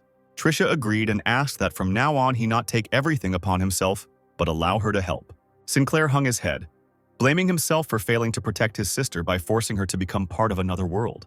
Trisha, having created a blue dagger in her palm, did not agree with her older brother because now she had learned a lot. For example, the blade in her hands directly attacks the enemy's mental power. She grabbed Adam's hand, demanding that he use human control on her.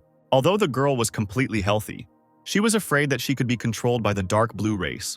Adam agreed, saying that her physical body was special and that she needed to improve her ability to S-rank first. An impossibly bright white pearl appeared in his hand. The ability Control uses an illusion spell to destroy an S-rank enemy, can brainwash A-rank and above targets to completely subjugate their will for 30 years. Daily, the spiritual body penetrates the controlled one and takes 6 hours from it. The girl sat holding her breath as the pearl made its way towards her. Adam closed his eyes. This feeling was different from the previous sensations. What is the solution to the mystery and what rules does it follow? Could what he sees be true? And how can he overcome this, being constrained by all sorts of restrictions? Adam found himself in an unfamiliar space, similar to outer space. And suddenly, hearing an unknown voice, he began to fall somewhere down.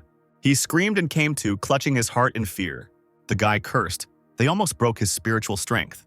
Trisha touched his shoulder, asking worriedly if he was okay. Sinclair took her hand without answering, but said that the check was completed, and now he had a task for his sister. Lily entered the room carrying a tray of fruit to offer to the boys. Adam looked at her with a smile and nodded. The couple were sitting at the table in the living room. Lily was working on the computer at the time. Sinclair asked what she was doing. The girl replied that she was given a new position because she had performed well last time. Adam couldn't help but ask if it would be as dangerous there. Romero smiled and replied that she wouldn't, because this time she was entrusted with broadcasting from a special booth. Adam stood up, preparing to walk out of the room past the girl. He squeezed her hand, imperceptibly giving her the ability. Lily looked at him in surprise. It was a B-rank ability, Green Snake Chain, which automatically activated a defensive chain when the owner was in danger, turning into a green snake and attacking the enemy. The Louisville suburb was famous for its mountains and hot springs. Swordswoman Blanche stared ahead dazedly as she sat in the hot water. The Craig sisters were swimming nearby. Jo smiled and told her guest that the spring was good for her health and would help her recover. The girl chuckled thoughtfully and scooped up some clear water into her palm. Then she stood up, saying it was time to meet with the organization. Water trickled down her body as the girl left. Blanche basked in the sun, not knowing what to guess. Was this really a new assignment? Regina exclaimed in admiration that, as befits a longtime member of the organization, the swordswoman was doing a good job of carrying out the mission of laying low. A little earlier, Blanche found herself in the Heavenly Palace. Adam, who was sitting on the high throne, asked the girl if she had heard of the Four Seas territory, because the organization was sending her there to learn more about the dark blue race.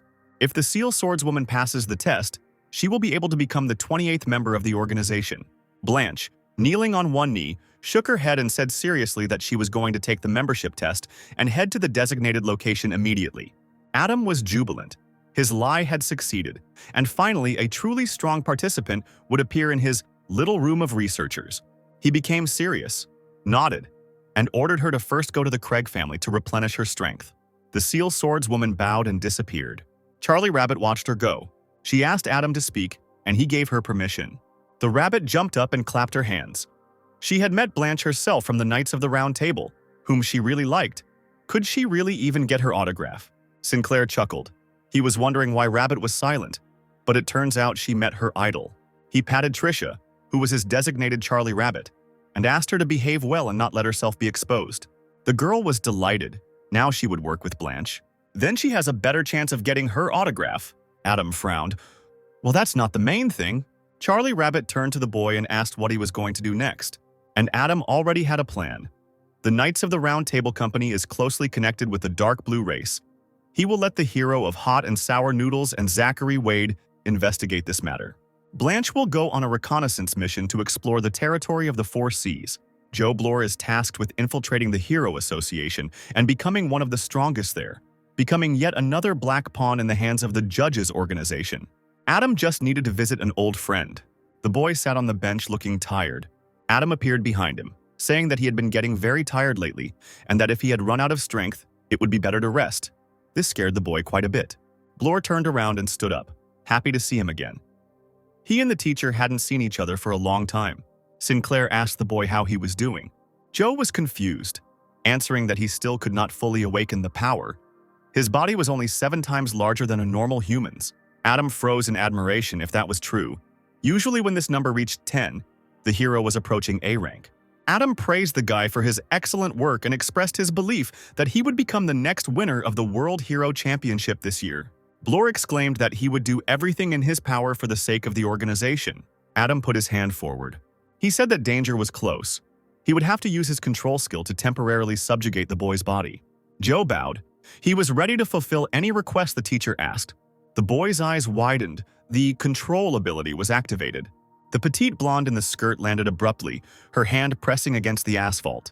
In front of her stood 2 men, a horned giant and a brunette in a black jacket. He said with a threat in his voice that the Fire Cloud Club would not let interference and destruction of the organization's business go unpunished. The girl rightly asked the men since when is sending out postal responses to ordinary people considered a business, and their organizations get rich by imitating the criminal code of the region. Her opponents immediately pounced on her, faster than a shadow. The girl barely managed to dodge. She jumped up above the horned guy, flying over him with her sword in her hands. He suddenly realized that he had lost a piece of his horn. Moreover, blue blood started coming from his nose. The girl used poison. The stranger stepped on some detail on the floor. An explosion of enormous force alarmed the inhabitants of the nearby forest. The brunette in the coat coughed loudly. Out of the corner of his eye, he noticed something very sharp flying towards him. The man leaned back, dodging the attack. He fell to the floor and hysterically asked what kind of abilities the girl had. How could she master so many techniques at the same time? The fighting lady, holding a gun in her hand, playfully asked to guess. If the man could handle it, perhaps she would answer. Dark energy was gathering around the stranger. He was very angry, but he didn't have time to do anything. He only saw someone's foot flying at his head. Joe dropped his weight onto the brunette with force. He told the puzzled girl that if she created another explosion, this place would be finished. But it would still be useful, because in 5 days, the entrance exams for an Ivy League university would be held here. The warrior noticed that since the guy easily dealt with a C-rank user, that meant he himself was a B rank or higher. The girl's name was Milana Broach. She introduced herself, expressed the hope that she and Joe would meet again at the entrance exams, and suggested working together. Bloor shook her hand. They would meet if they were on the same team in 5 days. Suddenly, Joe felt something strange and lowered his head. Their palms and Milana's were burning. The girl smiled radiantly. She wanted to invite handsome Joe to dinner. Joe froze, not knowing what to answer, but Adam's voice in his head told him not to panic. The guy coughed. Citing business at home, he decided to leave. Then he quickly removed his hand. Milana froze in bewilderment. Sinclair scolded Joe irritably, hoping he had learned his lesson. Don't hit on girls? What kind of example was he setting for his sister? Blur, blushing, nodded as he walked and thanked his teacher. Milana was not upset at all, on the contrary. She was inspired. It seems that this time there will be something to see at the tests. The next day, Caravania Street was noisy and crowded. Crowds of people gathered to watch the Ivy League University's admissions tests. The event was commented on by the lovely host Marla Murch, who waved her hand sweetly to the audience. She then introduced her new partner, renowned reporter Lily Romero, who smiled and said hello. Now the girls will explain to viewers the rules of the Ivy League University entrance exams to help them understand what is going on. The rules are simple. You need to complete the assigned task in a certain amount of time, using any methods. Marla winked at the audience. Do they really think that everything will be so simple? Not at all. It remains to be seen what obstacles and traps the organizers have prepared for the children. A red-haired guy twice his height came up to Joe, hugged him around the neck and bombarded him with questions. Why doesn't he have transport? Does he really have abilities that increase physical strength? And where are his windproof glasses? Blur briefly explained that he does not use such abilities because of his good speed, but he does not need glasses either. The guy smiled broadly, apparently. Today, there would be no shortage of miracles. He started pestering Joe again. Did he hear that the S-rank user, the Purple Panther named Mylene Garbo, and A-rank Amelie Lang were also invited? Milana quietly approached the boys and called Joe by name, which confused the boys. She greeted him with a radiant smile. That's how they met. It seems they even ended up on the same team. The girl approached the blushing Blur, reminding him of his promise to work together. The boy looked away and agreed. A red-haired acquaintance of Joe's immediately squeezed between them. He tried to impress Milana by saying that he had speed abilities. If they were together, they would easily cope with the task. The girl turned away from him and raised an eyebrow. He, a user with the ability to enhance physical strength, of which there are millions, dared to flirt with her. The red-haired boy opened his mouth and almost started crying. The host's voice rang out, calling on the participants to get ready for the race, and the countdown began. Joe gathered his strength and concentrated with utmost concentration. A shot from a sports pistol rang out, ready to go. 3 participants even took off into the air on jetpacks. One of them shouted down with a mocking voice that those who drive sports cars will never beat the flying participants. But suddenly a swan pounced on him in the sky. The swan began to peck at the guy with fury. He screamed and covered his face with his hands. The birds clearly felt like winners, instilling fear in the other participants. Marla Murch smiled and noted that if it were that easy to move through the air, then all the competitors would have brought flying machines with them. The presenter asked Lily if she recognized these monsters. The girl shrugged in response. These were probably B-rank summoned creatures, a flock of brown swans. Marla looked at the monitor and exclaimed that the flight team had dropped out of the race, with the sports car team in the lead. A red racing car was speeding down the street. The driver was talking to someone, asking how difficult the driving test might be. A similar black car pulled up alongside the red car, and the participants sitting behind the wheel saw a policeman blocking their way, placing traffic cones in front of the cars. One driver cheerfully suggested to another to speed up, and he agreed because the speed limit is 100 kilometers per hour, but no one forbade them from breaking the rules. The black lightning immediately accelerated. The policeman put his hand forward and blew his whistle. The cars screeched to a halt, creating clouds of dust on the road. A few minutes later, the employee was already scolding the participants, who stood at attention like little children. Heroes must save people, but they cannot break the rules during the mission so that no one gets hurt. The guys lowered their heads and asked for forgiveness. The red-haired guy, who had previously tried to please Milana, rushed ahead with his run, and seeing how the cars had stopped, he was delighted. He knew that it would be too generous of them to allow transport. Due to his inattention, he was completely unaware of what was happening ahead and noticed the old man crossing the road too late. Unfortunately, the participant collided with a passerby, and both were thrown in different directions. The old man lay on the ground, as if unconscious, with a trickle of blood flowing from his nose. The guy, who was wounded in the same way, sat leaning on his hands and asked himself in horror how the man had gotten such serious injuries. 2 passers-by were divided in their opinions. One offered to help take the old man to the hospital. The other hissed that it was none of their business and it was time to leave. Meanwhile, the inattentive participant tried to quietly crawl away and escape from the crime scene. Suddenly, the wounded man raised himself up on his elbows and screamed with all his might, pointing his finger at his offender. He hit an old man, and now he's leaving.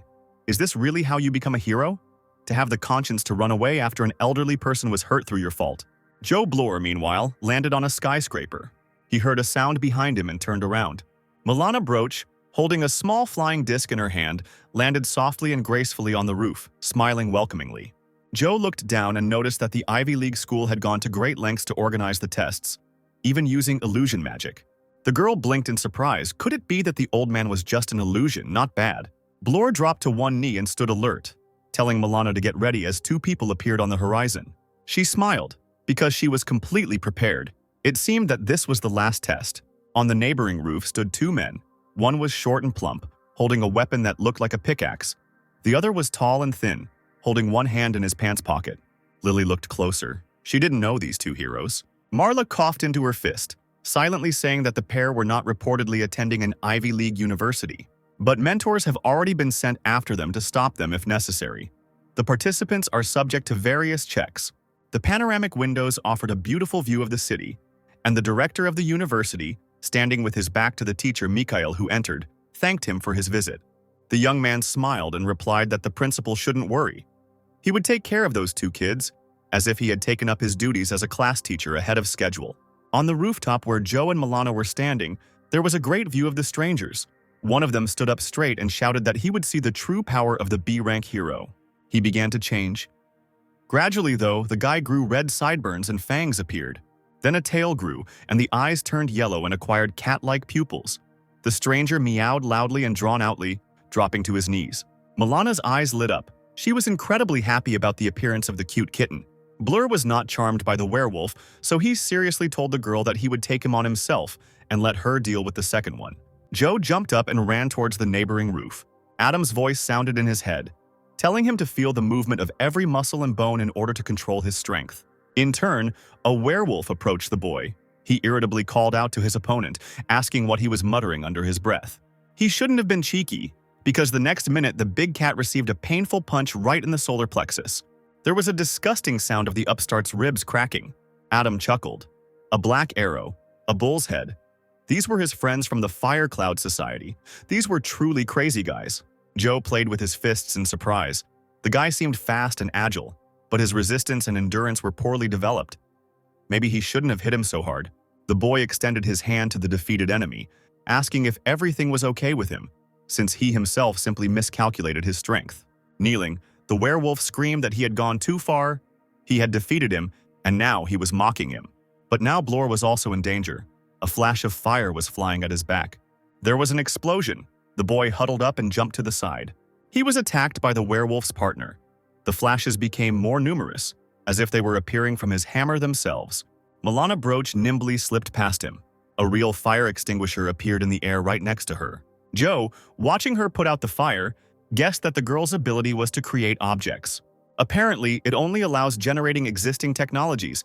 If Milana manages to create equipment, that would be just great. And that guy, the werewolf, simply disappeared. Blore looked closer. His opponent, thanks to his great leaps across the rooftops, was running away from the crime scene, holding the Catman under his arm. Lily, looking at the tablet where the battle between Joe and the werewolf was being broadcast, spoke about the data that the studio had obtained. According to the studio, these two heroes are members of the Fire Cloud Society. The flying beast has the ability to transform. He is a B-rank user. In the background, her colleague was chanting the newcomer's name at full blast. Now everyone should notice him and send him some kind of gift. Who knows? Maybe he will become a super strong hero in the future.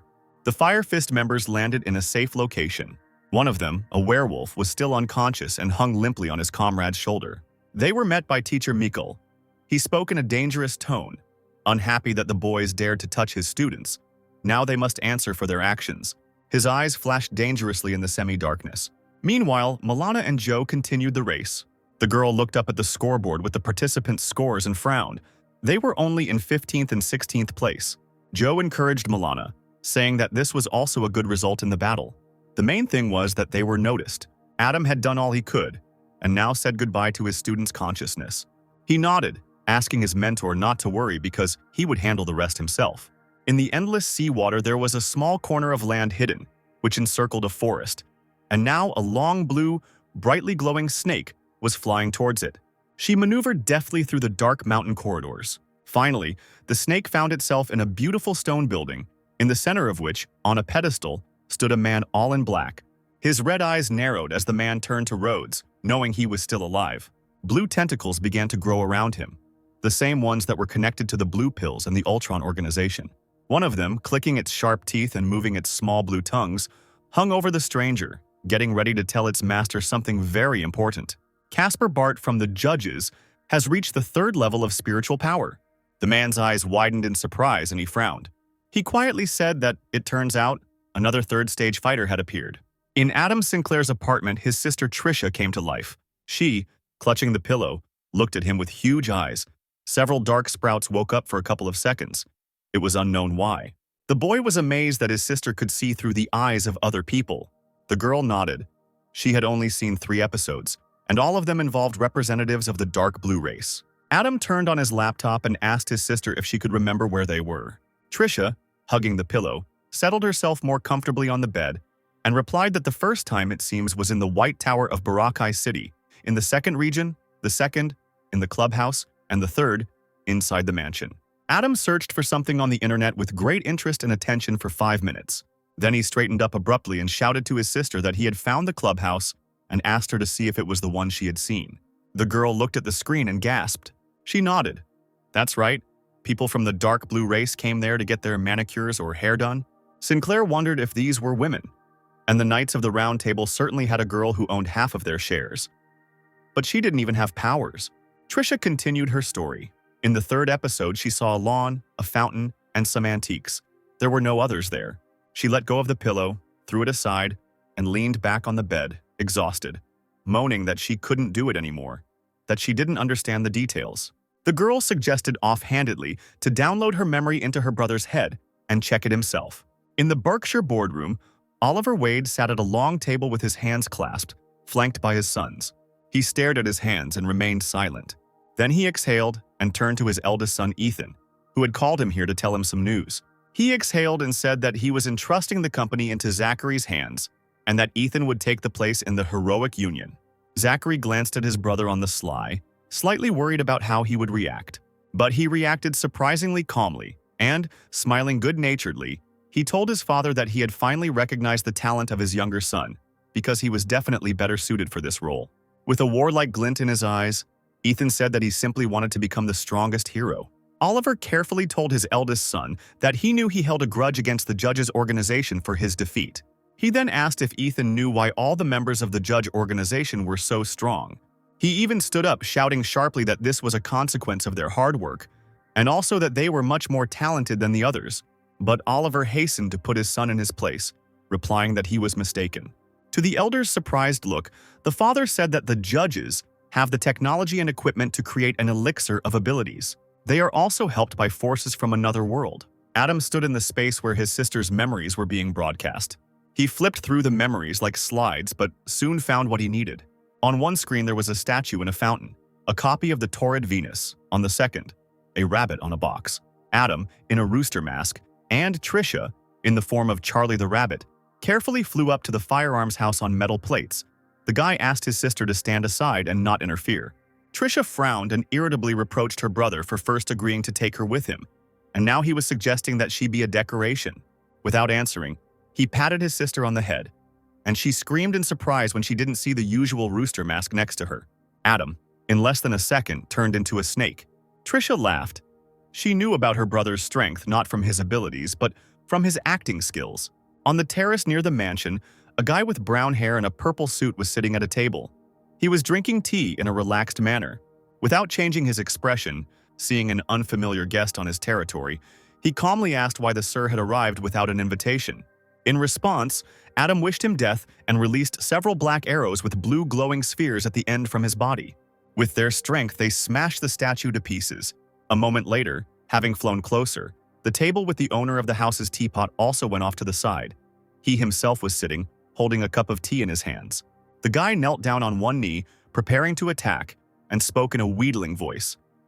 In fact, he had always been interested in the fact that the organization of judges helped the dead, and at the same time they were supported by powerful families. The snake was amazed to think that he himself did not understand where this rumor came from and how it spread so quickly.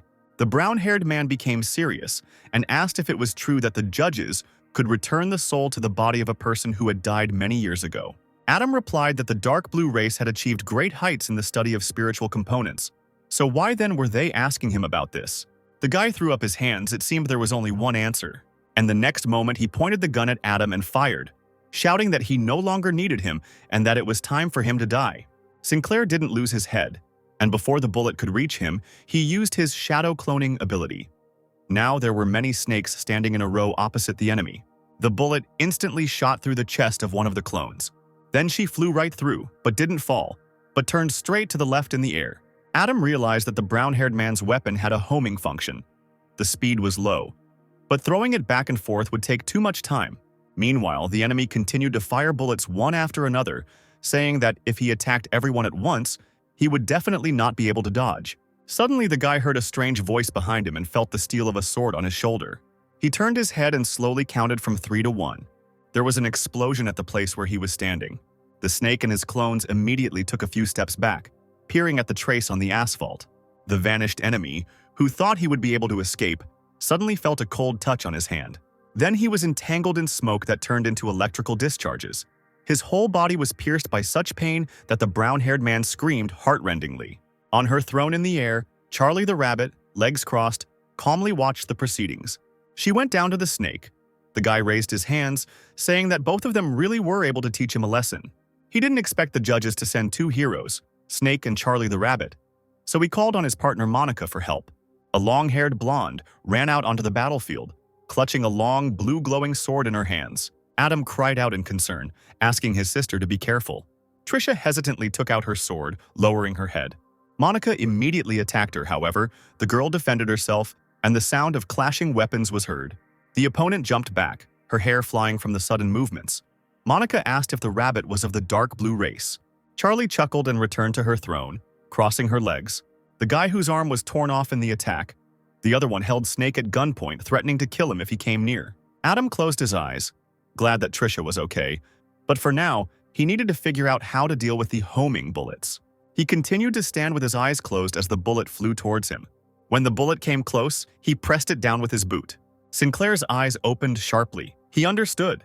The bullet was cooling somewhere below and smoking. The next moment, he again dodged the danger flying towards him. The tree was damaged and immediately caught fire. A drop of sweat slid down the opponent's cheek. His gaze became gloomy. Could it be that the snake had figured out how to counter his ability? Adam ran towards the brown-haired man, a blue ball with a white haze levitating in his right palm. Trisha rushed down from her throne, sword in hand. Adam's ball flew straight towards Monica's face, but the girl managed to dodge and it whistled past. She suddenly put her hand out, protecting herself with her shield from the blow of Charlie Rabbit's sword. The guy, holding a handful of blue pills in the palm of his remaining hand, screamed indignantly, "How dare the judges hurt his wife?" The next moment, he stuffed all the pills into his mouth at once and swallowed them. The guy immediately grew a new, healthy arm. His hair turned blue, and he himself was illuminated by a blue glow. Monica turned around and was horrified to see the teacher in such a state and begged him not to do it. She immediately jumped up to the guy, clutching a long needle in her hands. The girl touched the teacher's forehead with the tip of the needle. His spiritual body is not able to cope with such a large number of particles. He can turn into a dark blue form. Monica pressed her lips to the boy's lips, absorbing the blue energy, his hair gradually becoming darker. Adam swung, throwing a dark blue ball. The boy watched in horror as the ball approached Monica. He turned around sharply and the blow landed right in the back. The teacher screamed in pain. The boy's body went limp. Monica cherished him, stroked his face while he lay on her lap, and asked him to wake up. He asked with dry lips if he would die soon. He sighed, opened his eyes, and thanked the judges for this moment, because the guy was very tired. When his wife died, life became worse than death. The teacher asked a crying Monica to restore his dead wife's hairstyle. Wiping away the girl's tears with his fingers, the guy said that the representatives of the dark blue race said that they would help return his wife, and in exchange he must betray humanity. If they can resurrect her, then this betrayal is a trifle, right? Monica sobbed and promised to voluntarily join the dark blue race in order to give her soul for the sake of resurrecting the teacher's wife. The guy coughed hard and blood gushed from his mouth. He was, after all, mired in his own lies. His wife had long since left her husband. When Charlie the rabbit and Adam flew up to the couple, the guy croaked that he would exchange information for Monica's life, because she was not guilty of anything except falling in love with an idiot who did not reciprocate her feelings. Shayton whispered that the judges were somehow connected with the Grandsville Chamber of Commerce. Finally, he lowered his head onto Monica's chest and fell silent. She began to cry inconsolably, begging him not to leave her alone. Charlie the rabbit leaned over her. Watching with interest, she asked her brother if they should get rid of the girl from the dark blue race. He raised his hand, cutting off her path to the girl, answering that they needed to wait. Swallowing tears, Regina said that when she decided to join the dark blue race, she was ready to give anything to her beloved teacher, and that was quite enough for her. With these words, she leaned on the deceased's chest. His pearl floated out of his chest and rolled across the floor like a small ball. Adam caught her and squeezed her in his palm. Trisha bowed her head and asked her brother if she would ever meet someone who would love her like that. The couple lay on the floor. Monica did not dare move. Adam didn't answer, turned around and called his sister to follow him. Both flew away on their metal plates. Trisha asked Adam where they were going, and was surprised to see that he had transformed back into the rooster. She exclaimed that her elder brother was a true master of transformation. A huge crowd gathered at the Ivy League University's stadium to watch the award ceremony for the winners of the fighting competition. A red and embarrassed Joe Bloor stood on stage, with Milana Broach showing off for the photographers next to him. Watching them from afar, Adam was pleased to see that Joe had managed to adapt, and had even managed to make friends. A little later, Sinclair came to visit the boy, praising him. He had improved his training skill well. Adam decided to reward Bloor by upgrading his ability to A rank and held out a green pearl to the surprised student. Ability, training, 5 senses, strength and speed become better through training.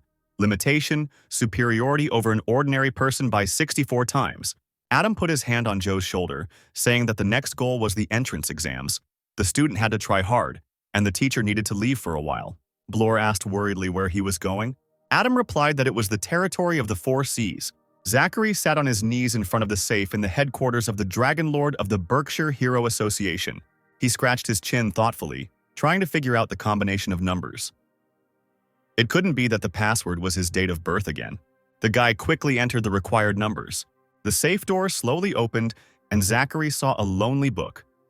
Information on the territory of the 4 Seas. The company's heir was confused. Why does his older brother use his birthday as all his passwords? He took the book and now walked down the corridor, whistling a cheerful melody under his breath. Ethan, safely hidden in the shadows and watching him, raised an eyebrow. He didn't know why Zachary needed all this information. The boy smiled when he realized that his younger brother became happier after receiving it. In the heavenly palace, the residence of the judges, Adam, in the form of a rooster, was already studying the book brought by his godfather. From time immemorial, there were 2 races on the planet, and they lived on different continents. After the war, creatures from another world invaded the southern lands and enslaved 1/3 of the entire civilization. In order to redistribute forces, the territory was divided into 4 parts: the Hero Association, the Iron Blood Army, and the Trade Organization Association. The Iron Blood Army's sea territory is under its control.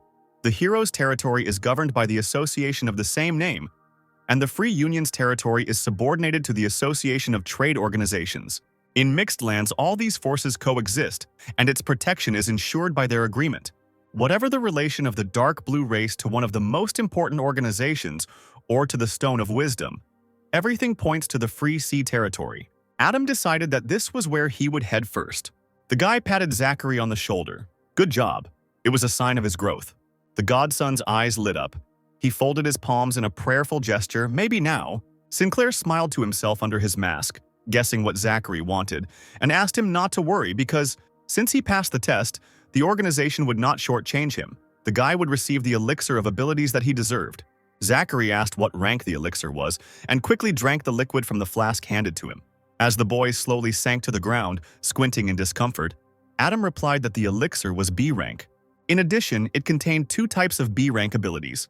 The first ability is Werewolf, which gives the wolf ancestry, provides great physical strength and powerful regeneration. When used, the ability to think is lost, but self-healing and speed are increased 3-fold. The second ability is Mask of Terror, uses people's fear to increase strength. Maximum possible value, 9-fold improvement. Duration of fear energy, 45 minutes. Zachary gave Adam a sudden hug from the joy that surged through him and began to fervently thank him and the organization, promising that he would do everything possible to live up to everyone's expectations. Later that evening, the sound of glasses filled with wine could be heard in Sinclair's apartment. Adam and Lily decided to have a romantic dinner together. The girl sighed, It was great to get a job abroad for a year. Sinclair assured her that he could keep her company and go with his beloved. Lily shrugged and smiled. She would take care of herself. Let Adam work for their common future. He became serious and nodded. The guy took a sip of wine and thought that when the situation in the world calms down, he will definitely be there. When they had finished eating, Lily came up to him, a little flushed from the drink, but just as beautiful, and hugged Adam, who cheerfully asked her to bring him a couple of souvenirs. They stood there for a while longer, still hugging, enjoying each other's company. A few minutes later, Lily's little black dress fell carelessly to the floor. Adam, lying in bed, pulled his beloved towards him. He whispered in her ear that he would miss her. Lily smiled and responded in kind. The sounds of kissing were interrupted by soft romantic music. The next morning, there was a knock on the door of the Craig family estate. A butler appeared at the threshold, greeted the guests from the judges' organization with a polite smile, and invited them to enter. Both Sinclairs stood at the threshold. Trisha was silent, only studying the situation with an attentive gaze. Adam, now without any suit, thanked the servant. In the office of the head of the Craig family, they were met by Dave, on either side of whom stood Regina and Joe. The man was glad to meet, noting that he had already had the opportunity to communicate with the organization of judges. Regina looked into Adam's face and exclaimed that she knew him, because they had flown on the same flight during their journey with the Starcloak. The guy nodded and pretended to be embarrassed and deliberately said that Caspar Bart had seen him. The master gave him an A-rank ability elixir and allowed him to join the organization. Regina asked with a barely noticeable sadness in her voice if it was really that easy to get an A-rank elixir. And what ability did Caspar give Adam? Her grandfather immediately pulled his hand aside, pushing the girl back.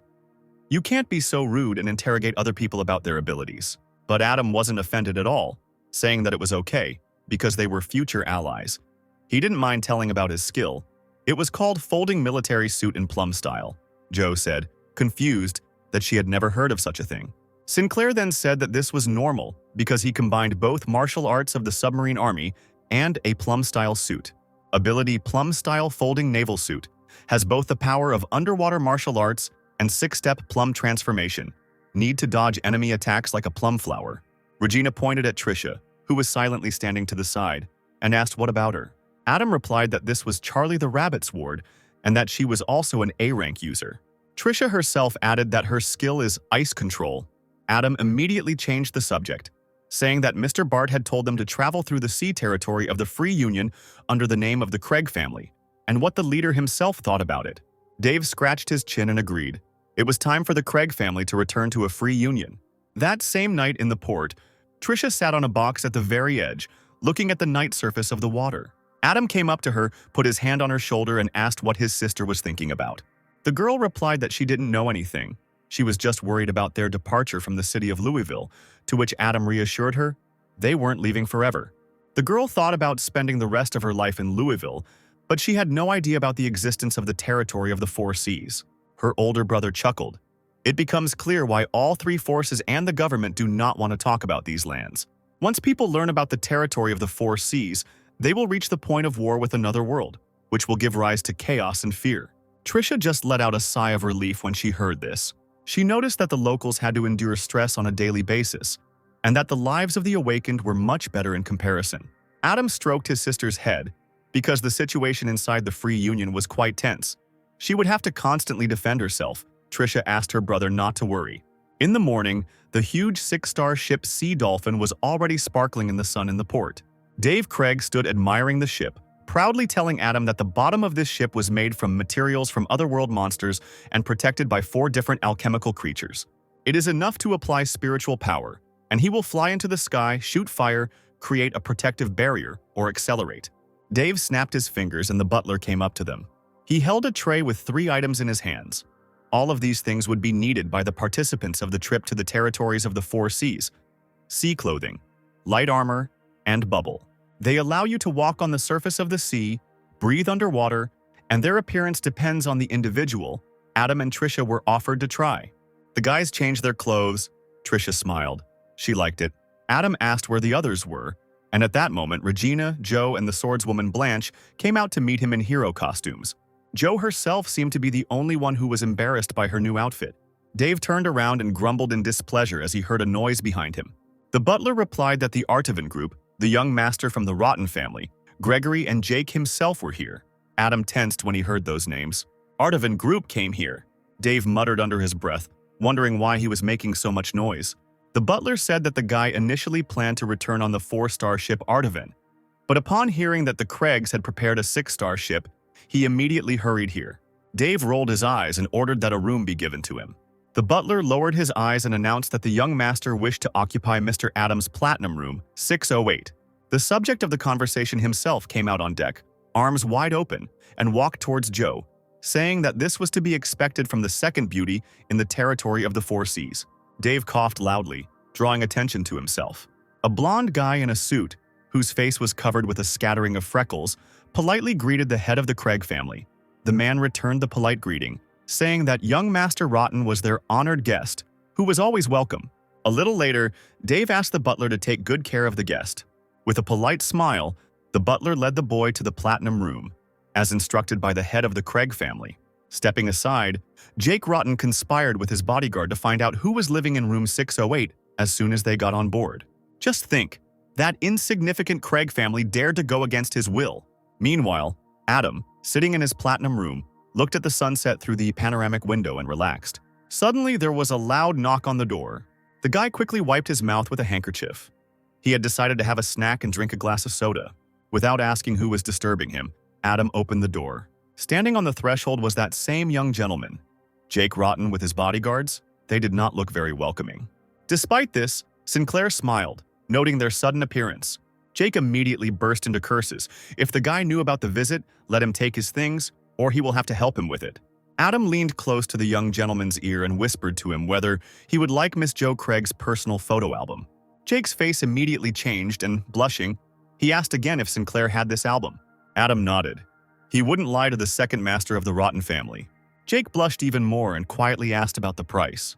The guest of the room, with a sly gleam in his eyes, suggested that they first look at the photographs and only then find out the price.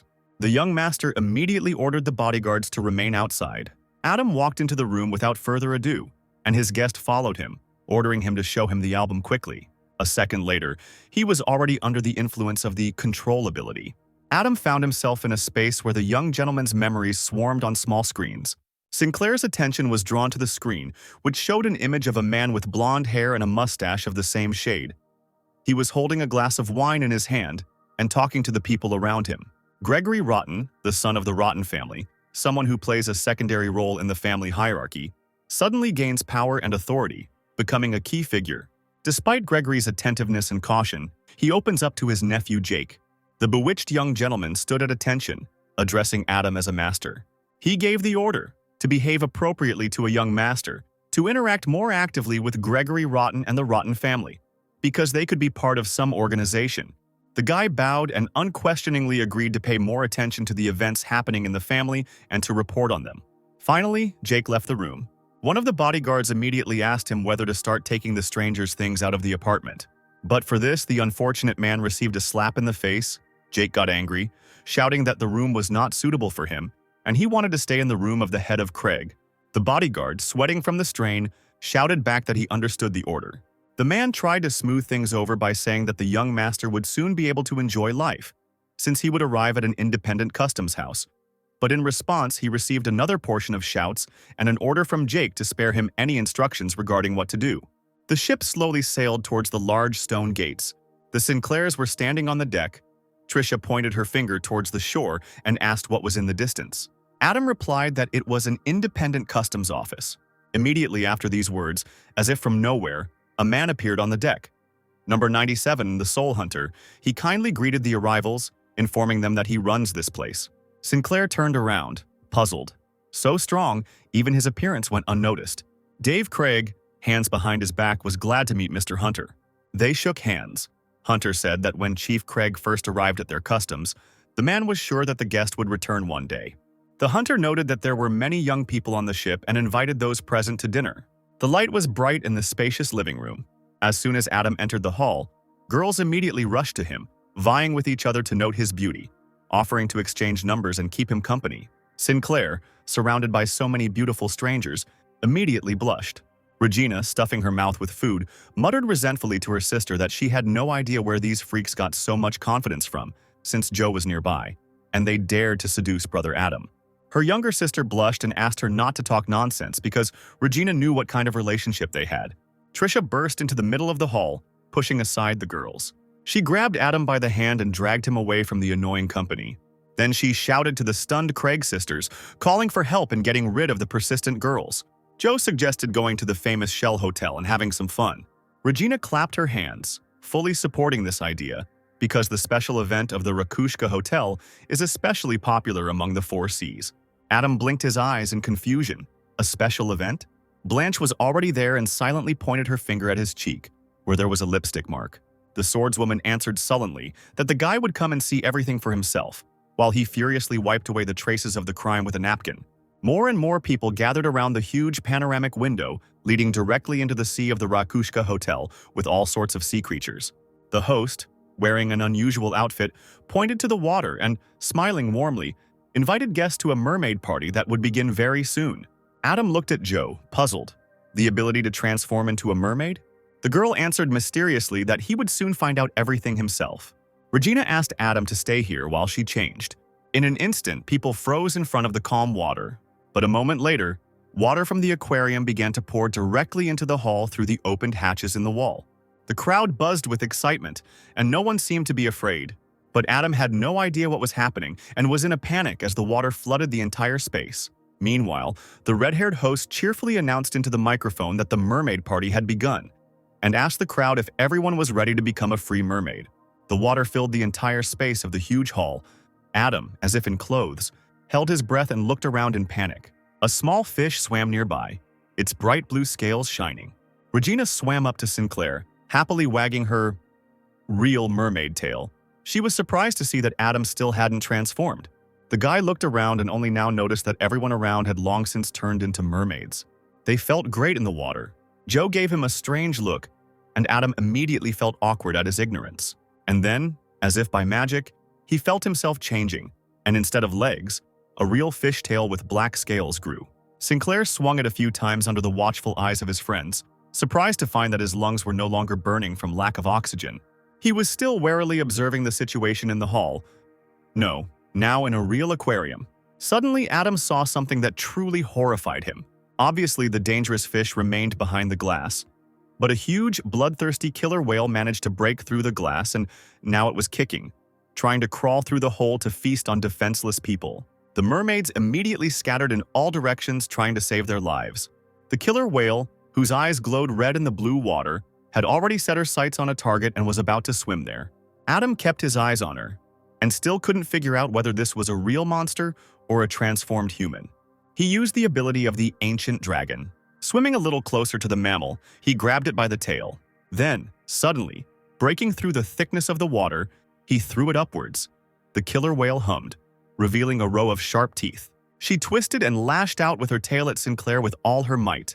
The guy, wiping the blood from his split lip with his hand, suddenly realized that this killer whale had probably been sent here to test his and Trisha's fighting strength. You can't show off your skills, you first need to try to understand the habits of the killer whale, and then figure out how to overcome it. While he was thinking, the swordswoman Blanche decided to act. She appeared out of nowhere and attacked the whale with her sword. But even the killer whale, taken by surprise, deftly dodged and clamped the tip of the heroine's sword in its teeth. Joe screamed that since the monster was able to bite the sword, it meant it was S rank or A rank at the highest level. Blanche was attacked by a whale and thrown back by the enormous force. Seeing blood coming from the corner of the girl's mouth, Joe rushed towards her in fear.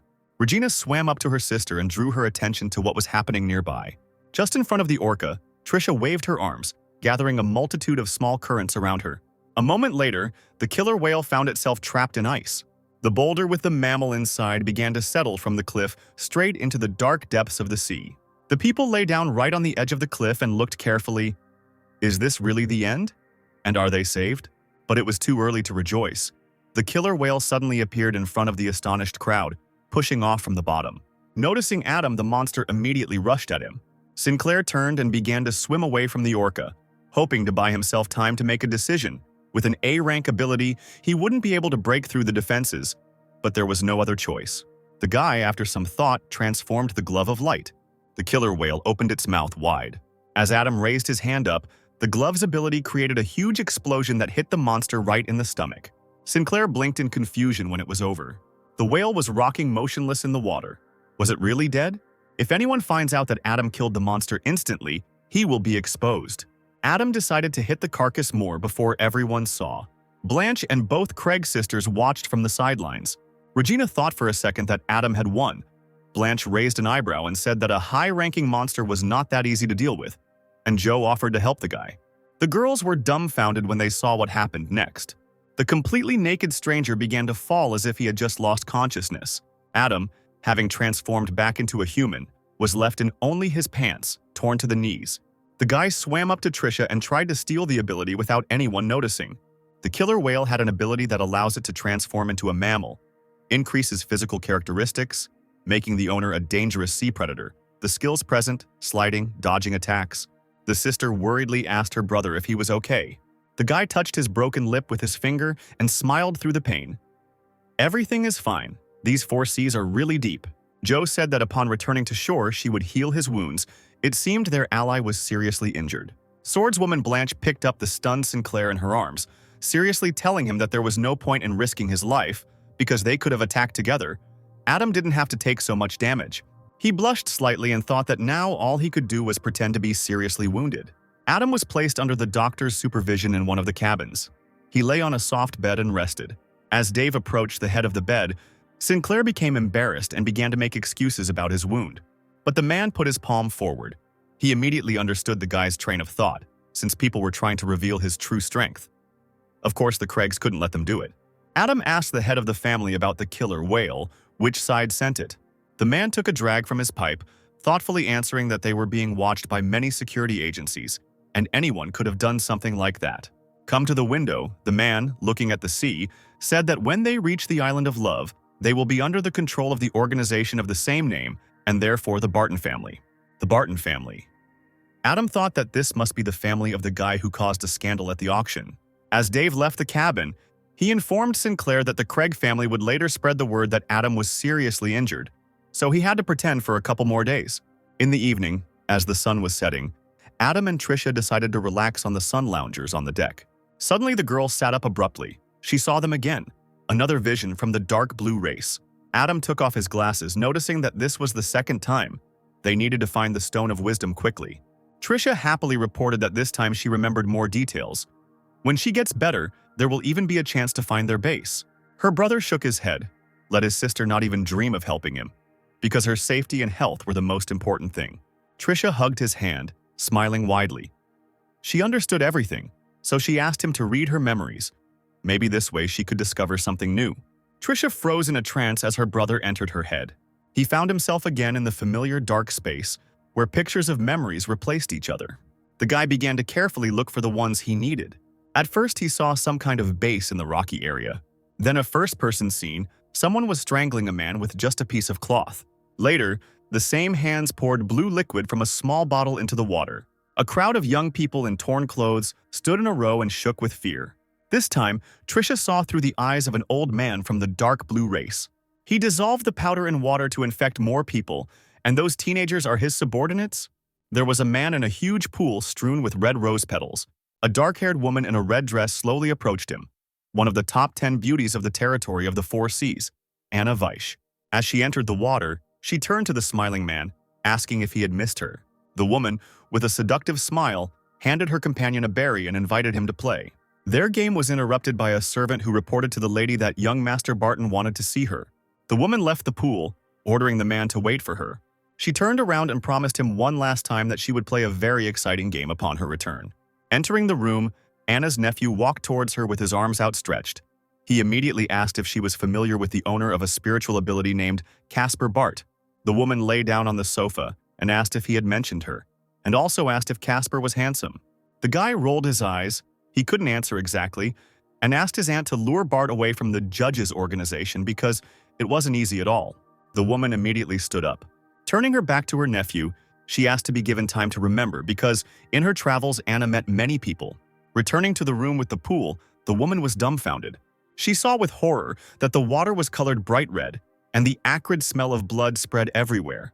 The Rose Warrior, her fiancé, looked at her with clenched teeth, clenching his fist.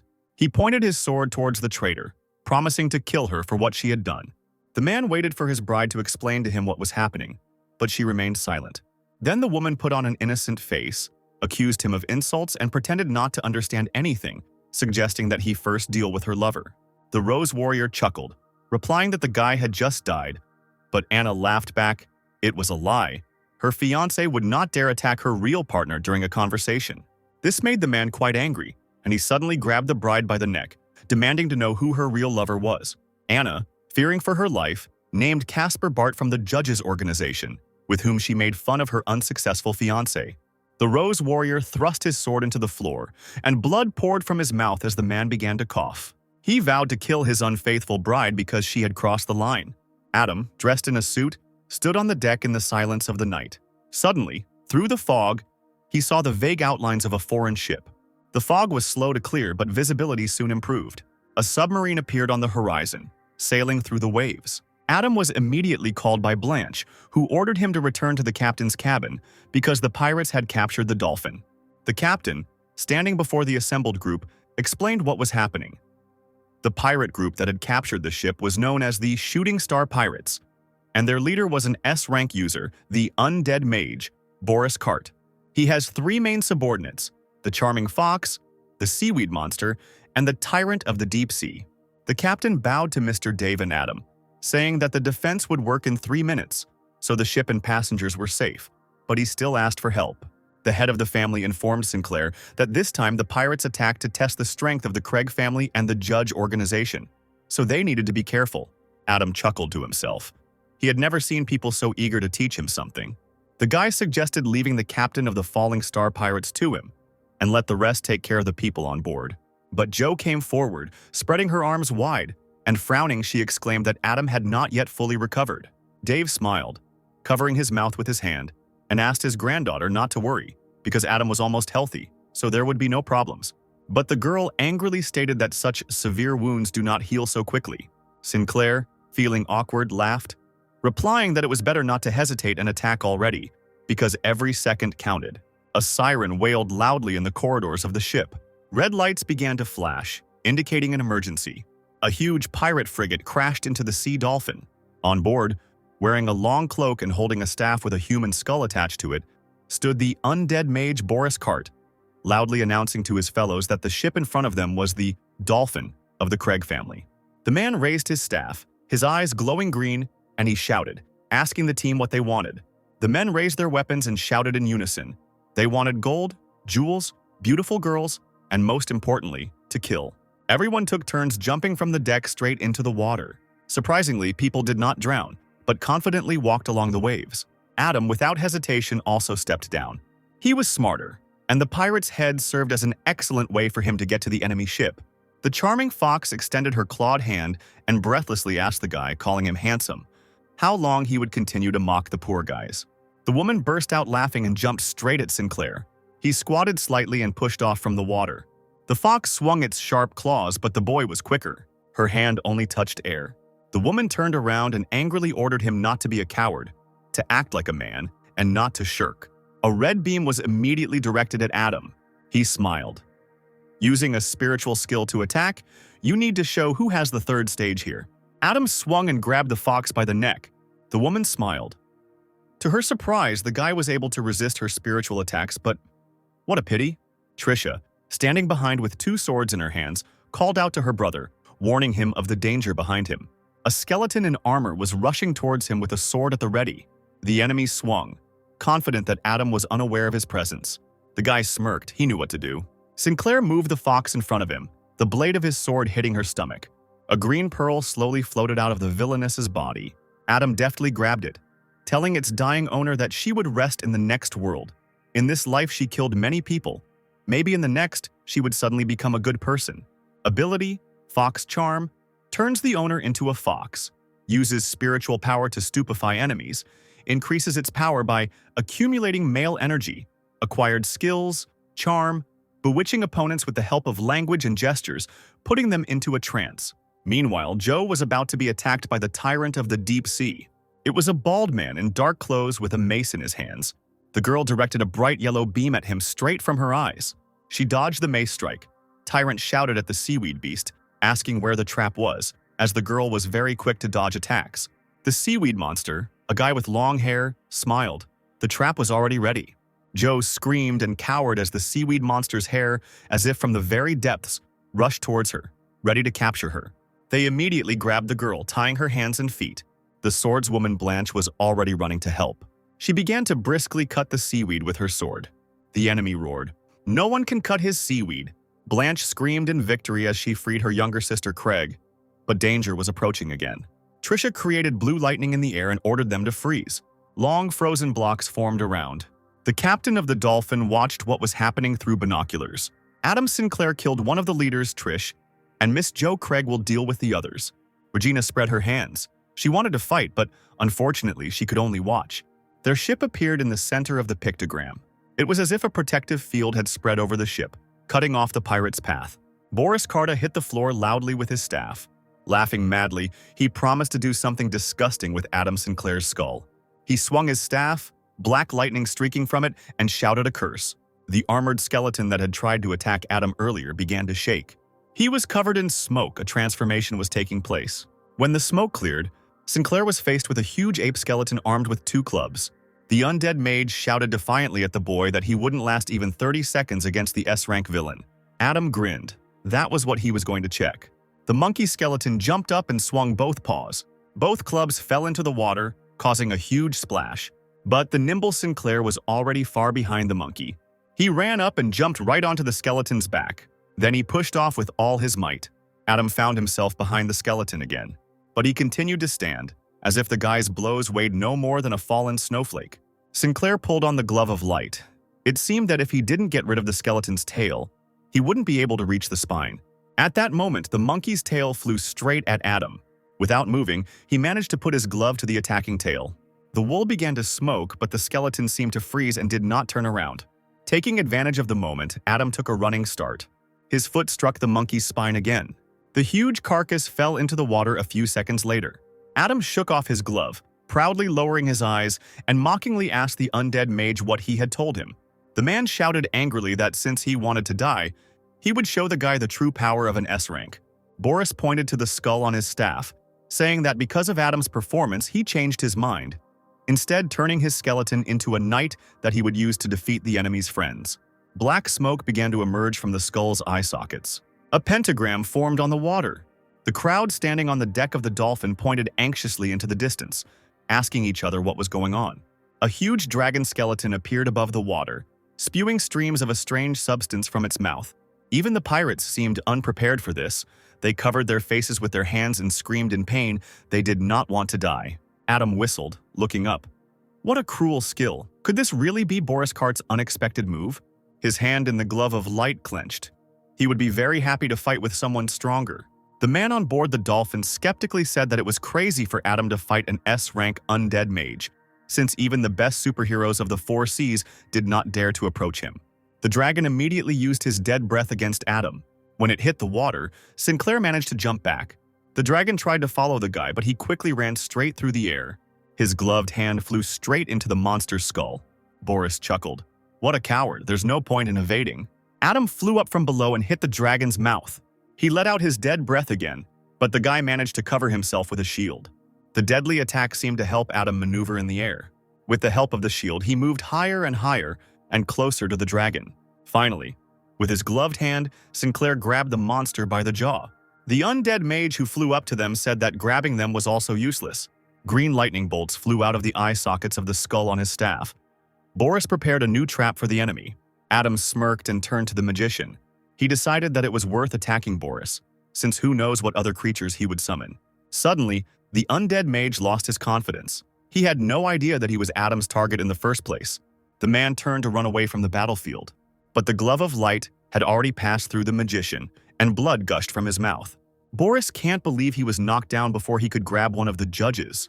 The dragon, having lost its magical power, fell into the water along with the magician. One of the pirates began to babble in fear that since their boss was dead, they needed to stop fighting and run. Adam, levitating in the air, watched as the pirates shamefully left the surface of the water. Suddenly, his gaze noticed someone moving below. One of the pirates swam deftly underwater towards the Dolphin. Sinclair decided that this guy was a threat to the ship and could even destroy it. He decided to send a clone, Rooster, to scout out the situation. Adam folded his arms across his chest and began to watch. His clone dived underwater and quietly pursued the pirate. The rooster realized that he was not running away, but trying to get to a certain place. Finally, the pirate came out of the water onto the shore. He headed towards the inconspicuous entrance to the stone cave. Emerging, Casper thought that this cave might be the lair of the shooting star pirates. The pirate who brought the bad news was picked up by the collar of his clothes by another guy. Shaking his fist at him, he couldn't believe that their godfather was an S-rank hero, and an A-rank user could defeat him. The pirate, cowering in fear, timidly said that their leader, along with the charming fox, the tyrant of the deep sea, and the seaweed monster, were all dead. None of them had returned. The pirates grabbed their heads. The strongest people in their gang had been gotten rid of. And why on earth did the leader need to attack the Craig family? The guy who grabbed the pirate by the scruff of the neck threw him away, shouting that it was necessary to avenge the godfather and the others who died in the battle. The pirate, rubbing his neck, suggested splitting up. The others laughed, continuing his thought. They said that it was time to split up and go their separate ways, because they had worked for the Falling Star Pirates for a long time, so they deserved it. The boy screamed when he heard these words. He punched one man in the gut, shouting that the godfather's inheritance was now in his hands, and everyone was subject to him. How dare they split up? Were they really tired of living? Grabbing the second man by the neck, the heir threatened him with the same fate. He advised to be obedient because the reward would be a good future. After letting the man go, he said that since many pirates had died, that meant those two B-rank beauties would be in their hands. The guy chuckled, asking what those present were afraid of. The pirates' faces suddenly changed, shouting that they agreed, especially attracted by the opportunity to have fun with the girls.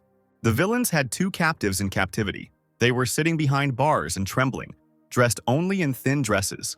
The bald pirate dragged one by the hand, licking her lips disgustingly. The girl begged for help. He began to hug the captive, who tried to fight off the rapist, screaming and sobbing hysterically. Casper, watching them from around the corner, sighed heavily.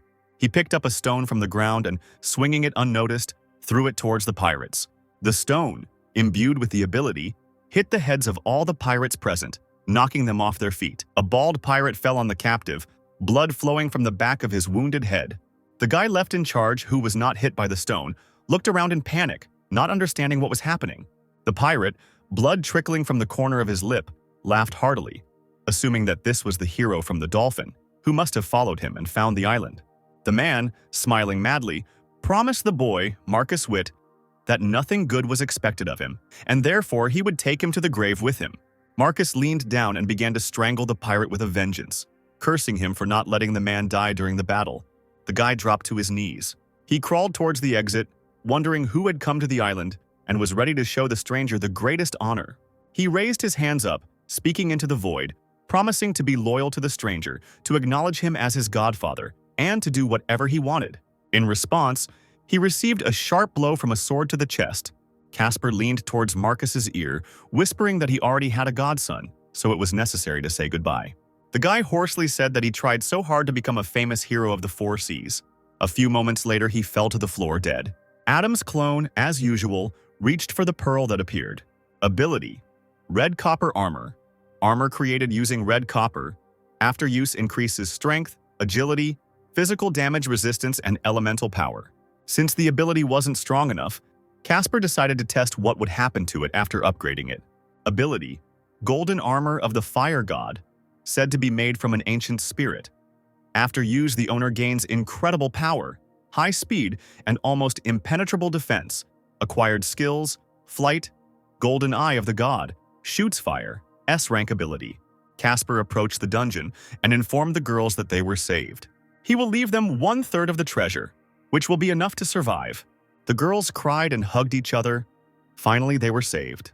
Casper, having climbed out of the cave, stood on a rock and looked at the moon rising above the sea. Opening his palm, he thought that in the territory of the four seas, even an S-rank ability seemed a bit weak. Perhaps it would be worth upgrading some skill to SS rank. A black pearl rose into the air.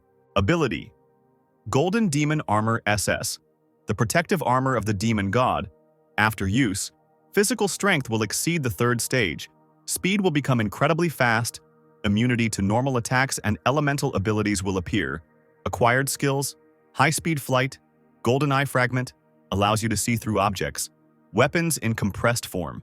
Bart looked at the pearl, appreciating it highly, deciding to take it apart and improve its other abilities upon his return, and then test it. Suddenly, he realized that he couldn't figure out the ability.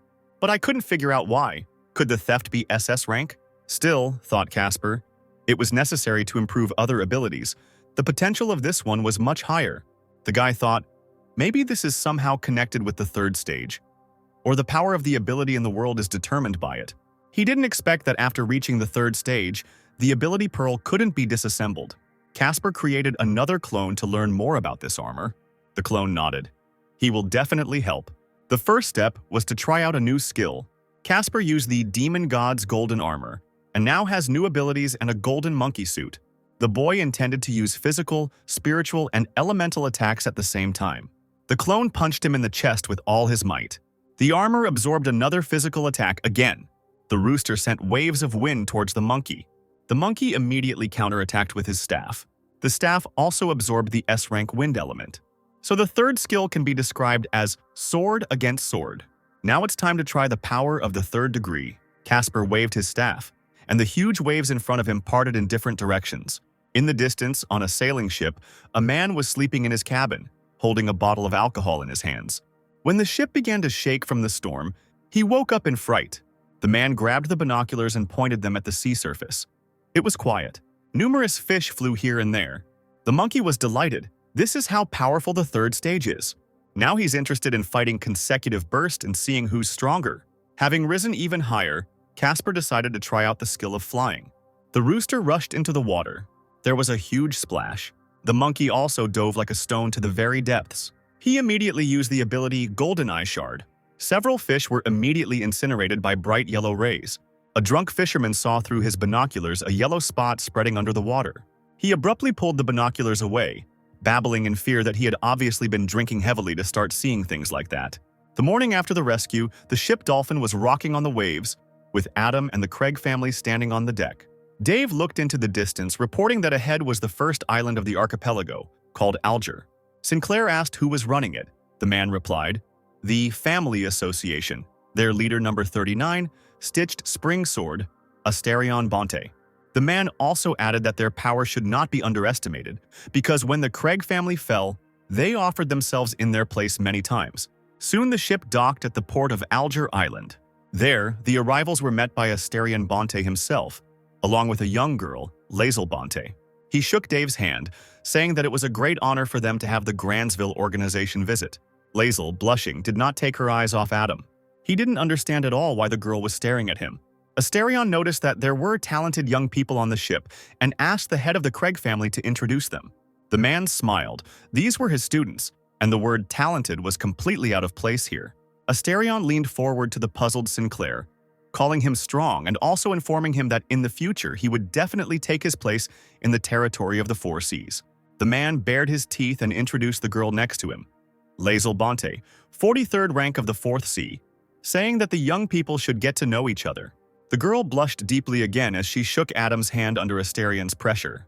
The man said that the family association had prepared a banquet and a comfortable hotel for the guests and offered to host them. At the banquet, Lazel did not leave Adam's side for a moment, which embarrassed him considerably. The local guys he met tried their best to get him drunk. When Sinclair tried to refuse, he was shamed and found disrespectful, leaving Adam with no choice. Late in the evening, he fell exhausted onto the bed in his room. The liqueur made him feel so hot. There was a knock on the door. The guy was surprised, but hurried to open it. Standing on the threshold was none other than Lazel, who was tipsy from liqueur. She, looking down in embarrassment, told him that there was a very beautiful place on the island and invited Adam to go there with her. When Sinclair asked again if they would go there together, the girl nodded. The guy smiled, apologized, said he was tired, and promised to go to the island another day. But Lazel held the door with her hand, asking him to wait. Meanwhile, in Asterion's office, Night Spider was leaning in front of his desk, trying to dissuade her brother from something. She hissed at the man, saying that Lazel had grown up before her eyes and she couldn't watch what was happening. But the man firmly said that without victims there would be no benefit unless they used the girl. How else could they lure Adam Sinclair? He promised Asterion to deprive the Craig family of the support of the judges and to make the unification of the family an organization. For this alone, Lazel is worth sacrificing. The girl was in a fever and was now lying in Adam's bed. He covered her with a blanket. He leaned over her, not remembering Laisel drinking much liquor, but then why was she so drunk? Moreover, he did not understand what was happening to him, why it became so hot. The guy decided to take a shower. Standing under the streams of cold water, he realized that even the shower did not help. Something was wrong. Adam walked out of the shower stall. He turned around abruptly. The guy was not alone in the room. The water was still running down his hot body. Laisel walked into the room completely naked. Her eyelids were closed. The girl whispered in delirium about how hot she was. Adam jumped out of the shower and quickly covered her with a towel, begging her not to touch him. But the girl clung to him, because the stranger's body was so cold. Sinclair, flushed, realized that since things had gone this far, there was only one thing left for him to do. The guy swung and left a slap on the girl's cheek. A few minutes later, he was sitting in a chair, fully dressed, with his hands clasped together. It seemed he had been drugged. And so had Laisel. Fortunately, the spiritual power of the third degree can suppress the psychedelic effect. But Laisel, the girl was lying unconscious in bed. The guy wrapped her in a towel, adding rope on top for security. Those who are behind this are most likely not from the Dolphin, but the people from the Family Association are also not capable of this. After all, Laisel is Asterian's own daughter. At that moment, a man burst into the room, covering Adam with vile words, and behind him stood Night Spider. But seeing what was happening in the room, Asterian suddenly fell silent. Both Bonte opened their mouths. Laisel, like a sleeping beauty, lay on the bed. Adam sat in a chair next to him, looking at the couple in surprise. The woman immediately ran up to the girl, untangling her from the ropes, and called her by name, forcing her to wake up. Adam looked at these people in horror. They were the ones who had drugged him and the girl, then waited outside. It was good that he wasn't a pervert. Otherwise, they would have cruelly set him up.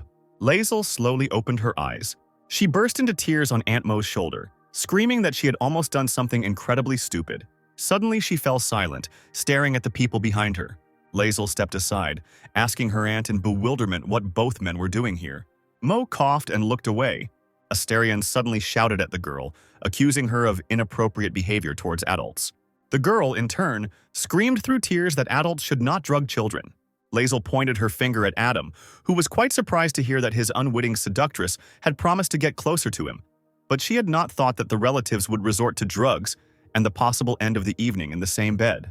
Bonte Sr. could not allow his authority to be undermined in the eyes of others, ordering his daughter not to forget that he was her father, and ordered her to remain silent.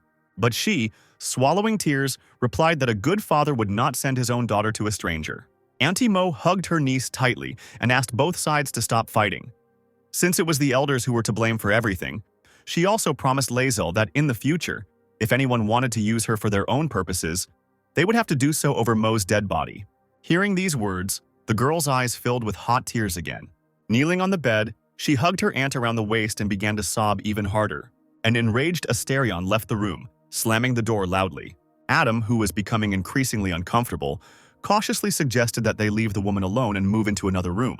But Mo turned around and refused the offer, asking the guy to just go to the restroom for a bit so she could dress Laisel, and then they could all talk. When Adam was allowed to enter, the girl was already sitting dressed on the bed, her hands folded on her knees. Her aunt bent in front of Sinclair in a bow, apologizing to Brother Adam for what had happened on behalf of the Family Association. Adam, smiling, replied that the woman did not have to do this, since he had not suffered in any way from the actions of the association. But in such things, the consent of both parties was necessary. Mo grabbed the guy's hand and looked him seriously in the eyes, asking him to keep what happened to Laisel a secret, because she was the same victim. Adam nodded. He could be counted on not to allow Miss Bonte's innocence to be defiled. The woman's smile warmed, and hope glimmered in the corners of her eyes. She wanted the young people to get to know each other a little better. If possible, Aunt Mo hoped for their further interaction. Adam resisted the urge to grimace. They acted first and then discussed it in words. Laisel blushed deeply and forcibly dragged her aunt along with her, muttering that it was time to go. Sinclair, left alone, no longer understood anything that had happened that night. Suddenly there was a loud knock at the door. Adam let out a nervous laugh again. He opened the door carefully, wondering who had come to see him now. He didn't expect it to be Laisel at all. The blush didn't leave her cheeks. The girl lowered her head, thanking him for the protection. Not a minute had passed before she turned around abruptly and rushed away, burning with embarrassment. Adam shrugged, thinking that the girl was pretty cute after all. The next morning, a crowd gathered at the city's pier. Asterion squeezed Sinclair's shoulder. The man said with a smile that he could not come to terms with the fact that the guy had to leave them on such a note. He could stay in the city a little longer and become the man's son-in-law. But Adam just smiled politely, thinking that this man was playing very convincingly, while others did not suspect anything. A real professional in lying. The guy smiled slyly, asking if the head of the association was joking, since Lae'zel didn't even come to the meeting. Was she really feeling unwell? Asterion pretended not to understand what was being discussed and immediately changed the subject, saying that now was the perfect time to set out. Craig's team began to slowly climb the gangway. At that moment, a commanding male voice was heard, calling Casper Bart, asking if he had the courage to show himself right now. Adam and Dave turned around to see a tired-looking man in armor, with a long sword sticking out from behind his back. The crowd buzzed excitedly. People heard that there was a small conflict between the men, and why on earth did the Rose Warrior need Casper Bart from the judges' organization? Adam raised an eyebrow.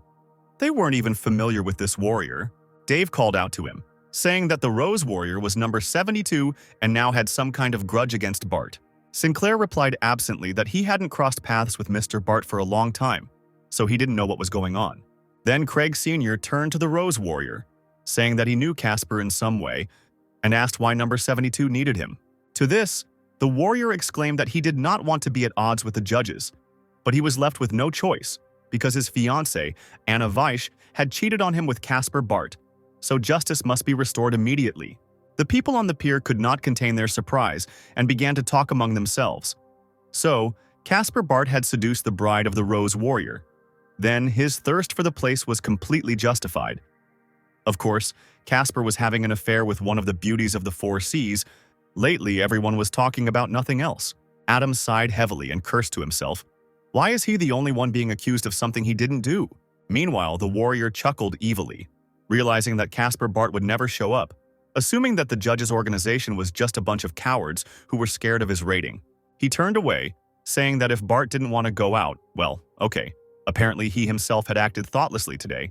His goal was accomplished, and it was time to leave. But Asterion did not put up with such insolence. He called the Warrior of Roses to account, shaming him for insulting people, and also ordered him to ask permission from his sewn spring sword. The Rose Warrior exclaimed that this was his and Casper Bart's business. But Bonte Sr. could not be stopped. He was already heading towards the stranger, holding his sword in front of him. The warrior pulled his sword from its sheath. The blades clashed with a clang. The man hissed, wondering why the sewn spring sword needed to get involved in the conflict. Asterion warned that the judges should not be touched in the presence of the Alger Union. He also urged the Craig family to attack the alien and flee. The Rose Warrior grinned dangerously. A menacing-looking man with long blonde hair and facial hair appeared above the rivals. He loudly declared that he didn't give a damn about the spring sword and the antics of the other heroes of the Craig family. Let them call Casper Bart. Otherwise, there would be no avoiding the consequences. The Rose Warrior trembled with rage. Could it be that a high-ranking hero has sided with these people? Asterion lowered his head in defeat. He felt something was wrong and suddenly found that a small golden dragon was wrapped around his leg. The Rose Warrior turned his attention to Adam, who was standing at a distance and now rushed straight at the guy with his sword at the ready. Sinclair, in turn, raised his fist in a glove of light. The blow landed on the enemy's sword, but at the same time the warrior was thrown back. Adam decided it was time to teach the liar a lesson. His clone in a monkey mask appeared out of nowhere right behind the Rose Warrior, exclaiming that he had seen enough of this party, and that anyone who was not strong enough was destined to die. The man was sweating from the strain, and now he had problems because the members of the judges' organization had actually arrived here. He threw Adam away from himself. However, the warrior decided that it didn't matter, because he just wanted to lure the members of the judges to the side of Dragon George. He turned around and walked casually towards the monkey, addressing him casually, intending to introduce himself. But one of the judges rudely interrupted him, ordering him to be silent since he had not fought for a long time, and it was time to stretch his bones. The Rose Warrior put his hand forward, trying to reason with the monkey. That incident had nothing to do with him. It would be better to call Casper Bart. The monkey scratched his ear, saying that his brother's innocence was insulted, and if the warrior really wanted to meet, let him first fight the one standing right in front of him. The man, breathing heavily, silently glared at his opponent. The monkey rushed past him at the speed of light. Then he kicked the warrior right in the back, and he threw his arms and flew across the entire pier. there was a splash of water. The man shamefully fell straight into the sea.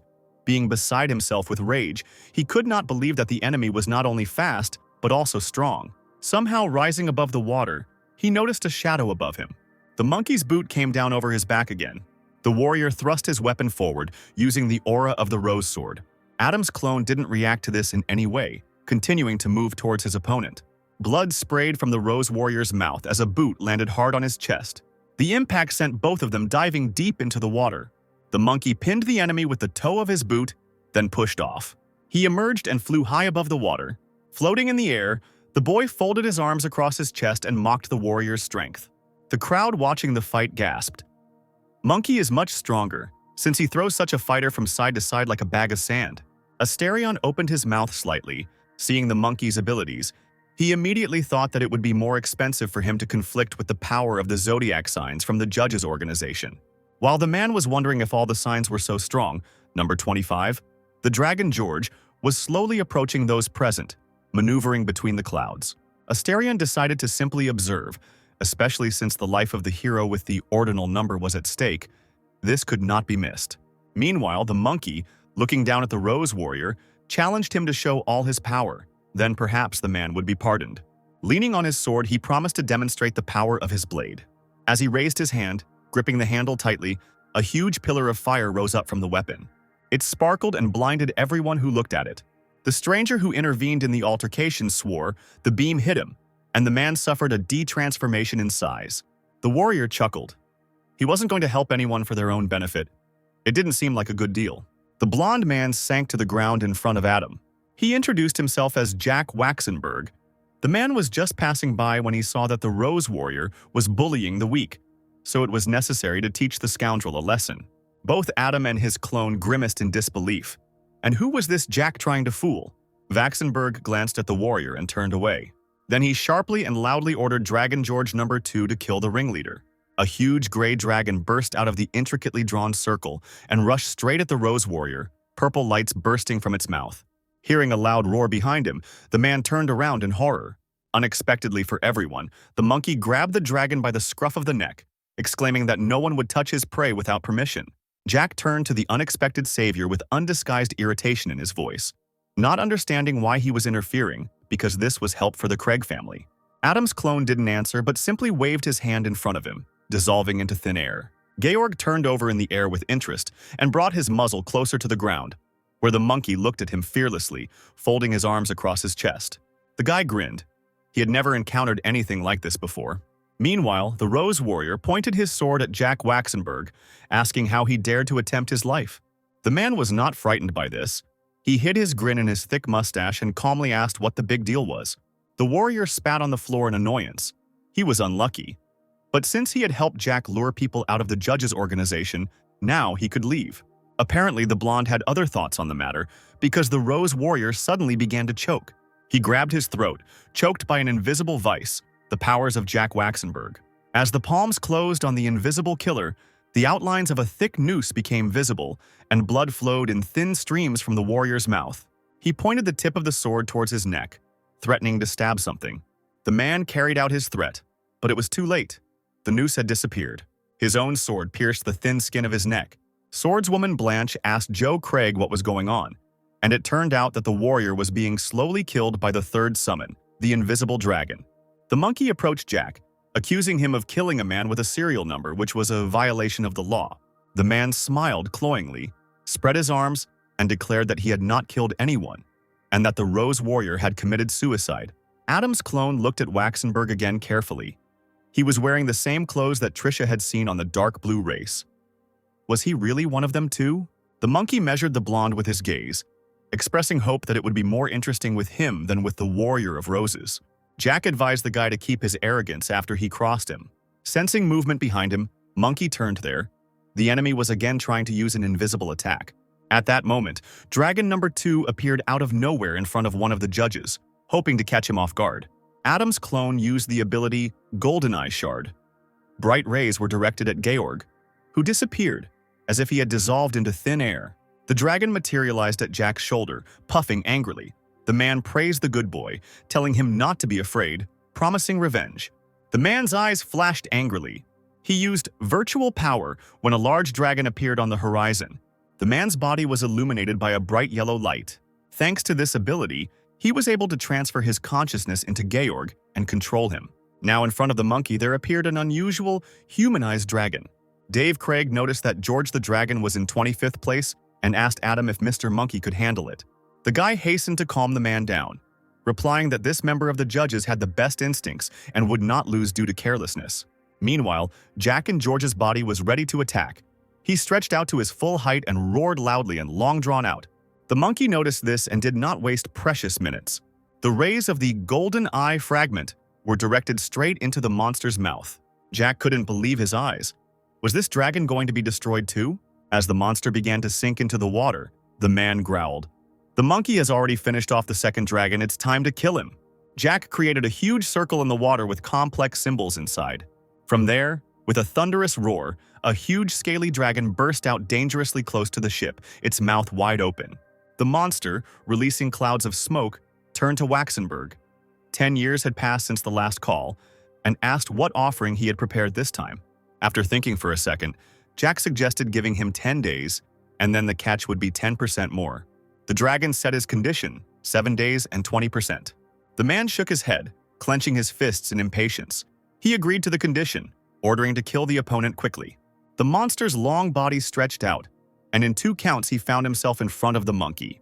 He leaned down towards the man and smiled predatorily. Did this ant really want to commit suicide and leave its corpse intact? Or could the dragon simply eat it? Jo let out a worried cry when she saw that an ancient creature had been summoned. Trisha asked Dave if there could be problems. The man replied that the last time he helped people fight monsters, but then intentionally ate more than a dozen heroes with abilities. If Mr. Monkey loses, the dragon will eat everyone on the ship. Trisha mentally wished her brother victory no matter what, but the monkey didn't seem to be scared at all.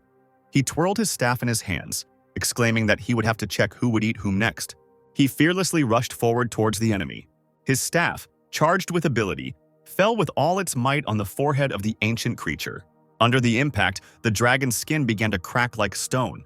The monster roared in pain, stretching out to its full height.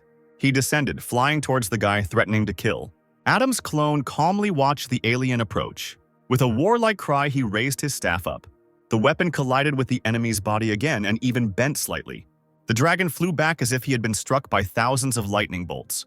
He blew out clouds of smoke from his nostrils. His eyes glowed a dangerous yellow.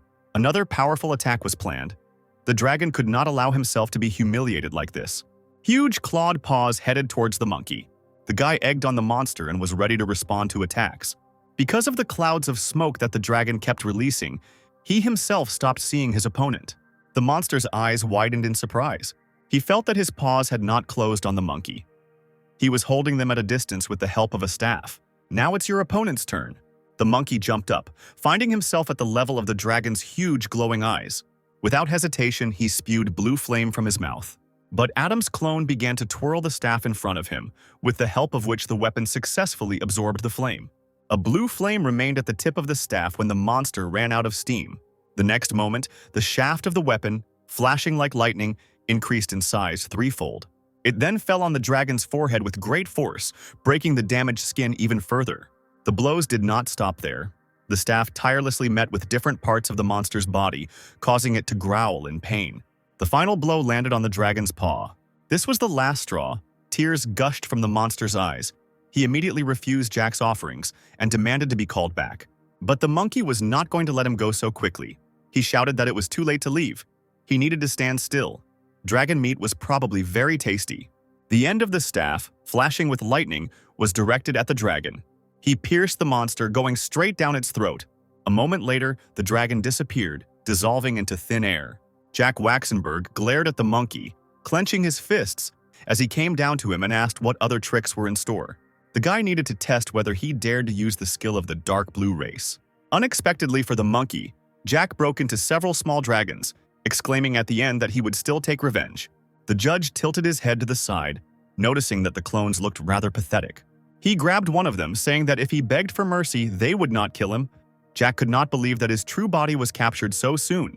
The dragon asked the monkey, exhausted, what he wanted. The monkey chuckled. He knew not only Waxenberg's position, but also his personality, what it was like to be a traitor to humanity. Jack turned back into his human form. He was outraged by his opponent's words after all. He is a man and fights for the people. Where does betrayal lie then? Waxenberg pointed his finger at the monkey, accusing him of meanness, since those words were said only to justify the possible killing of the dragon. The guy grabbed the man by the throat, declaring that even if he was on the verge of death, he would not use the ability of the dark blue race. Isn't he tired of pretending? Jack croaked that he was from the Waxenberg family. Wasn't the monkey afraid of his nephew, who would kill anyone if he found out that something had happened to his uncle? Trisha frowned. Could this really be the super strong hero who couldn't defeat the enemy himself and use the name of his relative? Jo said that her nephew is the 5th ordinal number. His nickname is God of Wind, and his name is Raphael Waxenberg. Under his influence is the defensive front of the territory of the 4 Seas, the commander-in-chief of the army and the leader of the trade union. Trisha coughed into her fist and asked him to forget what she said. Meanwhile, Jack was still hanging in the air in the steel trap of the monkey's hand. In plain view, out of thin air, like a genie from an invisible bottle, appeared the number 5, Raphael Waxenberg, a man in a suit with reddish hair and a mustache on a mature face. His eyes narrowed dangerously in response to the statement about his uncle's murder. The monkey, obviously mocking, drew attention to the fact that he was already strangling Jack with his hand. Did this really look like a pretense? Dave Craig noted the monkey's unperturbed expression, and the blue-haired guy standing behind him chuckled. Jack reached out his hand to his nephew, asking for help with the last of his strength. But he was in no hurry to help. Calmly looking his uncle in the face, he asked if he had claimed that he would never ask for help again when he left the island. Also reminded about the dragon who needs offerings. Will he be able to withstand a fight with the top 20? Jack said that the dragon was finished. It was killed by the monkey. Hearing this, Raphael immediately asked the judges member to join the collaboration for him. It would be very profitable. The guy immediately refused, explaining that he would never betray the leader of the judges. Lazily picking at his ear, he asked to step aside if Raphael had nothing more to say. The man reminded that the monkey could be caught if he killed a person with a serial number without a good reason. They suddenly clashed with each other's furious gazes. Raphael asked with interest if the guy could defeat him. The monkey tilted his head to the side, replying that not now, but in the future. Who knows? Raphael laughed loudly. If that was the case, then Jack could be let go for now. Squeezing his hand even tighter, one of the judges shook his head. He had a reason for killing him. Waxenberg's hair and mustache suddenly changed color to blue. He flew off to the side, coughing violently, shouting that he would kill the monkey. Raphael couldn't believe his eyes. His uncle was from the dark blue race. He would never have thought that Jack was capable of bringing such shame on their family. Blue flooded the irises of the man's eyes. He hissed angrily that Raphael controlled the position of the head. But was there a place in the family for Jack? The nephew said that in recent years, his uncle had been using their name to achieve his own goals. So why is he now so quick to renounce it? Jack straightened his shoulders and declared that the Waxenberg family had become useless to him. There was a splash in the water. Jack turned around, not realizing who could have interrupted him. It was none other than Monkey, who had already swung his staff. The weapon shot up and came down hard on the face of one of the dark blue race. The man fell into the water like a stone. The monkey calmly turned to Raphael, saying that he had reasons, and quite good ones. The man offered a deal. He would forget about everything that had happened today, and the team of heroes would take control of the 7th island of the defensive front. Finally, the monkey jumped on board the ship. Continuing his game, the clone turned to Adam, throwing the mask into his hands, stating that he had proven himself well and had completed the Star Trek, and now he was called Moonraven. Sinclair found himself holding a mask with a silhouette of a raven on the left side. The monkey, having said goodbye to everyone, left the ship. Trisha and Dave continued waving after him for a long time. Sitting on the cloud, he thought that he would have to find new members because the organization needed to expand in order to further deal with the territory of the 4 Seas. After some time, Adam found himself in the Heavenly Palace. He thought that the organization of judges differs from other forces in that if other associations resemble a traditional market, then the judges are online trading.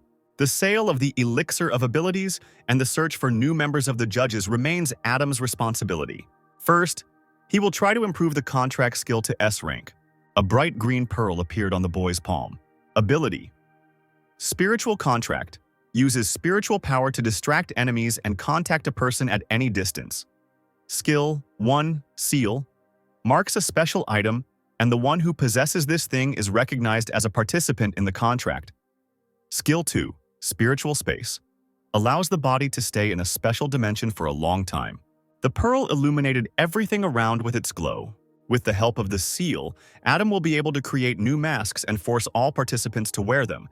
Then, they will receive the right to enter the heavenly palace. Adam, looking at the white, faceless mask in his hands, decided that the team would have 12 signs of the zodiac and 28 constellations. Later, there would be lower positions. And now, he would use the heavenly spirits. Many masks appeared in the air. The guy controlled them with his hands. He will send them throughout the territory of the four seas.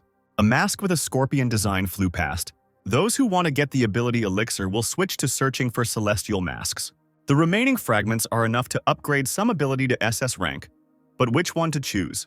A gray pearl appeared in my hands. I need to try to improve my super brain.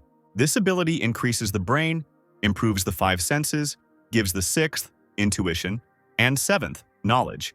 Available skills, heart control, penetration, spiritual seal, justice. Adam didn't expect such rich characteristics. As befits a 3rd-tier ability, she has 4 skills. He could still understand the 6th sense. But what would the 7th be like? First, you need to check the knowledge. Sinclair felt the thoughts in his head materialize. A person could be created. It should work on the 5th or 8th time. A beautiful, half-naked girl appeared from the dark matter in the air. She looked around in confusion. Adam blushed. Could the ability really completely recreate what was in a person's thoughts? The girl lowered her head in embarrassment, calling Adam her older brother. He blushed even more than before. Why did they call him that? Was there really a mistake in her mind? The guy immediately ordered the girl to call him Sir. Other people will appear here soon, as the organization needs to expand. On the territory of the palace, there were small towers. The White Tiger, the Green Dragon, the Phoenix, and the Mysterious Turtle. The Green Dragon Fortress will control the Iron Blood Sea territories. The Phoenix will take over the Heroic Lands. The White Tiger will take care of the Free Alliance. The Green Turtle will take care of the Mixed Waters. 4 fortresses, with 7 constellations in each, where 9 heavenly spirits are temporarily located. Adam asked which fortress the girl wanted to be in. She smiled sweetly, answering that she is a part of the Master, his thoughts are her thoughts, so she chooses to be a Phoenix. Sinclair scratched his cheek sheepishly, agreeing to leave the Phoenix design to her, and also asked the new girl to put something on. And quickly. She nodded. The Master's wish was law, and immediately found herself dressed in a dark uniform and a golden mask. As the girl slowly rose above the ground, Adam thought with regret, what a pity that she was just a figment of his imagination, because such ideal girls do not exist in reality. Turning around, he threw a last word to Phoenix that someone was looking for him, and he was hoping for a new girl. The girl agreed without question. Adam's sister knocked on the door of his cabin to say that the Dolphin was sailing soon, and the head of the Craigs asked to invite the guy to the sea ceremony. When the older brother came out, the girl dragged him along with her. Dave, seeing Adam, said that everyone was waiting only for him. The ship's captain loudly proclaimed the beginning of the naval ceremony. All those present held incense sticks in their hands and read prayers. Adam heard familiar voices, surprised by their presence. It was the Bonte family. Lazel and her father Asterion, they came especially to see off the passengers. Dave bowed to Asterion to thank him for his help, who bowed back, saying that he was always ready to help in the battle against monsters. Pointing to Lazel, the man said that the girl wanted to go on a trip to gain experience. Dave and Adam stood there, hesitant. The guy thought it was strange. The girl went against her father, but now she had again become a toy in his hands. Lazel, blushing sweetly, bowed and asked to be taken under his wing. Sinclair thought with surprise that now it seemed she was acting of her own free will. Smiling, he extended his hand and invited her on board. The handshake took place. Lazel sincerely thanked Adam. A week later, the ship approached the island of Marajo. Adam looked at the sea surface and the rocky surface of the island. Finally, the time had come to show the territories of the 4 seas what the organization of judges is capable of. The ship gradually approached the pier. The crowd cheered. They had been waiting for this day. The Craig family had gained strength and was back.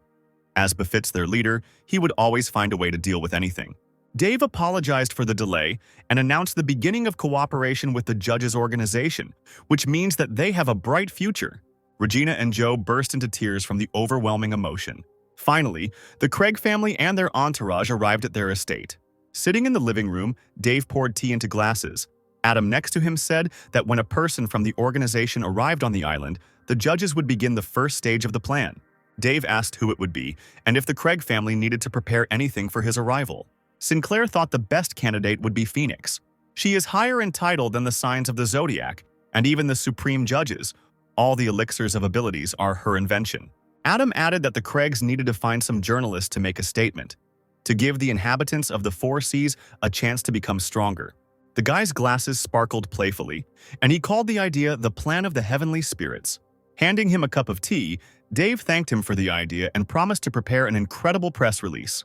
There were lively discussions going on in the White Tiger Palace. The location was nice, but the system… Phoenix told Adam that there were 3 types of missions: a regular mission, an intel mission, and a secret mission. The normal mission is to collect daily resources, somewhat like a group of activists fighting monsters. The judges will extract the ability orbs along with the dark energy, then convert 10% of the loot into points and use them to upgrade weapons. Adam's mouth fell open. It sounded impressive. Phoenix smiled modestly, replying that her thoughts were merely a reflection of her master's thoughts. He blushed, coughed into his fist, and asked to continue. The girl went ahead, explaining that intelligence-gathering missions involved exchanging collected information for points, while secret missions involved assassination, espionage, and so on. Also, this type of task requires an exact place and time. Once it starts, the judges will transmit all the information using a spiritual mark. Sinclair asked, what about distribution of masks? This is a great way to draw attention to elixirs of abilities. The first weapon will appear very soon. Some time passed. On Candy Island, on a completely random pasture, a guy was lying on a pillow, bitter tears flowing from his eyes. He bit his lip and whispered hotly that he would become stronger and save his sister from the demon cave. Suddenly, the sky became covered with clouds. Lightning cut the clouds in half. The guy sat up abruptly, screaming in fear. A mask with the silhouette of a bird appeared next to him. The light coming from her was so bright that the boy involuntarily closed his eyes and cursed. A few seconds later, he found himself in a completely different space. A huge hall with a gate. Adam, with a mask on his face, came out to him, greeting the first lucky man. He ruffled the boy's hair, saying that he had now become a heavenly star, and if he cried, he would die. Sinclair asked the boy his name, and he introduced himself hesitantly. Adam ordered Augustus to put on his heavenly mask and instructed him not to answer next time if he was asked anything. The boy thanked him, and Sinclair offered to start by bringing him up to speed. An hour later, the guy was completely exhausted and sat down on the floor. Adam chuckled, looking at him, and asked him to be more positive because he had just joined the judges' organization. August coughed awkwardly, saying that he had no abilities and couldn't handle even the simplest task, like killing a D-rank monster. Adam scratched his chin, asking Phoenix what she thought. The girl came out to them, answering that the problem could be solved by allowing newbies without abilities to exchange the points they had collected for a C-rank elixir. But they would have to return the points within a month. With C-rank, they would be able to do D-rank missions. If you do the math, he would have to kill 1 D-rank monster per day. Adam continued that this was just the beginning. Wasn't it too unwise to force him to fight? Phoenix grabbed the guy's hand, smiling as she said that she was only voicing his assumptions. Moreover, no one was forcing the guys to fight. They could complete resource-gathering tasks. Sinclair threw up his hands. All he could do was agree. Now it would be a relief loan. Adam began to spin a huge golden wheel and offered Augustus, as the first lucky one, a chance to feel the lottery. Finally, he stopped the wheel with the lever. The arrow pointed to Gray Mist, a C-rank ability. The boy folded his arms across his chest, congratulating Augustus on his victory, and ordered the boy to return. The reward would be delivered to him soon. Not far from the forest peaks, there was a small village house. The rooster crowed loudly and harshly, proclaiming a new day. Ice water poured down on Augustus. A man with a whip in his hands hung over him, shouting that he had sold his sister cheaply, and the boy himself still dared to sleep. August covered himself with his hands and begged them to stop beating him. This only made the man angry. He swung his whip, cursing the boy and his sister, who could not understand words without the whip. Having shouted enough, the man finally left the boy, ordering him to return to work. Picking up his mask from under his pillow, the beaten Augustus did not understand what kind of organization of judges and B-rank elixir he saw. Apparently, he dreamed it all. Suddenly, a white, incredibly bright light poured out of the mask. Phoenix leaned over Augustus like a goddess, calling him Heavenly Star, and extended her ability, asking him to drink. The boy stared at the flask with the green liquid, not believing his eyes. Could this really be happening? He immediately grabbed the flask and drank it all to the last drop. In the house, the man had already started to harass the unfortunate girl. He froze when he heard the front door swing open. Seeing August in a mask, he raised an eyebrow. Did he really want to experience more blows? Or did he think that he would not be recognized in a mask? The man swung his leg and was about to hit the boy in the face with his boot. But Augustus, having the ability, grabbed the man by the ankle, asking who he sold his sister to. He, not expecting such a reception at all, muttered that he was going to the Star Club. The boy pushed the big guy away from him, saying with disgust that because of people like him, the territory of the Four Seas had turned into something incomprehensible. A few minutes later, Augustus was leaving the burning house, carrying a lit torch in his hands. His sister ran after him, begging him to save himself. But the guy replied that he came specifically to save her. A beast-like man in clothes ran out to meet him, the new owner of his sister Anastasia, who would never agree to let go of his property. He grabbed Augustus by the throat, promising to finish him off. The next moment, the beast's face took on a surprised expression. He fell to the floor, a hole in his chest from the shot. The people around were talking in surprise, discussing who was able to kill a B-rank user, a mysterious guy in a mask. It seems they are from the Judge organization. In the White Tiger's palace, Adam watched Augustus carefully. The first advertising tap went off with a bang. At this time, in the cave of the leader of the dark blue race, in front of the man in the dark cloak stood several blue flowers. One of the flowers was quietly humming something to the man. His red eyes sparkled with anger. The death of Jack Waxenberg forced the organization to change its plans for the territory of the Four Seas. Jack, who had turned into a blue flower, smiled. He was not guilty. The man who should have been dead had figured him out. The man shot a red laser straight from his eyes at the flower, angry that it was arguing with him. The flower whined pitifully. Since Jack has lost his body, it is necessary to find a new manager for Moonlight Island, and also to show the power of the sea territory. The flower happily jumped on its thin stem. As long as their plan was going well, they would definitely surprise everyone. The man smiled evilly. A press conference would be held soon, but for now they would continue to monitor the situation. In the White Tiger Palace, Adam lay on a lounger and drank a drink from a straw. He thought that maybe he should ask Arthur about the castle that Trisha saw. The guy used the puppet control ability. He mentally found himself on the island of the third chain, Timor, next to a man in a formal suit, a bowler hat, and a cane. He was surprised to realize that his boss wanted to contact him. Adam asked to report on the current situation. The man said crisply, "He's going to a family dinner."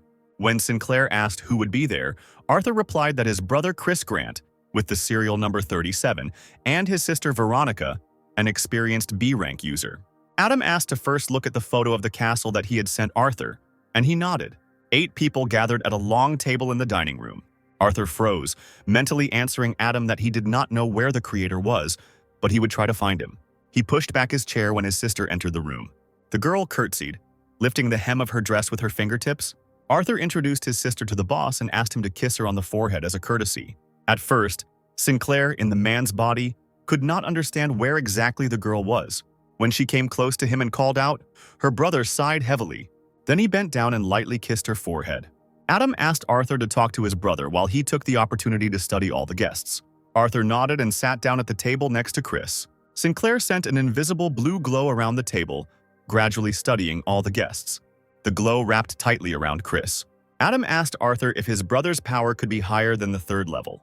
The man didn't have time to think of anything in response when suddenly his brother shrugged his shoulders. It was as if he sensed that someone was using exploration magic. Sinclair asked Arthur to be careful with his brother and said goodbye. The man nodded again cautiously, taking a sip of wine from their glass. In the White Tiger Palace, Adam woke up from oblivion. Phoenix approached him with a folder of documents. Information about a new member of the White Tiger Palace appeared. The guy opened the folder, asking who would be coming to today's conference. The girl replied that all the major media companies and news sites would be there, and that several other large organizations would also send their representatives. She added that only the Waxenberg family did not send people. Firstly, it was too far from them. And secondly, they were unable to receive an invitation.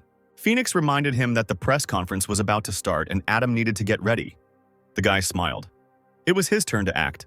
A little later, Sinclair pushed open the door to the Great Hall, asking the other judges if they were ready. The monkey shrugged. From today on, no organization in the world could stop him. The door slowly opened in front of them. Both members of the judges slowly descended towards the crowd sitting on chairs. The people raised their heads up to greet the judges. Finally, they landed softly on the floor. Adam greeted those present, declaring the press conference open. His face was displayed on several large screens. The Barton family was also sitting in the hall, Anna with her nephew. The woman's eyes glowed blue. She glanced at the shaking guy next to her, asking with a sly smile if he felt uncomfortable around her. She asked quietly but sternly if he wanted to be like Walton. The one sitting in front of them, the Clinton family's director, an S-rank elemental ability user, turned around with a frightened expression as he coughed. The nephew trembled even more, babbling that sitting next to the lady was a great honor and good fortune. At that moment, Phoenix slowly descended into the hall. No one had seen it before, so those present began to buzz. They tried to guess the identity of the stranger, also noting her beauty and energy. Junior Barton noticed a familiar spiritual power. Adam bowed to Lady Phoenix, greeting her. Anna muttered thoughtfully that Phoenix was even higher than Monkey in the zodiac sign position, and why she didn't know anything about the girl. Meanwhile, Phoenix praised Mooncrow for his efforts and handed him a flask of green liquid. The organization had prepared a reward for him to advance in rank. Sinclair took the bottle.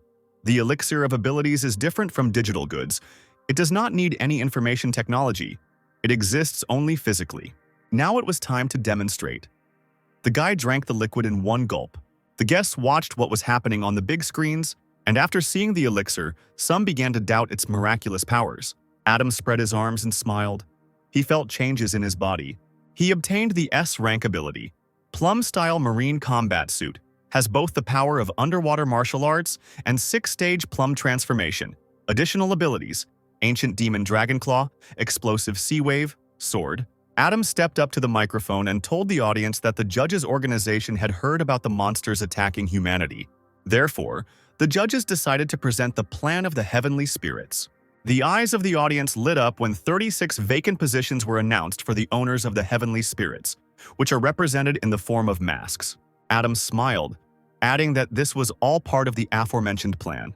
Those present began to talk among themselves. The organization of judges is so generous. They are ready to share even the elixir of abilities. This year, people will vote for judges in the vote for the most beloved organization. Now, the popular queries on the internet were only about the organization, the elixir of abilities, the plan of the heavenly spirits, and others. Adam held the heavenly mask in his hands, saying that there was only one left. All the other 36 pieces would be sent out today to different parts of the territory of the 4 seas. This mask will be a special gift for the one who can win a series of fights in the arena. Johnny Liu, number 4 of the top 20 on Riesco Island, stood up from his seat and exclaimed that he was protesting. Because how could newbies beat real professionals? Adam reassured him by telling him that he had prepared special gifts. Young people can obtain the B-rank ability elixir, Starcloak. Barton Jr. suggested to his neighbor, Miss Vicky, that she try first. Vicky from Roosevelt Island was number 5 in the top 16. The girl cheekily said that there was no problem. Let the guy stand here and watch. Rainflower. Swordswoman. Vicky took out her weapon. She rushed to attack Adam, and instead of one sword, several of his clones flew at him. Hiding his hands behind his back, the boy began to dodge the swords with the help of misty steps. Then the ability Ancient Demonic Dragonclaw helped him catch the sword. The effect of the ability elixir was simply incomparable. As it turned out, Vicky wasn't done yet. The girl didn't give up at all. She had a few tricks up her sleeve. Swords flew at Adam again, but they did not hurt him in any way. They only trembled as they approached. With the help of his abilities, he was able to rise even higher. Sinclair froze, waiting for the right moment. A few seconds later, he jumped up and raised his left leg over the girl. Vicky frowned. This guy is only in the top 30, but after the elixir, he became so strong. Even if she uses too much force and it takes its toll on her, she still has to try to block his attack. Adam collided with the sword and a loud ringing sound was heard. The audience covered their ears. It was so unbearable. Sinclair jumped right onto the knife blade. Balancing on the weapon with one foot, he bowed to Vicky, thanking her for the duel. An unknown man came up on stage and loudly said that defeating a girl was not a reason to be proud. Smiling, he offered his candidacy for the fight. Vicky chuckled indignantly as she left the stage. A bright lightning bolt appeared in the man's hand. He smiled arrogantly and offered to test his flying fire claw of the lightning god. His nails lengthened. Throwing off lightning bolts, the stranger rushed at Adam. The people in the audience were in awe of the man. Philip Moore usually used his lightning heart attack move to defeat S-rank monsters. Barely holding onto the other's fist, Adam recognized the other's strength and realized that he would need immediate improvement. Philip burst out laughing. Surely the enemy wouldn't be able to withstand it? He added cheekily that he had a lot of energy in his body, and it would easily be enough to defeat Adam. But then something unexpected happened. Sinclair began to absorb energy. Philip was dumbfounded, accusing the guy of hiding his true power. He fell to his knees and screamed in pain. Adam approached Chris Green, asking him to give it a try. The guy replied that he would do everything to win, because his sister Veronica, who was now sitting redder than a poppy, also wanted to feel what it was like to fly. Adam and Chris locked eyes. Sinclair thought that something was wrong here, because Green's spiritual power is above the third stage. During the fight, it is necessary to seal the sphere of abilities into his body in order to track his location. Chris stood up from his seat and assumed a fighting stance. Chris's ability is Bloody Viscount. He is weak against garlic and holy light, so Adam put on 2 gloves of light at once. Now is the time to put the F-rank orb right inside the guy. Chris immediately flew back. Multicolored lights flashed above the stage. Adam breathed heavily. This guy was doing nothing but avoiding him and not attacking. He was definitely weird. Sinclair activated his Blasting Sea Wave ability. Chris's body suddenly turned into an unknown substance as a beam of fire pierced him. People around started running away. The beam accidentally hit ordinary spectators. Chris's body had completely melted by this point and ended up on the floor. After a few seconds, he regained his human form. At this moment, Adam managed to get closer to the enemy. An F-rank sphere penetrated his body. Sinclair cursed. This guy has 3rd-level spiritual power, but he chose to hide his power. Adam was not used to giving in to anyone in terms of acting skills. The glove of light flew straight into Green's face, and he instinctively covered himself with his hands. Adam was pushed back by the blast wave. He managed to stay on his feet and was now breathing heavily, as expected from the strongest in the territory of the 4 seas. Chris convinced him that he was much stronger than the 2 who fought him before. Sinclair admitted his defeat and handed the boy the promised elixir of abilities, asking him to drink it as soon as possible. Chris was completely taken aback by this. He took the bottle and now looked at it in surprise. The guy's eyes darted around, and he offered his sister to try the elixir. Very soon, the technology of the judges' organization will become known throughout the world, and Veronica will be the first person to drink the elixir without being a member of the judges. Multiple screens showed the girl drinking the liquid. Now Veronica had a red cloak on, and the girl flew up in delight she could fly. The spectators began to discuss which was better, the improved elixir of agility or the regular elixir of strength, and they admired the girl for mastering levitation. Adam exclaimed that those present had seen what was happening with their own eyes. Now it was time to continue. Sinclair ceremoniously invited Cassiel of the Gooden family onto the stage. Cassiel flew up to him laughing, saying that he would receive the heavenly mask with a smile. He was interrupted by a gray-haired man who asked that Walton from the Chamber of Commerce come up on stage first to introduce himself. The crowd began to discuss the man who had interrupted Cassiel, that he had the courage to come here, and that ordinary S-rank elixirs were nothing compared to sequence. Adam looked at the stranger with distrust, noting his strangeness. He really did look unusual. A bloodless face, large eyes and gray lips. Anna Vaish decided that with such a stupid expression on his face, the man looked like a puppet. She added that it didn't matter because he was about to die. Cassiel rushed forward, cutting the air with his palm. Now he will show everyone his special move. The strange man fell on his back from the sudden blow. He lay there for a few seconds as if he couldn't get up. Junior Barton froze. This was too ridiculous. He just hit the stranger with his palm. Cassiel straightened up and grinned. But suddenly his eyes widened in surprise. The man not only stood up, but also held 2 maces in his hands, and the same stupid expression did not leave his face. He flew towards the enemy, waving his weapon. As the mace flew dangerously close to Cassiel's face, he didn't even have time to dodge.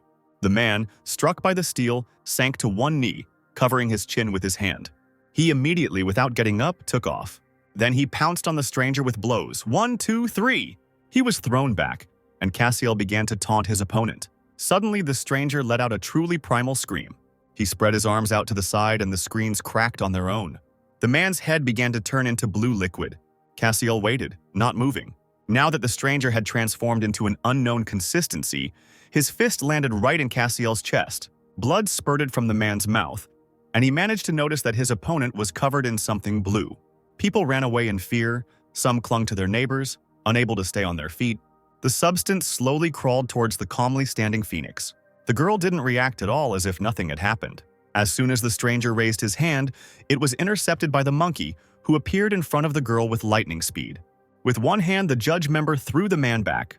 He took out his staff and now held it tightly in the middle. Then he threw the glowing weapon after the substance. The staff immediately pierced the blue figure. Anna Barton's voice was heard. The woman slowly approaching the monkey, laughing loudly. Were the judges capable of anything at all? The monkey froze in surprise. She grimaced. How pathetic. The staff trembled and the man came back together. A huge blue hand squeezed the monkey's entire body in a vice. But he fought desperately, and the substance spread across the floor again. Everything suddenly became illuminated by a bright yellow light. Anna chuckled and exclaimed that enough of this show was enough, then offered Phoenix a taste of her country of night ravens. A black beam, like the night itself, shot out of the woman's eyes, and feathers rained down. Darkness fell upon Phoenix. The girl heard Anna's voice and began to drown in the darkness. Many human skulls gathered around the girl and began to bite her, their empty eye sockets gleaming. But the light from Phoenix's body instantly scattered them in different directions. Anna raised her hands angrily. Even the third-level elite couldn't resist her power. Now the Phoenix fell into a field of colorful flowers. She couldn't move, she just looked at the purple sky. Flowers immediately pounced on her, clicking their sharp, steel-like teeth. They began to wrap themselves around the girl's body with force. Anna's face looked down from the sky with a predatory smile. No one could escape from her country of night ravens. But the imperturbable Phoenix could not be defeated. The flowers around her began to glow. Anna screamed. The girl was supposed to fall. Then she continued the attack, placing Phoenix in the third dream world. The girl began to drown in the depths of the sea.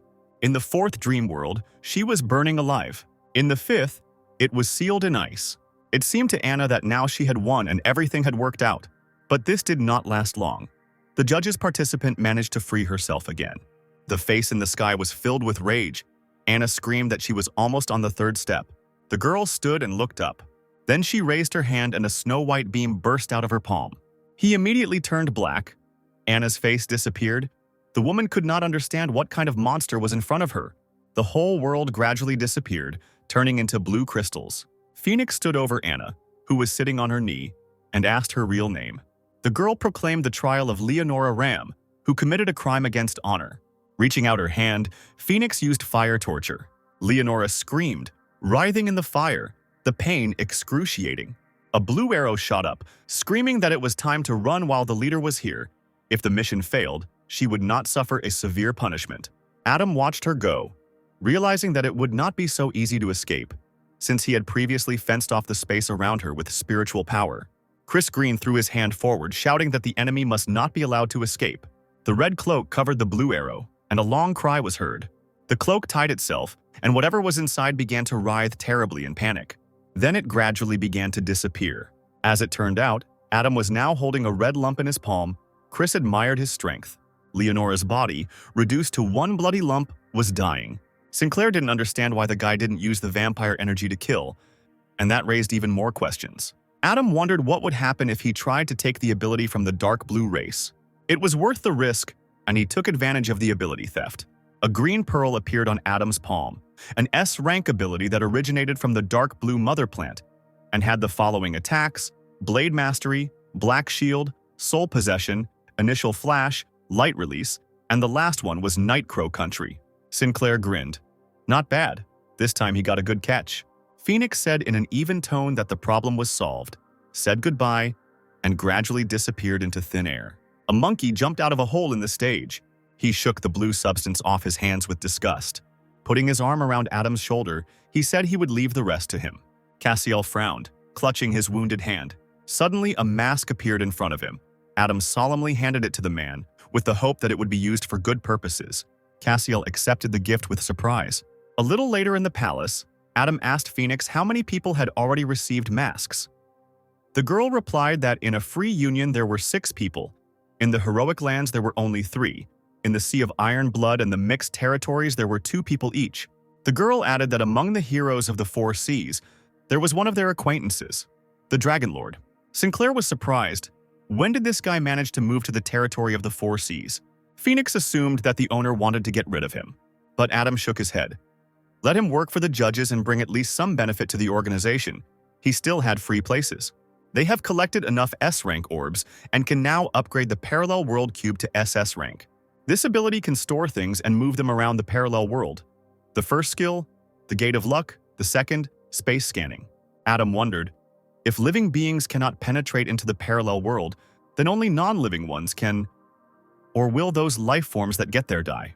He decided to see for himself. He created a portal and took a live fish in his hands. Then he threw her into the portal. After some time, the portal spat out a dead fish. Adam understood. The parallel world collects life energy. It is clear why it cannot move living beings. What if we try to attack them? The guy used the Gate of Luck, and the live fish stared at him. World Vortex is a space-type skill, meaning it can absorb the enemy's attack. Adam decided to give this SS rank ability to the pig. It will provide good combat power. It's time to start creating the image. The foot of a new member of the judges stepped onto the ground. A pig appeared before those present, a clone of Adam in a pig mask and in the same thematic uniform. Phoenix spoke dispassionately. The latest news is that the Hero Association is taking over other worlds to gain the status of a mediator. Pig added that the dark blue race also came from another world. And it wasn't like they needed a middleman. Aren't people from another dimension and the dark blue race on the same side? They have different ways of transmitting abilities. Phoenix also said that Trisha, Joe, Regina, and Blanche had arrived at Turtle's palace. The pig was waving his fists at her. Why didn't she say so right away? A little later in the Turtle's palace, swordswoman Blanche noted that so many missions and tasks were required to obtain the ability elixir. Regina added that a D-rank ability would cost a whopping 450 points. According to the rules that award points for killing monsters, her sister Jo will have to fight 18 creatures to obtain an S-rank elixir. She said that it was too complicated. Trisha said that this is not a fact, because there are also missions for collecting resources, rescue, and special assignments. For them, they also give good rewards, but at the same time, they are easier than killing a monster. Casper Bart suddenly appeared and called for silence. He called everyone to discuss the Zodiac sign plan, and the girls would receive a loan as startup capital. Blanche and Regina turned to face each other at the same time. Jo waved her hands happily. Could they really buy ability elixirs right now? Casper nodded and pointed to the list of abilities, advising him to quickly choose one of them. The stronger the key participants are, the faster they will collect all the information, and humanity will have a better chance of defeating civilizations from other worlds. In the port of Banana Island, a huge ship was rocking on the waves. Adam and Raphael Vaxenurg stood on the shore. Jack pointed the guy to the river. This was the last island where they could rest before reaching the 5th defensive front. Sinclair dropped to one knee, noting the picturesqueness of the pond. Raphael said that this is the Moon River, the largest water resource of Banana Island, and it is said that those who drink from the river will gain good luck. Adam scooped up some water in his palms, cheerfully replying that since it had such an effect, he should try it too. He noticed something unusual in the water. There were a lot of tiny particles there. Could it be that a third of the episode in Trisha's vision took place here? He wondered in confusion. Why would people from the dark blue race pour blue powder into the Moon River? The boy asked Raphael where the source of the Moon River was. The man replied that it was in the middle part of Mount Eiger on Banana Island. Adam was later transported there, given the concentration. An ordinary person would not be able to reincarnate or achieve mutation, even if he drank this water for half a year. Sinclair had no idea what the dark blue race had in mind. Perhaps it would have been worthwhile to establish a secret headquarters on Mount Eiger, so that it would have been easier to track their actions. He summoned the snake to keep an eye on the place. The clone immediately replied that he would do it without any problem. Finally, the ship arrived at the 7th island of the archipelago, the 5th defensive front. On the embankment, many men were carrying huge boxes. The guests were greeted by George Weeks, the stonekeeper and the firefighter. George asked if Monkey or Casper Bart had arrived with the esteemed organization. Adam replied that the organization had sent him as one of the constellations to temporarily defend the 5th defensive front. The man was surprised. Not a single zodiac sign, only Sinclair. The guy smiled awkwardly. He couldn't say that he was the Monkey, Casper Bart, and even Charlie the Rabbit. He pointed at the girls standing behind him. They were S-rank users. George coughed. S-rank or not, you can't take anyone's word for it. The Guardian of the Stones, a young guy, did not believe that the girls had an S-rank. They needed to find out during the test. Because they would have to fight shoulder to shoulder, it was better to avoid misunderstandings before the fight. The firefighter did not hide his dislike, exclaiming that he would not fight these girls if they broke their limbs. The man would not compensate for the damage.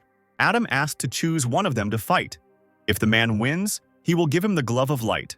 The stonekeeper pointed at the swordswoman Blanche. A red stone appeared in his hands. The guy smiled and offered to admit defeat. If Blanche loses, it will be bad. He raised his hands up and a carousel of sharp rocks began to spin in the air. The keeper mockingly said that he would not hit him in the face because he was a real gentleman. The stones headed straight for the girl. Blanche held her sword out in front of her. If this young man knew what she had been through, he would understand. His words had no effect on her. The girl's eyes glittered dangerously in the reflection of the sword. She ran forward, breaking the circle of stones with her weapon. The keeper was surprised but did not show it. He held out a shield of jewels in front of him. It immediately fell to the floor with a clang. The sharp end of the sword appeared right before the guardian's eyes, causing him to jump back. George immediately smiled unctuously at Adam, suggesting that they finish the duel and look into the commander's house. The battle was over and the guests were cordially invited to come forward. Adam thought that in this world one must have strength to negotiate. Meanwhile, the recruits fought hard against the monsters to get their masks. Ethan Wade fearlessly dove into the sea. He had information that people from another world were hiding there. He could earn a lot of points by capturing what they looked like. At the bottom of the sea, there was a huge shell in which sat a beautiful elf. She thought out loud, "What stupid creatures, so much power, and they still rush around with people." If the city authorities hadn't sent someone like the elves to train them, they would have been killed long ago by humans with their own plans and strategies. Shell widened her eyes, replying that thinking about the crystal cave should make her feel better. The elf sighed. She just needed a very transparent crystal. Then she could reach the second rank. The crystal cave needed to be returned to the Osid Plain. Then they could earn incredible wealth. She raised her head. Someone was approaching. She needed to run away. The shell slammed shut. The Dragon Lord released a purple flame from his hand. It was too late to run. The flames engulfed the entire surface of the shell. The elf jumped out from there and aimed a fiery green arrow from her bow at the alien. Ethan barely managed to dodge the deadly attack. But suddenly the arrow turned and hit him straight in the back. The girl smirked. Did the alien really think that homing arrows were so easy to dodge? She ordered the arrow to grow. Now the Dragon Lord was wrapped in a huge green vine. The elf swam back into the shell. This stranger didn't even have magic, and he still wanted to fight her on equal terms. He had definitely overestimated himself. The shell swam away at great speed, disappearing into the blue water. Adam watched what he saw on the big screen. Ethan sent the recording to the judges. Apparently, people want to fight against the inhabitants of the Osid Plain, but first they need to become stronger. They are better not only in using energy, but also in upgrading abilities. Phoenix noted that, fortunately, there are many people and new geniuses are constantly appearing among them. Sinclair asked what was going on with the Celestial Spirit's plan, if everyone had received their masks. The girl replied that 3 clans had already found them, and the mask was stolen by people from the Waxenberg family. Raphael held the mask in his hands, handing it to the girl standing next to him, reminding her not to cross the boundaries of the judges' organization. Audrey said that the judges have taken possession of the technology that allows them to create ability elixirs. If they are not captured, they will go to other families. The man replied that the judges could not cope with the army of Iron Blood and the Heroic Association. The girl asked if she should bring the man the elixir of abilities that she had exchanged. He shook his head. He still had things to do in the clan. Top 3 of the 4 Cs. Rayton Waxenberg meditated, sitting on the floor. A few moments later, the boy opened his eyes. Audrey approached him, giving her nephew her mask so that he could check the authenticity of the ability elixir. But he couldn't wear a mask because Rayton was the heir to a trading association and therefore couldn't risk himself. In the office of the commander-in-chief of the Iron Blood Army, Roger spoke about the judges, indicating that Max Waxenberg would deal with them. The shaved-headed guy with a scar on his left eyebrow looked closely at the man. Among the trees spreading out in the clearing in the Association of Heroes, 2 men were sitting at a small gaming table. One of them turned to the interlocutor, saying that people from another world are increasing their strength while their heroes are weakening. This is a difficult situation. What if, as that man said, the method of meditation is the only way to save all people? What a pity that, having mastered the method of meditation, they cannot teach it to others while people from another world can do it. The long-haired man held out a chip and asked if his friend had heard about the elixir of abilities. Perhaps it could replace their method. The second man had heard of him, but it was still unknown whether he would be able to create masters equal in strength to them. Longhair laughed. It would be better if they surpassed him, a lesson to be learned. Both decided that the issue of organizing the judges would be left to Legolas, the apprentice of one of the players. Adam watched the conversation on the screen. It seemed that everyone, instead of looking for the Stone of Wisdom, was trying to find out more about how people from another world were leveling up, and the judges should have. Rayton felt that someone had come to him and asked the person who had entered if he had received the ability. Phil Waxenberg nodded. He chose the dragon messenger. The guy scratched his head. He never thought that he would have such an opportunity thanks to Rayton. Suddenly, Phoenix appeared next to them. The girl slowly walked towards both of them. Rayton frowned. He couldn't even feel her. Phoenix addressed Phil, calling him Sky Star, asking if he was ready to take his ability elixir. A flask of liquid was placed into the hand of the puzzled guy. He plucked up his courage, asking only if he should do it now. Without waiting for an answer, Phil drank the elixir in one gulp. The guy decided that he should first summon a dragon, and he succeeded. From the inscribed shining rune, an animal slowly appeared, as if from water. It was not a big and formidable giant. The dragon turned out to be tiny and was the size of Phil's hand. But this made the sorcerer immensely happy. He even cried from the overwhelming feelings and from the fact that everything worked out for him. Phoenix was about to leave, but Rayton called out to her. He wondered about the masks of the heavenly spirits, whose job it was to kill monsters. Rayton also knew that some part of their corpses was an ingredient in the elixir of abilities. Suddenly, Waxenberg froze in surprise. Could this really be the activator that was mentioned in alchemy? The girl looked back, clarifying that what they called an activator was called an ability gene in the judge's organization. The guy slowly stood up, repeating what she had said. Adam, watching him through Phoenix's eyes, noted to himself that in the future it was worth considering the young man as his subordinate. In the judge's secret base called Area 52, Snake was lying on a lounger and reading a book. Adam approached him, noticing that it was very convenient here, and asked to take SS rank Plasma. Sinclair held out a green pearl.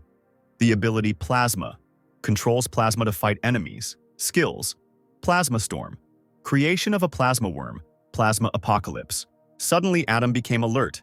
He felt that something had happened. The F-rank abilities sphere detected activity in Chris's body on Banana Island, so it was necessary to check how things were going with him. Adam immediately used his control ability on Arthur. He, in the mind of his agent, found himself at an internal meeting of the Green family members.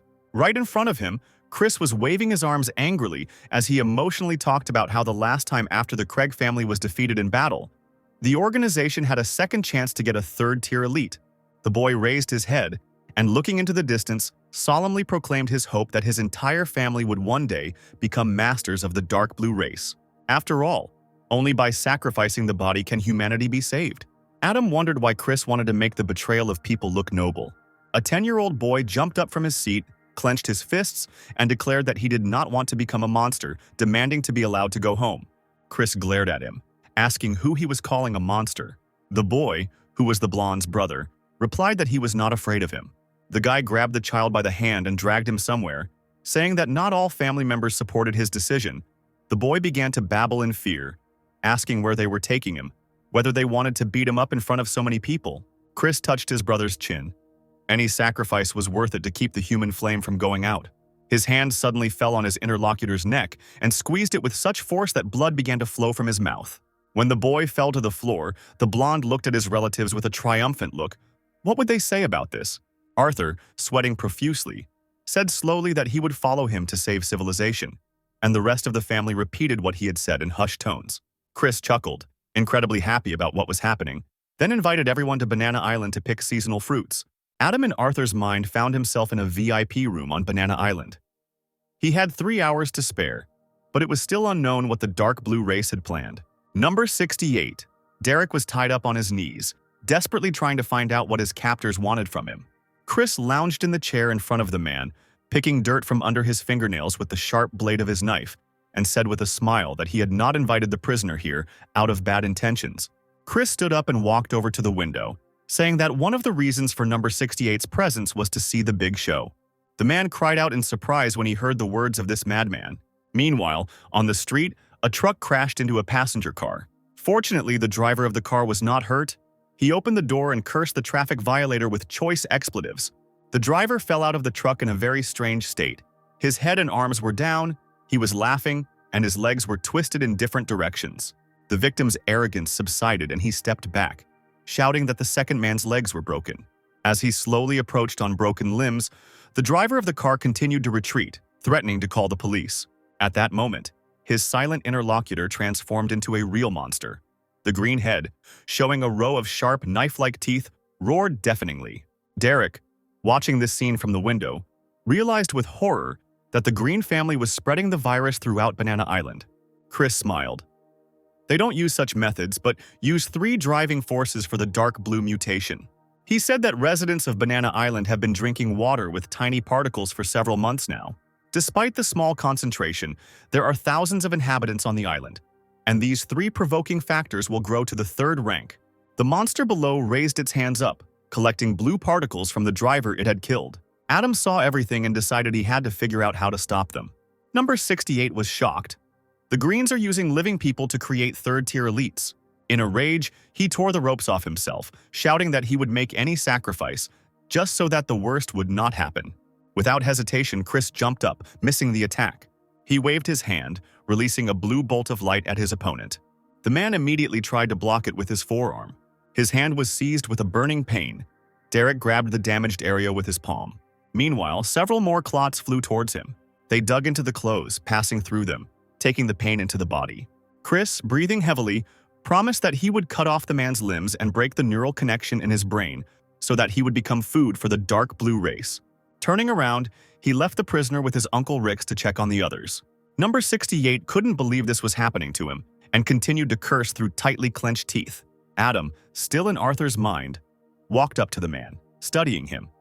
The boy had been tasked with dealing with the 8-armed fist fighter, which meant he would help him restore his nervous system along with his arms and legs. Smiling, he approached his uncle, asking if he was sure they could do without retying, since Derek was, after all, a hereditary master. He replied that when injured, only the spiritual power of the 3rd stage is capable of stabilizing the condition. Still smiling, Arthur grabbed the ropes and headed towards the prisoner, all the time for safety.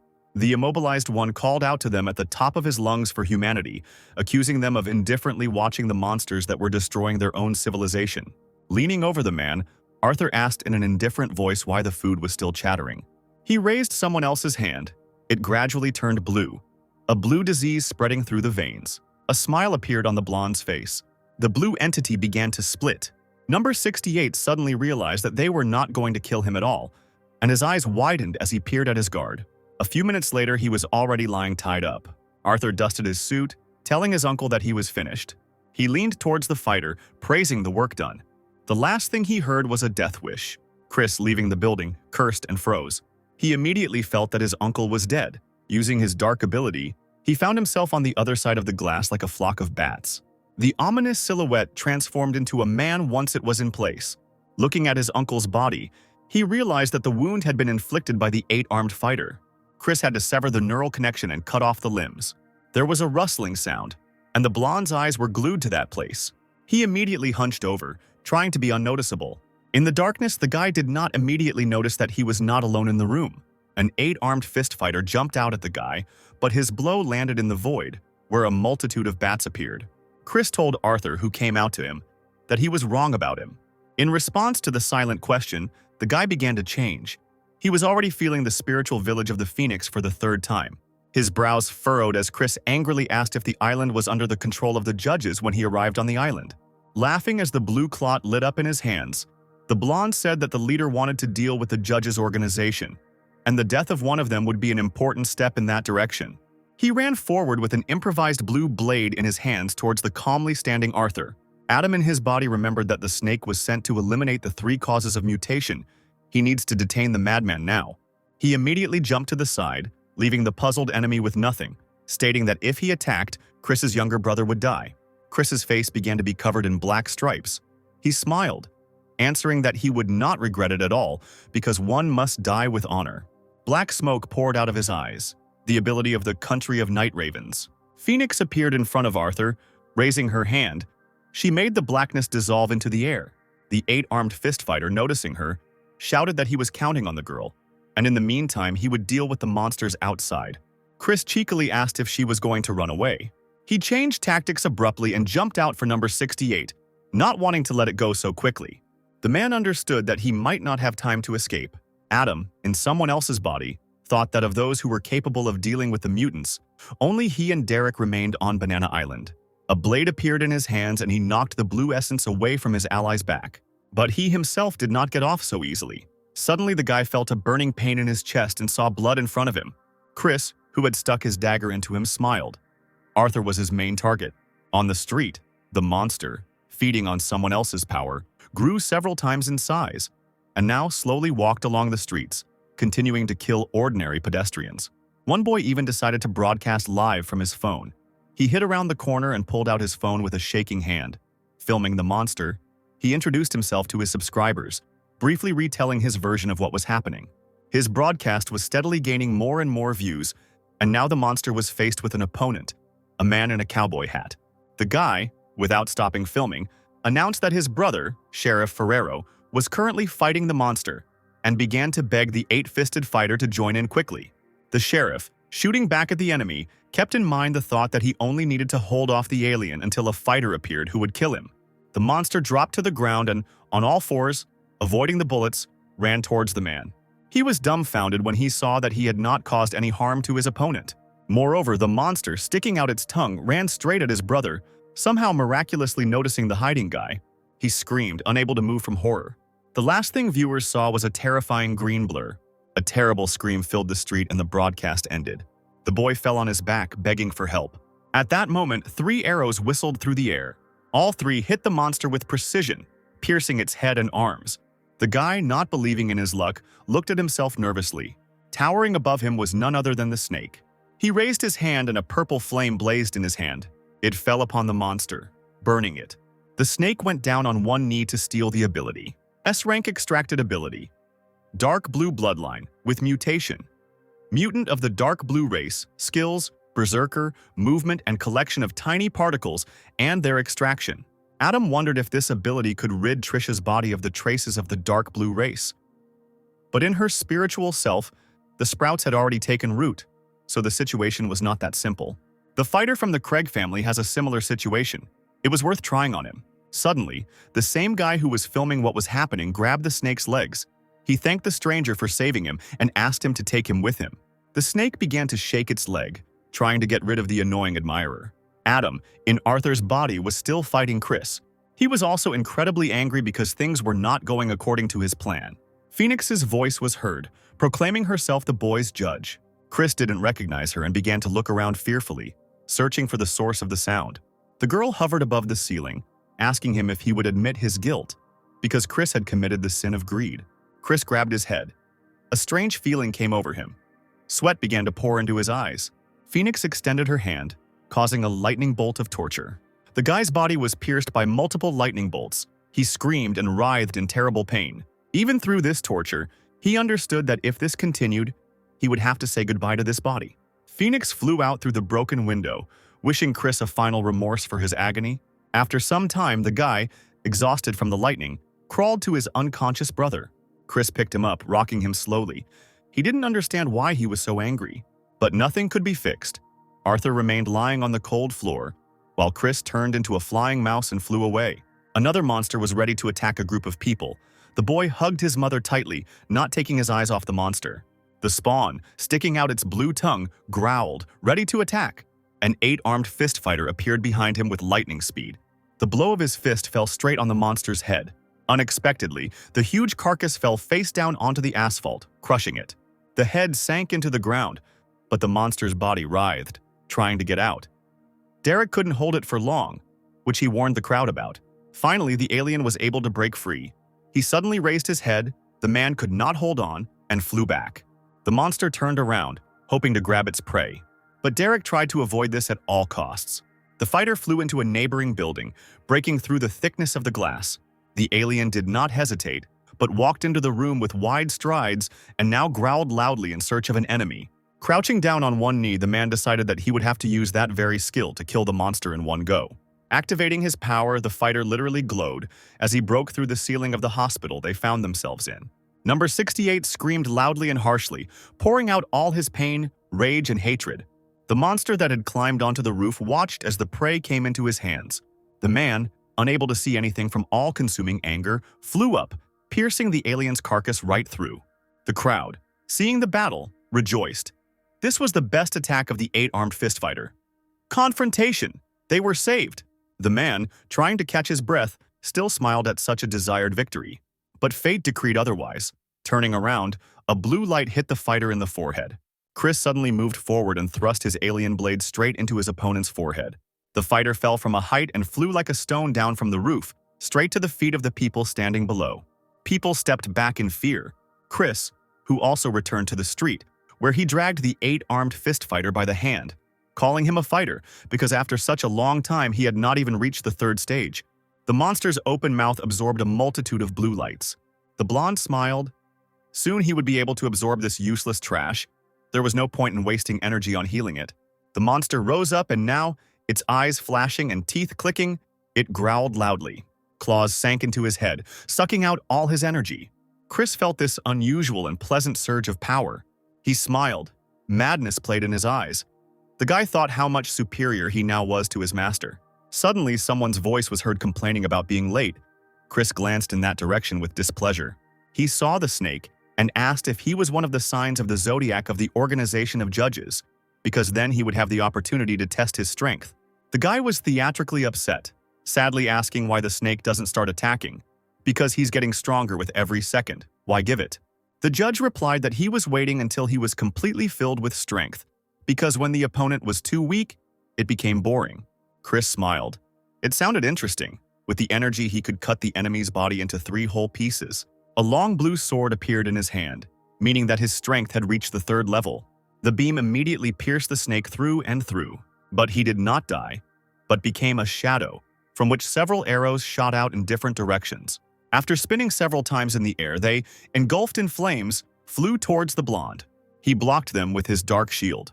Chris began to look around, trying to figure out where the snake had gone. Finally, he managed to catch the movement to the side and ran there. The clone was surprised that the guy was able to predict his position. It seems that all he can do is play for time to save himself. Snake used plasma storm. Chris cursed as he saw many blue spheres about to attack him from the sky. Then the guy transformed into several bats. However, this did not help him because the spheres began to attack the hovering rodents. Pulling himself together, Chris realized that the power of skills doesn't decide anything. Tactics are needed in battle. With them, even a weak opponent can defeat a strong one. Several blue arrows appeared in his hands. The blonde smiled, asking the snake how many more times he could use such a powerful attack. Suddenly, a staff poked him in the back. 2 more zodiacs arrived to help. Monkey and Adam's appointed leader Phoenix. Chris decided to hide and escape by turning into blue light. The monkey noticed that the enemy had left the battlefield even with the spiritual seal activated. Phoenix took a closer look and replied that it had come at a great cost. Chris had spent many tiny particles to open a hole in the seal for escape. Both zodiac signs rushed to help people. Phoenix stood in front of Adam, explaining what had happened. After the incident on Banana Island, the organization had become more famous in the 4 seas. This meant that more people wanted to join the judges, but the number of spots for the Heavenly Spirit position was limited to 36, so some switched to the Craig family. Phoenix noted that the ability users who came to this family would definitely send spies for their own purposes. Adam replied that they would handle it themselves. Sinclair was adamant that it was time to return to Louisville. Adam, dressed as a rooster, stood on the roof of a house in Louisville, his arms outstretched to the wind, happy because he had long missed the smell of the city. The guy decided to improve his control ability from S to SS rank. Now he had as many as 36 subordinates. The SS rank gradually became gray. Received SS rank ability, 3rd level, iron control, extends to 30,000 meters, affects weight up to 1 million tons. Skills, divine metal. Sinclair thought that the divine metal would definitely come in handy. The calm atmosphere was interrupted by someone's cries for help. The rooster glanced down. Another monster was breaking through the window and making its way into the house. It opened its huge mouth from which saliva flowed, frightening the owner of the apartment to the point of madness. The night demon fox, an S-rank monster, quickly ran down the windows. From the large drone that was filming everything that was happening, a voice amplified by speakers was heard, warning the residents about the monster, and it also called on heroes of A rank and above to rush into the fight against evil. Real chaos began to happen in the city. People fell from destroyed apartments, miraculously remaining alive. A bright red car suddenly slowed down on the street. The heroes from Berkshire, Lazy Swordsman, and Zachary Wade arrived to help. The swordsman immediately rushed at the huge fox. Zachary transformed into a wolf, ripping his clothes off. The reporters were not asleep. The live broadcast began. The host said that every time an S-rank swarm appeared, it would take 2 hours to get here. Would the others be able to hold out until it appeared? Meanwhile, only 2 heroes stood against a huge demonic fox, from whose mouth a deadly green beam burst forth. The lazy swordsman miraculously managed to jump to the side, dodging him. He turned and called out to Zachary, seeing that he was also in danger. The monster's huge paw almost knocked the werewolf off his feet, but Wade was able to hold it. He hurried the swordsman, buying him some time to counterattack. The man, looking into the alien's burning eyes, swung his sword. The sharp tip of the weapon was dangerously close to the fox. Enraged, she began to beat her tails against the walls and floor with all her might. Her mouth, with sharp, blade-like teeth, could accommodate several heroes at once. A second later, an arrow pierced the monster's eye. This, if it didn't kill him immediately, weakened the alien, and the fox fell to the ground with a crash. Not far from her stood Emily Lang, clutching an arrow in one hand and holding a bow tightly in the other. Adam saw her and was surprised that the girl's ability had improved to S rank and even reached the second stage. According to the spiritual scan, this happened in a very short time. Very interesting. The host delighted the viewers by saying that everyone on the street where the battle took place was alive. According to eyewitnesses, the mysterious man used a metal attack to help the heroes present. The presenter wondered, a hero who uses metal. Has Casper Bart really returned? People raised their heads, staring at the sky. Strange blue clots were already gathering there, not at all like clouds. It seems that the fox has activated its hidden ability, Night Uprising, and has now become even stronger than before. She howled, and the space was cut by ultrasound, spreading out in waves. Ice Mountain Archer. Amelie was confused, but was still ready to fire the flaming arrow again. The monster deftly jumped along the walls of houses, rising higher and higher. The presenter scratched his chin in confusion. The night demon fox knows how to hide in the dark. She uses the darkness of the night to deftly dodge any attack. Because of this, it is much more difficult for Amelie to aim at her. Meanwhile, the monster was gaining strength and accelerating more and more. Zachary grabbed the fox by the hind legs, trying to hold it back. He tried his best not to let her go so that the Ice Mountain Archer could hit the monster. The girl took aim and released the arrow. She struck the fox's second eye with her fiery power. The alien roared and closed his eyes, in which flame from the arrow splashed. The fox's hind leg pinned the werewolf down, stepping on him. Lying on the ground, he began to sob, upset that he had never met his godfather. Suddenly, someone clearly and loudly called the werewolf an idiot. Shaking like a leaf, Zachary raised himself up on his elbows and asked in a stuttering voice what he had called him. At that moment, a metal plate flew into the fox's forehead. The alien fell to the ground once again, and the rooster, as if from nowhere, descended towards him. Covering his nose with his paw, the werewolf couldn't believe his luck. His godfather, no, his dad, had come here to save him. First, Casper approached Amelie, praising her for her efforts. The girl didn't answer. Bart rose to the sky again. The main news anchor put his hand on Lily Romero's shoulder, saying that today's report on the metal savior was very important for the channel. The girl tried to say goodbye to her annoying colleague, thanking him for the praise and saying that if he didn't need anything from her, she could leave. She had barely left the office when the same colleague called out to her. He began to praise the girl again because she was doing so well. She would probably become the main reporter soon. When Lily thanked him modestly, he smiled, raised an eyebrow, and invited her to dinner. This was better than any thanks. Romero blushed and began to apologize haltingly. At this awkward moment for her, Adam grabbed Lily by the waist, saying that he had already promised his girlfriend a romantic dinner. Lily exhaled, asking why he came. Sinclair replied to pick her up. This touched the girl so much that she almost cried with happiness. The main presenter, clenching his fists, looked after the cooing couple as they left. Lily asked her beloved how long he would stay with her this time. The guy assured her that there was nothing to worry about. They had enough time. Romero wanted to go to the Japanese store, which she had dreamed of going to since it opened. It turned out that Adam had sent his clone to Lily, which the girl, of course, did not know about, so he himself, wearing the rooster mask, watched the girl. This was for her own good, and the good of the city. The door to the judge's office opened hesitantly, and Zachary Wade stood in the doorway, biting his lip. Seeing Casper, he was happy, because he missed him. The head of the organization immediately invited the guy to go with him to the territory of the Four Seas. Bart stood up from his chair to go to the window. Zachary thought about the offer. Casper clarified that all the masters and the elite live there, and it will be an incredible adventure. He glanced at his godson, asking what he thought about it. Zachary suddenly fell to the floor, got up on all fours, and began to bow to the man, thanking his godfather for his concern.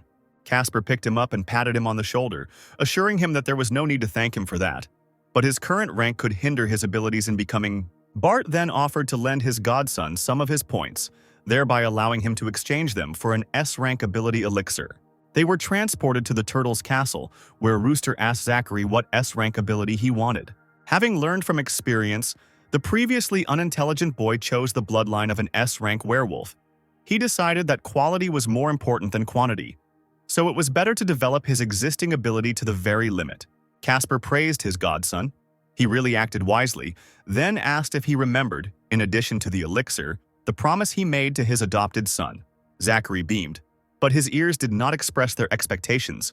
Could it be that the godfather really wants to become his real father? The rooster laughed and handed his charge a mask with the constellation of the woodwolf. The guy was embarrassed. This was not what he expected. Apparently, they would be able to become father and son only when the judge's organization completed its formation. But he didn't want to seem ungrateful, so he sincerely thanked his godfather. He knew that the day he was so eagerly awaiting would soon come.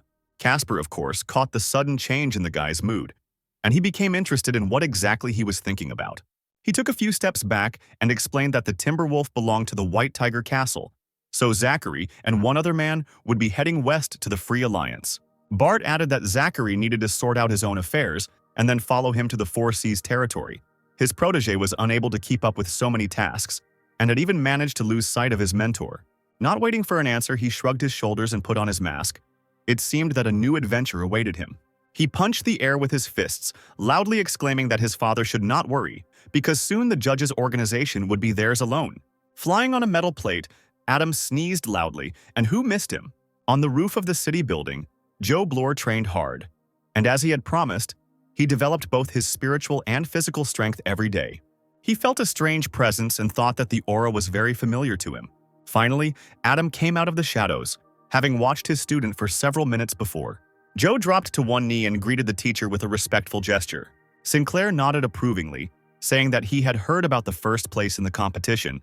He also asked if Bloor had received an invitation from the Hero Association yet. The guy nodded, replying that his friends had received them too.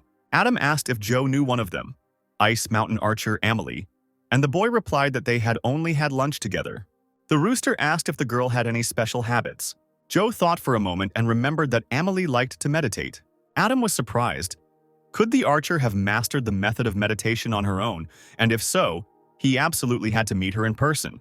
Once again standing on the metal plate, the rooster said goodbye to the boy, citing business, and also gave him instructions to continue training. Joe Bloor's eyes sparkled and he smiled. Sooner or later, he would become the most powerful weapon in the teacher's hands. In the silence of the night, a loud sneeze was heard again. Adam wiped his nose with his sleeve. Was he really sick? In a forest clearing in the city of Louisville, Amelie sat on a large flat stone and meditated, black steam slowly spreading from her body into the air. Adam, watching her from the shadows of the trees, was amazed by her meditation technique. No wonder she had gotten S rank so quickly. Amelie opened her eyes abruptly, felt someone else's presence, and loudly asked who had disturbed her peace. With a sharp, practiced movement, she pulled the bow onto the string, ordering the stranger not to hide but to come out. Adam came out to her with his hands raised, assuring her that he came in peace and simply wanted to offer the archer a deal. Amelie frowned, asking what deal they were talking about. The rooster smiled and said that he knew the secret to her rapid growth in skills.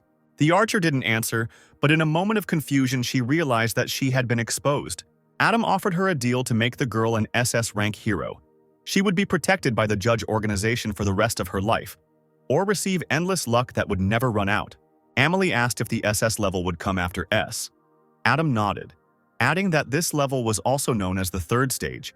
The Ice Mountain Archer didn't understand. Since the organization had a method to make people into SS rank ability users, why did she need its secret to become stronger? Turning away, Rooster replied, "The elixirs of abilities can only strengthen a limited circle of people, but their main purpose is to increase the overall combat readiness of humanity." Amelie raised an eyebrow in disbelief as she looked at the masked man and the human. Was he really telling the truth? The girl lowered her head and thought hard before giving her answer. She agreed, and said that she had discovered by chance that her spiritual skill of meditation could increase human strength in a very short time. She warned that her own hunting magic meditation was not universal, as it only suited her abilities. Adam scratched his chin. Was Amelie really trying to say that the ability only helped her develop her own unique skills? The guy assured that this shouldn't be a big problem. With the hunting magic meditation and copies of the Ice Mountain Archer Amelie's abilities, a powerful army can be created. Sinclair was apparently so pleased with his own thoughts and thought for a long time that Amelie began waving her hands in front of his face to attract attention. She had chosen the organization's lifelong protection. Adam shook his head and handed the girl the mask of the moon deer, the constellation of the Phoenix Castle, promising that in case of danger, Lady Phoenix would save the archer. Amelie accepted the mask, reminding that the meditation method is not universal and only works for its owner. Sinclair replied that all he needed to do was take a sample of her ability gene, turn it into an elixir, then give her the magic hunting bow skill, and the problem would be solved. Amelie backed away sharply, embarrassed, and asked if having a gene sample taken from her would have any effect on her body. Adam waved his hands. Of course not. He would only need 2 or 3 minutes. The girl nodded and lay down on her back on the stone, stretching her arms along her body. The guy began to move his hand over her stomach, reminding her that she couldn't use any mental resistance. Amelie closed her eyes and obediently agreed. Not even 20 seconds had passed when Adam gave a voice, announcing that everything was ready. The girl sat down on the stone, surprised that the process went so quickly. The rooster froze. A strange association flashed through his head. A little later, in the Black Turtle Castle, he opened a scroll glowing with multicolored lights. Chi energy, activity, magical power, and the names are different, but the essence is the same. The archery scroll depicted a man in a long robe. He was drawing a bow on a string. Adam was asked if what he said would work. Sitting cross-legged, Sinclair was ready to channel the spiritual power and see how meditation gathered dark energy. The scroll in front of the boy began to shine with incredible power, casting a bright light far to the sides. In the front world, among the dark and gloomy places, several monsters had gathered, vaguely resembling gorillas, an evil expression frozen on their faces. Long tusks stuck out in place of ears. Fangs jutted forward in their jaws. The three-eyed demonic god, a fair-haired youth in a long robe, pulled a burning arrow onto the bowstring, wishing for the enemy to disappear, to become ashes from the fire. The arrow, cutting through the air, flew forward rapidly. Having touched the monster, she continued on her way, triple acceleration, and next to her, as if from nowhere, a large phoenix bird appeared, flapping its red and yellow wings. Adam woke up from the vision in the Black Tortoise Castle. Wiping the sweat off his face, he realized that this meditation helps F rank quickly break through to D rank. Black smoke began to come from his hand. The guy looked at his palm for a long time. He was used to large-scale absorption of dark energy. Meditation works worse for him. The flow of meditation and the spiritual power of the body enter and exit. With their movement, they preserve the dark energy. Thus, gradually, the person became more and more filled with teaching. Normal people can meditate and collect cubes of dark energy and then use them, but it is unknown how much they can store. Sinclair understood what the limit of the hunting magic meditation might be, but he still wondered where the power of meditation came from in people from another world. Questions rained down on him like a pile of heavy stones. How did the blue star ability appear? What was its basis? Did the meditation method of people from another world grow out of the skill meditation? Adam will be able to get answers to all questions only when he masters the meditation of the other world, or conducts research on the plane of Osid. Finally, Zachary joined the Godfather on the way to the lands of the Four Seas. He was surprised that there were so many professionals here. Casper replied that they were in the territory of the Free Union, the 7th island of the archipelago of the 5th Defensive Front, because the organization took on the defense of this place. As Zachary and Bart flew together on a metal plate, Wade clung to his godfather in fear, who asked him to pull himself together because they were heading to meet the other signs of the Zodiac. Finding himself at the port of the 7th island of the archipelago of the 5th Defensive Front, the clone of Adam left there greeted the arriving Casper Bart. He introduced the woodwolf he had brought here and asked him to always take care of his son from now on. Zachary was extremely embarrassed, but he still found the courage to introduce himself to the strangers, expressing the hope that they would certainly get along. Adam's clone spread his arms, welcoming the boy into the Four Seas. Zachary was confused when he realized that a member of the judges had revealed his name, and asked Bart if there was anything wrong with that. But Casper put his hand on his shoulder, reassuring him that he had personally trained Moonraven, and before arriving he had given him some information about the Godson. He also revealed that Mooncrow is in charge of the defense of the 5th Front, so the organization sent Zachary here to learn from Mooncrow. The guy thought that apparently the Godfather is not on the best terms with Moonraven. He is so arrogant because the Godfather cannot control him? Rubbing his chin, Zachary had a hunch as to why his godfather had sent him here. Surely he was afraid that the pawn would get out of control. Smiling, Wade was glad that, as he thought, Rooster trusted only him. Turning to Adam, he assured him not to worry, they would definitely get the territory back. Zachary suddenly ran up and hugged Moonraven. Adam was embarrassed. Was he sure that he understood everything correctly? And did he not need to worry about anything? Sinclair went to Dave Craig. They needed to talk. In the reception room, the men sat around a table to discuss business. Adam told the head Craig that the organization wanted to conduct an experiment and asked if the man's family would be interested in participating. He leaned lower over the table, asking, first, to explain the essence of this experiment. Sinclair asked the man if he had heard of meditation, and Dave was surprised to ask if the organization had that method as well. Adam leaned back in his chair. This meant the old man understood what was being discussed. Dave took a sip of tea from his mug and told him that he had learned about the meditation method from his son Brandon, which only a true expert could master. And their method of meditation is very different from the one used by people from another world. It is just an unfinished version. Adam replied that the judges' organization now has a hunting magic meditation that allows ordinary people to develop and gain new skills. In order to speed up the development process, the judges still plan to use low-rank elixirs. This almost made Dave jump out of his seat, wondering how he could help together with the judges. Sinclair said that for the first experiment they would need 100 young men and women, preferably the most resilient, able to withstand heavy loads. Craig Sr. smiled into his mustache. There was no need to worry. His family had some work underway. A week would be enough to recruit the best students. You just need to agree on a place. Adam replied that when the time came, they could meet on Banana Island. The boy returned to the Heavenly Palace, where he was met by Phoenix, who told him that she had found out something about the archery scroll. During meditation, spiritual power also changes, and this change is caused by the absorption of dark energy by the body. Its collection in its true form and in the form of cubes differs significantly. The girl suggested calling it magical energy for now. When it penetrates the body, it begins to flow along a special stream. As the abilities increase, most of it disintegrates, turning into the dark energy of the true form. The archery scroll can not only regulate the process of gathering dark energy, but also use it for individual skills, requested by the corresponding abilities. Adam smiled, realizing that this scroll had an irreplaceable effect, especially considering what could be achieved from Ice Archer Amelie's spiritual power and the scroll. Sinclair realized that he needed to create his own, through the concentration of spiritual power. A long scroll of yellowish paper rose above the ground. The guy was happy. The transfer of the space of the Heavenly Palace and visualization made everything much easier. The sun was shining brightly, warming those present with its heat. Not a single cloud was visible in the sky. All the students in the area who were meditating received a charge of energy from the scroll that was spread out above them. Sinclair looked around the crowd, encouraging them to experience the feeling to the fullest. Phoenix asked what the name of the group of people that belonged to the Black Tortoise Castle was. Adam, looking into the distance, turned around sharply and loudly pronounced the name Hunting Magic Squad.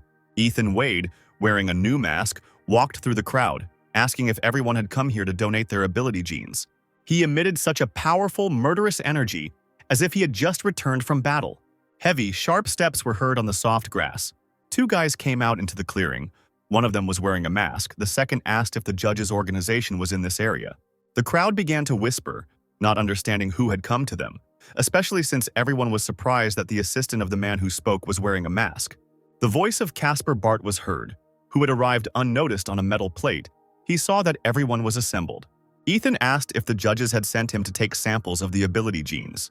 To this, Bart replied that he had not seen his old friend the Dragon Lord for a long time. The guy chuckled.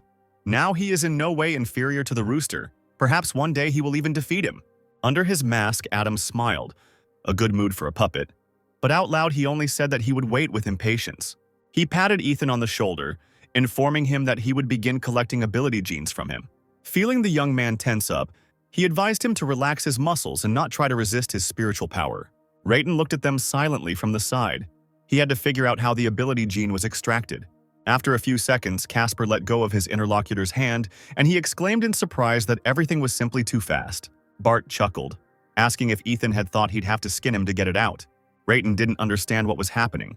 The ability gene had just been extracted, and he hadn't taken part in anything. He stood calmly, waiting. Next time, it will definitely work out. Meanwhile, Adam called warriors to him one by one to extract the ability gene. The sun was almost below the horizon when Sinclair finished. Adam, rising on a metal plate, announced that the organization would make elixirs with improvements for those present and send them to the parallel world. People left one after another. Rayton fell to his knees. He was so exhausted from the whole day. He slowly raised a weak hand, calling for Mr. Casper to stop. The boy barely raised his heavy head, gritting his teeth to ask about the study of ability genes. Stopping in midair, Adam bowed his head. He was forced to refuse the young disciple of the God of Storms. Since the genes are connected with elixirs, information cannot be disclosed. Rayton raised 2 fingers, swearing on the honor of the Waxenberg family that he would not tell anyone. Moreover, putting his hand to his lips, he leaned towards Mr. Casper Barth, who had come down to him, saying that he had secret information, offering to make an exchange. Adam wondered why Master Rayton needed information about the ability genes. The guy perked up and quickly began to tell. Does Casper know that the top heroes of the 4 Seas use something similar? Whoever it is, even his father, the God of Storms, they all use a technique similar to meditation. The strongest call it the way, and these ways differ for different heroes. Adam asked if Rayton wanted to use the information from the judge's organization to find his own path. He also added that if the brown-haired man wants to advance a little in meditation, he can help. Hugging the guy by the shoulders, Sinclair said that in a few days the organization would conduct an experiment on Banana Island, called Hunting Magic Meditation. Rayton clapped his hands, warmly thanking Mr. Casper for his help. And if the judges needed any information he had, he would be happy to share it. Taking the guy further away from the clearing, Adam offered to discuss business over a cup of tea, but he didn't dare refuse. A disconcerted Phil held out his hand, calling for them to stop. He looked sadly into the distance, not understanding why they didn't take him with them. The liner arrived at the port of Banana Island. Opening his eyes, the guy saw a beautiful girl in front of him, who woke him up rather rudely. They went down the stairs together, and the guy called out to the stranger. On the go, he introduced himself to the girl, who hadn't even turned around to look at him yet.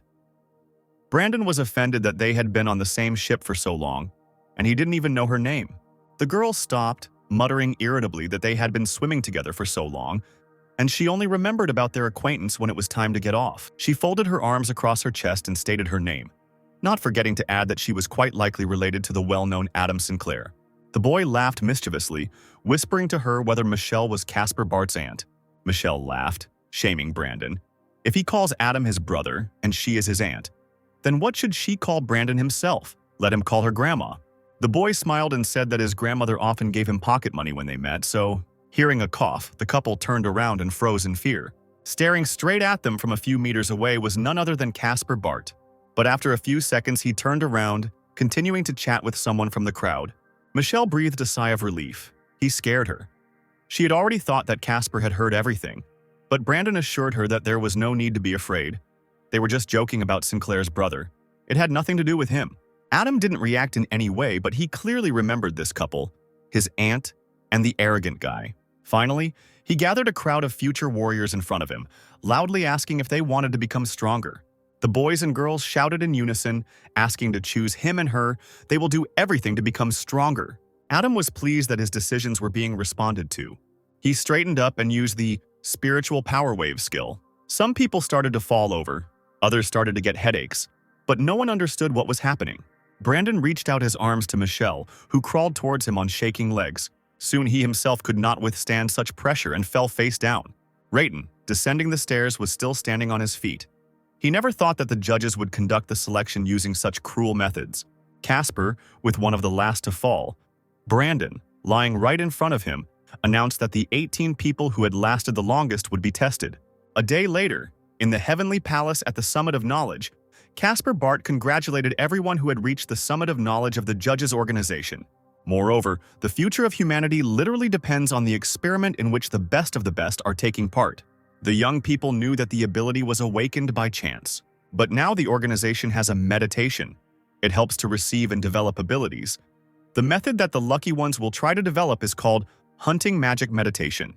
Brandon asked if this meant that ordinary people would be able to gain superpowers. Several flasks with red liquid appeared in front of Casper, levitating in the air, and he announced that in order to understand how effective meditation is in different conditions, the young people will be divided into teams. 9 people will receive the F-rank ability, Magic Hunting Bow, while others will have to awaken the ability out of thin air.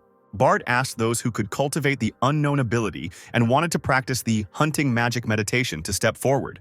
Casper used the mind control ability. With surprised faces, Michelle and Brandon stepped forward, proclaiming that for the sake of the human race they chose meditation. Bart smiled. Everything was going according to plan. It was time to begin. The crowd took the empty seats on the floor and immersed themselves in meditation. The universality of this meditation is too small. If anyone could develop it, the situation would be completely different. Adam felt that the island chain and the southern continent were calling him at the same time. A thought crossed his mind. Hadn't what he was just talking about happened too quickly? Several monsters have gathered in the vast expanses of the four seas. The Moon Raven, behind whom, in addition to the crowd of ordinary people, the swordswoman Blanche, George Winks, and the Guardian of the Stones had gathered, ordered everyone to follow the commands and prepare for battle. There were deafening explosions. The sea raged, agitated by what was happening. Zachary jumped high, ready to pounce on the stone monster. When he extended his fists towards the guy, he grabbed the alien by the arms in his animal form. He swung his arm, spinning the monster around and throwing it into the water, shouting loudly that it had no right to attack a werewolf. Moonraven, watching Zachary's victory, thought that while the battle was going well, it was necessary to choose a suitable animal. A huge, shaggy paw suddenly appeared in front of his face. A large monster with long ears, resembling a bear, attacked the guy completely unexpectedly. Not having time to react in time, he fell straight into the water and sank to the bottom. A huge crocodile caught his eye, and Adam decided that it was an excellent candidate for a fight. An elf swam out of a large pink shell, and Raven quickly hid. She swam up to the crocodile, asking him if he wanted to hide here and rest. Adam chuckled. He had originally planned to pretend to be a being from another world and go to the back front, but he managed to find people from another world. What a lucky guy. Sinclair decided to make the elf his puppet in order to learn meditation. He used the ability Control, which can create illusions for SS rank targets, distract, brainwash SS rank, and below, completely subjugate the target for 50 years, and allows him to inhabit the body of the controlled person for 9 hours a day. Putting her foot on the animal's mouth, the elf did not understand what was wrong with this fighting crocodile. Not a single wound on the body, but pretending to be dead. When the crocodile looked up, the girl covered the top of her t-shirt with her hand. Where was he looking? Suddenly all her thoughts disappeared somewhere. Adam used the ability Control. Sinclair found himself in the dark space of the elf's mind, full of many white screen's memories. He decided to check if he could find any episode of memory associated with meditation. The guy's attention was drawn to one screen. That was what he needed. As soon as he touched the screen, it became covered in cracks and broke, almost injuring Adam. The elf had a strange glowing pentagram on her forehead. Adam screamed in fear, not understanding what was happening. The girl woke up in her shell, getting up on her knees with some difficulty. She remembered that when she tried to interact with the memory of meditation, it seemed that some kind of magical seal worked. Adam knew that in order to protect the knowledge of her, the body of a person from another world burns to ashes. It's good that he fixed everything quickly. Otherwise, it's scary to imagine how this could have ended. The crowd on the island buzzed with joy, congratulating each other on their victory. The shell, together with the elf, left the coast, cutting through the waves. The girl smiled. She was leaving this place temporarily, so she didn't plan to say goodbye. They arrived at the 9th island of the archipelago, Red Ice. The elf was not wearing shoes. Her foot stepped onto the hard sand. Bones and skulls, washed by salt water, were scattered everywhere. This is what it was like on the captured islands. It was even difficult to breathe here. Apparently, the other world did not restore these territories. They allowed the city to become a gathering place of various creatures. The elf thought sadly that only in the center the guild building had been built. 2 more administration buildings and a military fleet. But this was only a small part of the entire colony of the new continent. The girl came to the building of the Island Guild. Mistress Anastas was greeted by a charming demoness, who asked if she wanted to receive a reward for the mission. The elf nodded affirmatively. Who would refuse something like that? The demoness extended her palms, on which lay 10 purple-colored gamma-rank magic crystals. The girl thought, about 100 units of dark energy. But she had no idea how to reveal all the power, how to use them at all. And so, Anastas refused the reward and left the guild. She would rather find the Stone of Wisdom because she already feels its energy. Shaking her head, the girl rose into the sky. Having flown a little further, Anastas landed at the entrance to the cave. A huge snake's head poked out above the entrance, hissing threateningly at the newcomer. Anastas stared at the reptile for a few seconds. The girl was not frightened by this. She grimaced and ordered the snake to snap shut. The snake suddenly fell silent, hid its long tongue, and slowly crawled away. Adam, still in the elf's mind, thought that if he could figure out how she made the animals from the other world obey, he could easily defeat their army. The girl walked slowly forward across the cold floor. As expected, people have been living here for a long time. But will there be a master daemon inside this mountain cave? Anastas opened the metal doors. The room, decorated in gray, cold tones, looked like an alchemy laboratory.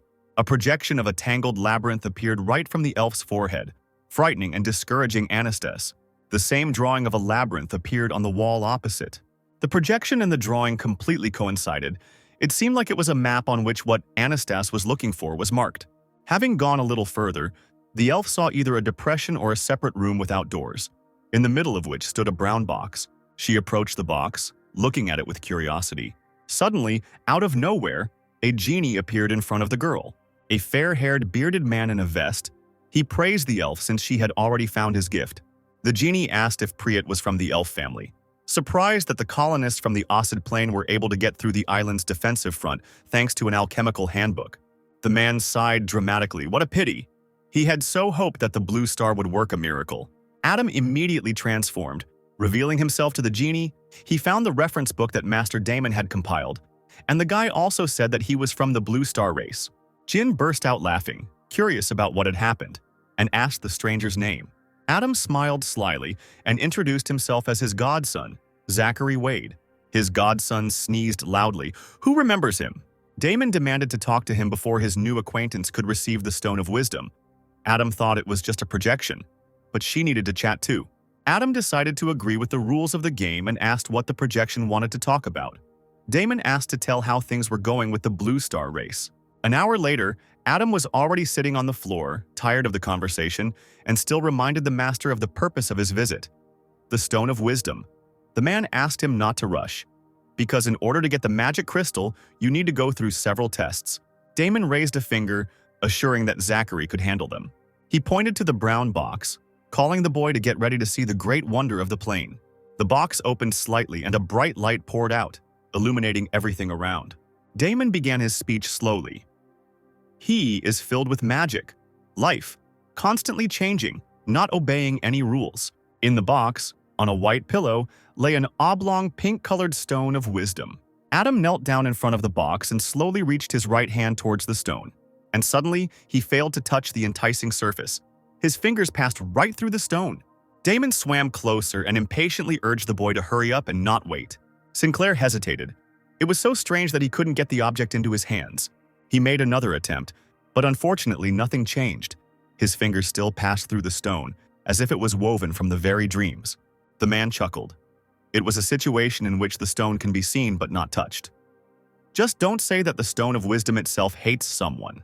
Adam realized in the back of his mind that someone was approaching them, and he urged the projection to quickly hide. But the master stubbornly shook his head. No, he had waited too long for this, and he did not intend to hide. He would not. That's it. Then there was nothing to be done. Adam created doors with the power of thought and closed the space from prying eyes.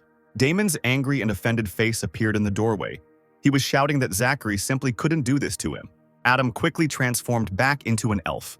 The son of the Lord of the Bright City, Andvari D, was walking quickly towards her, asking Miss Anastas what she was doing here.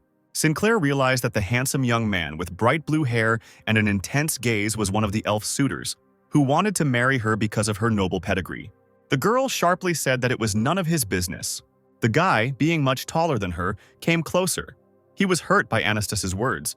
He said that he had already done a lot for her, and asked how much longer she would turn up her nose. Having cut off the elf's path, he demanded, give up, and become his wife for the sake of procreation. At that moment, two thug guards appeared behind him. The guy transformed into a half-reptile. Horns grew on his head. Huge teeth appeared on his face. A long tail hit the floor with a crash, and the claws on his hands were sharper than a knife. The elf flew up to avoid the tail strike and shot a fire arrow at the unlucky groom. Andvari immediately found himself under a blanket of blazing fire. But, as it turned out, it didn't harm the guy much. The fire simply curled up, as if it were not a raging and dangerous element, but a puddle of sour milk. Andvari looked closely at the bride, asking her to think once, if she gave in, he would be more gentle. The girl screamed that she, Anastas, would not give herself to him even if she died. And with these words, she jumped straight into the fiery pool. The guy couldn't believe his eyes. Why did she jump there? She'll die. He decided that he had to save her and dived after her into the fiery milk. The flames died out as quickly as they had appeared, and Anvari sat on the floor, transformed back into a human, and scolded Anastas. His thugs consoled the boss. What if the elf just ran away? The second guard advised calling important people from the city who could help with the search. But Adam, who had managed to transfer his consciousness into the guy, decided that it was better to come early than to be late, especially since it was much more convenient for him to disguise himself as Anvari than as Anastas. He spread his arms dramatically, ordering the thugs not to waste time and to leave. At the end of the corridor, someone's voice was heard. He was talking about how, unexpectedly, the young gentleman had failed in love affairs and even killed his bride. Anvari replied that this was none of the stranger's business and demanded that he introduce himself. The silhouette in the distance replied that he was an ordinary mercenary.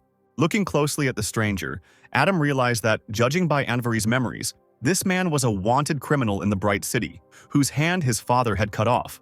A man came into the light. A man with shoulder-length hair and a scar on his face, armed with 2 knives. He said that the return had come at a very high price for him. He swore to return this pain to Anvari and his father. The thug reminded the boss that when the criminal was hunting the young master's father, he was close to rank 3, and now he was most likely already rank 3. Suddenly there was a loud knock and the man disappeared from sight. Anvari felt movement right next to his face and raised his head to follow it. The man landed nearby and asked in surprise if the guy could see his movements, but he replied without turning around that he had simply predicted them. Everyone present was surprised to realize that the walls and floor around them were shaking. Anvari realized what had happened and cursed silently. Master Damon had broken through the wall and was now rushing towards them, shouting that this alchemical matrix could actually be used. He flew up to Anvari and winked at him. Look, he was giving him a hint. The criminal took a fighting stance, shouting that Anvari should expect no mercy, since he had the Stone of Wisdom. One of the thugs told the young master that he would detain the man, and he should report everything to his father as quickly as possible. The second guard pushed the first one aside, saying that he should take the young master away, and he would stay here, since his daughter-in-law was waiting for him at home. Adam thought that they also have their joys and sorrows. In this world, there is no difference between good and evil. There is only a difference between the strong and the weak. Damon thought that this was not enough. 2 third levels and 2 second levels would not be able to stop him. He approached the criminal, urging him to hit harder. Only by allowing the matrix to absorb enough energy would he be able to move faster. The man walked up to the box and extended his hand towards the stone, saying that it belonged to him. But his hand, like Adam's, passed straight through the desired object. The criminal roared with indignation. "What is happening?" Anvari said with a grin that this meant that the Stone of Wisdom did not choose the criminal, and now it cannot be touched. The thugs instantly turned into half-monsters, ready to defend their master. One of them attacked the thief, but he fought off the attack with a knife. The thug cursed and fell on his back, clutching the bruised area of his body. The second guard put his paw forward, holding a sharp sword in his palm. He turned to the young master, urging him to burn the criminal to ashes with his dragon breath. Anvari did not hesitate, and a stream of raging flame burst from his mouth. The fire touched the back of the man's head. He didn't even have time to react to it. The criminal rolled across the floor, trying to avoid the deadly attack. The knife remained right in the hand of one of the guards. He was shaking like an aspen leaf, frightened by his wound. Master Damon raised his hands and violet energy reached out to him, which he began to absorb. The man's finger caught the attention of the others. He pointed upward. A crazy, huge stream of purple energy burst out from the mountain into the sky. This flow formed a perfectly smooth, round hole in the rock, and Damon looked into it dreamily, noticing that he had not seen the sky for a long time. The master urged the greedy strong man to return quickly, and the sooner the better. The blue electrified bird flapped its wings and screamed loudly. She flew over a crowd of people who, suspended in the air, looked around in surprise. The guy was surprised. What are these pink rays of light, from which so many frightening animals crawled out? The second added that if they are so strong, then probably some treasure lies there, and animals are much more sensitive to energy than people. The daemon flew up to Anvari, ordering him to listen carefully, otherwise the man would reveal his true form. Anvari looked at the projection with a grin. That means the Stone of Wisdom is his work. Diamond folded his arms across his chest and was surprised that the man had managed to expose him. But Anvari replied that he could be useful, if only he would tell him what he could do. The man replied that it was simple. You need to make people fight. The more people die, the happier Damon will be. Adam thought that he wanted to use his cursed stone to collect the energy emanating from them during the battle in order to escape later. But the guy was fine with that. The guard who had been injured first, who had transformed back, cleared his throat and told the young master that Mr. Snake would be arriving soon. The assassin with the two-handed dagger would definitely die, because Mr. Snake was almost a fourth-stage expert. The criminal staggered back slowly. This time they were all lucky, but if he stayed alive, he wouldn't leave them alone so easily. The man quickly ran away, saying goodbye as he went. But the light of purple and painful energy did not let him go, forcing him to slow down and scream. The criminal fell down, shocked by the current. Even his hair stood up from the voltage that hit his body. Anvari's guard hesitated, not understanding whether the enemy was dead or not, and asked the owner for permission to come up and check. Adam didn't understand why the stone killed him because it would have been more logical to subjugate it. Something didn't add up. He needed to see how things would go further. But at that moment, the criminal's body went into convulsions, subject to the same purple energy of the stone. He jumped to his feet, swinging his sword, boasting that he had the ability of infinite recovery. Master Diamond winked again at the hesitant Anvari. Meanwhile, the criminal, making a face, threatened Anvari with violence, because he was now immortal and nothing was scary to him. The young master silently pulled the knife out of his guard's hand, causing him to sob. Then he threw the weapon, tossing it into the hole in the ceiling. The knife plunged straight into the chest of a large electric bird, which screamed loudly. The criminal looked down at his knife, the thought taking a long time to form in his mind. It was too late to think. A blue lightning bolt, conducted by the first knife, was already rushing towards him. The bright blue light made those present in the cave squint. As Anvari and his guard watched the man being pierced by the bird's electricity, they talked among themselves, wondering if their opponent would survive. The one standing on his feet looked terrible, but was still conscious, screaming that he was completely invulnerable. Adam's people began to fly in one by one right through the hole in the roof, but the first one to enter the cave was the White Serpent, the master of the sword. He looked around with interest, asking how his nephew Anvari ended up there. The man narrowed his eyes and with a dangerous intonation in his voice, asked who dared to offend his nephew. Anvari ran up to Uncle White Serpent, complaining that the killer did not have the courage to go to his father, and he decided to finish off his son. Putting his hand on the boy's shoulder and squeezing it tightly, the white snake promised that his uncle was already here, and now no one would harm his beloved nephew. The maddened criminal stood in front of the crowd, counting each one, threatening to kill them all together if anyone came near him. Licking the blade of the knife with the tip of his tongue, the man promised to show them who a real expert was. Those present frowned. They understood that this was a provocation. The swordmaster, possessing an inhuman calm, said in a soporific voice that no one would have to attack the villain, because he himself would cut him into pieces with his white snake sword. With a precise movement, he drew the sword through the air, his other hand gently running his fingers over the surface. Let's see how long the criminal can hold out after the attacks. A white and bright light emanated from the tip of the sword. Something long whistled through the air, and a white snake appeared before everyone. As it descended in front of the enemy, clouds of lilac smoke burst from its mouth. The man realized that this was confusing him and shook his head. To wake up, he stabbed his dagger into his left leg without a second thought. The criminal realized with horror that this did not help him come to his senses. He could neither run away nor attack. The white snake, having grown in size, squeezed the man in its deadly embrace as if he were a desired prey and began to strangle him.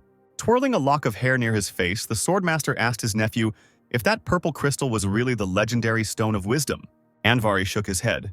He didn't know for sure, but be that as it may, he belonged to Uncle White Serpent. The man laughed. The curls around his face shook slightly, and through his laughter he asked Anvari not to worry, because when he had the stone, he would definitely share it with his nephew.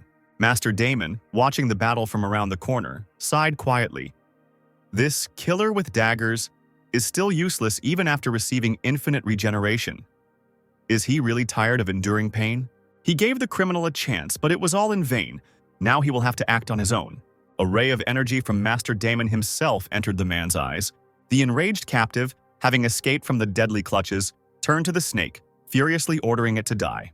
The criminal had 2 daggers in his hands, with which he cut the unfortunate snake into several large pieces. Laughing madly, the man asked if this was all that was in store for him. But the white snake didn't even bat an eyelid. He replied that the enemy was lucky. They would soon show him what a real decisive blow was. The swordmaster threw his weapon up into the air, causing a snake waterfall to appear with a loud cry. The ceiling was illuminated with white light. Everyone present closed their eyes. The flame burned their eyes so much. The snakes multiplied, intertwined their tails into a large ball, and rushed straight at the enemy. One of the warriors, transforming into a were-dog, tried to carefully step over the many small snakes crawling under his feet. He complained that the final attack of the white snake had an uncontrollable radius of action, and the hero had to watch where he hit. People were frightened by the fact that the Swordmaster's snakes were crawling around, and there were an incredible number of them. Moreover, the snakes that remained in the sky wrapped themselves around the limbs of the sky whale, causing the mammal to roar and begin to spin in different directions. The whale opened its mouth and a destructive beam of light burst out. The snakes below were burned by the deadly scorching beam, not having time to crawl away. Anwadri's guards stepped back in fear so that the beam would not hit them. But one was still unlucky. Unfortunately, the beam burned exactly half of his body. A surprised expression froze on the man's face. It remained to hope that his last minutes passed without pain. The surviving thug shouted his partner's name in despair, and Andvari cursed. The guard immediately transformed into a dangerous monster, threatening to kill the one who killed his comrade. Andvari tried to stop him from certain death, promising that he would deal with the blue whale and avenge his friend. The man stopped and was surprised to see that the corpses were beginning to disappear, and a huge, bright yellow alchemical pattern appeared on the floor. The body of some guy lying nearby began to decompose into pink particles. These particles settled on the rest of the warriors, who laughed happily. Noticing that these things seemed to improve their fighting ability, one of them reached the second stage. Adam thought that the death of one makes all the others stronger. That is what cultivating the wisdom stone is. The white snake approached Andvari and urged his nephew to stay close, as the situation was getting a little out of control. It turned out that each dead fighter released energy that strengthened those who were still alive, meaning that the skills of first and second level experts had greatly increased. At the third stage, the strengthening has less effect, which means that if these people are allowed to become stronger, the gap between the snake family and them will decrease with each passing minute. Then it will no longer be clear who has the advantage. Master Damon, eavesdropping from around the corner, chuckled quietly. Now they had no reason to stand aside and not interfere, did they? The warriors stood opposite each other, waiting for someone to die at the hands of another person. The master called for this, to fight and kill each other. The more deaths, the better. A snow-white sword was thrust into the demon's back.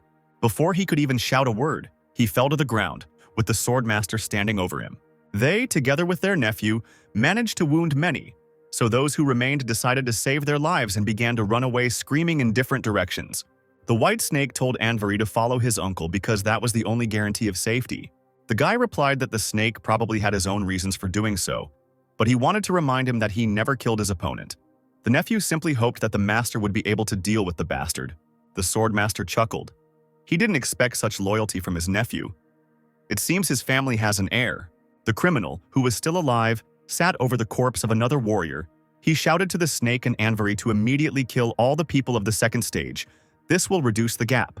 He stood up and looked at the men, saying that if the enemy attacked, there would be no chance of mercy. Pink particles rose up. The criminal, with obvious pleasure on his face, took them into himself. People continued to run, screaming at the top of their lungs that they wanted to be killed and eaten. Suddenly, the entrance to the street was blocked by a wall of pink energy. The chances of getting out were becoming less and less. The Queen of the Plucked Lotus and Mr. Benjamin Rowe flew up to the crowd, mockingly asking where they were going to run. The queen swung her leg and sent down a multitude of deadly rays. The white snake tried to protect the people because he knew that the villains would resort to such baseness as the mass extermination of innocent people. Benjamin replied that if the snake were in their place, he would have acted much more ruthlessly. Master Damon, watching the chaos, was amused. A bunch of idiots continue to kill each other, and it only makes him feel better. The bodies kept coming in numbers and they continued to decompose. Benjamin, enjoying what was happening, laughed loudly. His plan was to reach the third step and then fight the white serpent. The swordmaster flew up, swinging his sword. A smile lit up his face as the man ordered something to explode. He headed down through the purple mist. At the very top of the mountain, there was an explosion of incredible power. After some time, the fog began to slowly clear. The wounded Benjamin, who had lost one limb, and the Queen of the Torn Lotus, clutching her bruised side, rose to the sky. Benjamin angrily shouted that the white snake was completely crazy to do such things. The swordmaster, who also found himself under his own blow, smiled, preparing to respond to his opponent.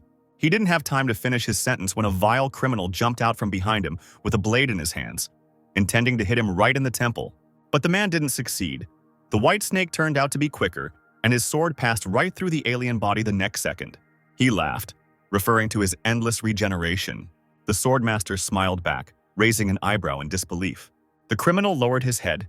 It can't be. His wounds won't heal. The swordmaster's lost arm has grown back. It seems the wisdom stone has given him preference. The criminal wanted to argue with dry lips. How could this be? The stone had chosen him in the first place. The swordmaster pushed the lifeless body of his enemy away from him with disgust. Straightening up, Whitesnake looked at the monsters surrounding him, led by the Queen of the Torn Lotus and Benjamin Rowe. The man exclaimed that although their strength was equal, he was now immortal, and they were no match for him. Pointing at him, Benjamin gave the order to seize the young Master Damon, because the swordsman Whitesnake is on good terms with the head of his family, which means the guy can be taken hostage. The opponents slowly approached the gentleman, intending to put the man's plan into action. Andvari waited calmly, and when they were already close, he smiled faintly. It was time to end this circus. Spreading his arms out to the sides, his face darkened, the boy ordered the monsters to look at him carefully. A few moments later, a huge fire dragon with golden horns and long whiskers appeared in the place of the man. Bendageman's mouth opened in surprise. What he saw was incredible. This man had a third-level ability. Meanwhile, the dragon did not hesitate. He grabbed one of the warriors right across with his mouth and began to swing him from side to side. Another one flew far back, when Andvari's powerful tail descended on the man sharply and suddenly, from somewhere above. The hero with the fire ability was simply torn to pieces by the dragon. Only fiery flashes remained. A girl from the crowd fell to her knees and began to tremble, unable to withstand the werewolf's power. Andvari roared, throwing his head with sharp spikes back. And, like thunder striking the sky, he began to talk about how even though his enemies possessed the third degree, he himself was from a noble family. Could some pathetic second degrees really capture him? Small pink particles began to rise into the air from the dead warriors. The dragon turned to Uncle White Snake, who was standing next to him, and told him that if they both worked together, they would easily defeat all the monsters. A shadow of doubt flashed across the swordmaster's face. If his nephew had managed to kill 3 third-stage people, he had enough strength to not need help. Maybe, he thought. Andvari doesn't know that the third stage, having lost its fighting ability, gives the serpent its greatest advantage. What if he wants to kill more people to increase his power?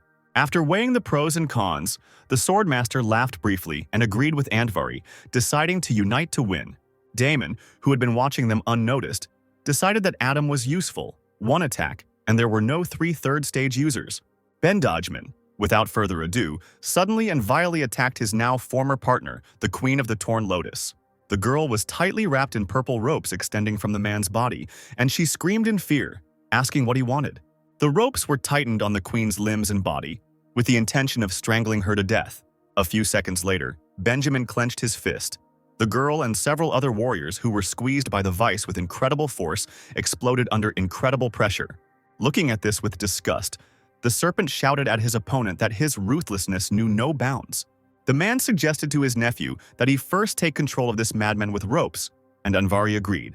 Adam analyzed the enemy, realized that Benjamin is still a trickster, and if he continues to strengthen, it is unclear who will ultimately win. At the moment, the new continent has lost 90% of its troops, but at the same time received 3 users of the third stage. Andvari, in his dragon form, stood up to his full height and heard Benjamin suggest that the white serpent join forces against the 3 remaining living monsters. The dragon knew that the enemy was very cunning and shameless. He would not rely on luck alone in matters of his survival. But the white snake was not going to give in to other people's tricks, he shouted to his nephew, ordering him not to listen to flattering talk, but to attack quickly. Benjamin soared up to where the dangerous sky whale swam, shouting as he went that he had no time for the games of stupid rivals. The snake had not yet made any attempts to defend itself and was watching its opponent. The whale did not wait for the stranger to approach him and released from his mouth, along with a loud roar, a blue cloud of energy. The swordmaster shouted worriedly to his nephew that a 4th-degree enemy had appeared, which increased the level of danger. It turned out that Benjamin didn't expect such a surprise either. He looked in shock at the angry sky whale. At that moment, everything around was illuminated by a bright white light coming straight from the sky. A tall man with a clean-shaven head and wearing a long white robe, the Master of Light Eclipse, slowly and majestically descended onto the battlefield. Both Benjamin and Whitesnake screamed in unison upon recognizing the newcomer. It was a fourth-stage user from the Alfonso family. They bowed before the newly minted warrior, greeting him respectfully. The man didn't even seem to notice their presence. He said thoughtfully that Damon hadn't lied to him. The Stone of Wisdom had really been found here. Alfonso burst out laughing, tears streaming from his eyes. Finally, he would be able to revive her, his beloved daughter. Having calmed down and wiped the salty moisture from the corners of his eyes with his knuckles, he decided that even if Damon was not satisfied with that plan, he himself would do everything to resurrect his dear daughter, even if because of this the whole world would lose hope. The man slowly extended his hand, which was glowing with white light, towards the wall of stone energy. The projection of Damon, who continued to sit in ambush and watch, narrowed his eyes in suspicion. Why was Alfonso, like Diamond, making people hate him with his smell? The projection's eyes widened in a terrible guess. The body of the fourth stage user possesses absolutely identical energy. It is capable of removing the Damon seal. He laughed as he saw the Light Eclipse Master pass through the wall. Even God was his ally. If he used his full potential, perhaps he could break free. Casually putting his hand in the pockets of his robe, the man from the Alfonso family easily passed through the energy without blinking an eye. The dragon? Anvari's white eyes sparkled as he looked at the man. He was surprised by the power of the fourth stage, and how the man easily passed through the barrier that no one could cross. The crowd of remaining warriors heard a voice that came from nowhere but was heard everywhere. They were offered a triple healing in exchange for attacking the fourth stage Light Eclipse Master. And if they did not obey, the voice would take all the accumulated energy for itself. Anvari, the White Snake, and Benjamin appeared in front of the master, blocking his path. The Sword Master tried to talk to the stranger, cautiously suggesting that he wanted the Stone of Wisdom. Then, rising into the air, he aimed his sword at Alfonso, demanding first that they engage in battle.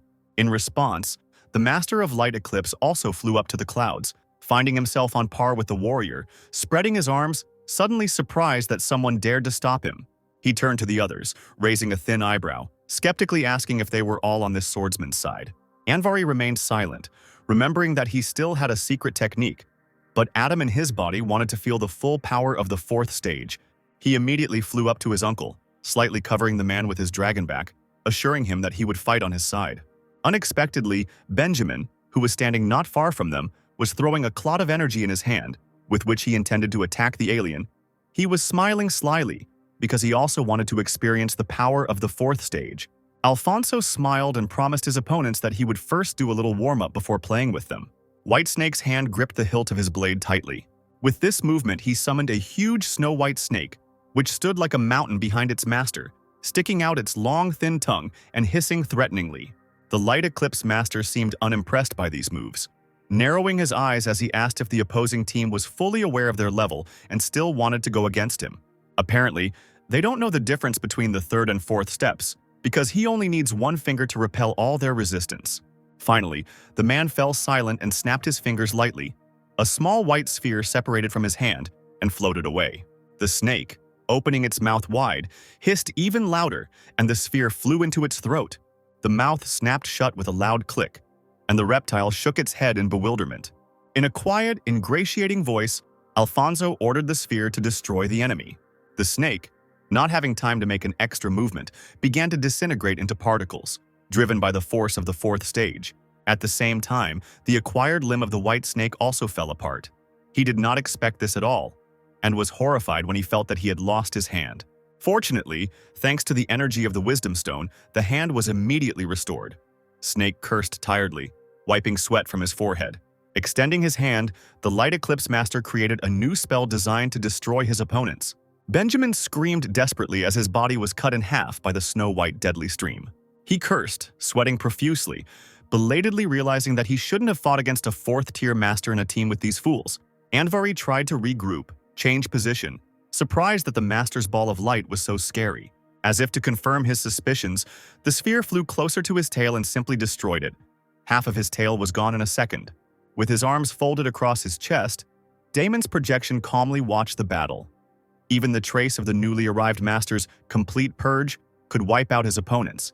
It seemed that only a true fourth-degree fighter could defeat him, stop the complete extermination, and weaken the seal. White Snake began to be covered in white scales, activating his abilities. He couldn't believe that the Light Eclipse Master was stronger than him. Hiding behind a broken rock, half turned into a reptile, he hissed quietly, burning with rage. He began to confidently block the approaching white sphere with his bare hand. Alfonso raised an eyebrow again as he watched the attempts to defeat him. It was entertaining, but the snake still wouldn't succeed. Damon looked up incredulously. Was the Swordmaster about to reach a new level? The man hung in the air, having lost a limb. He clenched his remaining hand into a fist. How much longer can this go on? But suddenly he was overcome by a strange but pleasant feeling, forcing his limbs to recover, and the master himself seemed to be reborn. He turned back into a human, but not only became stronger, but was also able to summon several huge snakes, which immediately rushed to attack after their owner. The Damon projection genuinely cheered for him, urging him to use more strength and break through the seal. The Light Eclipse Master cursed. His opponent had almost leveled up. How could this happen? Damon, having transformed back from the overwhelming weakness, realized that the White Snake Swordsman had reached a new level, and this unstable wave made him feel vulnerable in his ability to steal abilities. Adam, in his mind, was seriously thinking, standing to the side without moving. Could his uncle split, melt, or turn into energy? The Light Eclipse Master was seriously angry. It seemed as if the air itself around the sky was melting, and the white spheres were becoming more and more numerous. He shouted that as soon as he got the stone, he would be able to resurrect his daughter. Damon gritted his teeth. Why couldn't they hurry? There was still a little bit left. The seal had already weakened. Suddenly, he noticed something that made him flinch. The Light Eclipse Master was using a sneak attack. Oh no, he wouldn't let him do that. Meanwhile, the Master actually rose into the air and released several advanced spheres that looked like daggers at the White Serpent. But they were not destined to reach their goal. On their way, the daggers were blocked by a pink barrier that appeared with the help of Diamond's projection. He stood to the side, unable to contain his joy, because thanks to his barrier, these arrows became weaker. The last word was enough to stop them. The Light Eclipse Master's eyes were already burning like two fires. A stone is a stone. This barrier is too naive a solution to stop it. And indeed, the arrows of his deadly energy broke the barrier. It crumbled around like expensive porcelain. The daggers reached their target. The White Serpent fell to the ground as his entire body was pierced by the energy weapon. He could only sob in pain. He had almost reached. Raising his hand up in exhaustion, the snake's eyes opened in surprise, as if he had seen a ghost. He cried out that he saw him. In an instant, there was an explosion of incredible power, and it seemed as if the Swordmaster's body was burned in a fire. When the smoke cleared, a new user of 4th stage abilities appeared before those present. The Swordmaster shone in the clouds, dressed in snow-white clothes. Even his gaze became older and wiser. The Light Eclipse Master appeared before him, noticing that his attacks were a little late, allowing his opponent to successfully reach a new stage, to which the snake replied that without the pressure and ridicule of the opponent, he would never have been able to achieve this. Scratching his chin, he wondered how he could thank Alfonso, perhaps by causing him twice as much pain as he himself had experienced. But first the snake had to do something else. Benjamin, still screaming in pain and humiliation, hanging in the air, became even more worried when he saw the attention directed at him. They wanted to attack him. A second later, he found himself in the mouth of a huge snake, which acted on the master's orders. The white snake turned to his nephew, ordering him to look more carefully because, after he defeated the master of the Light Eclipse, he would definitely share the Stone of Wisdom with Andvari. Alfonso calmly advised the men not to rush, because they themselves felt that 2 more would come here. The snake turned its head sharply. He really did somehow sense the approach of 2 strong energy fields. Not far from them stood 2 strangers. One was young, with a bare torso, which was encircled by white bandages, the same ones he had on his wrist. The second was a man, 40 years old, in a formal green suit and with a stern expression on his mustachioed face. The guy, the dark blue lord, seeing the Stone of Wisdom, thought out loud with bated breath that with its help he could become a noble. The Light Eclipse Master created a dozen small purple gems behind his back, offering the dark blue lord the opportunity to exchange the Wisdom Stone for the Alfonso family's jewels, especially since there were 2 other people fighting for the stone. The guy decided that they were making fun of him because Alfonso's family are rich aristocrats on the Ocid Plain, and they want to take the planet's treasure too. The Light Eclipse Master gritted his teeth, irritably replying that he did not need the opinion of a dirty dark blue insect regarding their family's affairs. The man, number 003 Wind God Jack, stepped forward, hands on hips, and called for no unnecessary talk, because the Stone of Wisdom should still belong only to their group. Damon's projection rolled its eyes. These four just keep talking and talking, they'd be better off fighting. Flying up to number 003, he, like the voice of reason, whispered to the man that it was time for him to think about how much harm that guy from the Acid Plane had caused, and that he needed to deal with him quickly. A shadow fell across the man's face, and he decided to use his clear wind right now to eliminate the threat. Number 003. Jack suddenly flew up to the white snake, who took a few steps back in surprise. The wind. God thrust his fist forward and was about to strike the Swordmaster, but his hand passed through nothingness, and the snake's waist dissolved into thin air. The Light Eclipse Master clenched his fists and chuckled briefly as he flew closer. He rose high up and activated the shield of the righteous light. Everything around him was illuminated with orange fire. Number 003 remained, standing there in a daze, not lowering his hands. The Swordmaster's body recovered for a moment, and he muttered in confusion, surprised that the two forces had absorbed each other. Sitting down in a respectful pose, he looked slyly at the Light Eclipse Master's brother, offering him to forget their past grievances, even offering to do him a favor. Suddenly, the man felt a sharp pain in his chest. Lowering his head, he saw that a clot of blue energy in the form of a sword was sticking out of his chest. The snake didn't even have time to make a sound before it fell to the floor. The dark blue gentleman dealt him a crushing blow from behind.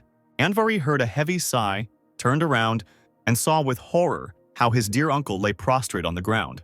With dry lips barely raising his head, the man whispered to his nephew, urging him to run. Adam shook his head. Okay. Snake had been his uncle for half a day already, so he had to kill the Dark Blue Lord in the future to avenge the Swordmaster. From the box where the stone lay came a loud, even somewhat maddened laughter. At first, no one understood where the sound came from, but the stone really did acquire a human voice and began to laugh. A strange rectangular mark appeared on Anvari's forehead, and he froze warily. It was nothing more than a demonic letter. Meanwhile, the stone jumped out of the box, soaring upward. He screamed at the top of his lungs that he was finally free, still laughing madly. He jumped so far that everyone present began to jump like children, trying to reach him, each shouting that the stone was his, and that the others should not even look in his direction. Suddenly, a completely alien voice was heard, which made all the warriors turn around. It claimed that the Stone of Wisdom belonged to the Organization of Judges. Above the hand of the Pig of Judges, a card appeared that Adam had previously had, and he immediately called the stone to himself. Surprisingly, he began to slowly approach, cursing at Damon, who had tricked him again. The pig grabbed the pink stone in his hand, tying it with thin golden ropes. While he obediently levitated on someone else's palm and remained silent, all the warriors lined up around the judge participant, ready to attack the impudent fellow at any moment. The Master of Light Eclipse was the first to speak up, asking who the stranger was, and immediately demanded that he show wisdom and give him the stone. The dark blue gentleman frowned and assumed that it was one of the zodiac signs of the judge's organization. Number 003 raised his hand up, smiling unctuously, saying that he was in business with the judges, and if the pig shared the stone with him, the man would help him escape. The guy turned to the wind god and asked him to forgive him for his forced refusal, all because the organization really needed this stone. Jack asked why the judges needed the stone and what they would do with it. The pig asked if he remembered what happened to the dragon. The judges needed the Stone of Wisdom to revive him. The man was amazed at what he heard. Could this cursed stone really resurrect people?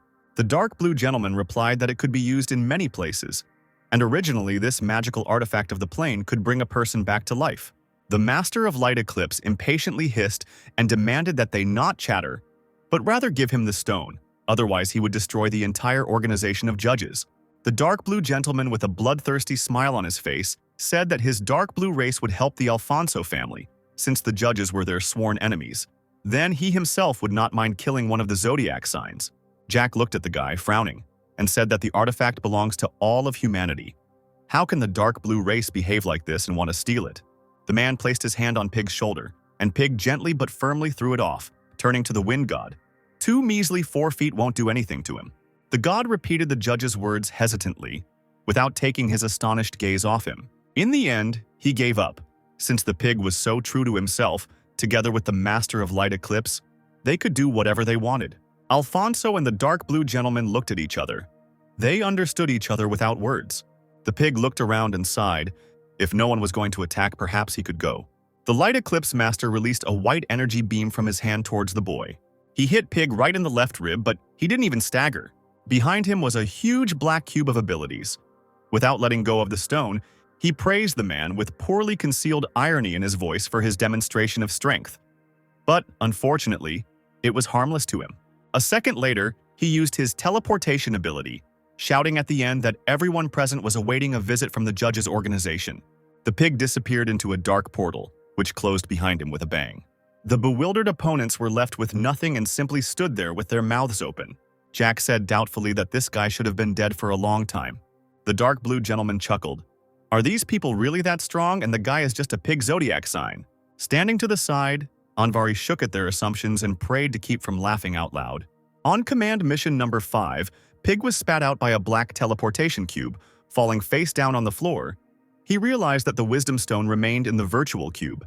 Adam silently digested the information that after so many trials, after many deaths of ability holders, he finally received the Stone of Wisdom, and now she will be able to use her purchase to the fullest extent. The wind. God turned and waved his hand, since the Stone of Wisdom was in the hands of the judges. Then he would go. He flew away, and Alfonso, looking thoughtfully after him, firmly decided that this stone was his only hope for the resurrection of his daughter, and he would never give up. The dark blue gentleman standing next to the man suggested that he go to the territory of the Four Seas and find the judges if he wanted. But Alfonso boldly replied, turning his back to the guy, that he hated them, the dark blue insects, even more. He didn't answer. He just smiled in response to the rudeness. The man, illuminated by white light, gradually disappeared into space, moving somewhere to a certain area known to him. The dark blue gentleman shook his head. How reckless. Hearing a noise behind him, the dark blue gentleman turned around abruptly. Adam froze, a drop of nervous sweat running down his cheek. What if this villain could predict the future? The guy with a condescending smile on his face spread his arms and asked Anvari to remove the corpse of his relative. He needed to be buried with dignity, as a user of the fourth stage. Of the countless people, only a few can comprehend the true deep meaning, and accidentally obtaining the fourth level means nothing. Finally, he left the battlefield just as Jack did. Anvari. Adam was left standing alone. A little later in the mysterious turtle's castle, Adam sat on a chair, his hands on his knees. He frowned, looking ahead and periodically cursed at something, asking to stop pretending to be dead. The Stone of Wisdom, tied with thin ropes, lay motionless on the floor. Tired of waiting, Adam exhaled. The lenses of his glasses flashed unkindly, and the guy, in a tone that did not bode well, asked how long he would pretend. The stone immediately, as if it had been shaken, began to spin and cried out that it surrendered. It also asked to be untied, otherwise it could be strangled to death. The next moment, Master Damon appeared in the same place, holding his head. He collected that energy mainly for the regeneration of bodies, and only a small part became the source of energy. Sinclair became serious and asked what the power source was needed for. The old man flew closer to his interlocutor and hoarsely asked him to give him access to oxygen in exchange for information. He said that he turned into a magic stone because he was filled with all kinds of energy and turned them into internal sources. And the source of energy allows one to fulfill wishes to some extent. Seeing Adam's puzzled look, the master said that the previous owner of this body used 1/3 of the stone's resource, receiving incredible magical power. Sinclair could also receive the same amount of energy to fulfill wishes, but in exchange, he must let go of the stone. Adam scratched his chin, slyly agreeing to the condition, but only if the stone did what he wanted. The projection straightened up proudly, saying that there were no problems. Whether the magic boost would decrease or the learning speed would increase, he would help with everything. The guy paused and said that he wanted to become the strongest on the plane. The master's expression changed noticeably in a split second. Then Sinclair, raising his finger, demanded the second option. Change Osid so that no one could get to the Azure plane. Damon froze, not saying a word. What was that guy even asking him for? Adam began to offer other wishes, to which the projection did not react in any way, due to the impossibility of fulfillment, peace throughout the world, the strongest in the Azure plane. After several hours of tormenting the stone, Adam sighed, saying that he just wanted to make fun of it, but now it was time to actually fulfill his request. Otherwise, the consequences could be fatal. The guy sternly told the stone that if it disobeyed, he would grind it into powder and then brew tea from it. A few minutes later, a puzzled Trisha came out to the noise. Adam immediately ordered the projection to turn his younger sister into a normal person. Damon gave a thumbs up and winked. No problem. The girl was engulfed in a magical flame. A stream of air that came out of nowhere was ready to lift her up. Trisha fearfully called her brother for help, but he smiled, calling her to calm down. she would soon return to normal. The sister soared into the air, engulfed in bright flames. Adam watched her tensely, clenching his fists. This time he really had to make sure that nothing bad would happen. Soon the girl landed softly on the floor, unsteadily on her feet. Her eyes, which had become different colors as a result of the influence of the blue race, now shone with their native green color. Her hair had changed from dark black to the color of the sun. The girl looked at herself in surprise, unable to believe what she saw. Then, overcome with emotion and fatigue, she lost consciousness, but Adam managed to pick her up in his arms, screaming in fright to Damon, asking what had happened to his sister. The old man calmly replied that there was no need to worry. It was just that the process of getting rid of the dark blue particles was draining the energy. She was sleeping and would soon come to her senses. The guy smiled happily, looking tenderly at Trisha. Her brother's dream had finally come true. He carefully laid the girl on the bed, let her wait. There was still a lot ahead. The dark blue race, the people from the Osid plane. If Adam did not kill them, they would not leave humanity alone. The master's voice rang out. He coughed, reminding that he had already used 1/3 of his power, returning Sinclair's sister to human form. It was time to let him go. Adam turned around in surprise, asking with disbelief in his voice if Damon had really used that much of his energy. Stone folded his arms across his chest, seriously stating that they, unlike humans, never lie. And Adam should know how strong the dark blue race's shoots were and how hard it was to eradicate them. Suddenly, the projection opened its eyes and felt a painful jolt. Adam squeezed the stone in his hand so hard it creaked. As if he were mad, he shouted that he wanted to learn how to control life force by right of stealing abilities. The guy laughed. He thought that the stone would not be able to refuse him this request. The stone in his hand glowed, growling that Sinclair was as greedy as Damon. The guy found himself in outer space, with long arrows of energy of the same color as the stone itself stretching around him. He, blinded by the radiance of the stars, extended his hand, and everywhere the voice of the stone was heard, shouting out the abilities given to Adam.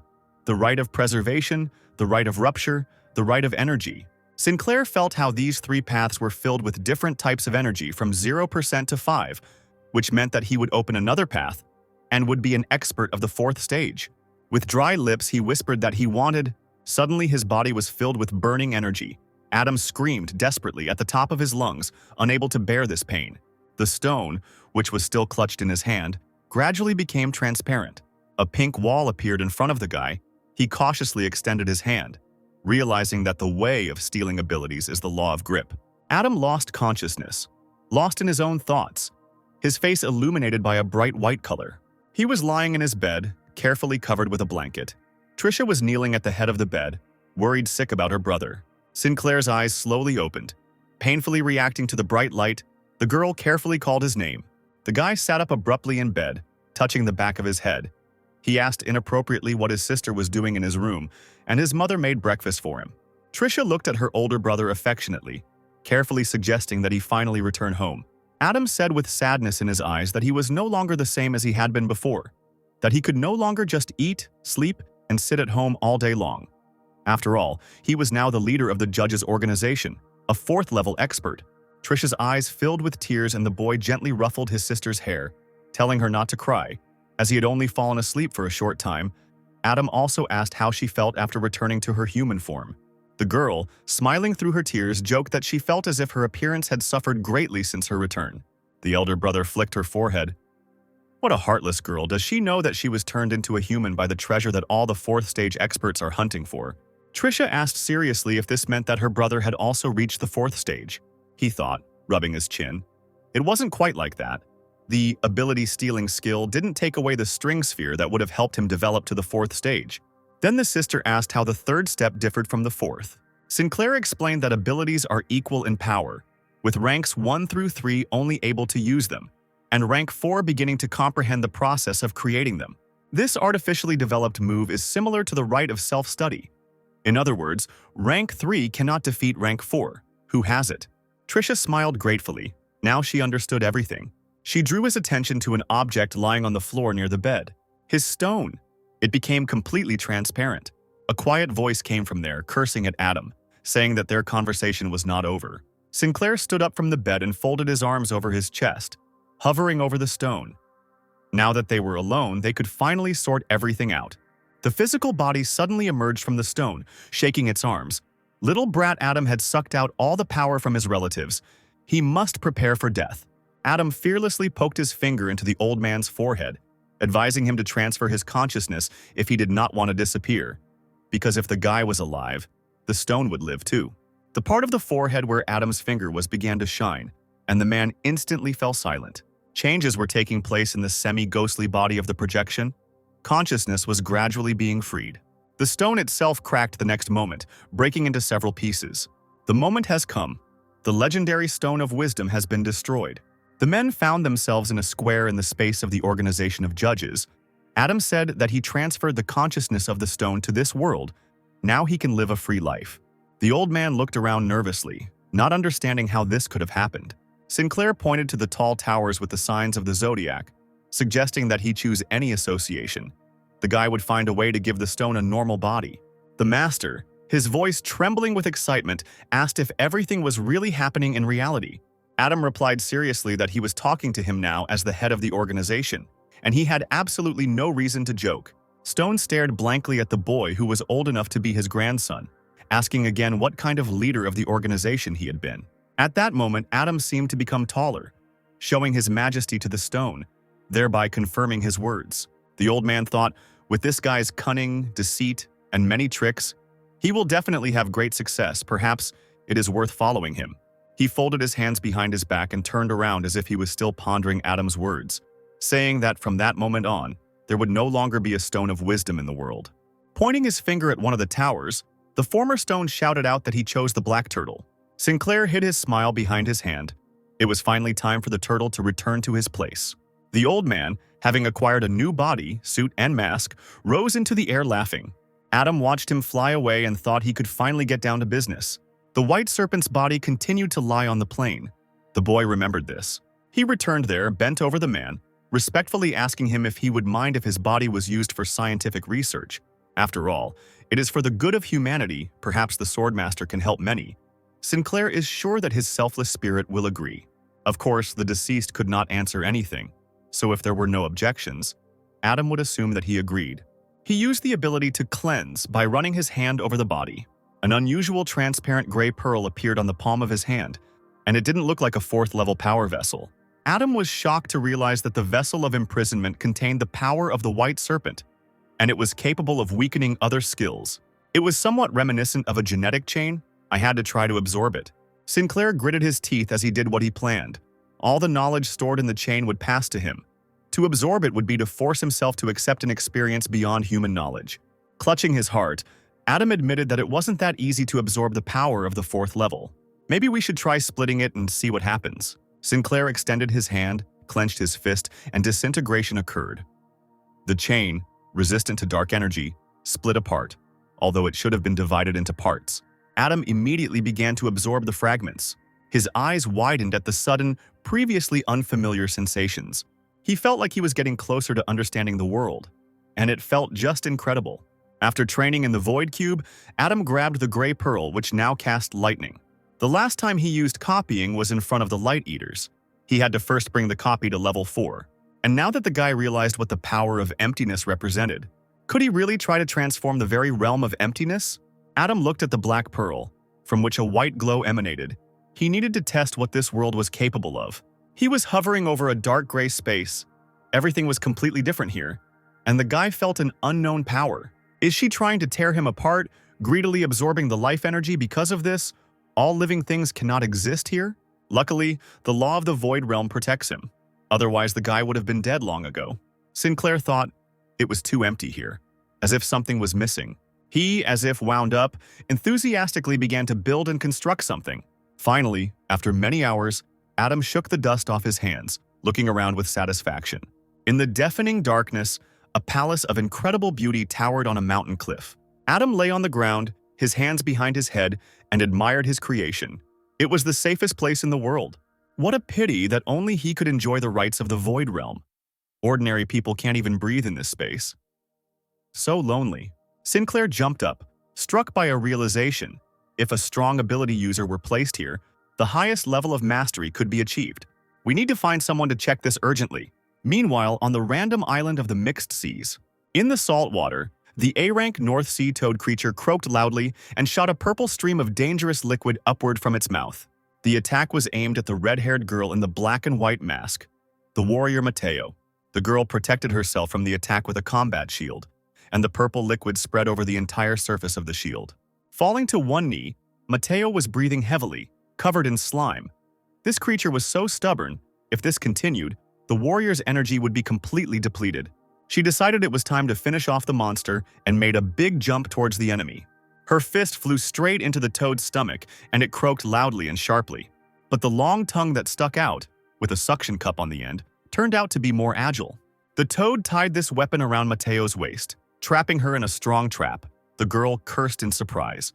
The toad began to twirl its tongue like a whip in different directions. When the monster once again swung its head, throwing the girl high above the water, she, exhausted by the attacks, exhaled heavily, asking herself, would her end come soon? The toad squeezed Mateo's body. She clenched her teeth. Perhaps this was destined to happen. I wonder who would get her mask. When she was almost unconscious, a black portal of emptiness appeared high in the sky. The girl perked up, feeling someone else's energy. A pig emerged from the portal, turning to Mateo, praising her for her efforts, and asking her to leave the rest to him. The girl turned towards the voice with the last of her strength, smiling. The pig snapped his fingers loudly. A dark portal appeared right in the middle of the long, extended tongue, and the toad's huge eyes widened. Not a second had passed before the tongue, like an arrow, stretched and broke with a loud sound, accompanied by the creature's plaintive croaking. The tip of the tongue, which served as a noose for Mateo, broke off and, together with its victim, flew down from a great height. The girl screamed desperately, calling for the master's help. The pig immediately picked her up in his arms, firmly embracing her thin body. The warrior blushed deeply and quietly thanked one of the judges. The pig carefully lowered himself down onto the soft sand. Mateo jumped out of her savior's arms and stood on stiff legs next to him. She was still very uncomfortable. The girl wanted to say something and began to stutter from excitement. Pig interrupted her racing thoughts, asking her to put on a mask before anyone saw them, and advised her to leave quickly if she didn't want everyone in the Four Seas territory to know her true identity. Mateo, still blushing, nodded immediately, promising that she would leave right away. Soaring upward, she turned around and waved to the pig, shouting that she would definitely meet the master again. The pig returned to the toad lying in the water, thinking that compared to the monsters of the same rank on the defensive front, there was something wrong with this monster. It was even more aggressive, and seemed to want to tear the Atom clone into pieces, as if it was being controlled by someone. Suddenly, the monster released a purple ball of slime at the unexpected enemy. Under the mask, the guy smiled, then described a circle in the air with his hand. A void portal immediately appeared in the air in front of him, instantly absorbing the dangerous attack. A few seconds later, a portal appeared right behind the monster, shooting at him with his own weapon. The toad croaked in surprise, struck by the sudden attack, the stump of its tongue moving comically in its mouth. The pig nodded as he watched this. This was his usual use, and now he could try the latest type. The monster, swaying heavily, stepped back, took aim, then with his entire corpulent body, he leaned forward and jumped on the enemy. The portal was still in front of the pig, and seeing this jump, he cursed. The monster that was planning to attack the guy ended up right in the portal. Finding itself in a dark space, the toad resisted the flow, twitching in the air as if someone had crucified it. Adam sat on the lounger with a glass of juice in his hands and relaxedly watched from afar as the monster tried to escape. Finally, the toad ran out of air or strength, his eyes darkened, and purple foam came out of his mouth, the consequences of mucus retention in his mouth. Looking at his watch, Sinclair made his verdict. The Void Realm needs 3 minutes to kill an A-rank monster. He got up from the lounger and stretched sweetly, thinking that it was incredibly boring here alone. He could try to change the palace so that at least there was oxygen in it, and Adam could invite guests. Suddenly, he perked up and realized that he had forgotten something very important. Nodding to himself, the guy realized that he had decided on the black turtle. It was time to help him find a physical body. Joe Bloor, dressed in a tracksuit, walked down the hallway and looked around. Unexpectedly for himself, he came across a male figure in a similar uniform. The boy did not immediately realize that it was Casper Bart. But a few seconds later, recognizing the teacher, Joe bowed respectfully. The mentor smiled at the boy, asking if he had gotten used to life in the territory of the Four Seas. Blurred and scratching the back of his head, Bloor admitted that not quite, adding that he and Milana Broach were planning to settle down here. Casper replied with a smile that he knew about their relationship in general terms, and asked where Joe's girlfriend was and if he could give her to him for a while. Blore stared at the teacher, looking shocked. Bart suddenly realized what he had said and waved his hands. He hadn't meant anything like that. He just needed to extract the ability gene from her body. Clearing his throat, he added that Joe shouldn't worry, because it wouldn't harm Milana at all. The boy bowed, promising to call Broach here. A few minutes later, Milana arrived at the meeting place in a university uniform, asking if Casper Bart was looking for her. Looking in surprise at Adam, whom she had never seen without the rooster mask, the girl asked Joe in surprise who this man was. Adam smiled as he greeted Milana, introducing himself as Joe Blore's teacher. The girl kept looking at the guy in surprise, asking if he was the head of the organization Joe was a part of. But Blore apologized, saying that he could not divulge such information. Adam said that the boy could tell everything, but they just needed to go to a quieter place to talk. He added that as Joe Blore's girlfriend, she had a right to know some secrets. Milana stared at him, wondering what secrets the mysterious Casper Bart was hiding. Adam moved the entire company to the Void Realm with a low survival threshold. Milana asked what Joe Blore's secret was. The boy smiled awkwardly, apologizing to her, saying that he had been hiding something from his girlfriend. Broach jumped up, screaming that this couldn't be. She paused, looking at the boys, who even looked similar to each other. Joe froze, the smile never leaving his lips. He only hoped that Milana wouldn't misunderstand them. Broach heard a commanding voice behind her, inviting them into the realm of the void. Turning around carefully, she screamed when she saw Casper Bart in front of her wearing a rooster mask. The girl repeated his name loudly once more, as if she still couldn't believe her own eyes. He finally revealed Joe Blore's secret. The boy was a member of the judges' organization. The girl quietly asked her boyfriend if this meant he was one of them. Feeling infinitely guilty, Joe apologized again, saying that he had not meant to hide it from Milana.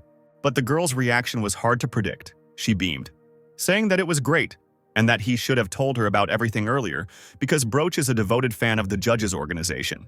Casper turned to Milana again, saying that he had called her here because he had one request. The leader of the organization needs her unique abilities, in particular the ability gene, to use it for research. Of course, not for free. The organization will provide the girl with a bottle of the elixir of abilities. It will allow her to rise to S rank. The girl shook her head sadly. Casper was surprised but didn't show it, and asked if that wasn't enough.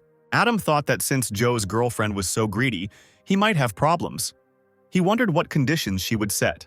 Milana pressed her hand to her chest, seriously telling Mr. Casper Bart that she did not need the elixir of abilities. Only the opportunity to join the organization of the judges was important. She immediately took the guy by the arm, making him blush, and smiled sweetly. The girl also wanted to carry out missions with Joe. Adam cursed as he saw the couple holding hands sweetly. About an hour later, left alone, Sinclair exhaled. He finally got rid of this sweet couple, and now it was time to study the ability he had received. Sue's skill is transformation. As long as the user understands the structure of an object, he can transform it. Everyday objects that he imagined began to levitate above Adam's palm. A few seconds later, a men's magazine with a bunny girl on the cover appeared in their place. The guy blushed, shaking his hand. This was clearly not it. Adam became serious and forced himself to concentrate. Serious, dangerous weapons began to appear in the air, piece by piece. But apparently the guy's knowledge was not enough. The more complex the item, the higher its power. It won't be easy, but since that's the case, Adam should try to increase the power to the third level first. He stretched his arms forward and strained to create the same thing again. Adam realized that his actions were somewhat reminiscent of a 3D printer. The precision and accuracy entirely depended on the quality and quantity of dark energy. After some time, the black clots of energy that had appeared in different parts of space finally began to merge together. Sinclair's goal was to create a new body for Damon. He tried his best, and finally he really succeeded. A new avatar hovered among the clouds. A naked, strong body of a man in his 40s. After assessing his creation, Adam decided that it was quite good for a black turtle, just right. Putting his finger on the forehead of the body and looking at the crystal that appeared there, he realized that the next step was to strengthen the spiritual appearance and allow the black tortoise to penetrate the human body through a spiritual contract. Now all that remains is to wait until he tries out his new body. A little later, the men met on the grounds of the judge's palace. Damon looked at his new avatar, asking Adam for permission to examine it, then nodded. With a loud laugh, the projection flew towards the body. An unusual fusion occurred. Multicolored streams of energy blossomed in the air like a beautiful flower. Finally, the man opened his eyes, taking a deep breath. The naked Damon threw himself on his savior's neck, trying to embrace him for the new body he had received. But Sinclair did not share his joy and began to push him away from himself in embarrassment. Covering his eyes with his other hand, Sinclair demanded that the man get dressed. The man, dissatisfied with this attitude, grimaced. But a few minutes later he appeared before Adam in a new uniform. A beautiful, long, dark coat with a standing collar, white pants, and black boots. Sinclair asked him if he liked the new body, looking at Damon, who pretended to be displeased. But it was still clear how happy he was. It seemed that the master had gone mad with happiness. He was laughing, then shedding tears, and also complaining of a pain in his nose. Adam said that he gave the man a water-type ability and part of the fire dragon heritage. These abilities are quite strong and should suit his character. Diamond made a sweet face, telling the boy that after such an incredible transformation, he would be able to call him his father. But Sinclair did not share the joy. He became serious and reported that the organization had an assignment for Damon. To Adam's surprise, the man also suddenly dropped his cheerfulness and asked in the same tone as Adam what was the matter. The boy tapped his knuckles on his chin and told Damon that he knew something about the people of the Ossid Plain. They were not one, and it was necessary to understand from the inside what differences they had. Handing Turtle a black and white mask with a snake design, Adam said that the organization was going to use this opportunity to invest in the development of the 72 Earth Dragons. He also tossed the man a black hooded cape, ordering him to head to the Mixed Seas territory as Star Deku, to later begin promoting Project Deku. Star Deku makes waves in the Mixed Sea. She is still one of the 3 most influential figures. The guy smiled, continuing to tell that this was enough to make the outside world even more confused about the division of the ruling forces. It turned out that Diamond was only half listening to him, asking with a half-hearted interest if the head of the organization wanted him to go to the territory of the Mixed Seas. The man himself, meanwhile, had hidden himself from Adam behind a fashion magazine. Sinclair asked in surprise what was wrong, afraid that the new member of the judges would not agree.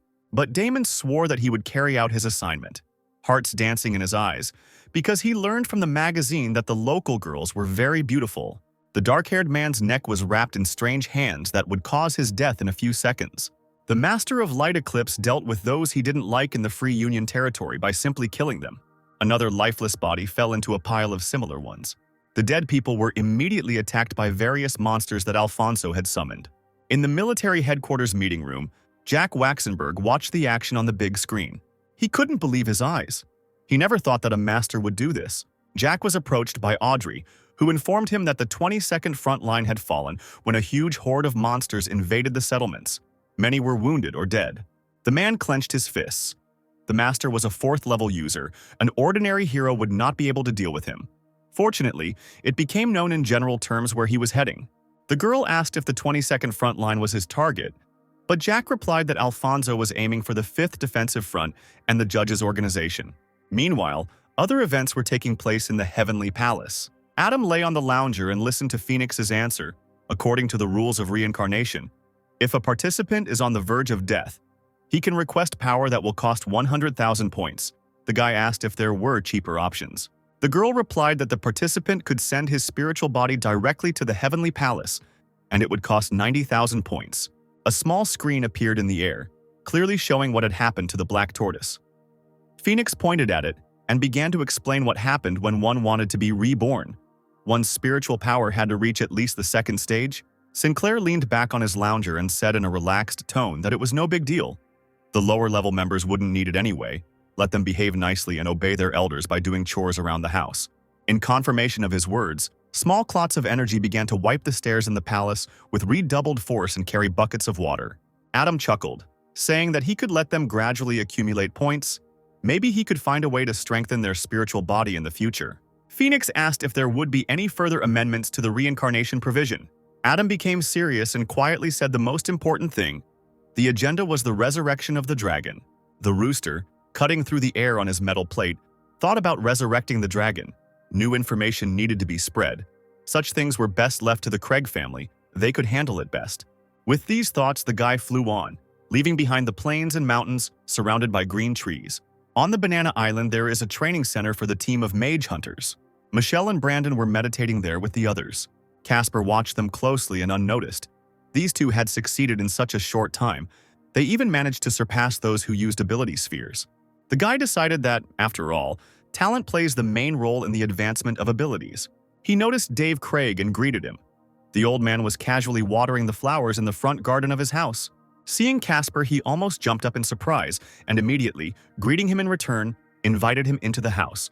The man, pouring hot tea into glasses, asked if Casper had come here for anything specific. Adam, clutching his glass of drink with his left hand, admitted that he had come to visit because he needed help from the head of the Craig family. The old man smiled and replied that there was no problem, and that she would be happy to help the judges in any way she could. Sinclair, without further ado, announced that the organization was going to resurrect one of the signs of the zodiac, the dragon. Dave spat out the tea he was about to swallow in surprise.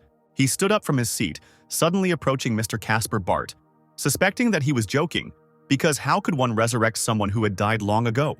Adam calmly replied that this task had been key for the judges for the past few days, because the dragon had been chosen as the heir. Dave trembled at the news. Was it really true? And was it really possible to bring people back to life? Sinclair replied that he understood the man's thoughts, adding that resurrecting the dragon would cost the depletion of the only treasure on the entire planet. Sitting down in a soft chair, the old man muttered that he had been rude, of course. Only those who were truly lucky could return. He promised Casper Bart that he would definitely tell everyone about it. The next morning, the internet was flooded with news about the situation with the Sutty. People were vying with each other to discuss it, without getting out of their mobile phones. The charming waitress served the guest his order, hot and aromatic coffee with milk, wishing him a bon appetit. The master of light eclipse immediately tried the drink, praising its taste. The calm atmosphere was interrupted by the scream of a stranger. He was running away somewhere screaming, escaping from the monsters that had suddenly appeared. The watermelon warrior, a huge living watermelon waving a dagger, charged at the crowd with a mad laugh. The waitress girl, waving her mermaid tail, excitedly cried out that she had just taken the elixir of transformation. And with this tail, she couldn't run far. She shouted at the light eclipse master to run away quickly, but the man sat quietly at the table and did not move. Unable to hold on, the waitress fell to the ground with a crash, almost injuring her face. She took her mobile phone out of her pocket and, sobbing, began to write a suicide note. A monster had invaded Cloud Island and no one could save her. If the judges' organization could resurrect the dragon within 5 days, the girl begged to be brought back to life. She felt a huge shadow looming over her, still lying down. The girl turned around and saw the watermelon warrior in front of her.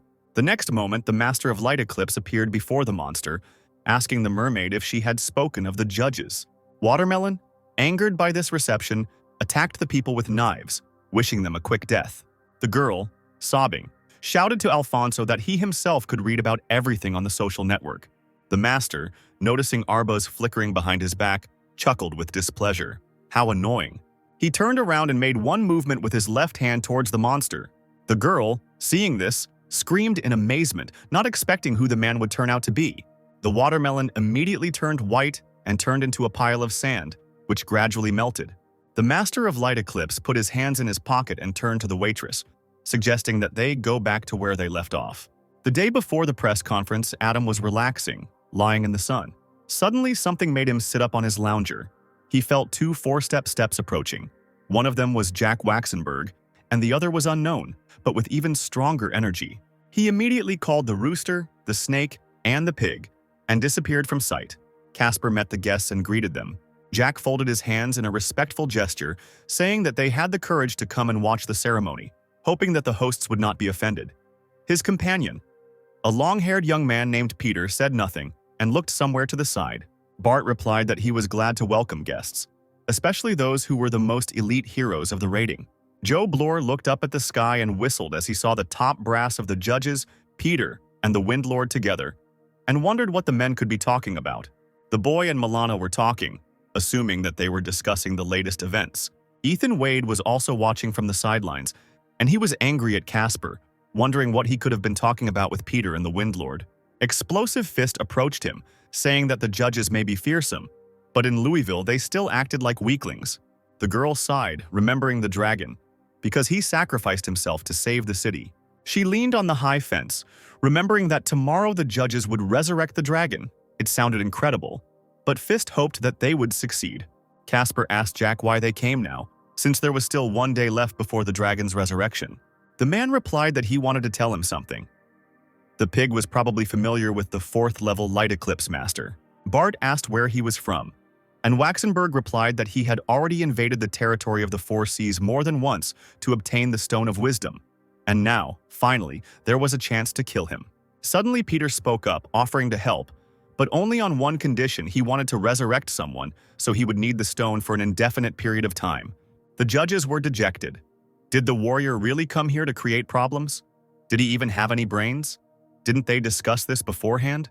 Casper firmly replied that the stone was needed by the organization, so they could not agree. At this, the magician turned around in an offended tone and flew away, saying at the end that the judges might regret this.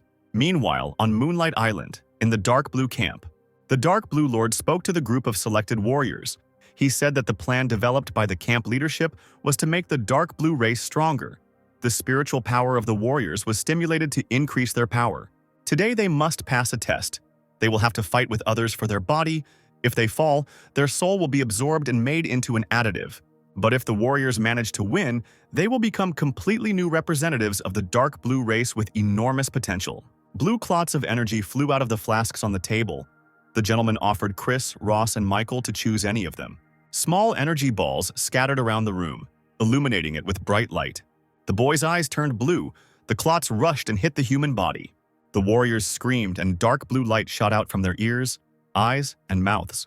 A minute later, 3 guys stood in front of the Dark Blue Lord, introduced themselves by name, and reported that their combat power had increased and reached the 3rd level. The last to speak was a stranger, introducing himself as Bruno. The gentleman rolled his eyes, not seeing Ross. He was no use if he got lost. The man allowed Chris, Michael, and Bruno to take 1 day to get used to the body, because tomorrow they would go to the 5th Defensive Front to fight the Judge Organization. The Light Eclipse Master, with an inscrutable face and a waitress girl he was holding tightly by the waist, was heading somewhere in flight. She did not take her eyes off the mobile phone in her hand, and suddenly loudly warned her companion that they needed to turn a little to the right, a little more, and they would arrive at the judge's press conference. The master sped up upon hearing her words, and they flew even faster. All the action and press conferences took place on a huge resurrection stage in front of a huge crowd. Regina Crane, in a charming dress, fearlessly spoke to the audience, calling on everyone to listen to her attentively. The Heavenly Spirit's plan has gained great popularity. The judges have decided to launch another program, the Earth Devil's Plan. Today, 5 Earth Devil masks will find their owners, B ranks, A ranks, 4 C's ranks, and ordinal numbers. Each of them can get a mask by defeating all representatives of their group. And for the additional group, you don't need to fight with anyone, just win the prize draw. Regina took out a card with the number 4396. This number will become the first lucky owner of the mask. A purple-haired girl named Angela jumped up from her seat and raised her hand. She was the winner. The girl burst into tears from the overwhelming emotions, turning to her brother. She whispered that she had finally received this mask. Regina continued, "Next comes the B rank battle. You just need to hold on to victory for 3 fights in a row. The mask can also be obtained automatically if no one else decides to challenge the participant." Anastasia Green stood up from her seat in the auditorium and decided to throw down the gauntlet first. The audience began to whisper, "This is a girl from the Green family. It seems she received the ability thanks to the elixir." Michael, standing next to her brother Chris, turned to him, asking if he thought his sister could win. Bruno was surprised to learn that this beautiful creature was Chris's younger sister. A red-haired giant with an axe over his shoulder came out in front of the girl. He smiled confidently and said that she would lose. Anastasia clenched her fists and gritted her teeth. She fervently begged herself not to cry. Because she had no older brothers who could protect her, she had to be strong. Chris, whose face was hidden by a hood, watched her carefully.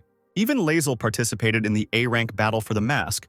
She defeated the big guy who fought against the girl, politely thanking her for the battle.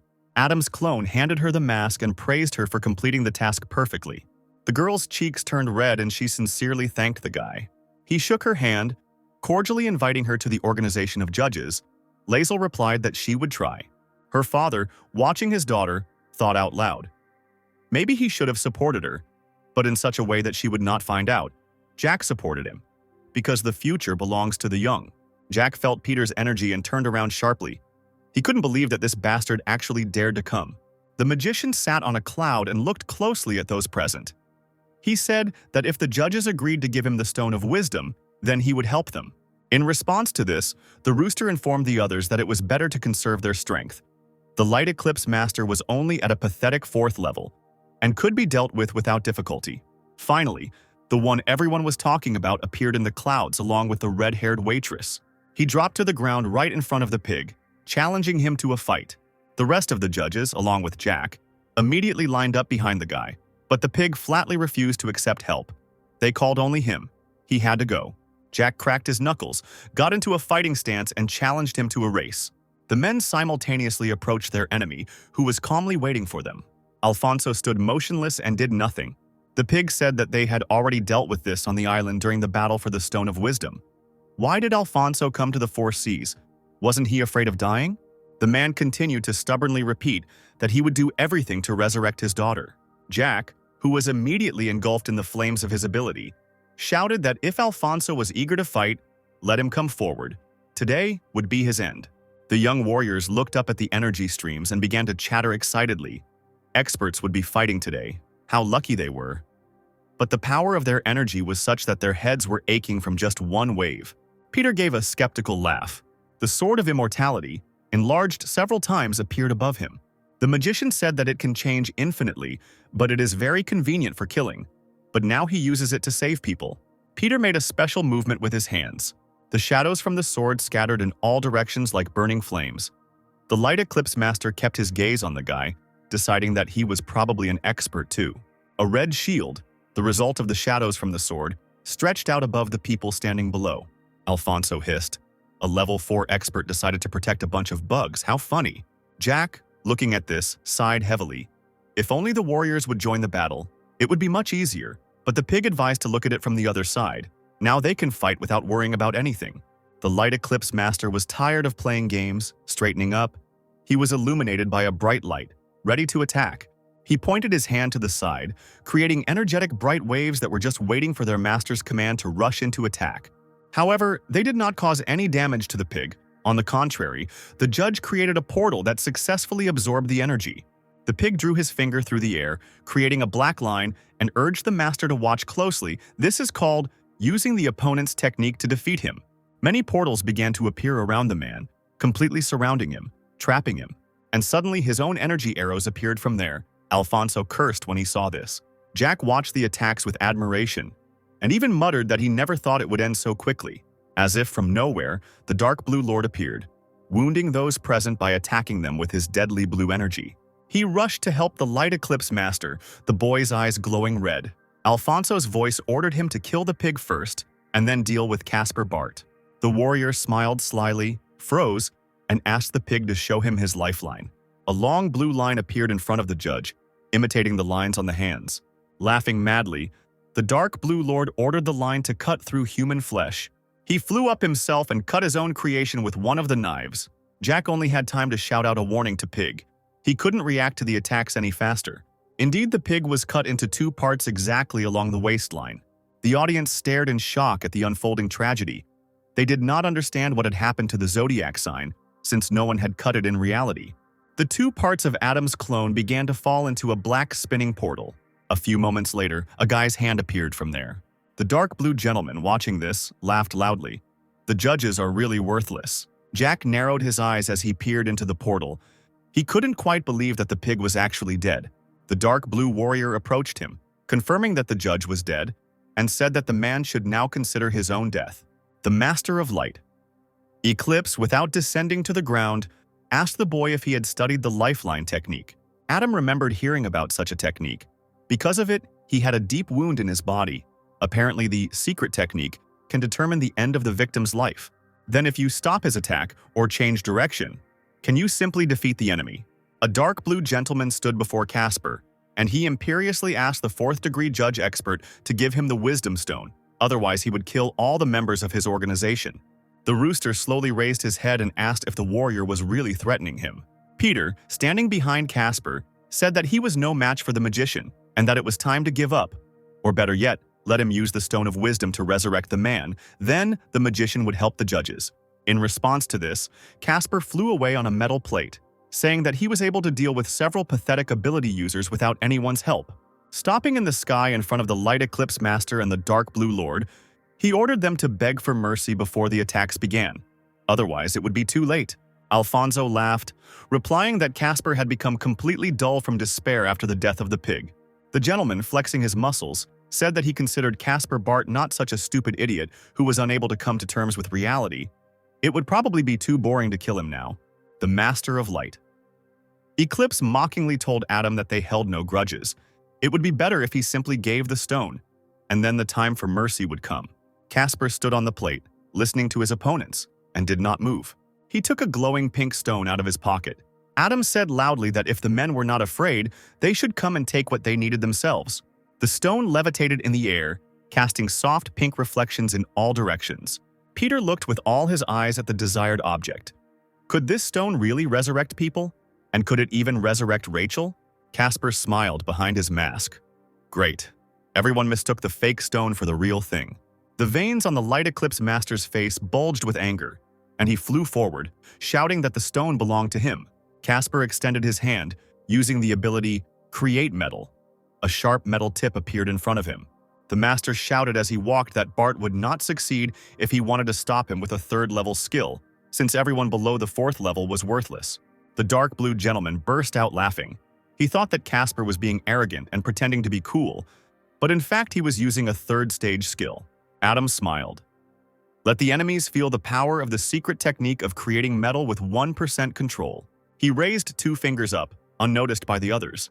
A huge green sphere appeared above the small tip, and Alfonso froze in shock. The dark blue gentleman also froze, indignant that the judge had feigned weakness in order to lower their guard. Alfonso walked against the green sphere with his energy, scolding Caspar Bart with all his might. Adam snapped his fingers with complete calm. Unexpectedly for everyone, a whole and unharmed pig appeared on the field. Bart reported that when the dragon returned, the enemy would no longer be able to hide. The dark blue gentleman desperately screamed that this couldn't be. After all, he himself had cut off his only lifeline. At that moment, Caspar reached out his hand to the stone, commanding the dragon to rise again. The stone began to split into pieces and shine brighter than before. The Light Eclipse Master screamed in horror as he tried to circle around the green sphere to get to Caspar. The man, almost sobbing, shouted that the stone belonged only to him. Something happened. He suddenly fell silent and began to wheeze. A small portal of emptiness appeared in Alfonso's chest. It seemed to mark the end. The dark blue gentleman attacked Caspar with a knife, wanting to kill him. Bart waved his hand and the iron tip shot upward towards his opponent. It entered the guy's body sharply and flew out from behind, piercing him right through. In these tense seconds, the miracle of resurrection from the dead took place. The Master of Light. Eclipse began to cry and whispered that he was late. Realizing that he had nothing to lose, he began the process of self-destruction. Lightning and bright light began to separate from the man's body. He passionately wished for everyone and everything he saw to die. Jack screamed in horror that the Master wanted to self-destruct.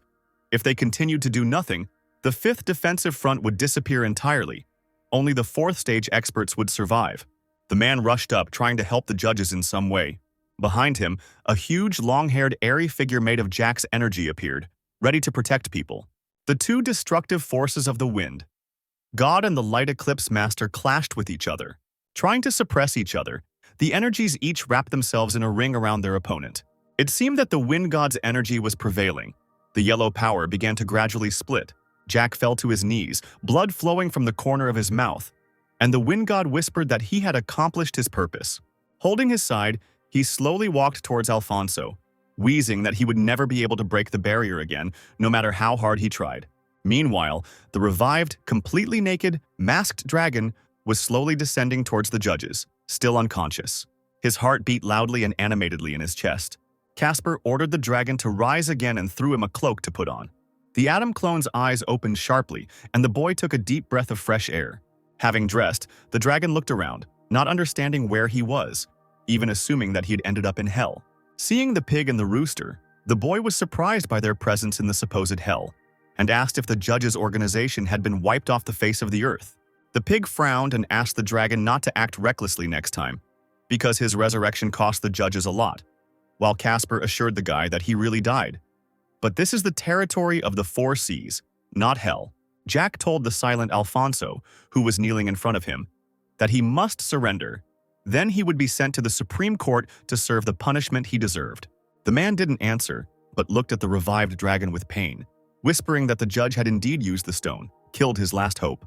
The Light Eclipse Master's eyes glowed yellow, and he screamed hysterically that if he died, he would take everyone with him. Gathering all his strength together, he rose again, releasing yellow arrows into the air. Jack cursed, sure that Alfonso was about to self-destruct. The maddened master laughed. No one could stop him. Peter summoned a huge sword, determined to kill Alfonso before he could do it himself. The young warriors began to run, shouting that if they were hit, it would be the end for them. Some pushed each other, trying to escape as quickly as possible. Suddenly, dark blue warriors appeared on the battlefield. Chris began to vilely attack the running people, wounding them in the back. The guy heard unfamiliar sounds behind him. His sister Anastasia walked slowly behind the huge hero, an animal in a formal suit. Chris turned around and spat out mockingly that these people were useless trash. Seeing the hero, he was surprised that the old man was still alive. Anastasia threw herself on her brother's neck, sobbing that he had finally returned, and everyone had missed him very much, and she was very tired. Chris took her by the chin and looked her over, mockingly saying that she had confused him with someone else. The girl cried, looking into the guy's eyes, and said that she would recognize him among 1,000. She didn't notice at all what her brother was about to do, and only a few seconds later she felt a burning pain in her stomach. Chris pierced her with a dagger. Even the guy's palm ended up in the girl's stomach. She froze and asked with her lips why he did it. The boy approached his sister's ear, whispering that in this world you can only trust one person, yourself, and let her remember this. Anastasia fell flat on the floor, face down. Chris walked up to the hero and plunged a dagger into his neck. He fell to his knees, badly wounded, his arms hanging at his sides, the animal unable to move. Anastasia was dying. Bitter tears were flowing from her eyes, and the girl did not understand why her older brother had treated her like that. The Master of Light Eclipse was ready to commit suicide and take everyone's lives. His energy light copy, magnified several times, collided with Peter's sword. Casper realized that with their help, he had learned the true purpose and could now obtain the golden substance from Alfonso's blood. And now the eyes are like electron microscopes. This golden substance laid out all the cards that Bart had in front of him. He pointed his finger at the man and firmly said that it was time to finish. Then he lowered his finger into the middle of the glowing portal. The energy that the Master had spread over the earth returned to him. The Master of Light Eclipse looked at his hands, wondering what had happened to him. Peter thought. He had mastered the true idea. In this world, energy was worth nothing compared to him. Alfonso desperately asked Casper what kind of monster he was, but he kindly replied that he was just an ordinary man.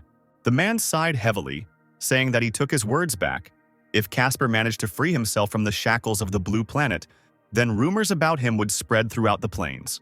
He stood up straight, spreading his arms, saying that he was no match for the leader of the judges. The energy particles around him began to dissipate. Finally, the Master's body flew down. Jack, looking at him, thoughtfully asked, "Does this mean that the expert of the Osid Plane simply fell on the blue planet?" Alfonso caught Adam's metal shield. He extended his hand, using Ability Steal. This is a 4th-level ability sphere. It needs to be delivered intact and studied thoroughly. A strange hand fell on his shoulder, asking for the opportunity to take the body of a person from another world, because it was valuable for research. Adam agreed, because he had to repay the Windlord for his service, and he also asked Jack to keep an eye on his organization in the Free Union territory. Casper had already extracted the sphere of abilities. Why did he need a body? It would be better if someone was in his debt. Jack suddenly happily grabbed him by the shoulders, saying that since they had fought shoulder to shoulder, and the age difference between them was not that big, could they call each other brothers? Bart agreed, immediately calling the man brother. He approached the motionless Anastasia. Finally, after some time, Casper arrived at the palace in the Void Realm. He sank heavily onto the lounger in front of the palace. The door behind him swung open, and Anastasia ran out, holding her side and calling his name. The guy turned his head towards her, asking if the girl was awake. He stood up and walked over to Anastasia, telling her that when he found her, she was unconscious. So the judge brought the girl here to heal her. And during the operation, a mask was found inside her stomach, which means that now the girl is an external member of the judge's organization. Taking the mask in her hands, the girl began to cry, remembering her brother. At their last meeting, he caused Anastasia so much pain, she fell to her knees, telling them that she had seen with her own eyes how her older brother killed their grandfather, and she hoped that Mr. Casper Bart would be able to catch him. Suddenly, Anastasia unbuttoned her dress and spread her arms to the side, exclaiming that she was ready to pay any price for this. She, swallowing tears, said that Adam could do whatever he wanted with her. The guy turned away abruptly, ordering her to get dressed immediately, because her brother was from the dark blue race and was already an enemy of the judges. Now the Green family's influence has fallen, Now, Anastasia would be better off strengthening her position, and the judges will help her. The girl got dressed and said shyly that Casper could turn around if the judges would help her family. She would do everything for them. They shook hands. Bart said that he was glad to cooperate with the Countess. Trisha bathed in the hot springs with Lady Blanche and the Craig sisters. She almost sank into the water, thinking that the next time they went swimming together, she should use her image change ability to show off her beauty to her sisters. Suddenly, she felt that her older brother was looking for his sister. The girl ran into the room, calling Adam. She threw it around his neck, and the guy immediately began to lecture his sister that she was now a big girl and it was time to behave accordingly. Trisha laughed. She was still young, but the Craig sisters were already adults. Adam easily threw his sister onto the bed, laughingly saying that it was time to teach his older brother a lesson. The girl screamed that she was wrong. The guy became serious, saying that he had come to see her on a very important matter. Trisha asked if her energy could reach the 4th degree. Adam stroked her head, replying that the crystal only helps her comprehend the new laws, but it does not give a 100% guarantee that she will become 4th degree. The girl stubbornly said that she was confident in herself and there was no need to underestimate her. A bright flash of lightning lit up the night sky. Trisha rose above the bed, her body glowing with a bright light, particles of energy spreading throughout the room. Trisha